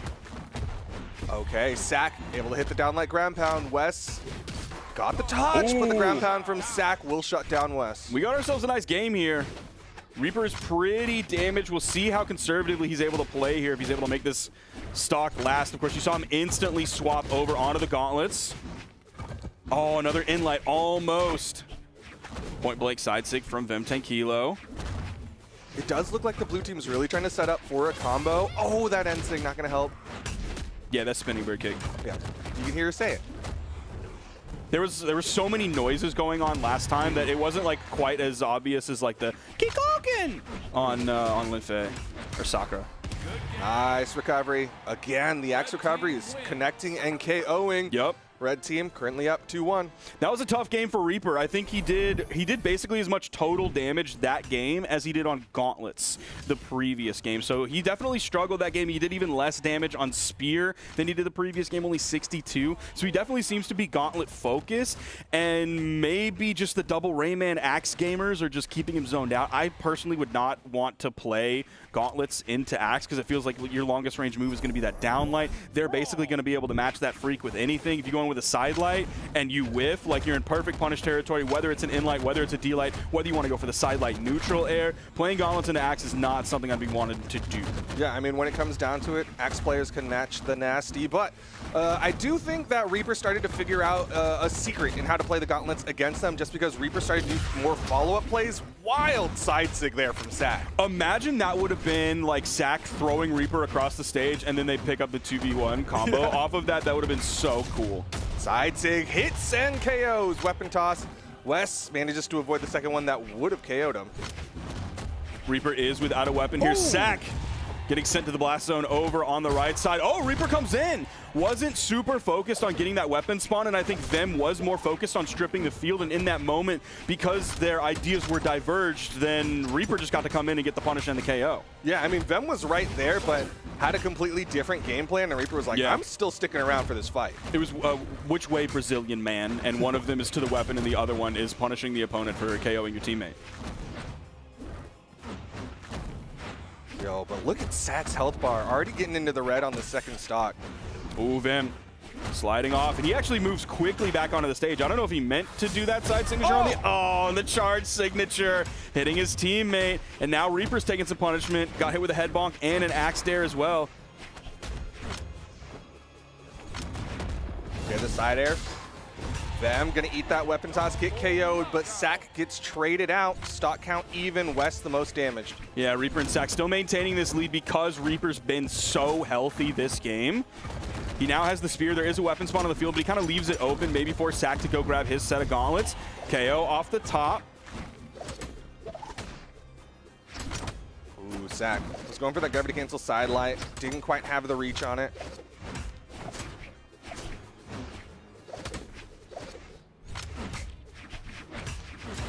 I'm really trying to look at Reaper's spear here. I haven't seen too much from it so far. It's just been like one poke here and there, which like is like you can be successful with spear by doing that. Yeah, I mean, spear and air, definitely a solid tool, but the end sig a little better as a KO's Sack and a side air will take down Reaper. Final stocks here. Next weapon gonna be gauntlets, I believe, yes. Crazy sig. Oh, here comes the team combo. Oh, he dropped it. Just a little bit over his head because West was too close to them for that. Tried to back up, just didn't quite have that positioning. Second opportunity. Oh, couldn't catch off the bounce. Yeah, I don't know if they're specifically trying to go for the 2v1 at the like sacrifice of everything else, because there's been a couple times where Reaper's like picked up Wes. Okay, nice side air. That disarmed him, Going and deep. yeah, that's going to be it. But there were a couple times where, like, Reaper picked up 1 or 2 gauntlet hits on one member. I believe it was on Wes. And then Vem just, like, he was around. He would, like, jump up and try to throw out the axe neutral air, but he really wasn't anywhere near. So I think they were maybe just, like, 100% focusing on setting up that 2v1 team combo, and really that was the end-all be-all. And then towards the end of that, they were like, yeah, but we can just get a couple axe hits, and then all of a sudden just look for that stray hit that we really need to finish this off. Yeah, it felt like once West swapped to axe to go for double axe, he was like, all right, we're just going to hit him. We'll get double hits, and we'll eventually KO. And that's what worked out. Wes and Vem now sitting in the grand finals. Reaper Black and Sack going to be sitting on the elimination finals to find out who they're going to fight. Yeah, we're going down to the Elim side. Power and Lopez versus Lores and Kaina. And you and I can see the Legend Select screen right now where Kaina is on Isaiah and Lores is on Jayon. I don't think they're picking these Legends. I think it will swap once. Yeah, but we would have said that on the double A's. Yeah, that's also exactly right. And so I don't, please, Kaina, come on, man. Look, he played Barraza. I'll give you a lot. Okay, there we go. Now he swapped over back to it. Like, I'll give Kaina a lot of leeway. Possibly some of the most leeway in the entire game. But like, Isaiah, come on, man. Let's be serious here. Sig spam on Azov is one thing, but Isaiah is another one. Well, you got a brief look at kind of the head-to-head of the two teams, kind of the most earningest player in the South American region. That's kind of one of those big things that stands out because right now he's kind of the big dog for almost all of Brawlhalla, winning in the 1v1s, doing well in the 2v2s, obviously one CEO, but not doing that hot today in the 2v2s. I mean, look, they caught an early L. It happens. The team that beat them is like now going to be in the elimination side of things. Like, everybody catches an L sometimes. Dude, they hate their graphics. They put them up for like a second. They're like, okay, did you see it? Peace. Graphics guy's having a hard time. Toast is really just putting them to work. Who's on graphics back there? Is that Johnny or Zach? I can't remember which one was on which. I want to say it's Johnny. Okay. Come on, Johnny. Get it together, man. I'm just kidding. I'm just kidding. Who's the one that put us on screen during the BRB screen? That's the person who really needs to catch We love flag. our production team back there making all these things happen, pressing all the buttons at the right time when they're supposed to, so that I can sit here and you can sit here and we can tell dumb jokes and really just react to stimuli in front of us. But there you see what's up. Sorry. Yeah, go ahead. Well, we're buying time because we're waiting for the. Apologize to me. Yeah, well. It reminds me of yesterday we were at the Dolphin show and there was the question of like how many people does it take to run the show, and everybody's like, oh, it's just like 5 trainers or whatever, and they're like, no, it's 20. Yeah, it's like 20 trainers and camera people and all the tech people. It was really interesting. That's just kind of what I thought of just now. It's like it's more than just Imagine if us. we had 20 people back there right now. Like that, you're seeing the people, and Skiff is sitting back there, and he's not even really one of them. Yeah, he's just on his phone. Kids these days, dude, always with the phone. Kids. Always with the phone. Not Can we living just in the moment. Step back from the phone for a moment and look around us and enjoy the beautiful Brawlhalla gameplay. Stop looking at your phone and look at your computer screen. Elimination semifinals. We've got Lores and Kaina versus Lopez and Power. There's still a Barasa in the hands of Lopez, and it's going to be alongside Power's Rayman. Yeah, this is going to be like a mind break for me here because Lopez, L-O-P, is a lot like Lores, L-O-R, but when earlier it was Kaina who was playing the Barasa. So like, yeah, this is everybody's like switched things up, and I'm not ready for it here. So I'm just gonna watch the SIGs roll in, baby. Watch some good old Brawlhalla, though. Downlight into the side air. Lopez going to get the first KO. Nice. And SIG and Power. Okay, Lopez. Tries to get the follow-up, but Lopez is the one who got the KO. Now he's swapping back over onto that axe. Signature starting to fly, of course. The Azoth corner guard technology coming in. Lores. What a great 45-degree angle weapon toss, but Lores gets through, gets back, even with a little bit of help from Kaina there. He gets back to the main platform. Power Ranger ends up falling. Down SIGs coming out. Which one can you avoid? Not all of them. And that will be the stock evener. Can they go for the big play on the Power? No. Power got away from it. Nice turnaround dare there from Lopez after he started that. Oh! Ooh! He wanted it. He almost had it, too. Yeah, just read the wrong direction with that gravity cancel neutral SIG. Okay, sideline there. Back over it. The top side almost KOing up the top, even with that Barasa defense. Yo. Nice.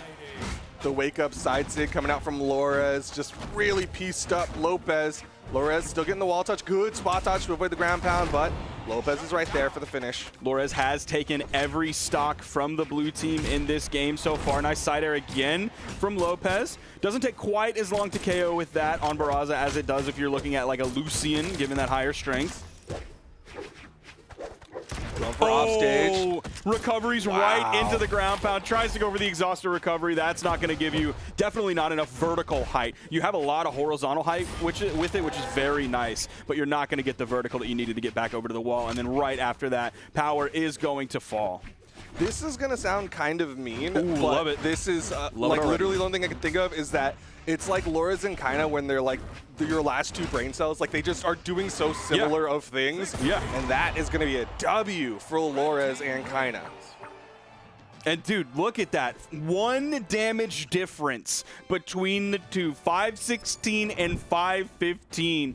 They are Axe players fighting over who gets to use the last 2 brain cells. Absolutely. And I'm telling you what, they got those brain cells overclocked because the clock speed on it is very quick. Yeah, they are putting out a whole lot there. I think honestly that 1 damage was the weapon toss that I think finished off Lopez on the left side. Yeah.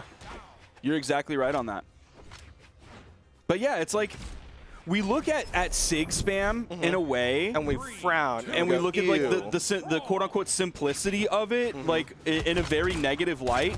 But then we'll look at like what Kaina did at CEO with like Axe N light and Axe D light, and we'll look at that in a different light. When seemingly it's like they're two sides of the same coin.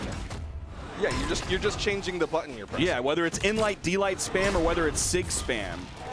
They're both fine because it's Kaina doing them. Anyone else, and we have a problem, but Kaina gets the pass. He can do whatever he wants. Sparky endorses spam. You're here first. Chat. Only Kaina, only Kaina. Lopez, though, did get taken out very quickly. One of the big advantages of throwing out all of these SIGs is SIGs per move do more damage. Here's the recovery coming out from Laura. There's another one, man. He probably, I'm going to just like inject some thoughts into these players' brains as Lores gets the KO with the edge guard on the right side. And I feel like Kaina was getting KOs at CEO with Axe D-Light and was like, this is taking way too long. I would rather use Axe neutral signature on Azoth instead. Or he played a Mugi and was like, oh, this is what it's like to have a neutral SIG that can go up. Ooh, nice dare pickup, and the GC inlight, and another side air? Oh, Power. I don't know if he wanted the inlight or if he wanted a neutral air there. He was like stuck to the ground right on that corner. He kind of did it in a weird place. I'm looking at Lopez, though, on that final stock. Blaster's not the best weapon when you're trying to play safe, just because, yeah, you lock yourself down and let Kaina come in with that neutral air. Ooh, lots of SIGs, but it doesn't KO the teammate. Do another one? How about another one? Yep. Hey, give me another one. Thank you. Can I get another one? No. Oh, no, a neutral air. Come on, man. Okay, there we go. Back to it. Thank you. Thank you. Have you played a game of Friendly Twos? Any Friendly Twos players out there? Because that's what Kaina's bringing to the table right now. Is Kaina and Lores up 3 stocks to 1. Power left to play the 1v2. Ooh, I wanted it. Dude, imagine if he insigged into Kaina's weapon pickup and then landing on the soft platform, turn around and insig. That would be so cool.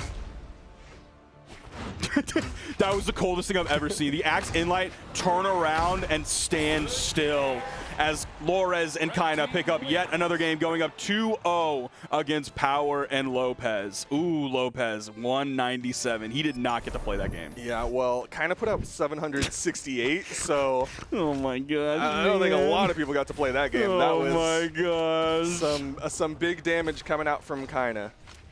Now Lopez is going to swap, as you and I can both see, over onto the Barber as we see the final replays, the final moments, the final signatures of the last game, and now the numbers. This 36 signatures this game. Goose egg on everyone's accuracy except Kaina. Yeah. He's the only one who can hit SIGs. That's the mark of a top player, you know, is SIG accuracy, clearly. Yeah. Going to be getting into this next one on the dome. 3, 2, as you can now see, Lopez has swapped over onto the Barber. Of course, the Bren crossover. So they're going full Rayman mode, full Rayman universe. Yeah, wanting double axes. All right. Power trying to play some gauntlets against Lores, but man, Lores, I mean, we know he's good on the bow because his Kaya, his Koji have both been amazing, but he's still amazing on the bow. It is kind of hype to see them both playing Azoth, which is like the amalgamation of kind of their best and most successful weapons. Yeah. On one legend, of course, Kaina's axe and Lores' bow. Once again, kind of back to those signatures. Huge hitboxes, gonna catch Power, and that is a stock advantage to this red team. Ooh, that neutral picked up both. See if Lores can land and get over to the wall, maybe reset. Oh, he went high. I didn't expect him to go high there. I expected him to go over to the wall. Power's going to pick up a KO on a Kaina, though.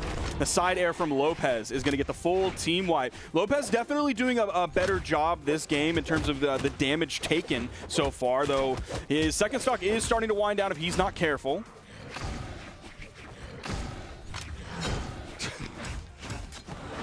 It is so funny how often they hit each other, and ultimately it doesn't matter.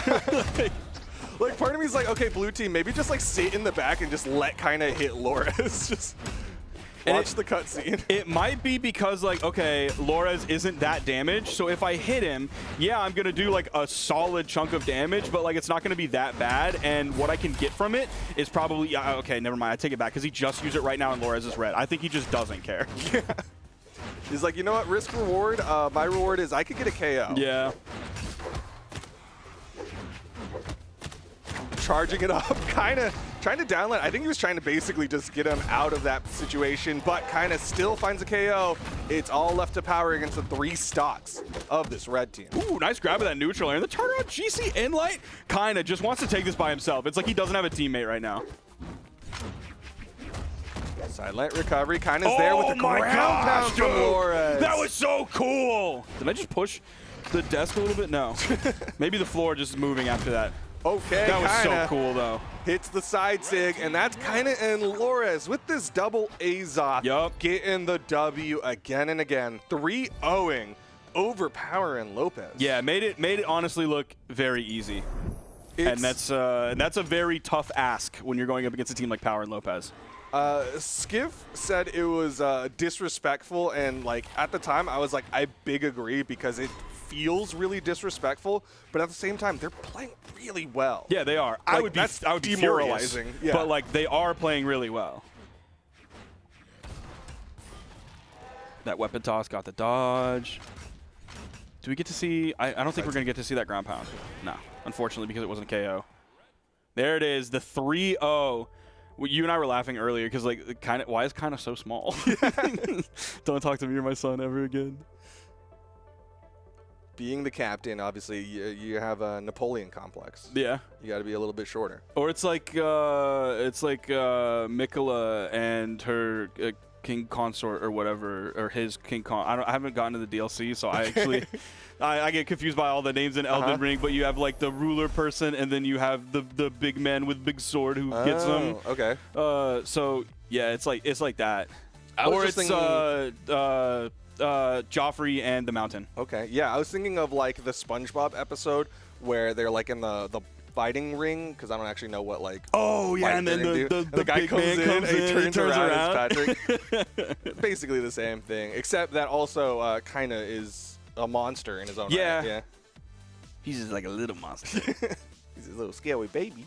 But now they're going up against Reaper Black and Sack, which were the team to knock them into the elimination side of things. Yep. Granted, Kaina and Lores are playing a different set of characters. They're playing in a radically different way, which we will see more of in just a few moments when we come back from this commercial break.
What is up, y'all? We got 2 more sets to go to figure out who is going to be our South American doubles champions here for the Summer Double Championship. That's how things work. I'm Duke, and this is none other than Sparky. We are in the elimination finals now, and we have Sack and Reaper versus Kaio and Lores. Kaio and Lores are running through the bottom side of this bracket. They just picked up 3-0 against Power and Lopez with this double Azoth Sig spamming combo.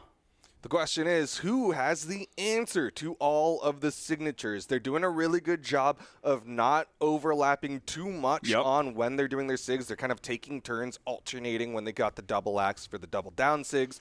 So they're doing a really good job of just taking a whole lot of space, but also they're really good in the offstage and their 1v1s. Like Lores was taking some names. I think it's going to be a tough task, but we'll see if the blue team can do it because they've technically done it once before. They're also just like both really good at their respective weapons on this legend as well. So they know when like, oh, it's time to press the heavy button and nothing but the heavy button. But also the rest of the time, like we're going to be fine too. Like Lores, an incredible bow. Like kind of used to play Koji, an incredible bow. Obviously, we know kind of axe as well from his time on Teros. Play some Barasa as well. Lores' axe is solid too. So like, they are doing the Sig spam game, but they're also doing the like we should play really good normal Brawlhalla game too. Well, now's their opportunity to throw out some signatures, as of course they had a lot of stage control there. Blue team was split. Sack going deep with that ground pound lets the power play happen onto Reaper. He was really trying to push that there. He does get the stronger version of the side air, utilizing that to not chase after his opponent and use the more KO option version of it. Does get the first KO. Sack and Reaper, they get the first full team wipe. Okay, Sack instantly deletes Lores on the right side. I can't wait to watch that replay in slow-mo. Less than a minute into the game, Lores already onto his final stock. All right, I guess the secret to taking out this red team and stopping the double Azoth is just, you know, obliterate them off stage. If you never let them get to like phase 2 where they really start throwing out their signatures, then you don't have to worry about the signatures. Just DPS them fast enough and they'll never reach phase 2. Right back onto the stage, Reaper going in with that side signature, but this time it'll connect, takes out Kaio. And they're keeping it going. They're keeping this massive lead. They're winning the neutral game. They're winning off stage. They're winning virtually everywhere here in game 1. Down sig will connect. Still not enough to KO. Sack got really thought it was going to KO. He was flying. GCN sig coming out from Lores. It'll be the side air. Takes one, and Reaper follows right behind him. Did not want to be in that position where he's like getting launched and coming back. That was a tactical stock loss in that moment, so they both responded basically the exact same time and basically the exact same health. Lores is out of the game. It's just Kaio in this 1v2, and he's with the bow. Probably not the weapon he wants to have here compared to the axe. Yeah, in terms of comfort, definitely prefers the axe, but bow has a lot of nice things in that. Like, there's a lot of just like quick one-shot things you can do with the bow. Down air. Ground pound's one of them. And that'll nice be KO. pick up, and yeah, that's the KO right there. Great serve from Sack, and then the spike from Reaper. Great work there, taking game 1. Fantastic job of dealing with the signature spam. They really didn't even get a chance to do it, and I believe they're going to be still sticking with it here. That was a great way to start things off for this blue team. There was, I thought that was the down air, yeah. It was right after that he hit the side air. Real quick, though, what was the signature count coming out from the red team? Because in the previous couple games that we saw, it was like 30+. But this time, I want to say it was probably under 10 with like how much they were just getting handled. It was 7. Yep. No, I'm sorry, it was 11. It was 11. 7 was the other side. Here we go, though. Game number 2. Their accuracy was 36%, though. Oh, wait, I'm sorry. This is still power. No, wait, it's not. It's just the graph is wrong. So, yeah, it was 85% accuracy from Sack and Reaper compared to the 36% from Lores and Kaio. Interesting save coming out from Kaio there. Went for the downlight Nair to help pop Lores up real high.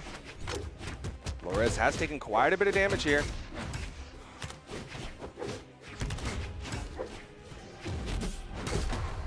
Ooh.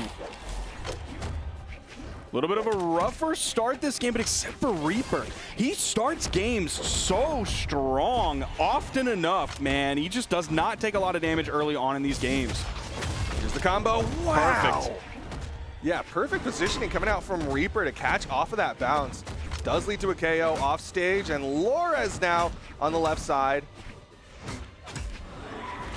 Oh, nice spacing and timing on that. Walking away just a little bit to get away from the signature and then moving in. I can't remember if he dashed in with the downlight. A little bit of Sig overlap there, hitting Sack, and then hitting Reaper, taking out Reaper's first stock.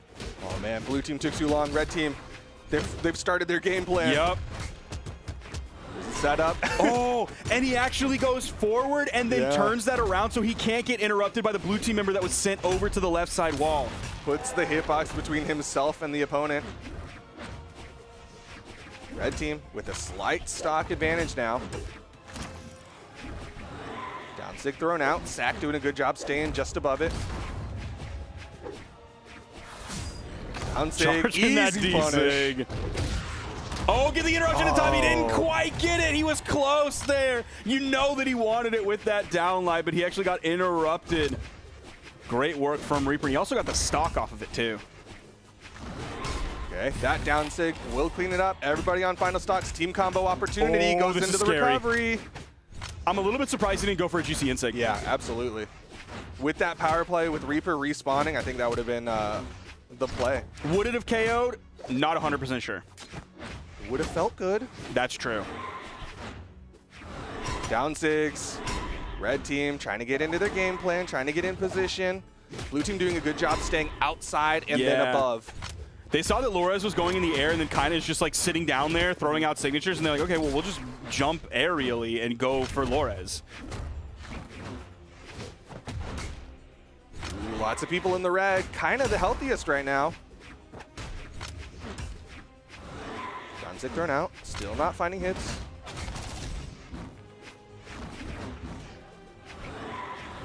Okay. It's too funny, man, every time. But this game is really close between everybody here. Missed the end Sig. Neutral light. Yep. That's gonna KO one. Yup. 1v1. Kaio versus Sack. Where's the neutral light? Bet. Oh! Didn't go for anything there. Man, all these moves are bouncing off the stage. Okay, that was enough to do it! And Sack beats Kaio in that 1v1 in extremely deep red. It was the boots Neutralite to finish that one off. Even though Kaio had a slight health advantage going into that final 1v1, Sack did such a good job keeping him to the right side, denying any weapons, and just hitting him time and time again. And they're still sticking with this double Azoth here. They have not wavered on that since they really made that move. I mean, it has, I guess, done the best. It kind of almost worked in game 2. Yeah, I mean, I guess they didn't go for that. They went for a normal team comp and normal gameplay against Sack and Reaper Black earlier when they got 3-0'd over in the winter semifinals. Well, here we are into game number 3 right now. Kaio and Loras need to get this W if they want to stay inside of this bracket. Otherwise, they're going home with that 3rd place finish. Imagine them getting 6-0'd by Sack and Reaper. That would be wild, man. 2v2s in every region so far has had its very interesting moments beyond just good gameplay. Sack is going to be the first one to fall here.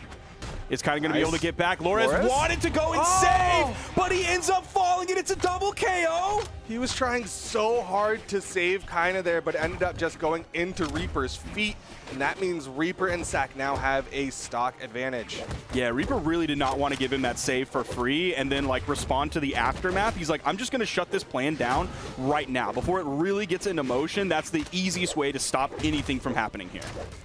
Okay, Kaio. Nice little neutral light there. Another neutral light, still not quite enough to finish off Reaper, but Reaper just drifts off to the right side, wants to get back in time to help Sack, but Sack's gonna fall on the left side. He threw out that recovery, didn't have like enough anything after that to get back over to the wall, and that was after, I believe it was a ground pound that came out from Lores, but they were both like stacked on top of each other, so it was just like 360 degrees spinning around them like the end of Twister 1. Ooh, side Sig. About to make Sack look like a twister if he could have connected, but did not find the hit. Lores, nice drift there. I kind of expected a side air instantly from Kaio after that. For the follow-up off of Lores' big hit, the side air sending to the left. Falling there, coming out from Lores. Down light, not quite enough to finish off just yet. There's the recovery, that'll do it. Now it's down to Sack. Left in the power play, trying to stay real high, but there's the recovery from the bow. Not quite enough just yet, and Reaper's in position to block out. We have a very different state of the game at this point, as Sack and Reaper are heavily down. Sack might be taken out here very shortly. Lores and Kinda still have 2 stocks each. Now they have 1 stock each. Let's see if Reaper and Sack can make something huge happen here to start bringing it back closer to being in their favor. If they get a good pick, get that team combo, you can see they're trying to set up for it with Sack being very far to the outside. Let Reaper open up with a neutral light, but Reaper's gonna get caught by his teammate, and now it's left to Reaper in the 1v2. Reaper was able to land. Didn't have to worry about too much of a juggle game coming out from the red team. Sidelight neutral air coming out from Kina's Axe. Sidelight neutral air again from Kina. Lores is just there making himself a threat if he needs to be, if his services are required. Way less down sigs when the opponent's on the wall. Down light. Reaper gets sent high. That one will do it. Kina and Lores gets themselves on the board. They're keeping themselves in it. It is now 1-2. We're about to head into game 4. 654 damage from Kina that game. Let's look at their signature usage. 11 again that game. So the numbers are definitely coming down. They have their moments where they can really creep up to what we saw earlier. But now, you know, it's kind of there are decisions to be made on whether or not it's time to really mash that heavy button or whether we're just going to play some normal Brawlhalla. They've definitely reined it in. Maybe a sign of respect to Reaper, Black, and Sack, or just kind of an acknowledgement that, like, it does not work as well against them. Like, when they're just throwing it out, Reaper, Black, and Sack are just like, yeah, we'll just avoid it. We'll just be outside of the hitbox. Man, you can see right there again, Reaper taking 636 damage. He does such a good job of soaking up as much damage as he possibly can. Yeah, he's been really surviving. You pointed it out at the start of the games, but he's also surviving, obviously, into the end of the games because of that survivability. Here we go, game number 4. Kina and Lores. He's basically a crumple zone in a car. Like, you look at it, and you're like, man, that thing took a lot of damage. But then you're like, nope, hey, man, that's his job. That's what he's supposed to do. That helps his teammate do exactly what he was about to do there. Almost taking out Kina. But Kina gets past it down Sig, but it ends up connecting onto Lores there a little bit. Sack launching Kina around, and again, the big side Sigs coming out from Lores. Nice little in-light follow-up after that from Reaper. Adding just a little bit more damage for the counter punish from the red team. Falling there.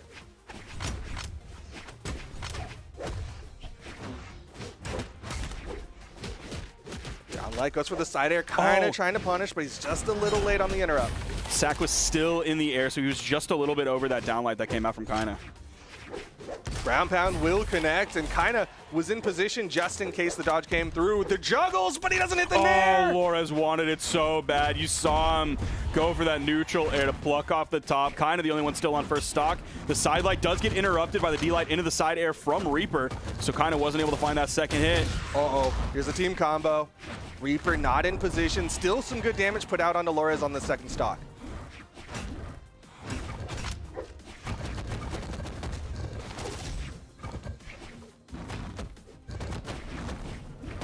Ooh, okay. Reaper's keeping it going. Lores wanted to stop that as quickly as he possibly could. That was really far to the left side of the stage. I thought that had a chance to KO. It was very close. Did send off screen. Recovery from Reaper. He chases high and then fast falls back down low. Lores got to be careful here. He knows these stocks are important. There's elimination side, and they're down. All right, the recovery, not quite enough. Side Sig gonna get easy punished by Reaper. He was able to spot dodge through it. Never before been done. He is him. They know. They know. Here comes the down 6 coming out from Lores. Still not enough to finish off Sack. Nice recovery. Oh, he's so high. Oh, and Kina neutralites the wrong way as Reaper lands right next to him. Ooh, the sidelight into the delay. The weight from Reaper going back onto the soft platform. He attempted the second sidelight the other direction on that soft platform, but it didn't hit, and now he's back over onto the spear. Can they keep this blue team split? They might try to go for the power play onto Reaper, or onto Sack. Lores trying to be careful here. Red team in those KO percentages. If they take down Sack, they go for the 1v2. Oh, they're not finding enough hits, though. Oh, actually, they might. Wait. Good dodge. Down Sig, gonna get interrupted. Here's a team combo. Dude, they need this. Oh, the punish. Now Kina's in the 1v2. He's extremely red. He doesn't have a weapon. Now he's picked up the bow. But this is, I don't know if Kaio can make it out of this one. It's looking like this is going to be a 3-1 for Reaper and Sack, and there it is! The 3-1! Reaper and Sack taking it over this double Azoth that almost seemed unbeatable, guaranteeing the top 2 for Sack and Reaper. I mean, that's got to be such a confidence boost if you're Sack and Reaper to just be like, oh, this thing that y'all were doing that was just dismantling other people, we knew exactly what to do.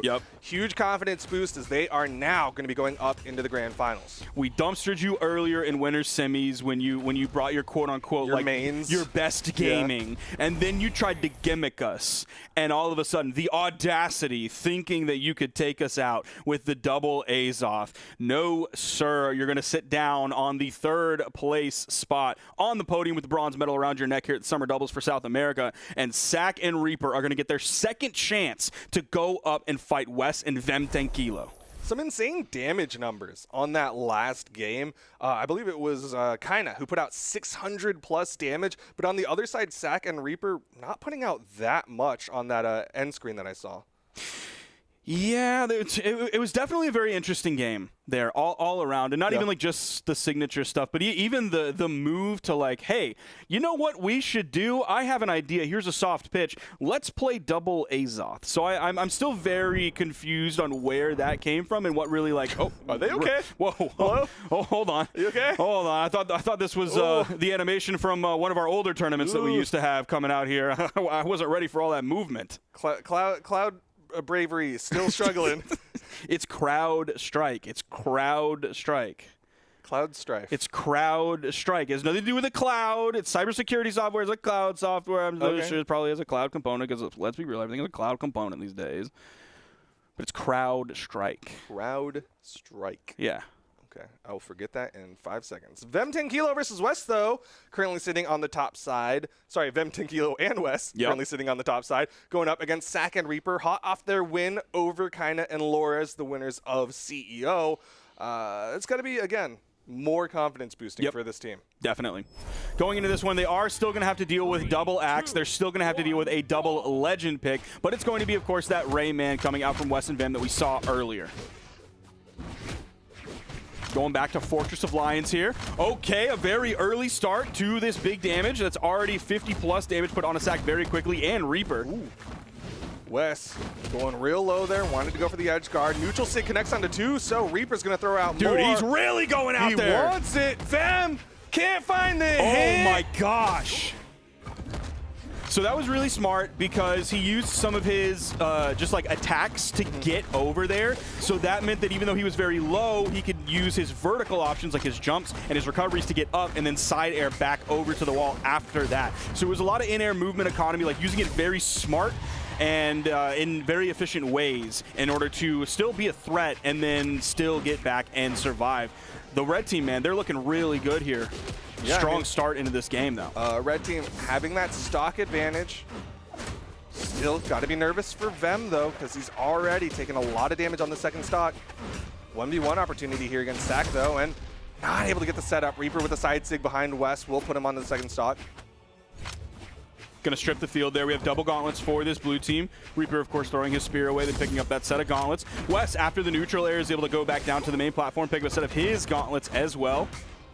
Ooh, the backside ended up making contact with Wes. A little bit of team damage there. Sack and a nice follow-up after it as well.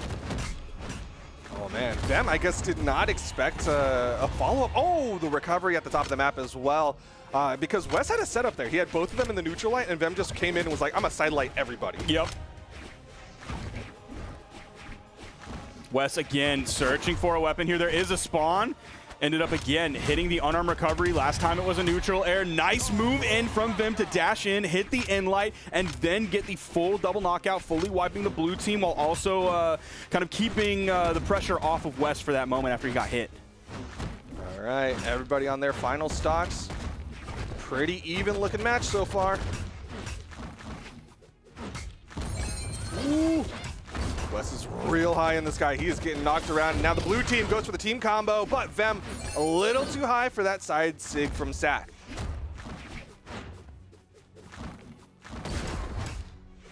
Good little punish on the landing there from Wes with the in light. Oh, the grab!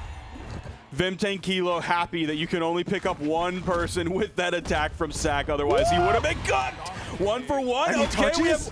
we have Vemtank Kilo and we have Sack in the 1v1 here. Game 1 of Grand Finals. Gauntlets v Gauntlets. Now Vem swapping over to the Axe. Dash jump dare, but it won't matter as Sack with the recovery gets game number 1. Nice splitting of the responsibilities there, 437 and 495 damage coming out from the members of the blue team there. So very close on that. And Sack doing a good job of taking damage too. Almost took 600 damage that game, so averaging almost 200 per stock before he finally fell. Man, here's Sack with that weapon toss. Wes, oh man, yeah, he tried. Dude, he tried to serve him up to Vem. Oh, he almost had it. That neutral air. If that made contact, that could have been huge because that would have given him, of course, a chase dodge after that, and then Wes probably could have saved him off of that. Would have been satisfying. But we're going into game number 2. Stripping away the Dulcim. It's just going to be the Rayman and Evil Rayman? Evil Rayman. Evil Rayman be like, no! Here we go, game number 2. Wes and Vem did get the W in the winner's final, but right now, like I've been saying, Sack and Reaper have so much momentum. Yeah, we'll see if Wes and Vem can kind of turn things around here. Maybe clean things up here just a little bit. That down air, Wes actually completely disengages. He's going to, again, put himself on that corner, do the classic Rayman move with the D6. Sack was able to get back. Reaper and Sack were stacked right on top of each other. Double axes here. The D6s are coming out, but none of them are hitting. Sack and Reaper, despite being stacked on each other on those reasonably small sidewalls, were able to get through it and survive. Yeah, they got past and are still finding hits. Wes fast falling to avoid that down sig. Vem doing a really good job rotating over. And again, Reaper able to get the wall touch with the help of Sack.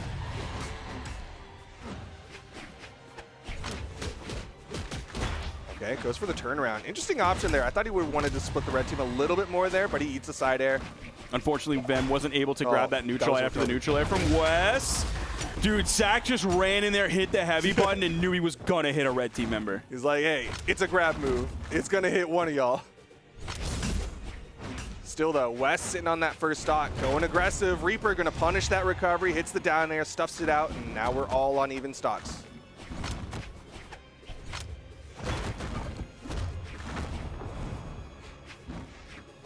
I'm surprised Wes didn't recover there. Yeah. With Reaper, he just spot dodged right in the face of Wes. I'm surprised Wes didn't recover. It seemed like he like one eye was on his opponent and one eye was on the weapon spawn, and he was like, what do I do here? I don't know. Yeah, and unfortunately, that inaction kind of really spelled disaster for him there. They might have been able to get something, or he might have been able to get to the weapon faster and turn that into a stock. But the game's still relatively even. Now about 2 minutes into this one. Big side air.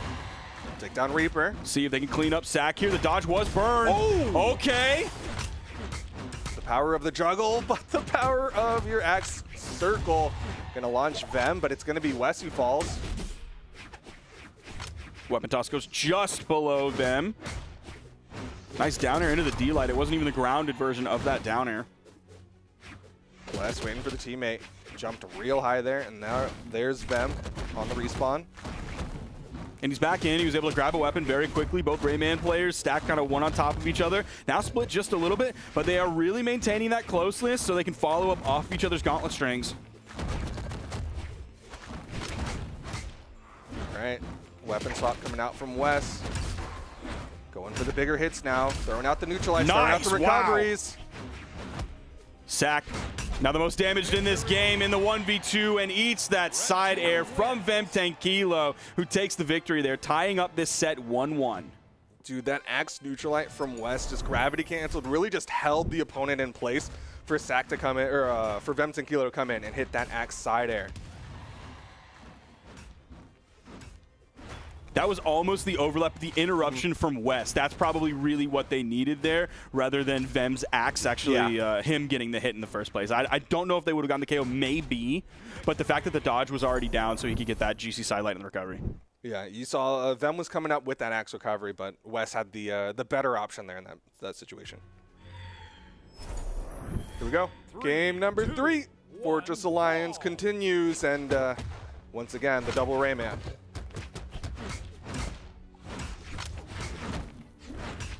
Ooh, good opening from Vem. West started it off, and then Vem found like 3 more hits after that. The chase dodge through the turnaround D-light. Good interrupt. Dude, these axes, they're putting out so much damage so quickly here for this red team. The blue team struggling to get around these hitboxes. Side sig as Wes bounces over it, and in Wes, gonna get that turnaround side air. First stock goes in favor of the red team. Blue team was completely split in that moment. Sack could lose his stock here very quickly. They'd rather put like 50 to 60 damage on a Reaper in the span of 3 seconds than try and finish off this stock of Sack.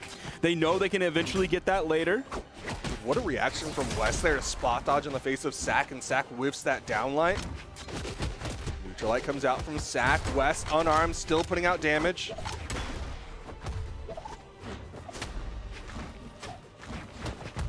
Nice from Sack, getting the sliding D-light off the stage unarmed and still getting the KO and getting the full double KO right after that. Like, Sack's survivability so far has been great this game. He's already found 2 KOs as well, but Reaper, he is in very much danger of losing the second stock. Yeah, gotta be careful. Almost sent off screen with that neutral light. That down light from them gonna finish off one, and Wes sees the opportunity, hits the down air. Them Nice. with the coverage, and that will be a KO. See what they can do to Sack while Reaper is respawning. He's just going to go to that soft platform, try to play the vertical game because vertical combos are very difficult compared to just like the standard sandwich. A little bit of target swapping coming out from them. Oh, Wes got launched in the blender, but he ended up getting out of that one. Yeah, Reaper, weapon toss. Reaper ended up hitting the spear recovery, and that probably worked out best for the red team, even with that ground pound. Like, Vim's not too damaged whatsoever, so it's not going to send him flying, not going to send him off screen. And now Sack is in the 1v2. Not able to get the follow-up there. Just down air. Not looking for any clear-cut team combos. They're just going for damage. What? All the way up there, the GCD SIG, and now the red team is up 2-1. They need one more victory to become your summer doubles champions for South America. I'm a little flabbergasted at the GC down SIG. It worked really well because it wasn't straight up and down. Like, it has a bit of a horizontal angle to it, so it ended up launching past the stage. But like, I think most sane people would have gone like, oh, neutral light, oh, gravitational down light, like something that launches a little bit to a closer KO box. You don't go for the down option when you're up there. When you're that high, you don't go for the down option. But clearly, Wes had it prepared. Or if you're looking for the down option, you'll throw out like a ground pound. So you have like those active frames there kind of spinning around. You don't have to be quite as precise with it. But we're getting into potentially the final game of this tournament for South America here at the Summer Doubles Championship. It's going to be Apocalypse for game number 4. Once again, sticking with the character picks. Wes looking to pick up a weapon, was struggling for a moment there. Comes over, gets the down air. Vem doesn't have enough movement. Vem's gonna fall. That's a very tough start for this red team. And Wes is down there as well. Wes is gonna fall too. Vem, get out. Okay, the neutral air at the top of the map, waiting for Wes to respawn, floats back down. Okay, not the end of the world, but definitely not a great start to the world for sure. If you were looking at finishing this with a game 4, you better put the gas pedal all the way to the floor. Yeah, you need a very fast car in this moment right now. Sack on the right side. Where's Tracy Chapman when you need her? Who? She did fast car. Oh, okay. Side sig gonna miss from Reaper. Ooh. Down sig from Wes, though. Game state changing here a little bit. Wes is very damaged, so they could take away the stock, and all of a sudden it's 4 stocks to 3, which is a much larger gap than what we have now. Nice instant neutral air from Vim as kind of Reaper spawned back in there right as his iframes went away. He was kind of running away, and all of a sudden those iframes were gone. Oh. Wes, remember the neutral light ended up falling off stage? I was really worried they were going to get more on Sack there. I mean, they're keeping the pressure up, but at least it didn't extend into a much longer 2v1 combo. They're doing a really, really good job of chipping away at the lead that the blue team had built for themselves. Recovery's still not quite enough.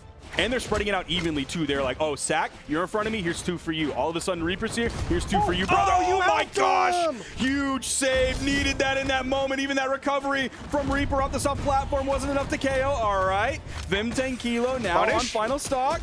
Okay, worth it. Reaper has enough movement. Once again, blue team has that lead, but it's definitely been minimized. we're either headed to a Game 5 or a gold medal for Wes and Vem 10 Kilo, and we have a very even final stocks apiece game here, Duke. Vem in the yellow, just a little bit more damage than anybody else. Everybody's got a weapon. Sidelight comes in.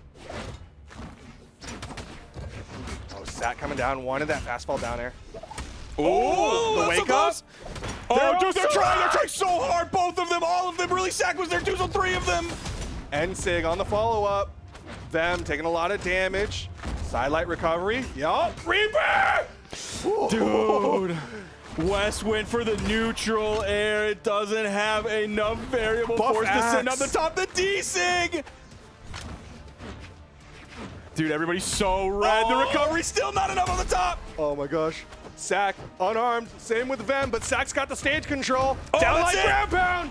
Can they get the 1v2 combo that they need? There's the setup. There's the KO. We're going to game 5. Reaper and Sack coming through big time in the end there, especially Reaper putting out 527 damage compared to Sack's 328. You know it's summertime because that big time rush coming out from the blue team to give them a game 5. Now they're playing for the reset. Dude. It's so brutal because think about how that game started, dude. That was Wes and Vem's game 100%. If they didn't throw away both of their stocks so early on, that's so tough. Oh, wow. Okay. Game Suzaku Castle. 5, they're like, yeah, let's, you know what? Let's press the Suzaku Castle button. They want to scrap. They want to get in, tighten it, use the hitboxes, use those signatures. Signature usage has definitely been more successful from the blue team, mostly Reaper, but Sack as well. Oh, man. Reaper already getting put off screen with that axe recovery. Okay, side air. Wes, target swapping, launches both towards Reaper, but Reaper not able to find a hit. Did get the wall touch, but Vem going to make sure that it's a trade 1-for-1. And Sack is not going to push too hard off stage. He's like, okay, we each got one. I see where you are. You see where I am. Let's just kind of stay away from each other, all right? We can just rest for this moment. You stay on your side of the room. I stay on mine. Fist bumps abound, but it is Sack who takes down Vem's first stock. Sack still holding on to the lead for the team. Ooh, not for long. Both of them are figuring out, like, all right, who wants to go forward and do D-Sig? You're down Sig? Am I down Sig? Mine's quick. Yours lingers a little bit longer, so whose turn is it? Okay, Nair. But Wes already put Sack into a hit stun.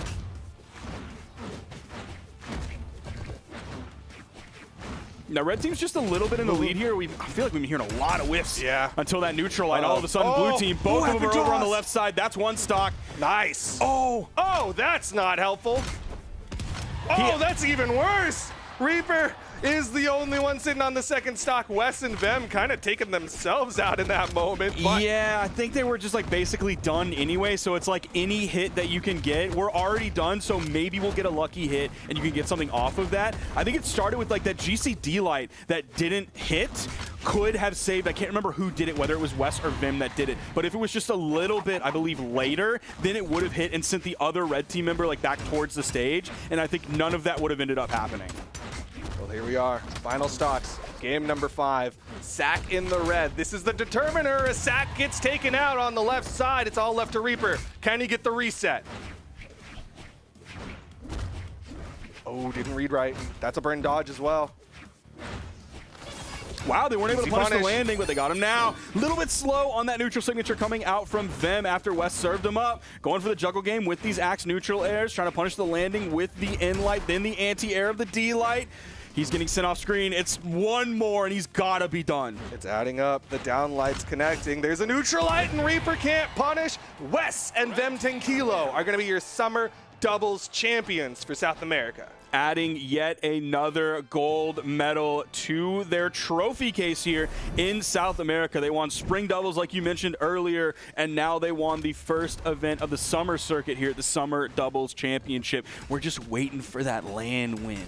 That's what we're waiting for, is that Wesley and Vem 10 Kilo land win. I feel it on the end of my fingers. It's around the corner. Look at the damage Wes did that game. 660. He did more than Reaper and Sack combined. You know what? I kind of saw the vision with that. He side airs Wes, and that was definitely a selfish play because you saw him chase dodge up, and then he's like, wait, maybe I could save you. So he goes down, and then he goes for that recovery, and was like, maybe if this hits, you'll go up and I can chase dodge. But he hit the wrong angle, unfortunately. But either way, Wes, them are going to be the winners for South America. A great... I guess it's not technically day one because Southeast Asia and MENA on Friday. That's technically day one. So a great day two here. We finished up Europe, and then now we have finished South America as well. So that leaves us with North America tomorrow. It's been a very exciting weekend so far with a lot of interesting outcomes, a lot of upsets so far. Our top 8s in both regions that we've seen today. Huge variety on them. Some things we expect, a lot of things we didn't. So we've had a lot of great variety today. Yeah, very interested to see how tomorrow goes, just because our top seeded teams, our top teams that we're going into it and we're like, yeah, PR1, PR2, whatever, y'all guys should be the ones winning. Godly Blaze, you're going to win Europe, right? They have not been doing too well this weekend, so we'll see how well it goes for North America. We've still got that tomorrow, so make sure you set your clocks because we're going to be bringing you all that action tomorrow. Go to brawlhalla.com/schedule. If you want to see when things are occurring in your time zone, go to start.gg/Brawlhalla to see when future events are happening. You can get to the brackets there for any of the events as well. If you're in Twitch chat at any point, you can type !bracket and you will get a link to the bracket so you can follow along. Of course, we have this stream that you're watching right now, twitch.tv/Brawlhalla. If you were watching the side stream earlier before we got this deep in the bracket, that's of course at twitch.tv/ProBrawlhalla. You can see the flags on the StartGG bracket on which sets are going to be streamed on Brawlhalla, which sets are going to be streamed on Pro Brawlhalla as well. BCX.live as well. Got to remind y'all that, of course, at the end of this year, we got our World Championship. That'll do it all for today. But again, we got more action tomorrow. Brawlhalla.com/schedule to see when it starts in your time zone. But for now, good night, good luck tomorrow, and thank y'all for watching. I would not want to call those laps. That would make me feel a lot worse. As fully healthy here as the double gauntlets come in, and we'll see the team combo there. And like into down air, into the double sig, triple sig, sending downwards, and the weapon toss. Oh man, Fiend getting put in a bad spot. Hughes knowing that he's such high damage that he can't really initiate and trying to break up the two, because when you do, you get called out, and what a conversion into the end sig. The run. Oh. We were trying to figure out who was going to open, and PJ said it was going to be him, but I tried to force him into rock, paper, scissors, so I just started playing rock, paper, scissors. All right, let's do it right now, anyway, right welcome back to South America! They're going to be looking to take advantage of this situation. They absolutely need to. They cannot be flubbing. A side sig from Power chasing deep with the ground pound, so aggressive, especially versus Gauntlet. Jump, dash, jump backwards, getting the ground pound, and then fight. Are we on for real? Are we on? For real? Dude, Crowd Strike is... Like, I don't know if Toast's brain is running on Crowd Strike, but his brain has blue screened this weekend, seemingly only whenever we're on the desk. The good news is Reaper still in the deep red, still on that first stock, and here comes a team combo. Vem tries to come in, try to break that one up. Wes got that uppercut. Off stage, nice. Wes gonna convert that to... Silent recovery, kind of there with the ground pound from Flores. That was so cool! Did I just push the desk a little bit? No. Maybe the floor just moving after that. Okay, that was kinda. so cool, though. 2v2s in every region so far has had its very interesting moments beyond just good gameplay. Zach is going to be the first one to fall here. It's kind of going to be able to get back. Flores wanted to go and save, but he ends up falling. Now, red team's just a little bit in the lead here. We feel like we've been hearing a lot of whiffs until that neutral line. All of a sudden, blue team, both of them are over on the left side. That's one stock. Nice. Oh, that's not helpful. That's even worse. Reaper is the only one sitting on the second stock. Wes and Vem kind of taking themselves out in that moment. Yeah, I think they were just like basically done.